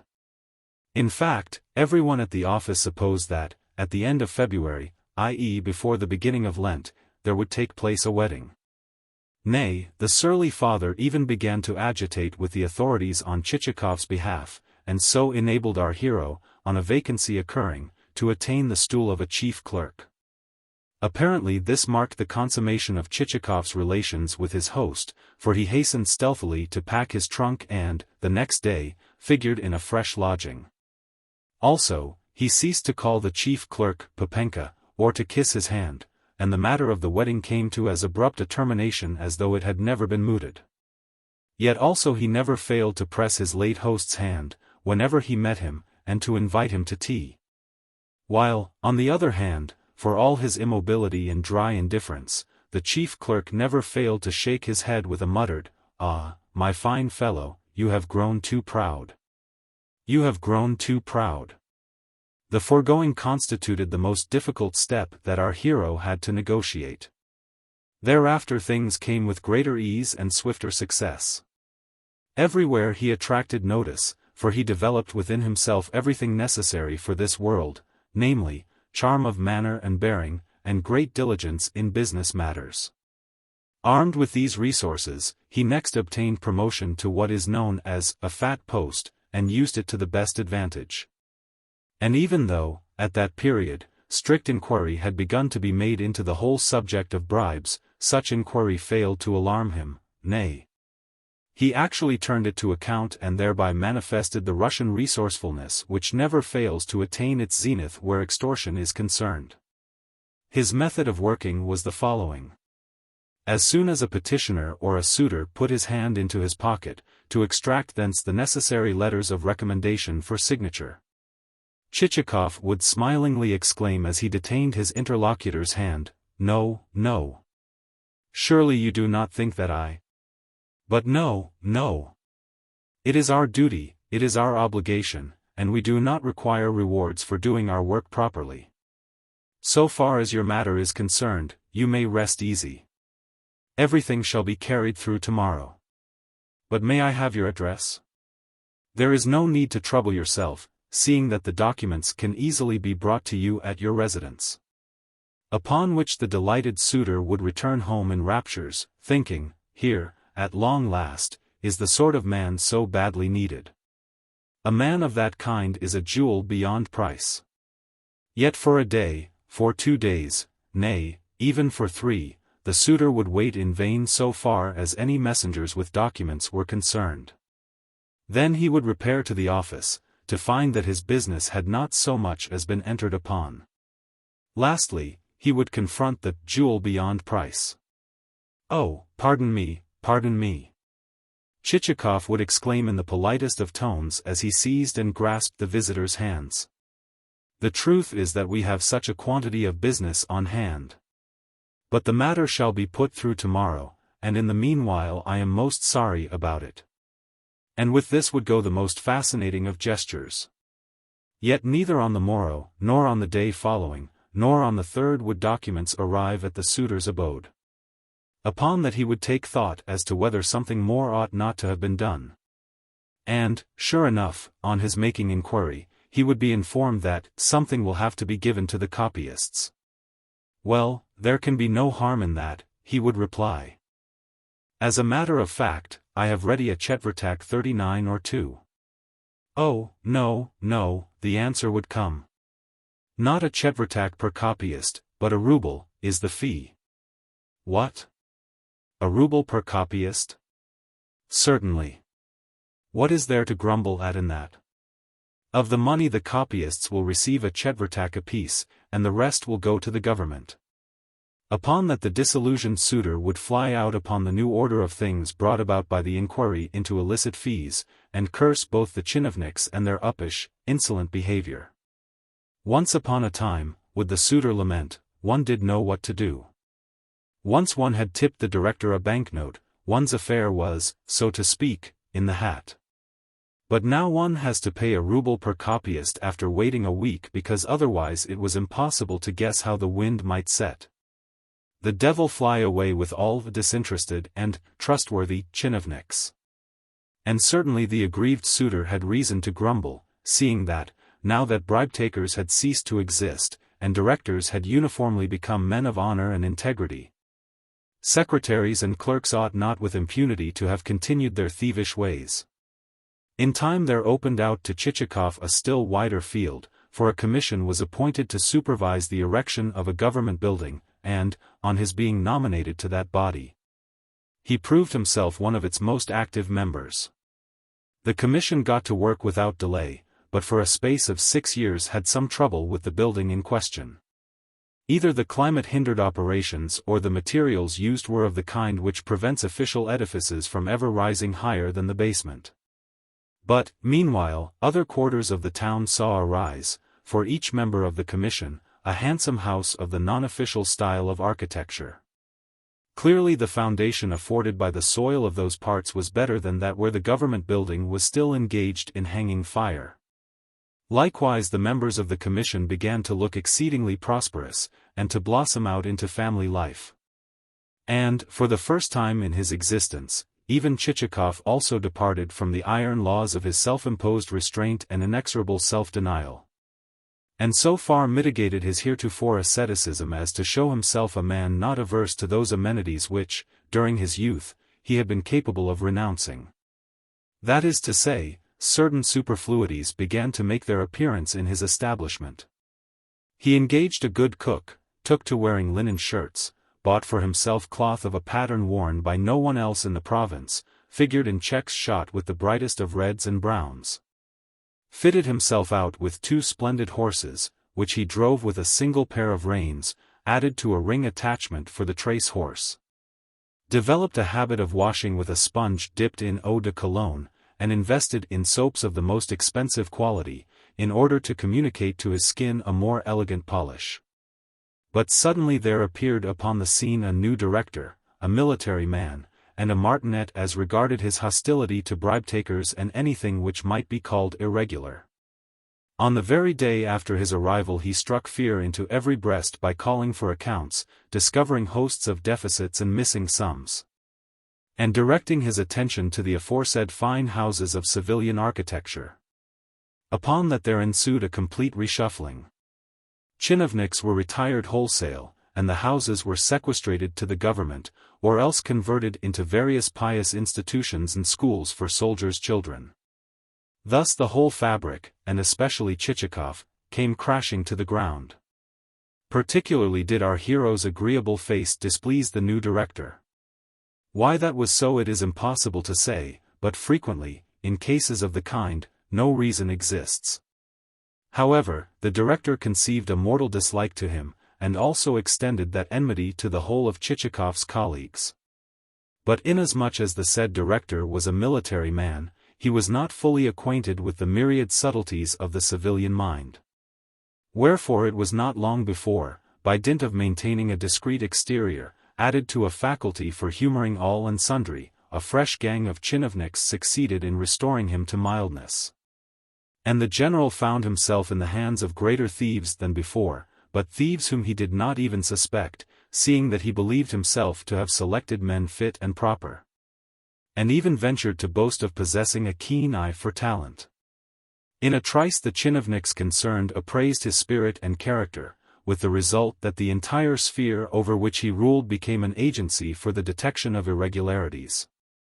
Everywhere, and in every case, were those irregularities pursued as a fisherman pursues a fat sturgeon with a gaff. And to such an extent did the sport prove successful that almost in no time each participator in the hunt was seen to be in possession of several thousand rubles of capital. Upon that a large number of the former band of chinovniks also became converted to paths of rectitude, and were allowed to re-enter the service. But not by hook or by crook could Chichikov worm his way back, even though, incited thereto by sundry items of paper currency. The general's first secretary and principal bear leader did all he could on our hero's behalf. It seemed that the general was the kind of man who, though easily led by the nose, provided it was done without his knowledge, no sooner got an idea into his head than it stuck there like a nail, and could not possibly be extracted. And all that the wily secretary succeeded in procuring was the tearing up of a certain dirty fragment of paper, even that being effected only by an appeal to the general's compassion. On the score of the unhappy fate which, otherwise, would befall Chichikov's wife and children, who, luckily, had no existence in fact. Well, said Chichikov to himself, I have done my best, and now everything has failed. Lamenting my misfortune won't help me, but only action. And with that he decided to begin his career anew, and once more to arm himself with the weapons of patience and self-denial. The better to effect this, he had, of course, to remove to another town. Yet somehow, for a while, things miscarried. More than once he found himself forced to exchange one post for another, and at the briefest of notice. And all of them were posts of the meanest, the most wretched, order. Yet, being a man of the utmost nicety of feeling, the fact that he found himself rubbing shoulders with anything but nice companions did not prevent him from preserving intact his innate love of what was decent and seemly, or from cherishing the instinct which led him to hanker after office fittings of lacquered wood, with neatness and orderliness everywhere. Nor did he at any time permit a foul word to creep into his speech, and would feel hurt even if in the speech of others there occurred a scornful reference to anything which pertained to rank and dignity.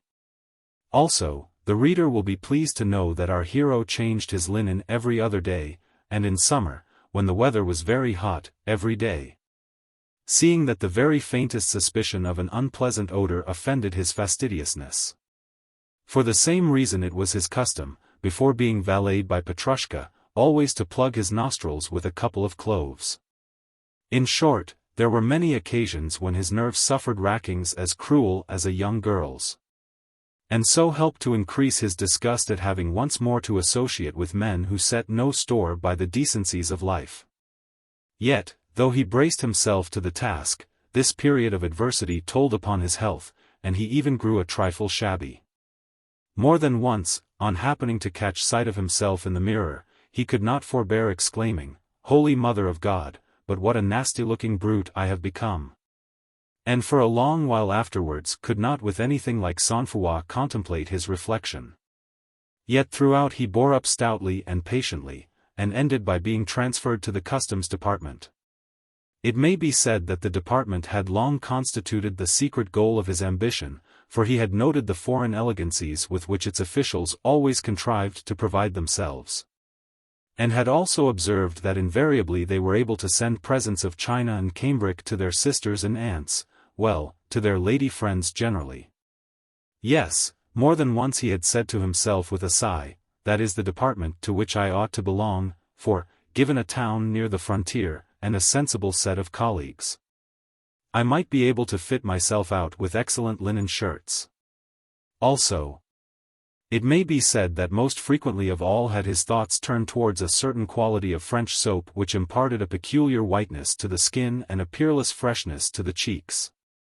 Its name is known to God alone, but at least it was to be procured only in the immediate neighborhood of the frontier. So, as I say, Chichikov had long felt a leaning towards the customs, but for a time had been restrained from applying for the same by the various current advantages of the building commission, since rightly he had adjudged the latter to constitute a bird in the hand, and the former to constitute only a bird in the bush. But now he decided that, come what might, into the customs he must make his way. And that way he made, and then applied himself to his new duties with a zeal born of the fact that he realized that fortune had specially marked him out for a customs officer. Indeed, such activity, perspicuity, and ubiquity as his had never been seen or thought of. Within 4 weeks at the most he had so thoroughly got his hand in that he was conversant with customs procedure in every detail. Not only could he weigh and measure, but also he could divine from an invoice how many arshins of cloth or other material a given piece contained, and then, taking a roll of the latter in his hand, could specify at once the number of pounds at which it would tip the scale. As for searchings, well, even his colleagues had to admit that he possessed the nose of a veritable bloodhound, and that it was impossible not to marvel at the patience wherewith he would try every button of the suspected person, yet preserve, throughout, a deadly politeness and an icy sang-froid which surpass belief. And while the searched were raging, and foaming at the mouth, and feeling that they would give worlds to alter his smiling exterior with a good, resounding slap, he would move not a muscle of his face, nor abate by a jot the urbanity of his demeanor, as he murmured, "Do you mind so far incommoding yourself as to stand up? Or, pray step into the next room, madam, where the wife of one of our staff will attend you. Or, pray allow me to slip this penknife of mine into the lining of your coat," after which he would extract thence shawls and towels with as much nonchalance as he would have done from his own traveling trunk. Even his superiors acknowledged him to be a devil at the job, rather than a human being, so perfect was his instinct for looking into cartwheels, carriage poles, horses' ears, and places whither an author ought not to penetrate even in thought, places whither only a customs official is permitted to go. The result was that the wretched traveler who had just crossed the frontier would, within a few minutes, become wholly at sea, and, wiping away the perspiration, and breaking out into body flushes, would be reduced to crossing himself and muttering, "Well, well, well." In fact, such a traveler would feel in the position of a schoolboy who, having been summoned to the presence of the headmaster for the ostensible purpose of being given an order, has found that he receives, instead, a sound flogging. In short, for some time Chichikov made it impossible for smugglers to earn a living. In particular, he reduced Polish Jewry almost to despair, so invincible, so almost unnatural, was the rectitude, the incorruptibility which led him to refrain from converting himself into a small capitalist with the aid of confiscated goods and articles which, to save excessive clerical labor, had failed to be handed over to the government. Also, without saying it goes that such phenomenally zealous and disinterested service attracted general astonishment, and, eventually, the notice of the authorities. Whereupon he received promotion, and followed that up by mooting a scheme for the infallible detection of contrabandists, provided that he could be furnished with the necessary authority for carrying out the same. At once such authority was accorded him, as also unlimited power to conduct every species of search and investigation. And that was all he wanted. It happened that previously there had been formed a well-found association for smuggling on regular, carefully prepared lines, and that this daring scheme seemed to promise profit to the extent of some millions of money, yet, though he had long had knowledge of it, Chichikov had said to the association's emissaries, when sent to buy him over, "The time is not yet." But now that he had got all the reins into his hands, he sent word of the fact to the gang, and with it the remark, "The time is now." Nor was he wrong in his calculations, for, within the space of a year, he had acquired what he could not have made during 20 years of non-fraudulent service. With similar sagacity he had, during his early days in the department, declined altogether to enter into relations with the association, for the reason that he had then been a mere cipher, and would have come in for nothing large in the way of takings. But now, well, now it was another matter altogether, and he could dictate what terms he liked. Moreover, that the affair might progress the more smoothly, he suborned a fellow chinovnik of the type which, in spite of grey hairs, stands powerless against temptation. And, the contract concluded, the association duly proceeded to business. Certainly business began brilliantly. But probably most of my readers are familiar with the oft-repeated story of the passage of Spanish sheep across the frontier in double fleeces which carried between their outer layers and their inner enough lace of Brabant to sell to the tune of millions of rubles. Wherefore I will not recount the story again beyond saying that those journeys took place just when Chichikov had become head of the customs, and that, had he not a hand in the enterprise, not all the Jews in the world could have brought it to success. By the time that 3 or 4 of these ovine invasions had taken place, Chichikov and his accomplice had come to be the possessors of 400,000 rubles apiece. While some even aver that the former's gains totaled 500,000, owing to the greater industry which he had displayed in the matter. Nor can anyone but God say to what a figure the fortunes of the pair might not eventually have attained, had not an awkward contretemps cut right across their arrangements. That is to say, for some reason or another the devil so far deprived these chinovnik conspirators of sense as to make them come to words with one another, and then to engage in a quarrel. Beginning with a heated argument, this quarrel reached the point of Chichikov, who was, possibly, a trifle tipsy, calling his colleague a priest's son. And though that description of the person so addressed was perfectly accurate, he chose to take offense, and to answer Chichikov with the words, loudly and incisively uttered: "It is you who have a priest for your father," and to add to that, the more to incense his companion, "Yes, mark you. That is how it is." Yet, though he had thus turned the tables upon Chichikov with a tu quoque, and then capped that exploit with the words last quoted, the offended chinovnik could not remain satisfied, but went on to send in an anonymous document to the authorities. On the other hand, some aver that it was over a woman that the pair fell out, over a woman who, to quote the phrase then current among the staff of the customs department, was as fresh and as strong as the pulp of a turnip, and that night birds were hired to assault our hero in a dark alley, and that the scheme miscarried. And that in any case both Chichikov and his friend had been deceived, seeing that the person to whom the lady had really accorded her favors was a certain staff captain named Shamsharev. However, only God knows the truth of the matter. Let the inquisitive reader ferret it out for himself. The fact remains that a complete exposure of the dealings with the contrabandists followed, and that the 2 chinovniks were put to the question, deprived of their property, and made to formulate in writing all that they had done. Against this thunderbolt of fortune the state councillor could make no headway, and in some retired spot or another sank into oblivion. But Chichikov put a brave face upon the matter, for, in spite of the authorities' best efforts to smell out his gains, he had contrived to conceal a portion of them, and also resorted to every subtle trick of intellect which could possibly be employed by an experienced man of the world who has a wide knowledge of his fellows. Nothing which could be effected by pleasantness of demeanor, by moving oratory, by clouds of flattery, and by the occasional insertion of a coin into a palm did he leave undone.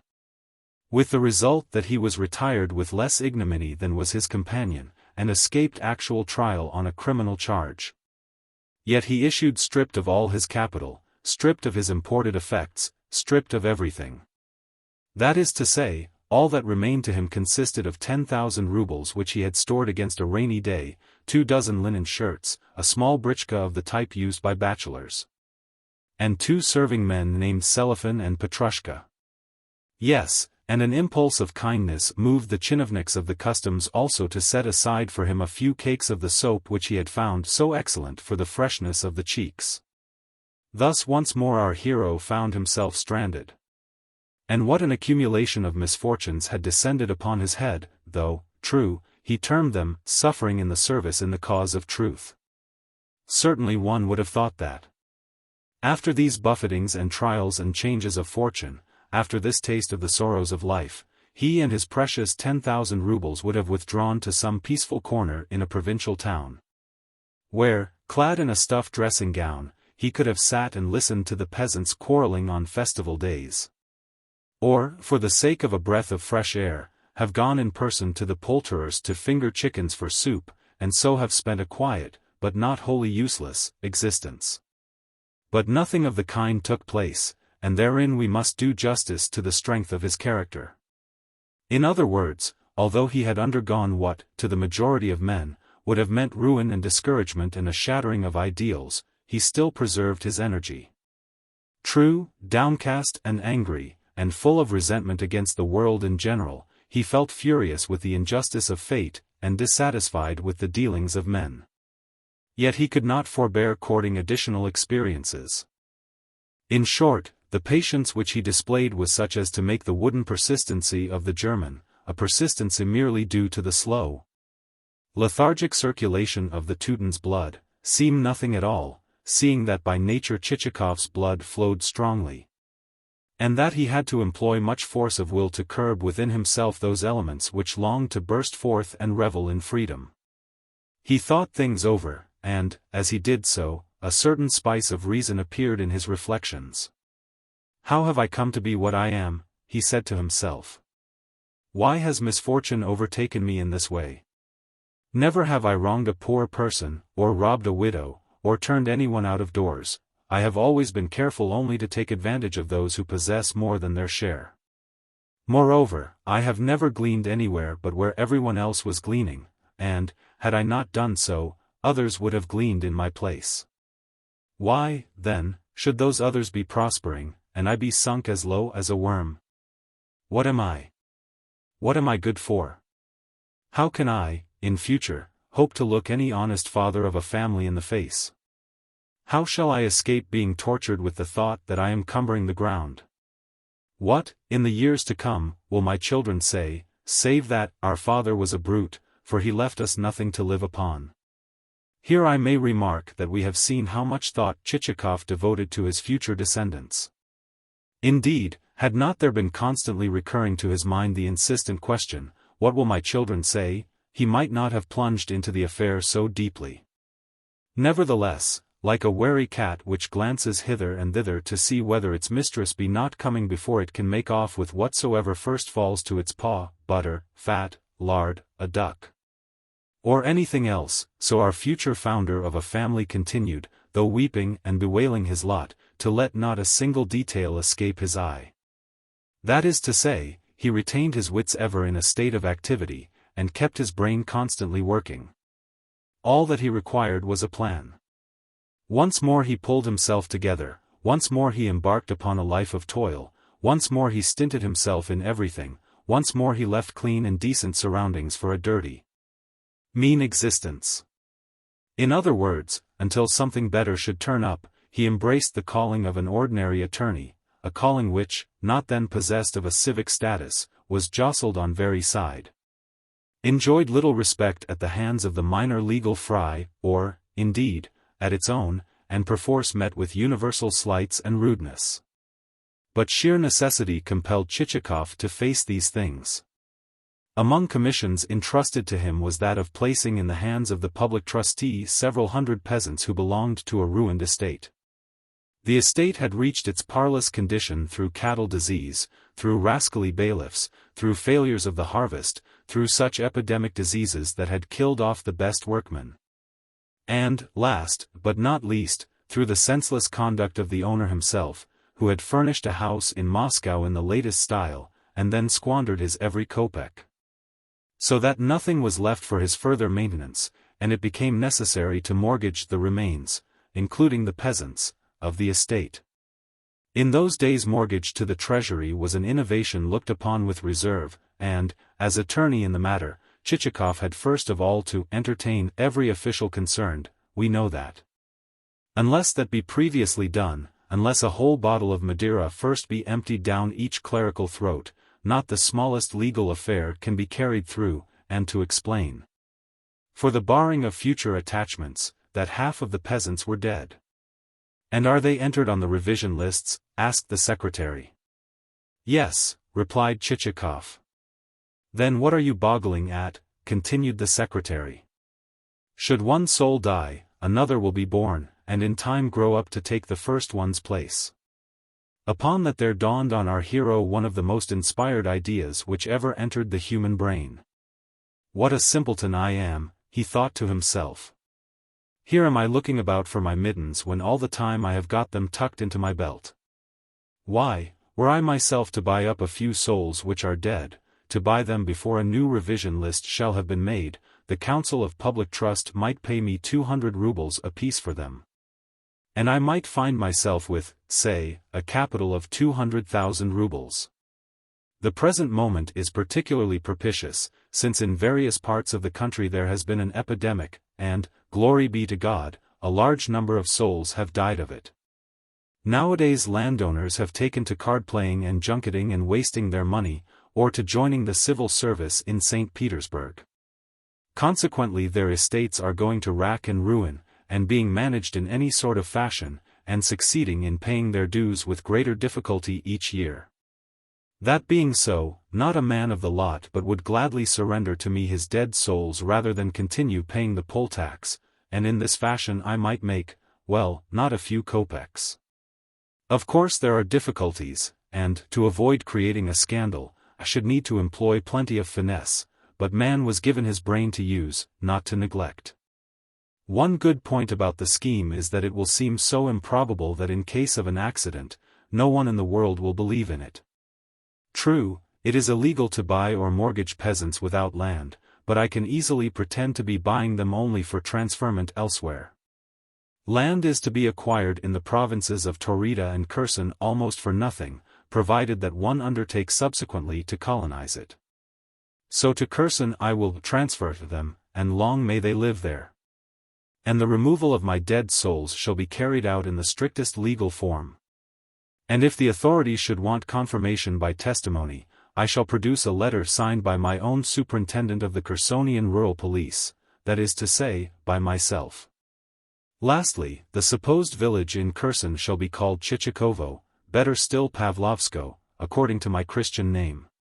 In this fashion there germinated in our hero's brain that strange scheme for which the reader may or may not be grateful, but for which the author certainly is so, seeing that, had it never occurred to Chichikov, this story would never have seen the light.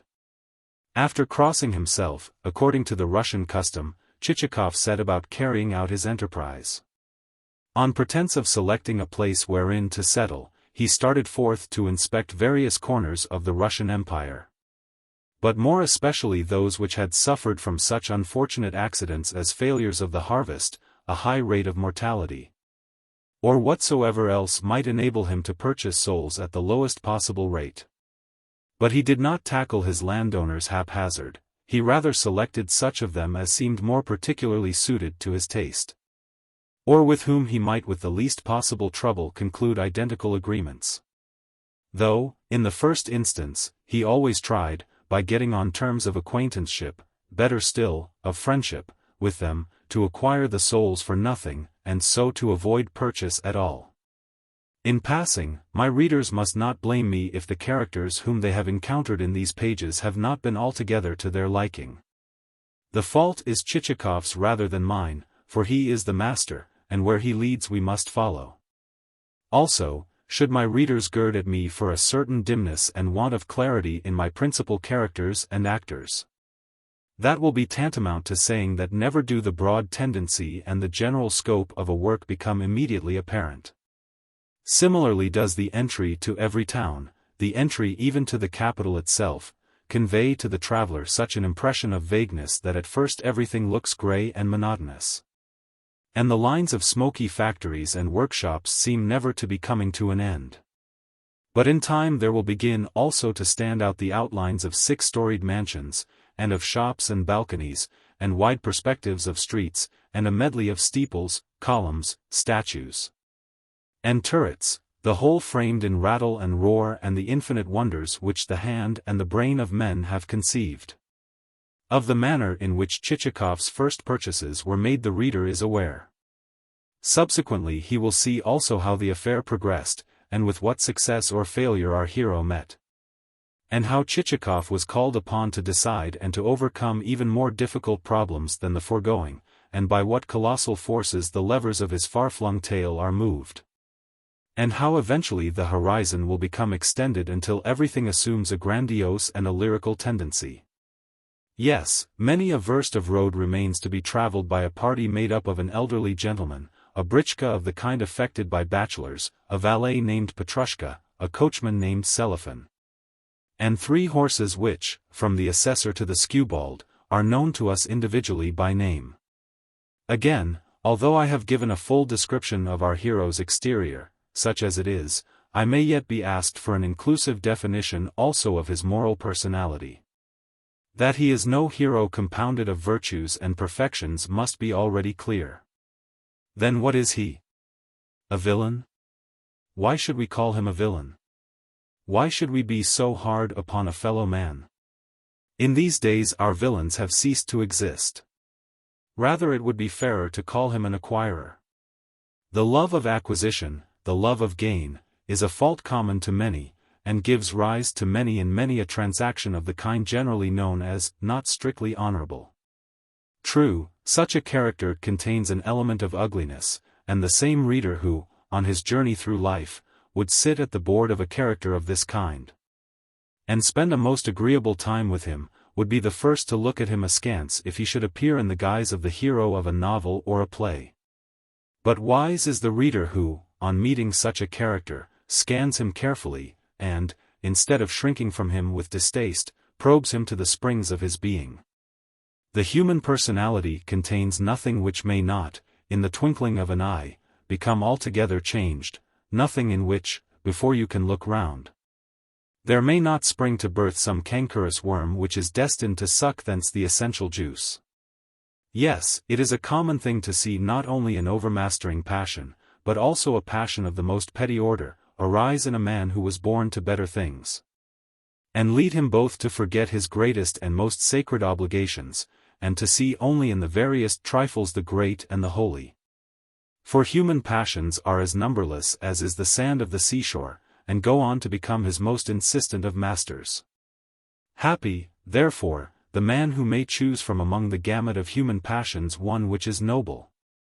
Hour by hour will that instinct grow and multiply in its measureless beneficence. Hour by hour will it sink deeper and deeper into the infinite paradise of his soul. But there are passions of which a man cannot rid himself, seeing that they are born with him at his birth, and he has no power to abjure them. Higher powers govern those passions, and in them is something which will call to him, and refuse to be silenced, to the end of his life. Yes, whether in a guise of darkness, or whether in a guise which will become converted into a light to lighten the world. They will and must attain their consummation on life's field, and in either case they have been evoked for man's good. In the same way may the passion which drew our Chichikov onwards have been one that was independent of himself. In the same way may there have lurked even in his cold essence something which will one day cause men to humble themselves in the dust before the infinite wisdom of God.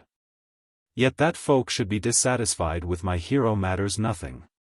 What matters is the fact that, under different circumstances, their approval could have been taken as a foregone conclusion. That is to say, had not the author pried over deeply into Chichikov's soul, nor stirred up in its depths what shunned and lay hidden from the light, nor disclosed those of his hero's thoughts which that hero would not have disclosed even to his most intimate friend.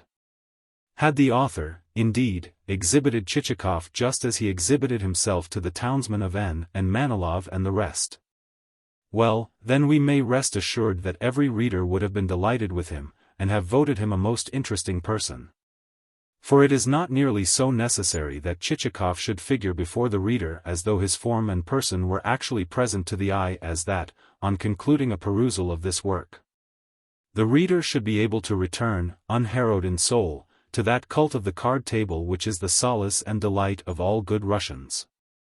Yes, readers of this book, none of you really care to see humanity revealed in its nakedness. Why should we do so, you say? What would be the use of it? Do we not know for ourselves that human life contains much that is gross and contemptible? Do we not with our own eyes have to look upon much that is anything but comforting? Far better would it be if you would put before us what is comely and attractive, so that we might forget ourselves a little. In the same fashion does a landowner say to his bailiff, "Why do you come and tell me that the affairs of my estate are in a bad way? I know that without your help. Have you nothing else to tell me? Kindly allow me to forget the fact, or else to remain in ignorance of it, and I shall be much obliged to you." Whereafter the said landowner probably proceeds to spend on his diversion the money which ought to have gone towards the rehabilitation of his affairs. Possibly the author may also incur censure at the hands of those so-called patriots who sit quietly in corners, and become capitalists through making fortunes at the expense of others. Yes, let but something which they conceive to be derogatory to their country occur, for instance. Let there be published some book which voices the bitter truth, and out they will come from their hiding places like a spider which perceives a fly to be caught in its web. Is it well to proclaim this to the world, and to set folk talking about it? They will cry. What you have described touches us, is our affair. Is conduct of that kind right? What will foreigners say? Does anyone care calmly to sit by and hear himself traduced? Why should you lead foreigners to suppose that all is not well with us, and that we are not patriotic? Well, to these sage remarks no answer can really be returned, especially to such of the above as refer to foreign opinion. But see here. There once lived in a remote corner of Russia 2 natives of the region indicated. One of those natives was a good man named Kifa Mokivich, and a man of kindly disposition. A man who went through life in a dressing gown, and paid no heed to his household, for the reason that his whole being was centered upon the province of speculation, and that, in particular, he was preoccupied with a philosophical problem usually stated by him thus: a beast, he would say, is born naked. Now, why should that be? Why should not a beast be born as a bird is born, that is to say, through the process of being hatched from an egg? Nature is beyond the understanding, however much one may probe her. This was the substance of Kifa Mokivich's reflections. But herein is not the chief point. The other of the pair was a fellow named Mofi Kifovich, and son to the first named. He was what we Russians call a hero, and while his father was pondering the parturition of beasts, the son's, lusty, 20-year-old temperament was violently struggling for development. Yet that son could tackle nothing without some accident occurring. At one moment would he crack someone's fingers in half, and at another would he raise a bump on somebody's nose. So that both at home and abroad everyone and everything, from the serving maid to the yard dog, fled on his approach, and even the bed in his bedroom became shattered to splinters. Such was Mofi Kifovich, and with it all he had a kindly soul. But herein is not the chief point. Good sir, good Kifa Mokivich, servants and neighbors would come and say to the father, "What are you going to do about your Moki Kifovich? We get no rest from him, he is so above himself." "That is only his play, that is only his play," the father would reply. "What else can you expect? It is too late now to start a quarrel with him, and, moreover, everyone would accuse me of harshness. True, he is a little conceited. But, were I to reprove him in public, the whole thing would become common talk, and folk would begin giving him a dog's name. And if they did that, would not their opinion touch me also, seeing that I am his father? Also, I am busy with philosophy, and have no time for such things. Lastly, Moki Kifovich is my son, and very dear to my heart." And, beating his breast, Kifa Mokivich again asserted that, even though his son should elect to continue his pranks, it would not be for him, for the father, to proclaim the fact, or to fall out with his offspring. And, this expression of paternal feeling uttered, Kifa Mokivich left Moki Kifovich to his heroic exploits, and himself returned to his beloved subject of speculation. Which now included also the problem: suppose elephants were to take to being hatched from eggs, would not the shell of such eggs be of a thickness proof against cannonballs, and necessitate the invention of some new type of firearm? Thus at the end of this little story we have these 2 denizens of a peaceful corner of Russia looking thence, as from a window, in less terror of doing what was scandalous than of having it said of them that they were acting scandalously. Yes, the feeling animating our so-called patriots is not true patriotism at all. Something else lies beneath it. Who, if not an author, is to speak aloud the truth? Men like you, my pseudo-patriots, stand in dread of the eye which is able to discern, yet shrink from using your own, and prefer, rather, to glance at everything unheedingly. Yes, after laughing heartily over Chichikov's misadventures, and perhaps even commending the author for his dexterity of observation and pretty turn of wit. You will look at yourselves with redoubled pride and a self-satisfied smile, and add, well, we agree that in certain parts of the provinces there exist strange and ridiculous individuals, as well as unconscionable rascals. Yet which of you, when quiet, and alone, and engaged in solitary self-communion, would not do well to probe your own souls, and to put to yourselves the solemn question: is there not in me an element of Chichikov? For how should there not be? Which of you is not liable at any moment to be passed in the street by an acquaintance who, nudging his neighbor, may say of you, with a barely suppressed sneer, "Look! There goes Chichikov. That is Chichikov who has just gone by." But here are we talking at the top of our voices whilst all the time our hero lies slumbering in his britchka. Indeed, his name has been repeated so often during the recital of his life's history that he must almost have heard us. And at any time he is an irritable, irascible fellow when spoken of with disrespect. True, to the reader Chichikov's displeasure cannot matter a jot. But for the author it would mean ruin to quarrel with his hero, seeing that, arm in arm, Chichikov and he have yet far to go. "Tut, tut, tut," came in a shout from Chichikov. "Hi, Selifan." "What is it?" came the reply, uttered with a drawl. "What is it? Why, how dare you drive like that? Come. Bestir yourself a little." And indeed, Selifan had long been sitting with half-closed eyes, and hands which bestowed no encouragement upon his somnolent steeds save an occasional flicking of the reins against their flanks. Whilst Petrushka had lost his cap, and was leaning backwards until his head had come to rest against Chichikov's knees, a position which necessitated his being awakened with a cuff. Selifan also roused himself, and apportioned to the skewbald a few cuts across the back of a kind which at least had the effect of inciting that animal to trot. And when, presently, the other two horses followed their companion's example, the light britchka moved forwards like a piece of thistledown. Selifan flourished his whip and shouted, "Hi, hi!" as the inequalities of the road jerked him vertically on his seat. And meanwhile, reclining against the leather cushions of the vehicle's interior, Chichikov smiled with gratification at the sensation of driving fast.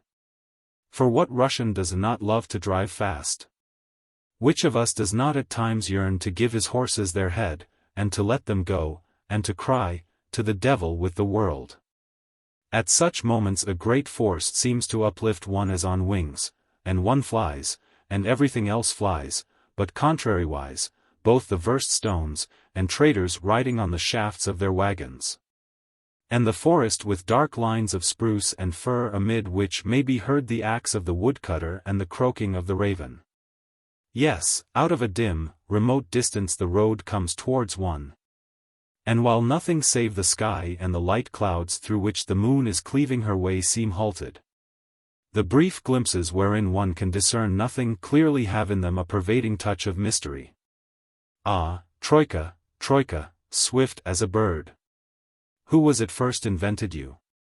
Only among a hardy race of folk can you have come to birth, only in a land which, though poor and rough, lies spread over half the world, and spans versts the counting whereof would leave one with aching eyes. Nor are you a modishly fashioned vehicle of the road, a thing of clamps and iron.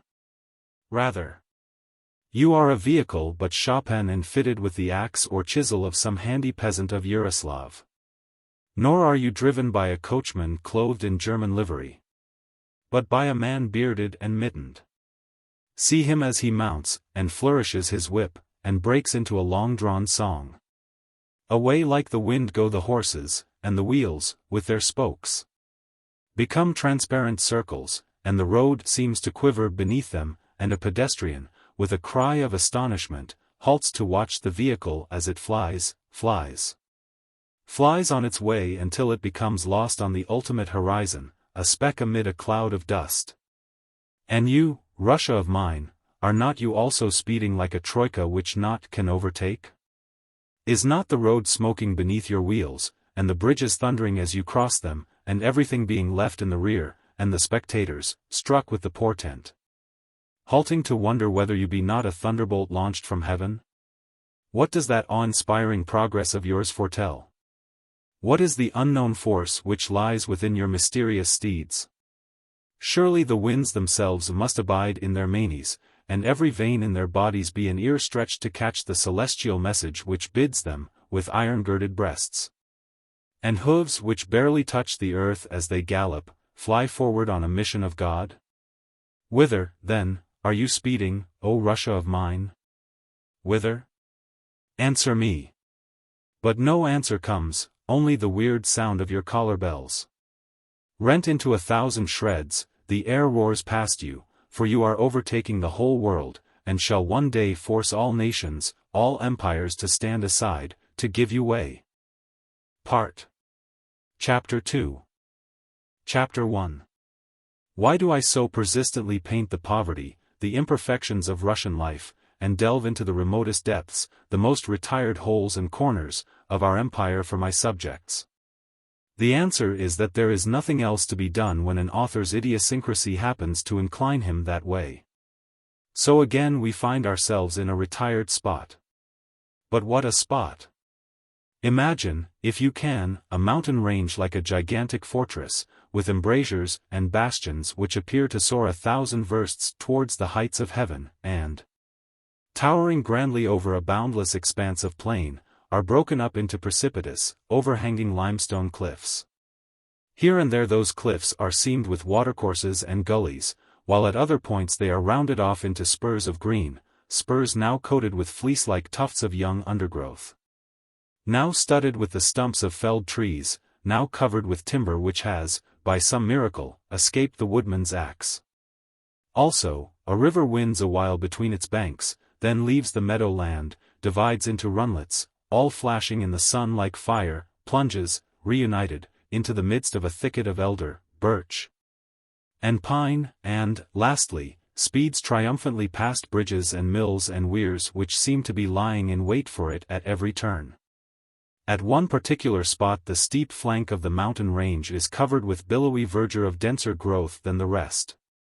And here the aid of skillful planting, added to the shelter afforded by a rugged ravine, has enabled the flora of north and south so to be brought together that, twined about with sinuous hop tendrils, the oak, the spruce fir, the wild pear, the maple, the cherry, the thorn, and the mountain ash either assist or check one another's growth, and everywhere cover the declivity with their straggling profusion.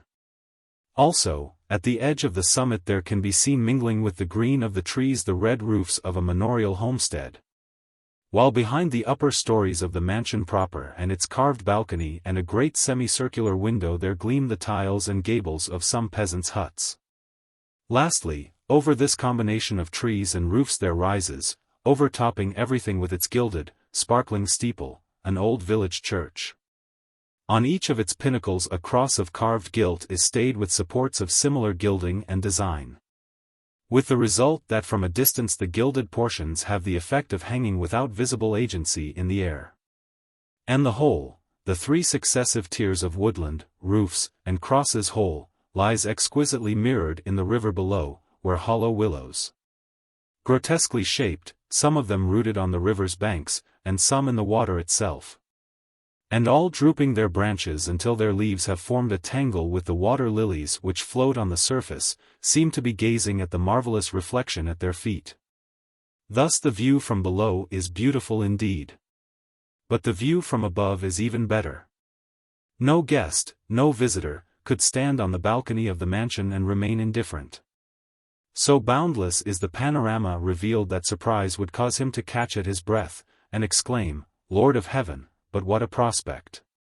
Beyond meadows studded with spinneys and water-mills lie forests belted with green, while beyond, again, there can be seen showing through the slightly misty air strips of yellow heath, and, again, wide-rolling forests, as blue as the sea or a cloud, and more heath, paler than the first, but still yellow. Finally, on the far horizon a range of chalk-topped hills gleams white, even in dull weather, as though it were lightened with perpetual sunshine. And here and there on the dazzling whiteness of its lower slope some plaster-like, nebulous patches represent far-off villages which lie too remote for the eye to discern their details. Indeed, only when the sunlight touches a steeple to gold does one realize that each such patch is a human settlement. Finally, all is wrapped in an immensity of silence which even the far, faint echoes of persons singing in the void of the plain cannot shatter. Even after gazing at the spectacle for a couple of hours or so, the visitor would still find nothing to say, save, "Lord of Heaven, but what a prospect!" Then who is the dweller in, the proprietor of, this manor, a manor to which, as to an impregnable fortress, entrance cannot be gained from the side where we have been standing, but only from the other approach, where a few scattered oaks offer hospitable welcome to the visitor, and then, spreading above him their spacious branches, as in friendly embrace, accompany him to the facade of the mansion whose top we have been regarding from the reverse aspect, but which now stands frontwise onto us, and has, on one side of it, a row of peasants' huts with red tiles and carved gables, and, on the other, the village church, with those glittering golden crosses and gilded open-work charms which seem to hang suspended in the air. Yes, indeed, to what fortunate individual does this corner of the world belong? It belongs to Andrei Ivanovich Chichikov, landowner of the canton of Tremolakin, and, withal, a bachelor of about 30.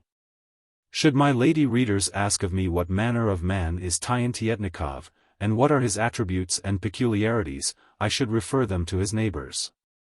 Of these, a member of the almost extinct tribe of intelligent staff officers on the retired list once summed up Chichikov in the phrase, "He is an absolute blockhead." While a general who resided 10 versts away was heard to remark that, "He is a young man who, though not exactly a fool, has at least too much crowded into his head." I myself might have been of use to him, for not only do I maintain certain connections with St. Petersburg, but also, and the general left his sentence unfinished. Thirdly, a captain superintendent of rural police happened to remark in the course of conversation, "Tomorrow I must go and see Chichikov about his arrears." Lastly, a peasant of Chichikhov's own village, when asked what his barin was like, returned no answer at all. All of which would appear to show that Chichikov was not exactly looked upon with favor. To speak dispassionately, however, he was not a bad sort of fellow, merely a stargazer. And since the world contains many watchers of the skies, why should Chichikov not have been one of them? However, let me describe in detail a specimen day of his existence, one that will closely resemble the rest, and then the reader will be enabled to judge of Chichikhov's character, and how far his life corresponded to the beauties of nature with which he lived surrounded. On the morning of the specimen day in question he awoke very late, and, raising himself to a sitting posture, rubbed his eyes. And since those eyes were small, the process of rubbing them occupied a very long time, and throughout its continuance there stood waiting by the door his valet, Mikhailo, armed with a towel and basin. For 1 hour, for 2 hours, did poor Mikhailo stand there, then he departed to the kitchen, and returned to find his master still rubbing his eyes as he sat on the bed. At length, however, Chichikov rose, washed himself, donned a dressing gown, and moved into the drawing-room for morning tea, coffee, cocoa, and warm milk. Of all of which he partook but sparingly, while munching a piece of bread, and scattering tobacco ash with complete insouciance. 2 hours did he sit over this meal, then poured himself out another cup of the rapidly cooling tea, and walked to the window. This faced the courtyard, and outside it, as usual, there took place the following daily altercation between a serf named Grigory, who purported to act as butler, and the housekeeper, Perfilivna. Grigory. "Ah, you nuisance, you good-for-nothing, you had better hold your stupid tongue." Perfilivna. "Yes, and don't you wish that I would?" Grigory. "What? You so thick with that bailiff of yours, you housekeeping jade." Perfilivna. "Nay, he is as big a thief as you are. Do you think the baron doesn't know you? And there he is. He must have heard everything." Grigory. "Where?" Perfilivna. "There, sitting by the window, and looking at us." Next, to complete the hubbub, a serf child which had been clout by its mother broke out into a bawl, while a borzoi puppy which had happened to get splashed with boiling water by the cook fell to yelping vociferously. In short, the place soon became a babel of shouts and squeals, and, after watching and listening for a time, the baron found it so impossible to concentrate his mind upon anything that he sent out word that the noise would have to be abated. The next item was that, a couple of hours before luncheon time, he withdrew to his study, to set about employing himself upon a weighty work which was to consider Russia from every point of view, from the political, from the philosophical, and from the religious, as well as to resolve various problems which had arisen to confront the empire, and to define clearly the great future to which the country stood ordained. In short, it was to be the species of compilation in which the man of the day so much delights. Yet the colossal undertaking had progressed but little beyond the sphere of projection, since, after a pen had been gnawed a while, and a few strokes had been committed to paper, the whole would be laid aside in favor of the reading of some book. And that reading would continue also during luncheon and be followed by the lighting of a pipe, the playing of a solitary game of chess, and the doing of more or less nothing for the rest of the day. The foregoing will give the reader a pretty clear idea of the manner in which it was possible for this man of 33 to waste his time. Clad constantly in slippers and a dressing gown, Tientietnikov never went out, never indulged in any form of dissipation, and never walked upstairs. Nothing did he care for fresh air, and would bestow not a passing glance upon all those beauties of the countryside which moved visitors to such ecstatic admiration. From this the reader will see that Andrei Ivanovich Tientietnikov belonged to that band of sluggards whom we always have with us, and who, whatever be their present appellation, used to be known by the nicknames of lollopers, bed-pressers, and marmots. Whether the type is a type originating at birth, or a type resulting from untoward circumstances in later life, it is impossible to say. A better course than to attempt to answer that question would be to recount the story of Tientietnikov's boyhood and upbringing. Everything connected with the latter seemed to promise success, for at 12 years of age the boy, keen-witted, but dreamy of temperament, and inclined to delicacy, was sent to an educational establishment presided over by an exceptional type of master. The idol of his pupils, and the admiration of his assistants, Alexander Petrovitch was gifted with an extraordinary measure of good sense. How thoroughly he knew the peculiarities of the Russian of his day! How well he understood boys! How capable he was of drawing them out! Not a practical joker in the school but, after perpetrating a prank, would voluntarily approach his preceptor and make to him free confession. True, the preceptor would put a stern face upon the matter, yet the culprit would depart with head held higher, not lower, than before. Since in Alexander Petrovitch there was something which heartened, something which seemed to say to a delinquent, "Forward, you! Rise to your feet again, even though you have fallen." Not lectures on good behavior was it, therefore, that fell from his lips, but rather the injunction, "I want to see intelligence," and nothing else. The boy who devotes his attention to becoming clever will never play the fool, for under such circumstances, folly disappears of itself. And so folly did, for the boy who failed to strive in the desired direction incurred the contempt of all his comrades. And even dunces and fools of senior standing did not dare to raise a finger when saluted by their juniors with opprobrious epithets. Yet, this is too much, certain folk would say to Alexander. The result will be that your students will turn out prigs. But no, he would reply. Not at all. You see, I make it my principle to keep the incapables for a single term only, since that is enough for them, but to the clever ones I allot a double course of instruction. And, true enough, any lad of brains was retained for this finishing course. Yet he did not repress all boyish playfulness, since he declared it to be as necessary as a rash to a doctor, inasmuch as it enabled him to diagnose what lay hidden within. Consequently, how the boys loved him! Never was there such an attachment between master and pupils.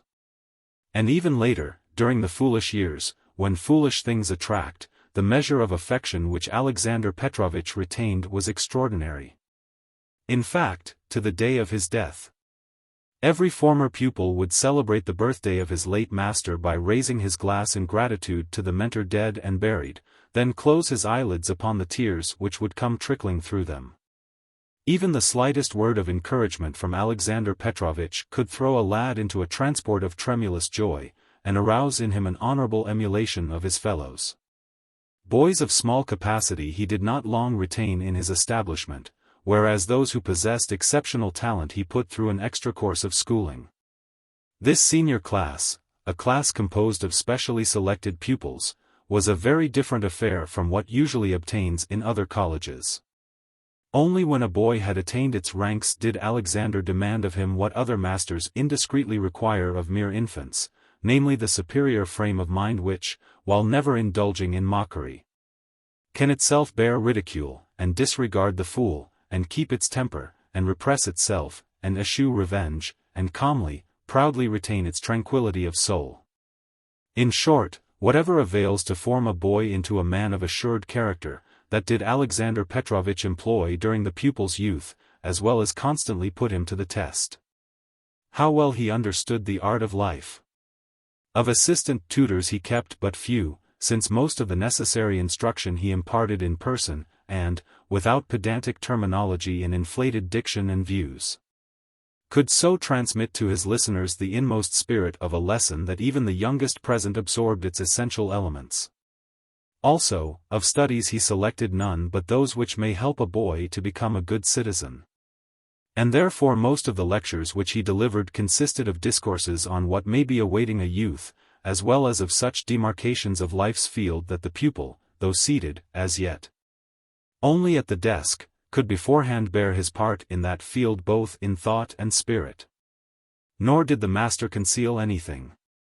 That is to say, without mincing words, he invariably set before his hearers the sorrows and the difficulties which may confront a man, the trials and the temptations which may beset him. And this he did in terms as though, in every possible calling and capacity, he himself had experienced the same. Consequently, either the vigorous development of self-respect or the constant stimulus of the master's eye, which seemed to say to the pupil, "Forward." That word which has become so familiar to the contemporary Russian, that word which has worked such wonders upon his sensitive temperament. One or the other, I repeat, would from the first cause the pupil to tackle difficulties, and only difficulties, and to hunger for prowess only where the path was arduous, and obstacles were many. And it was necessary to display the utmost strength of mind. Indeed, few completed the course of which I have spoken without issuing therefrom reliable, seasoned fighters who could keep their heads in the most embarrassing of official positions. And at times when older and wiser men, distracted with the annoyances of life, had either abandoned everything or, grown slack and indifferent, had surrendered to the bribe-takers and the rascals. In short, no ex-pupil of Alexander Petrovich ever wavered from the right road, but, familiar with life and with men, armed with the weapons of prudence, exerted a powerful influence upon wrongdoers. For a long time past the ardent young Tientietnikov's excitable heart had also beat at the thought that one day he might attain the senior class described. And, indeed, what better teacher could he have had befall him than its preceptor? Yet just at the moment when he had been transferred thereto, just at the moment when he had reached the coveted position, did his instructor come suddenly by his death. This was indeed a blow for the boy, indeed a terrible initial loss. In his eyes everything connected with the school seemed to undergo a change, the chief reason being the fact that to the place of the deceased headmaster there succeeded a certain Pavel Ivanovich, who at once began to insist upon certain external rules, and to demand of the boys what ought rightly to have been demanded only of adults. That is to say, since the lad's frank and open demeanor savored to him only of lack of discipline. He announced, as though in deliberate spite of his predecessor, that he cared nothing for progress and intellect, but that heed was to be paid only to good behavior. Yet, curiously enough, good behavior was just what he never obtained, for every kind of secret prank became the rule. And while, by day, there reigned restraint and conspiracy, by night there began to take place chambering and wantonness. Also, certain changes in the curriculum of studies came about, for there were engaged new teachers who held new views and opinions, and confused their hearers with a multitude of new terms and phrases, and displayed in their exposition of things both logical sequence and a zest for modern discovery and much warmth of individual bias. Yet their instruction, alas, contained no life. In the mouths of those teachers a dead language savored merely of carrion. Thus everything connected with the school underwent a radical alteration, and respect for authority in the authorities waned, and tutors and ushers came to be dubbed old theatre, crusty, and the like. And sundry other things began to take place, things which necessitated many a penalty and expulsion. Until, within a couple of years, no one who had known the school in former days would now have recognized it. Nevertheless Tientietnikov, a youth of retiring disposition, experienced no leanings towards the nocturnal orgies of his companions.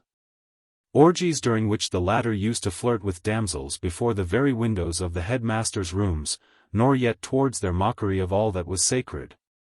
Simply because fate had cast in their way an injudicious priest. No, despite its dreaminess, his soul ever remembered its celestial origin, and could not be diverted from the path of virtue. Yet still he hung his head, for, while his ambition had come to life, it could find no sort of outlet. Truly, 'twere well if it had not come to life, for throughout the time that he was listening to professors who gesticulated on their chairs he could not help remembering the old preceptor who, invariably cool and calm, had yet known how to make himself understood. To what subjects, to what lectures, did the boy not have to listen? To lectures on medicine, and on philosophy, and on law, and on a version of general history so enlarged that even 3 years failed to enable the professor to do more than finish the introduction thereto, and also the account of the development of some self-governing towns in Germany. None of the stuff remained fixed in Tientietnikov's brain save as shapeless clots. For though his native intellect could not tell him how instruction ought to be imparted, it at least told him that this was not the way. And frequently, at such moments he would recall Alexander Petrovitch, and give way to such grief that scarcely did he know what he was doing. But youth is fortunate in the fact that always before it there lies a future. And in proportion as the time for his leaving school drew nigh, Tientietnikov's heart began to beat higher and higher, and he said to himself, "This is not life, but only a preparation for life. True life is to be found in the public service. There at least will there be scope for activity." So, bestowing not a glance upon that beautiful corner of the world which never failed to strike the guest or chance visitor with amazement, and reverencing not a whit the dust of his ancestors, he followed the example of most ambitious men of his class by repairing to St. Petersburg, whither, as we know, the more spirited youth of Russia from every quarter gravitates, there to enter the public service, to shine, to obtain promotion, and, in a word, to scale the topmost peaks of that pale, cold, deceptive elevation which is known as society. But the real starting point of Tientietnikov's ambition was the moment when his uncle, one state councillor Onufry Ivanovich, instilled into him the maxim that the only means to success in the service lay in good handwriting, and that, without that accomplishment, no one could ever hope to become a minister or statesman. Thus, with great difficulty, and also with the help of his uncle's influence, young Tientietnikov at length succeeded in being posted to a department. On the day that he was conducted into a splendid, shining hall, a hall fitted with inlaid floors and lacquered desks as fine as though this were actually the place where the great ones of the empire met for discussion of the fortunes of the state. On the day that he saw legions of handsome gentlemen of the quill-driving profession making loud scratchings with pens, and cocking their heads to one side. Lastly, on the day that he saw himself also allotted a desk, and requested to copy a document which appeared purposely to be one of the pettiest possible order, as a matter of fact it related to a sum of 3 rubles, and had taken half a year to produce, well, at that moment a curious, an unwanted sensation seized upon the inexperienced youth. For the gentlemen around him appeared so exactly like a lot of college students. And, the further to complete the resemblance, some of them were engaged in reading trashy translated novels. which they kept hurriedly thrusting between the sheets of their apportioned work whenever the director appeared, as though to convey the impression that it was to that work alone that they were applying themselves. In short, the scene seemed to Tientietnikov strange, and his former pursuits more important than his present, and his preparation for the service preferable to the service itself. Yes, suddenly he felt a longing for his old school, and as suddenly, and with all the vividness of life, there appeared before his vision the figure of Alexander Petrovitch. He almost burst into tears as he beheld his old master, and the room seemed to swim before his eyes, and the chinovniks and the desks to become a blur, and his sight to grow dim. Then he thought to himself with an effort, "No, no. I will apply myself to my work, however petty it be at first." And hardening his heart and recovering his spirit, he determined then and there to perform his duties in such a manner as should be an example to the rest. But where are compensations to be found? Even in St. Petersburg, despite its grim and murky exterior, they exist. Yes, even though 30 degrees of keen, cracking frost may have bound the streets, and the family of the north wind be wailing there, and the snowstorm which have heaped high the pavements, and be blinding the eyes, and powdering beards and fur collars and the shaggy manes of horses, even then there will be shining hospitably through the swirling snowflakes a fourth-floor window where, in a cozy room, and by the light of modest candles, and to the hiss of the samovar, there will be in progress a discussion which warms the heart and soul. Or else a reading aloud of a brilliant page of one of those inspired Russian poets with whom God has dowered us, while the breast of each member of the company is heaving with a rapture unknown under a noontide sky. Gradually, therefore, Tientietnikov grew more at home in the service. Yet never did it become, for him, the main pursuit, the main object in life, which he had expected. No, it remained but one of a secondary kind.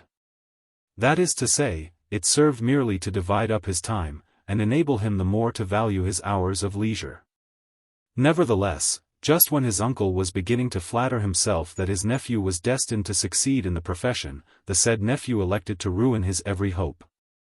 Thus it befell. Tientietnikov's friends, he had many, included among their number a couple of fellows of the species known as embittered. That is to say, though good-natured souls of that curiously restless type which cannot endure injustice, nor anything which it conceives to be such. They were thoroughly unbalanced of conduct themselves, and, while demanding general agreement with their views, treated those of others with the scantiest of ceremony. Nevertheless these two associates exercised upon Tientietnikov, both by the fire of their eloquence and by the form of their noble dissatisfaction with society, a very strong influence. With the result that, through arousing in him an innate tendency to nervous resentment, they led him also to notice trifles which before had escaped his attention. An instance of this is seen in the fact that he conceived against Theodor Thedorovitch Lyanitsyn, director of one of the departments which was quartered in the splendid range of offices before mentioned, a dislike which proved the cause of his discerning in the man a host of hitherto unmarked imperfections. Above all things did Tientietnikov take it into his head that, when conversing with his superiors, Lyanitsyn became, of the moment, a stick of luscious sweetmeat, but that, when conversing with his inferiors, he approximated more to a vinegar cruet. Certain it is that, like all petty-minded individuals, Lyanitsyn made a note of anyone who failed to offer him a greeting on festival days, and that he revenged himself upon anyone whose visiting card had not been handed to his butler. Eventually the youth's aversion almost attained the point of hysteria, until he felt that, come what might, he must insult the fellow in some fashion. To that task he applied himself con amore, and so thoroughly that he met with complete success. That is to say, he seized on an occasion to address Lyanitsyn in such fashion that the delinquent received notice either to apologize or to leave the service. And when of these alternatives he chose the latter, his uncle came to him, and made a terrified appeal. "For God's sake remember what you are doing," he cried. "To think that, after beginning your career so well, you should abandon it merely for the reason that you have not fallen in with the sort of director whom you prefer. What do you mean by it? What do you mean by it? Were others to regard things in the same way, the service would find itself without a single individual. Reconsider your conduct, forego your pride and conceit, and make Lyonitsin amends. But, dear uncle, the nephew replied, that is not the point. The point is, not that I should find an apology difficult to offer, seeing that, since Lyonitsin is my superior, and I ought not to have addressed him as I did, I am clearly in the wrong. Rather, the point is the following. To my charge there has been committed the performance of another kind of service. That is to say, I am the owner of 300 peasant souls, a badly administered estate, and a fool of a bailiff. That being so, whereas the state will lose little by having to fill my stool with another copyist, it will lose very much by causing 300 peasant souls to fail in the payment of their taxes. As I say, how am I to put it, I am a landowner who has preferred to enter the public service. Now, should I employ myself henceforth in conserving, restoring, and improving the fortunes of the souls whom God has entrusted to my care, and thereby provide the state with 300 law-abiding, sober, hard-working taxpayers? How will that service of mine rank as inferior to the service of a department-directing fool like Lyonitsin? On hearing this speech, the state councillor could only gape, for he had not expected Tientietnikov's torrent of words. He reflected a few moments, and then murmured, "Yes, but how can a man like you retire to rustication in the country? What society will you get there? Here one meets at least a general or a prince sometimes. Indeed, no matter whom you pass in the street, that person represents gas lamps and European civilization. But in the country, no matter what part of it you are in, not a soul is to be encountered save moujiks and their women. Why should you go and condemn yourself to a state of vegetation like that?" Nevertheless, the uncle's expostulations fell upon deaf ears. For already the nephew was beginning to think of his estate as a retreat of a type more likely to nourish the intellectual faculties and afford the only profitable field of activity. After unearthing one or two modern works on agriculture, therefore, he, 2 weeks later, found himself in the neighborhood of the home where his boyhood had been spent, and approaching the spot which never failed to enthrall the visitor or guest. And in the young man's breast there was beginning to palpitate a new feeling. In the young man's soul there were reawakening old, long-concealed impressions. With the result that many a spot which had long been faded from his memory now filled him with interest, and the beautiful views on the estate found him gazing at them like a newcomer. And with a beating heart. Yes, as the road wound through a narrow ravine, and became engulfed in a forest where, both above and below, he saw 3 centuries-old oaks which 3 men could not have spanned. And where Siberian firs and elms overtopped even the poplars, and as he asked the peasants to tell him to whom the forest belonged, and they replied, to Tientietnikov. And he issued from the forest, and proceeded on his way through meadows, and past spinneys of elder, and of old and young willows, and arrived in sight of the distant range of hills, and, crossing by 2 different bridges the winding river, which he left successively to right and to left of him as he did so, he again questioned some peasants concerning the ownership of the meadows and the flooded lands, and was again informed that they all belonged to Tientietnikov, and then, ascending a rise, reached a tableland where, on one side, lay ungarnered fields of wheat and rye and barley, and, on the other, the country already traversed, but which now showed in shortened perspective. And then plunged into the shade of some forked, umbrageous trees which stood scattered over turf and extended to the manor house itself, and caught glimpses of the carved huts of the peasants, and of the red roofs of the stone manorial outbuildings, and of the glittering pinnacles of the church, and felt his heart beating, and knew, without being told by anyone, whither he had at length arrived. Well, then the feeling which had been growing within his soul burst forth, and he cried in ecstasy, "Why have I been a fool so long? Why, seeing that fate has appointed me to be ruler of an earthly paradise, did I prefer to bind myself in servitude as a scribe of lifeless documents? To think that, after I had been nurtured and schooled and stored with all the knowledge necessary for the diffusion of good among those under me, and for the improvement of my domain, And for the fulfillment of the manifold duties of a landowner who is at once judge, administrator, and constable of his people, I should have entrusted my estate to an ignorant bailiff, and sought to maintain an absentee guardianship over the affairs of serfs whom I have never met, and of whose capabilities and characters I am yet ignorant. To think that I should have deemed true estate management inferior to a documentary, fantastical management of provinces which lie 1,000 versts away, and which my foot has never trod, and where I could never have effected aught but blunders and irregularities. Meanwhile another spectacle was being prepared for him. On learning that the baron was approaching the mansion, the moujiks collected on the veranda in very variety of picturesque dress and tonsure. And when these good folk surrounded him, and there arose a resounding shout of, "Here is our foster father! He has remembered us!" And, in spite of themselves, some of the older men and women began weeping as they recalled his grandfather and great-grandfather. He himself could not restrain his tears, but reflected, how much affection! And in return for what? In return for my never having come to see them, in return for my never having taken the least interest in their affairs. And then and there he registered a mental vow to share their every task and occupation. So he applied himself to supervising and administering.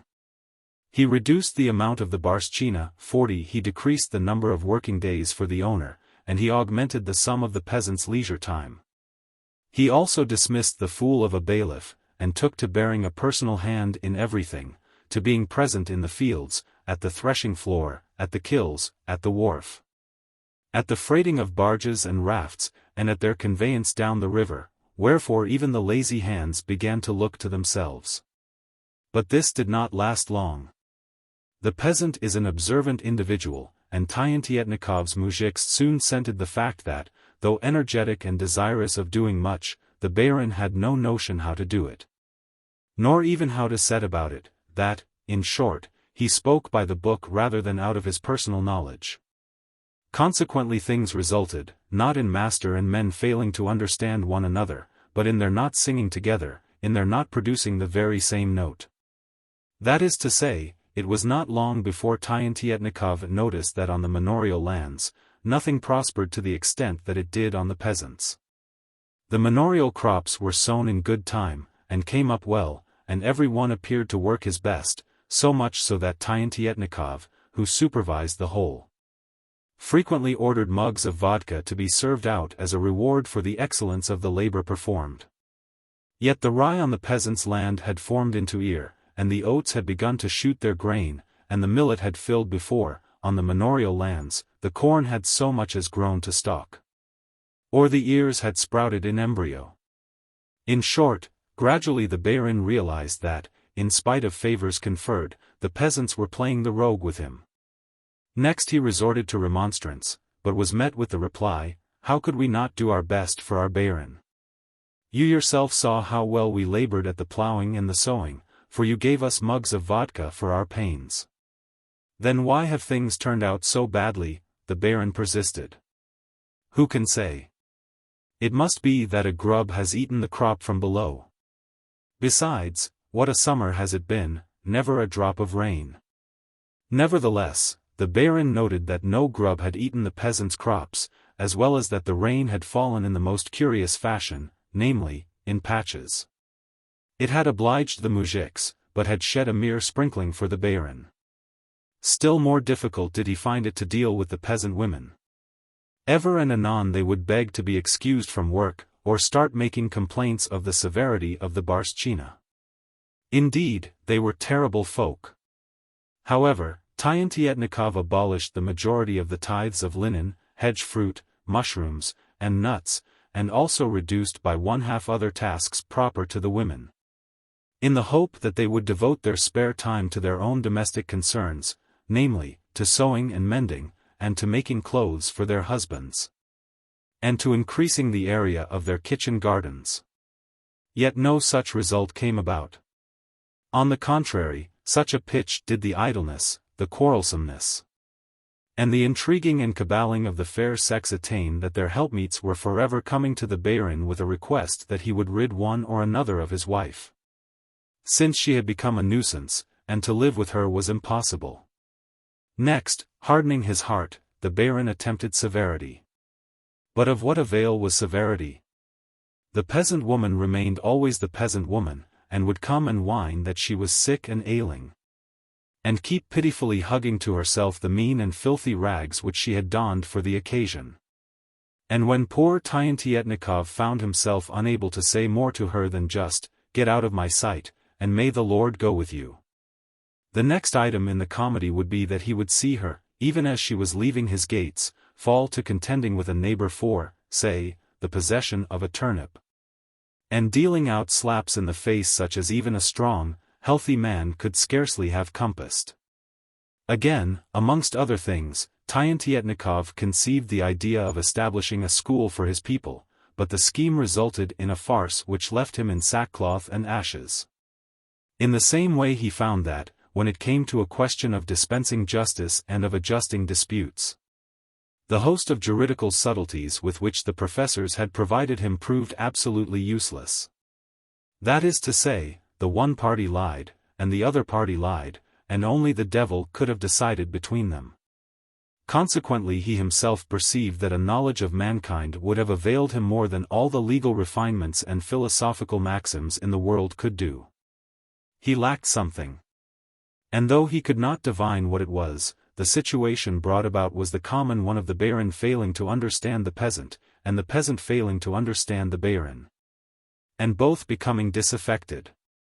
In the end, these difficulties so chilled Tientietnikov's enthusiasm that he took to supervising the labors of the field with greatly diminished attention.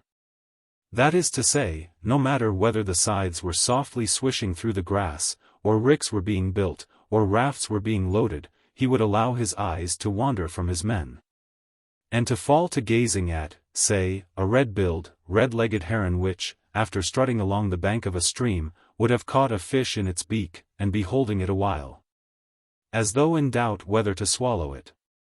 Next he would glance towards the spot where a similar bird, but one not yet in possession of a fish, was engaged in watching the doings of its mate. Lastly, with eyebrows knitted, and face turned to scan the zenith, he would drink in the smell of the fields, and fall to listening to the winged population of the air as from earth and sky alike the manifold music of winged creatures combined in a single harmonious chorus. In the rye the quail would be calling, and, in the grass, the corncrake, and over them would be wheeling flocks of twittering linnets. Also, the jacksnipe would be uttering its croak, and the lark executing its roulades where it had become lost in the sunshine, and cranes sending forth their trumpet-like challenge as they deployed towards the zenith in triangle-shaped flocks. In fact, the neighborhood would seem to have become converted into one great concert of melody. O Creator, how fair is thy world where, in remote, rural seclusion, it lies apart from cities and from highways. But soon even this began to pall upon Tientietnikov, and he ceased altogether to visit his fields, or to do aught but shut himself up in his rooms, where he refused to receive even the bailiff when that functionary called with his reports. Again, although, until now, he had to a certain extent associated with a retired colonel of hussars, a man saturated with tobacco smoke, and also with a student of pronounced, but immature, opinions who culled the bulk of his wisdom from contemporary newspapers and pamphlets, he found, as time went on, that these companions proved as tedious as the rest, and came to think their conversation superficial, and their European method of comporting themselves, that is to say, the method of conversing with much slapping of knees and a great deal of bowing and gesticulation, too direct and unadorned.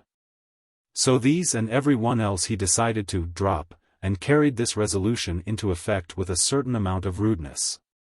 On the next occasion that Varvar Nikolaevich Vishnepokromov called to indulge in a free and easy symposium on politics, philosophy, literature, morals, and the state of financial affairs in England, he was, in all matters which admit of superficial discussion, the pleasantest fellow alive. Seeing that he was a typical representative both of the retired fire-eater and of the school of thought which is now becoming the rage, when, I say, this next happened. Tientietnikov merely sent out to say that he was not at home, and then carefully showed himself at the window. Host and guest exchanged glances, and, while the one muttered through his teeth, the cur, the other relieved his feelings with a remark or two on swine. Thus the acquaintance came to an abrupt end, and from that time forth no visitor called at the mansion. Tientietnikov in no way regretted this, for he could now devote himself wholly to the projection of a great work on Russia. Of the scale on which this composition was conceived the reader is already aware. The reader also knows how strange, how unsystematic, was the system employed in it. Yet to say that Tientietnikov never awoke from his lethargy would not be altogether true. On the contrary, when the post brought him newspapers and reviews, and he saw in their printed pages, perhaps, the well-known name of some former comrade who had succeeded in the great field of public service, or had conferred upon science and the world's work some notable contribution, he would succumb to secret and suppressed grief, and involuntarily there would burst from his soul an expression of aching, voiceless regret that he himself had done so little. And at these times his existence would seem to him odious and repellent. At these times there would uprise before him the memory of his school days, and the figure of Alexander Petrovitch, as vivid as in life. And, slowly welling, the tears would course over Tientietnikov's cheeks. What meant these repinings? Was there not disclosed in them the secret of his galling spiritual pain, the fact that he had failed to order his life aright, to confirm the lofty aims with which he had started his course? The fact that, always poorly equipped with experience, he had failed to attain the better and the higher state, and there to strengthen himself for the overcoming of hindrances and obstacles. The fact that, dissolving like overheated metal, his bounteous store of superior instincts had failed to take the final tempering. The fact that the tutor of his boyhood, a man in 1,000, had prematurely died, and left to Tientietnikov no one who could restore to him the moral strength shattered by vacillation and the willpower weakened by want of virility, no one, in short, who could cry hearteningly to his soul, "Forward!" The word for which the Russian of every degree, of every class, of every occupation, of every school of thought, is forever hungering. Indeed, where is the man who can cry aloud for any of us, in the Russian tongue dear to our soul, the all-compelling command, "Forward"? Who is there who, knowing the strength and the nature and the inmost depths of the Russian genius, can by a single magic incantation divert our ideals to the higher life? Were there such a man? With what tears, with what affection, would not the grateful sons of Russia repay him? Yet age succeeds to age, and our callow youth still lies wrapped in shameful sloth, or strives and struggles to no purpose. God has not yet given us the man able to sound the call. One circumstance which almost aroused Tientietnikov, which almost brought about a revolution in his character, was the fact that he came very near to falling in love. Yet even this resulted in nothing. 10 versts away there lived the general whom we have heard expressing himself in highly uncomplimentary terms concerning Tientietnikov. He maintained a general-like establishment, dispensed hospitality, that is to say, was glad when his neighbors came to pay him their respects, though he himself never went out. Spoke always in a hoarse voice, read a certain number of books, and had a daughter, a curious, unfamiliar type, but full of life as life itself. This maiden's name was Yulinka, and she had been strangely brought up, for, losing her mother in early childhood, she had subsequently received instruction at the hands of an English governess who knew not a single word of Russian. Moreover, her father, though excessively fond of her, treated her always as a toy, with the result that, as she grew to years of discretion, she became wholly wayward and spoilt.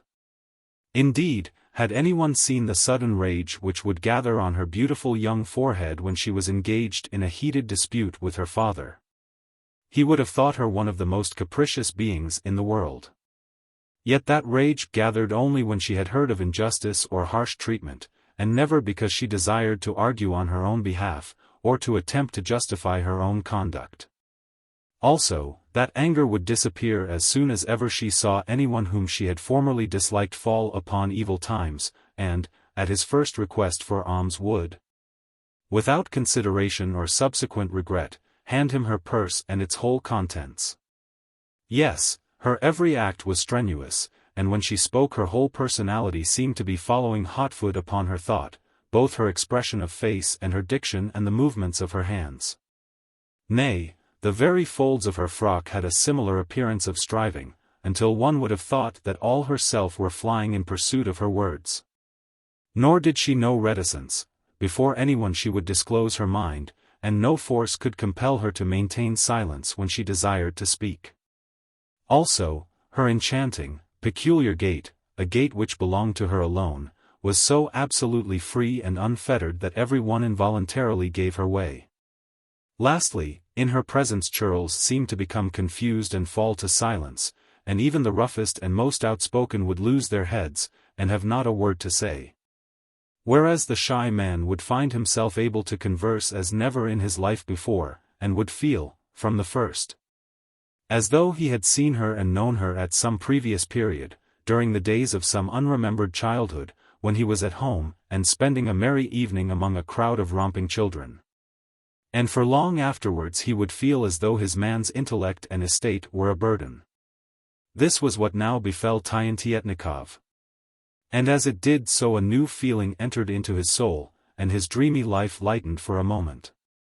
At first the general used to receive him with hospitable civility, but permanent concord between them proved impossible. Their conversation always merged into dissension and soreness, seeing that, while the general could not bear to be contradicted or worsted in an argument, Tientietnikov was a man of extreme sensitiveness. True, for the daughter's sake, the father was for a while deferred to, and thus peace was maintained. But this lasted only until the time when there arrived, on a visit to the general, two kinswomen of his, the Countess Bordarev and the Princess Uzyakin, retired court dames. But ladies who still kept up a certain connection with court circles, and therefore were much fawned upon by their host. No sooner had they appeared on the scene than, so it seemed to Tientietnikov, the general's attitude towards the young man became colder, either he ceased to notice him at all or he spoke to him familiarly. And as to a person having no standing in society, this offended Tientietnikov deeply, and though, when at length he spoke out on the subject, he retained sufficient presence of mind to compress his lips, and to preserve a gentle and courteous tone, his face flushed and his inner man was boiling. "General," he said, "I thank you for your condescension. By addressing me in the second person singular, you have admitted me to the circle of your most intimate friends. Indeed, were it not that a difference of years forbids any familiarity on my part, I should answer you in similar fashion." The general sat aghast. At length, rallying his tongue and his faculties, he replied that, though he had spoken with a lack of ceremony, he had used the term "thou" merely as an elderly man naturally employs it towards a junior, he made no reference to difference of rank. Nevertheless, the acquaintance broke off here, and with it any possibility of love-making. The light which had shed a momentary gleam before Tientietnikov's eyes had become extinguished forever, and upon it there followed a darkness denser than before. Henceforth everything conduced to evolve the regime which the reader has noted, that regime of sloth and inaction which converted Tientietnikov's residence into a place of dirt and neglect. For days at a time would a broom and a heap of dust be left lying in the middle of a room, and trousers tossing about the salon, and pairs of worn-out braces adorning the whatnot near the sofa. In short, so mean and untidy did Tientietnikov's mode of life become, that not only his servants, but even his very poultry ceased to treat him with respect. Taking up a pen, he would spend hours in idly sketching houses, huts, wagons, troikas, and flourishes on a piece of paper. While at other times, when he had sunk into a reverie, the pen would, all unknowingly, sketch a small head which had delicate features, a pair of quick, penetrating eyes, and a raised coiffure. Then suddenly the dreamer would perceive, to his surprise, that the pen had executed the portrait of a maiden whose picture no artist could adequately have painted. And therewith his despondency would become greater than ever, and, believing that happiness did not exist on earth, he would relapse into increased ennui, increased neglect of his responsibilities. But one morning he noticed, on moving to the window after breakfast, that not a word was proceeding either from the butler or the housekeeper, but that, on the contrary. The courtyard seemed to smack of a certain bustle and excitement. This was because through the entrance gates, which the kitchen maid and the scullion had run to open, there were appearing the noses of 3 horses, one to the right, one in the middle, and one to the left, after the fashion of triumphal groups of statuary. Above them, on the box seat, were seated a coachman and a valet, while behind, again, there could be discerned a gentleman in a scarf and a fur cap. Only when the equipage had entered the courtyard did it stand revealed as a light spring britchka. And as it came to a halt, there leapt on to the veranda of the mansion an individual of respectable exterior, and possessed of the art of moving with the neatness and alertness of a military man. Upon this Tientietnikov's heart stood still. He was unused to receiving visitors, and for the moment conceived the new arrival to be a government official, sent to question him concerning an abortive society to which he had formerly belonged. Here the author may interpolate the fact that, in Tientietnikov's early days, the young man had become mixed up in a very absurd affair. That is to say, a couple of philosophers belonging to a regiment of hussars had, together with an aesthete who had not yet completed his student's course and a gambler who had squandered his all, formed a secret society of philanthropic aims under the presidency of a certain old rascal of a Freemason and the ruined gambler aforesaid. The scope of the society's work was to be extensive. It was to bring lasting happiness to humanity at large, from the banks of the Thames to the shores of Kamchatka. But for this much money was needed, wherefore from the noble-minded members of the society generous contributions were demanded, and then forwarded to a destination known only to the supreme authorities of the concern. As for Tientietnikov's adhesion, it was brought about by the 2 friends already alluded to as embittered, good-hearted souls whom the wear and tear of their efforts on behalf of science, civilization, and the future emancipation of mankind had ended by converting into confirmed drunkards. Perhaps it need hardly be said that Tientietnikov soon discovered how things stood, and withdrew from the association. But, meanwhile, the latter had had the misfortune so to have engaged in dealings not wholly creditable to gentlemen of noble origin as likewise to have become entangled in dealings with the police. Consequently, it is not to be wondered at that, though Tientietnikov had long severed his connection with the society and its policy, he still remained uneasy in his mind as to what might even yet be the result. However, his fears vanished the instant that the guest saluted him with marked politeness and explained, with many deferential poises of the head, and in terms at once civil and concise, that for some time past he, the newcomer, had been touring the Russian Empire on business and in the pursuit of knowledge. That the empire abounded in objects of interest, not to mention a plenitude of manufactures and a great diversity of soil, and that, in spite of the fact that he was greatly struck with the amenities of his host's domain, he would certainly not have presumed to intrude at such an inconvenient hour but for the circumstance that the inclement spring weather, added to the state of the roads, had necessitated sundry repairs to his carriage at the hands of wheelwrights and blacksmiths. Finally he declared that, even if this last had not happened, he would still have felt unable to deny himself the pleasure of offering to his host that meed of homage which was the latter's due. This speech, a speech of fascinating bonhomie, delivered, the guest executed a sort of shuffle with a half-boot of patent leather studded with buttons of mother-of-pearl, and followed that up by, in spite of his pronounced rotundity of figure, stepping backwards with all the elan of an india-rubber ball. From this the somewhat reassured Tientietnikov concluded that his visitor must be a literary, knowledge-seeking professor who was engaged in roaming the country in search of botanical specimens and fossils. Wherefore he hastened to express both his readiness to further the visitor's objects, whatever they might be, and his personal willingness to provide him with the requisite wheelwrights and blacksmiths. Meanwhile he begged his guest to consider himself at home, and, after seating him in an armchair, made preparations to listen to the newcomer's discourse on natural history. But the newcomer applied himself, rather, to phenomena of the internal world, saying that his life might be likened to a bark tossed on the crests of perfidious billows. That in his time he had been fated to play many parts, and that on more than one occasion his life had stood in danger at the hands of foes. At the same time, these tidings were communicated in a manner calculated to show that the speaker was also a man of practical capabilities.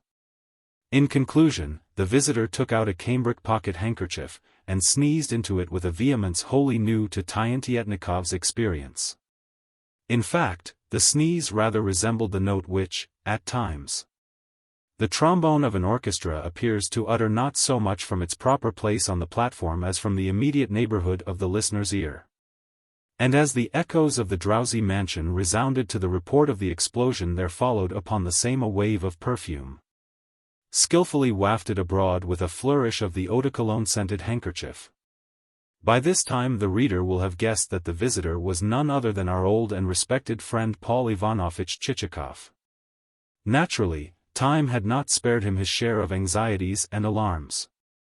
Wherefore his exterior had come to look a trifle more elderly, his frock-coat had taken on a suggestion of shabbiness, and britchka, coachman, valet, horses, and harness alike had about them a sort of second-hand, worse-for-wear effect. Evidently the Chichikovian finances were not in the most flourishing of conditions. Nevertheless, the old expression of face, the old air of breeding and refinement, remained unimpaired, and our hero had even improved in the art of walking and turning with grace, and of dexterously crossing one leg over the other when taking a seat. Also, his mildness of diction, his discreet moderation of word and phrase, survived in, if anything, increased measure. And he bore himself with a skill which caused his tactfulness to surpass itself in sureness of aplomb. And all these accomplishments had their effect further heightened by a snowy immaculateness of collar and dicky, and an absence of dust from his frock-coat, as complete as though he had just arrived to attend a name-day festival. Lastly, his cheeks and chin were of such neat clean-shavenness that no one but a blind man could have failed to admire their rounded contours. From that moment onwards great changes took place in Tientietnikov's establishment, and certain of its rooms assumed an unwonted air of cleanliness and order. The rooms in question were those assigned to Chichikov, while one other apartment, a little front chamber opening into the hall, became permeated with Petrushka's own peculiar smell. But this lasted only for a little while, for presently Petrushka was transferred to the servants' quarters, a course which ought to have been adopted in the first instance. During the initial days of Chichikov's sojourn, Tientietnikov feared rather to lose his independence, inasmuch as he thought that his guest might hamper his movements, and bring about alterations in the established routine of the place. But these fears proved groundless, for Pavel Ivanovich displayed an extraordinary aptitude for accommodating himself to his new position. To begin with, he encouraged his host in his philosophical inertia by saying that the latter would help Tientietnikov to become a centenarian. Next, in the matter of a life of isolation, he hit things off exactly by remarking that such a life bred in a man a capacity for high thinking. Lastly, as he inspected the library and dilated on books in general, he contrived an opportunity to observe that literature safeguarded a man from a tendency to waste his time. In short, the few words of which he delivered himself were brief, but invariably to the point. And this discretion of speech was outdone by his discretion of conduct. That is to say, whether entering or leaving the room, he never wearied his host with a question if Tientietnikov had the air of being disinclined to talk. And with equal satisfaction the guest could either play chess or hold his tongue. Consequently Tientietnikov said to himself, "For the first time in my life I have met with a man with whom it is possible to live." In general, not many of the type exist in Russia, and, though clever, good-humored, well-educated men abound, one would be hard put to it to find an individual of equable temperament with whom one could share a roof for centuries without a quarrel arising. Anyway, Chichikov is the first of his sort that I have met. For his part, Chichikov was only too delighted to reside with a person so quiet and agreeable as his host. Of a wandering life he was temporarily weary, and to rest, even for a month, in such a beautiful spot, and in sight of green fields and the slow flowering of spring, was likely to benefit him also from the hygienic point of view. And, indeed, a more delightful retreat in which to recuperate could not possibly have been found. The spring, long retarded by previous cold, had now begun in all its comeliness, and life was rampant. Already, over the first emerald of the grass, the dandelion was showing yellow, and the red-pink anemone was hanging its tender head. While the surface of every pond was a swarm of dancing gnats and midges. And the water spider was being joined in their pursuit by birds which gathered from every quarter to the vantage ground of the dry reeds. Every species of creature also seemed to be assembling in concourse, and taking stock of one another. Suddenly the earth became populous, the forest had opened its eyes, and the meadows were lifting up their voice in song. In the same way had choral dances begun to be weaved in the village, and everywhere that the eye turned there was merriment. What brightness in the green of nature, what freshness in the air, what singing of birds in the gardens of the mansion, what general joy and rapture and exaltation. Particularly in the village might the shouting and singing have been in honor of a wedding. Chichikov walked hither, thither, and everywhere, a pursuit for which there was ample choice and facility. At one time he would direct his steps along the edge of the flat tableland, and contemplate the depths below, where still there lay sheets of water left by the floods of winter. And where the island-like patches of forest showed leafless boughs. While at another time he would plunge into the thicket and ravine country, where nests of birds weighted branches almost to the ground. And the sky was darkened with the crisscross flight of cawing rooks. Again, the drier portions of the meadows could be crossed to the river wharves, whence the first barges were just beginning to set forth with pea meal and barley and wheat. While at the same time one's ear would be caught with the sound of some mill resuming its functions as once more the water turned the wheel.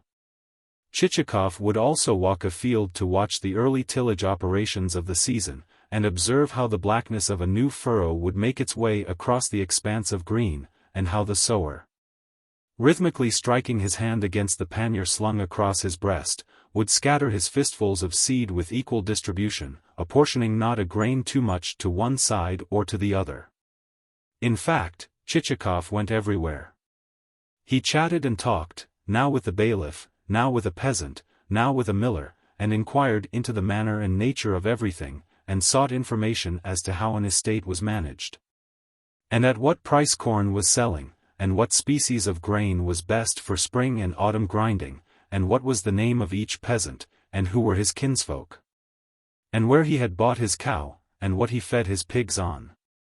Chichikov also made inquiry concerning the number of peasants who had lately died, but of these there appeared to be few.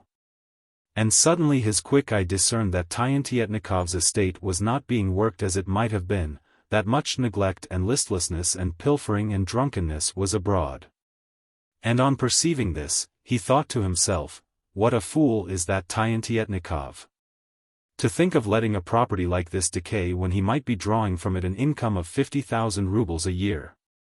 Also, more than once, while taking these walks, our hero pondered the idea of himself becoming a landowner, not now, of course, but later, when his chief aim should have been achieved. And he had got into his hands the necessary means for living the quiet life of the proprietor of an estate. Yes, and at these times there would include itself in his castle building the figure of a young, fresh, fair-faced maiden of the mercantile or other rich grade of society. A woman who could both play and sing. He also dreamed of little descendants who should perpetuate the name of Chichikov, perhaps a frolicsome little boy and a fair young daughter, or possibly, 2 boys and quite 2 or 3 daughters. So that all should know that he had really lived and had his being, that he had not merely roamed the world like a spectre or a shadow. So that for him and his the country should never be put to shame. And from that he would go on to fancy that a title appended to his rank would not be a bad thing, the title of state councillor, for instance, which was deserving of all honor and respect. Ah! It is a common thing for a man who is taking a solitary walk so to detach himself from the irksome realities of the present that he is able to stir and to excite and to provoke his imagination to the conception of things he knows can never really come to pass. Chichikov's servants also found the mansion to their taste, and, like their master, speedily made themselves at home in it. In particular did Petrushka make friends with Grigory the butler. Although at first the pair showed a tendency to outbrag one another, Petrushka beginning by throwing dust in Grigory's eyes on the score of his, Petrushka's, travels, and Grigory taking him down a peg or two by referring to St.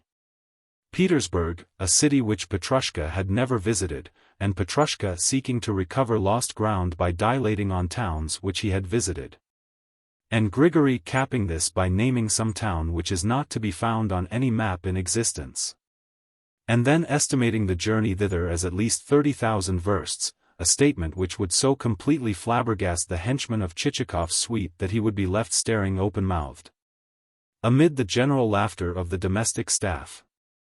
However, as I say, the pair ended by swearing eternal friendship with one another, and making a practice of resorting to the village tavern in company.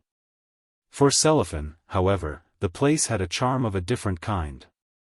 That is to say, each evening there would take place in the village a singing of songs and a weaving of country dances. And so shapely and buxom were the maidens of a type hard to find in our present-day villages on large estates, that he would stand for hours wondering which of them was the best. White-necked and white-bosomed, all had great roving eyes, the gait of peacocks, and hair reaching to the waist. And as, with his hands clasping theirs, he glided hither and thither in the dance, or retired backwards towards a wall with a row of other young fellows, and then, with them, returned to meet the damsels, all singing in chorus, and laughing as they sang it, "Boyars, show me my bridegroom."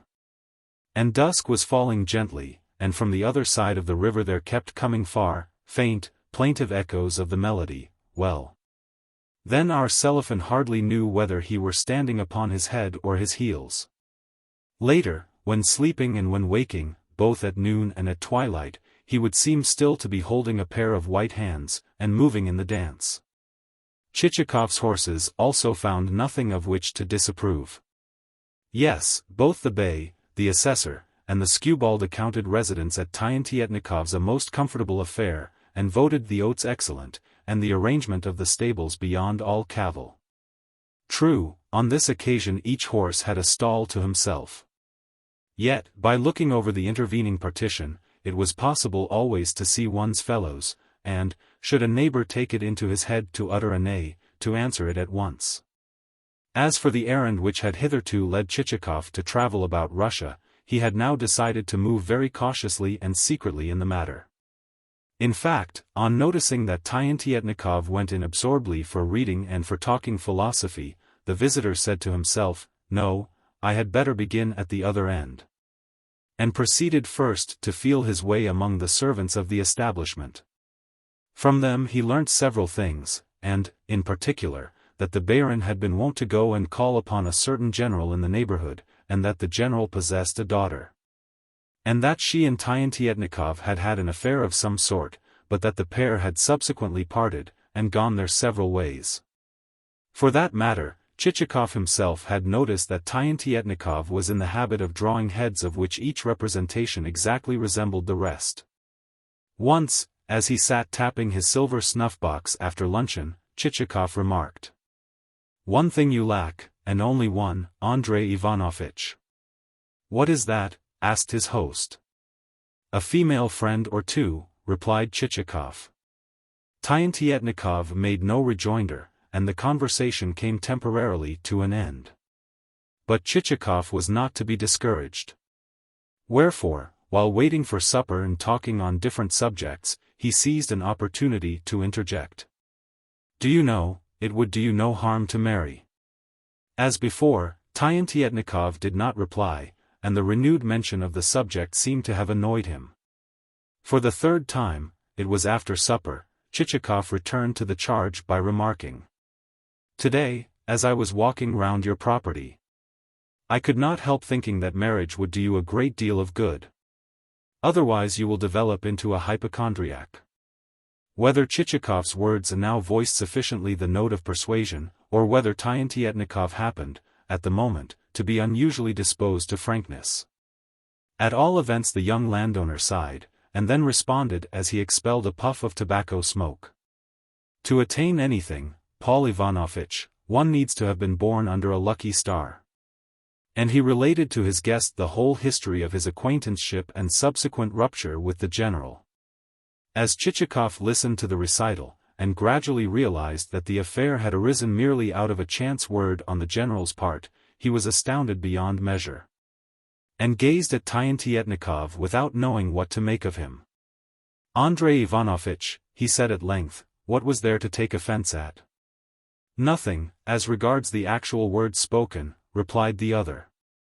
The offense lay, rather, in the insult conveyed in the general's tone.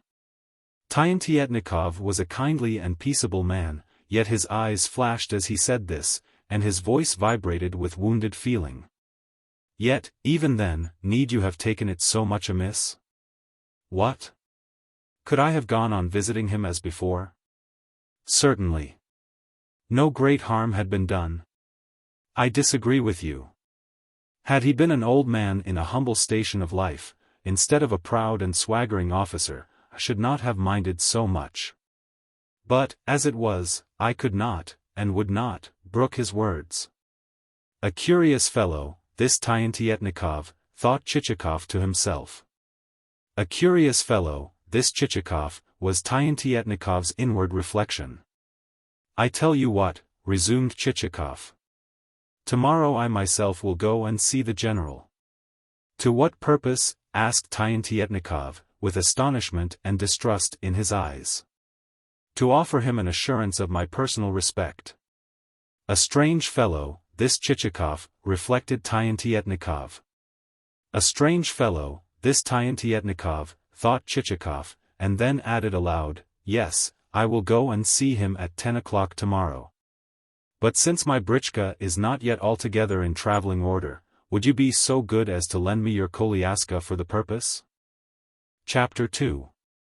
Tientietnikov's good horses covered the 10 versts to the general's house in a little over half an hour. Descending from the koliaska with features attuned to deference, Chichikov inquired for the master of the house, and was at once ushered into his presence. Bowing with head held respectfully on one side and hands extended like those of a waiter carrying a trayful of teacups, the visitor inclined his whole body forward, and said, "I have deemed it my duty to present myself to your Excellency. I have deemed it my duty because in my heart I cherish a most profound respect for the valiant men who, on the field of battle, have proved the saviors of their country." That this preliminary attack did not wholly displease the general was proved by the fact that, responding with a gracious inclination of the head, he replied, "I am glad to make your acquaintance. Pray be so good as to take a seat.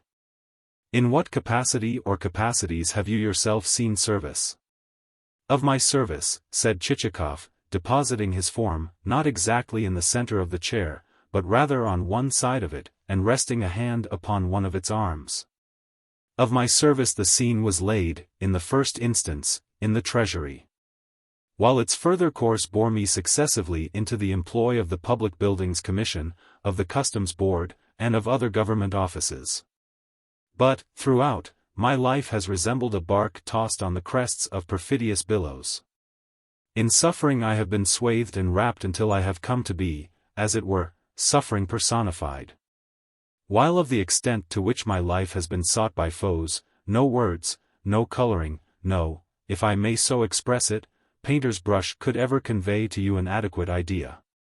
And now, at length, in my declining years, I am seeking a corner in which to eke out the remainder of my miserable existence. While at the present moment I am enjoying the hospitality of a neighbor of your acquaintance." "And who is that?" "Your neighbor Tientietnikov, your Excellency." Upon that the general frowned.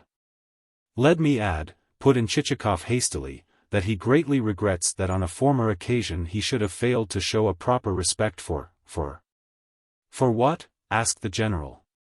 "For the services to the public which your Excellency has rendered. Indeed, he cannot find words to express his sorrow, but keeps repeating to himself, 'Would that I had valued at their true worth the men who have saved our fatherland.'" "And why should he say that?" asked the mollified general. "I bear him no grudge. In fact, I have never cherished aught but a sincere liking for him, a sincere esteem, and do not doubt but that, in time, he may become a useful member of society. In the words which you have been good enough to utter, said Chichikov with a bow, there is embodied much justice. Yes, Tientietnikov is in very truth a man of worth. Not only does he possess the gift of eloquence, but also he is a master of the pen. Ah, yes, he does write rubbish of some sort, doesn't he? Verses, or something of the kind? Not rubbish, Your Excellency, but practical stuff. In short, he is inditing a history. A history? But a history of what? A history of, for a moment or two Chichikov hesitated.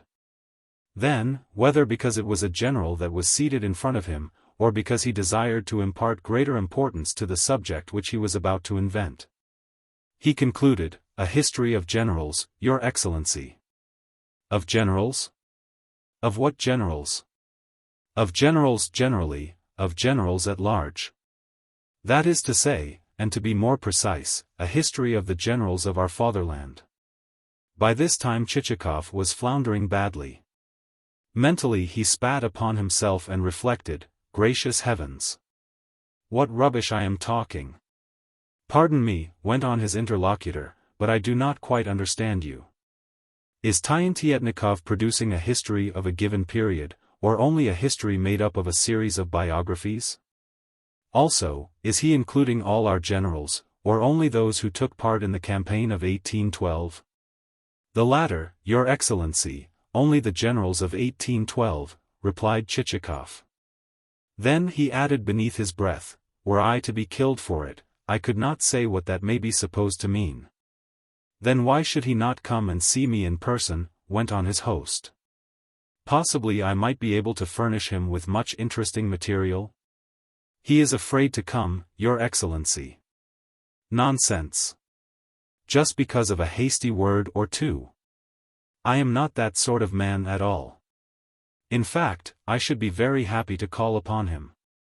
Never would he permit that, Your Excellency. He would greatly prefer to be the first to make advances. And Chichikov added to himself, what a stroke of luck those generals were. Otherwise, the Lord knows where my tongue might have landed me. At this moment the door into the adjoining room opened, and there appeared in the doorway a girl as fair as a ray of the sun, so fair, indeed, that Chichikov stared at her in amazement.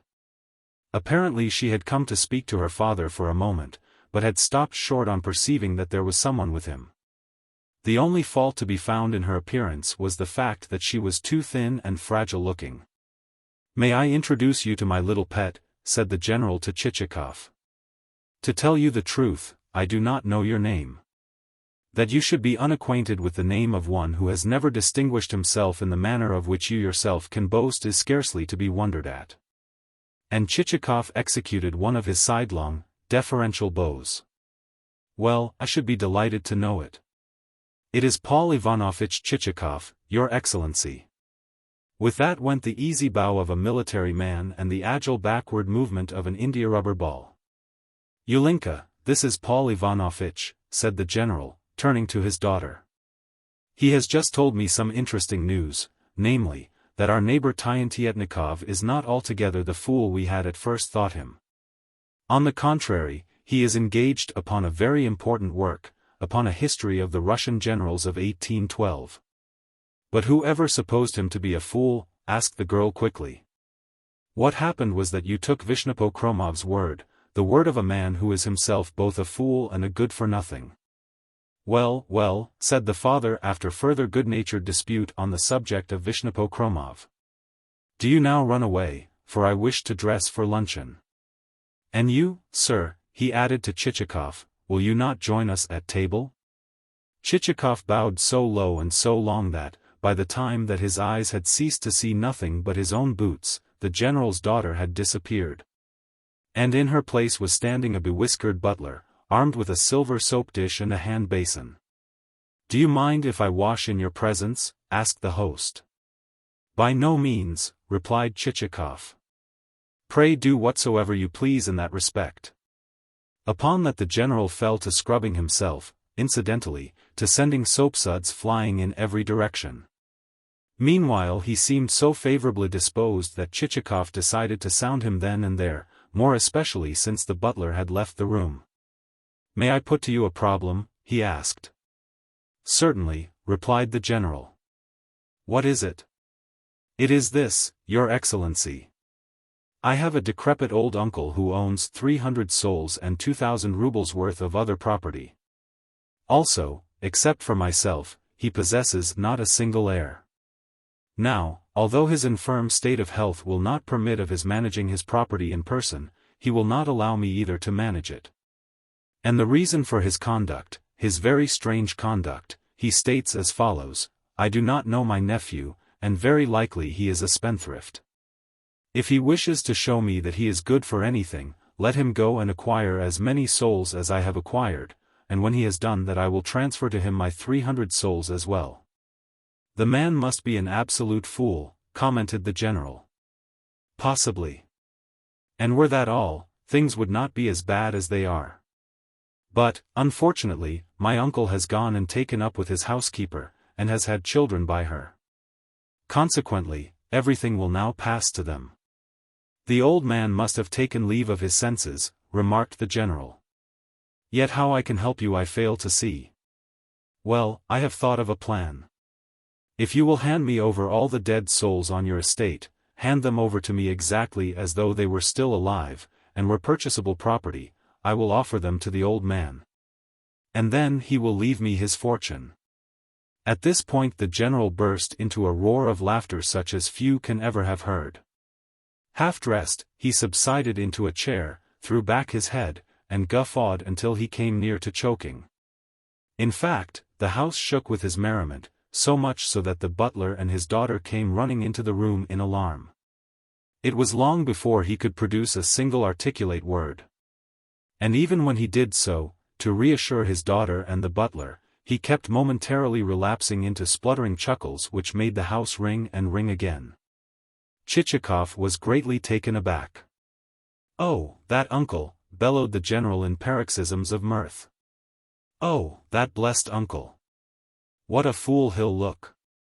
Ha, ha, ha! Dead souls offered him instead of live ones. Oh, my goodness! I suppose I've put my foot in it again," ruefully reflected Chichikov. "But, good Lord, what a man the fellow is to laugh! Heaven send that he doesn't burst of it! Ha, ha, ha!" broke out the general afresh. "What a donkey the old man must be! To think of his saying to you, 'You go and fit yourself out with 300 souls, and I'll cap them with my own lot.' My word! What a jackass! A jackass, Your Excellency? Yes, indeed. And to think of the jest of putting him off with dead souls! Ha, ha, ha! What wouldn't I give to see you handing him the title deeds? Who is he? What is he like? Is he very old?" "He is 80, Your Excellency. But still brisk and able to move about, eh? Surely he must be pretty strong to go on living with his housekeeper like that?" "Yes. But what does such strength mean? Sand runs away, Your Excellency.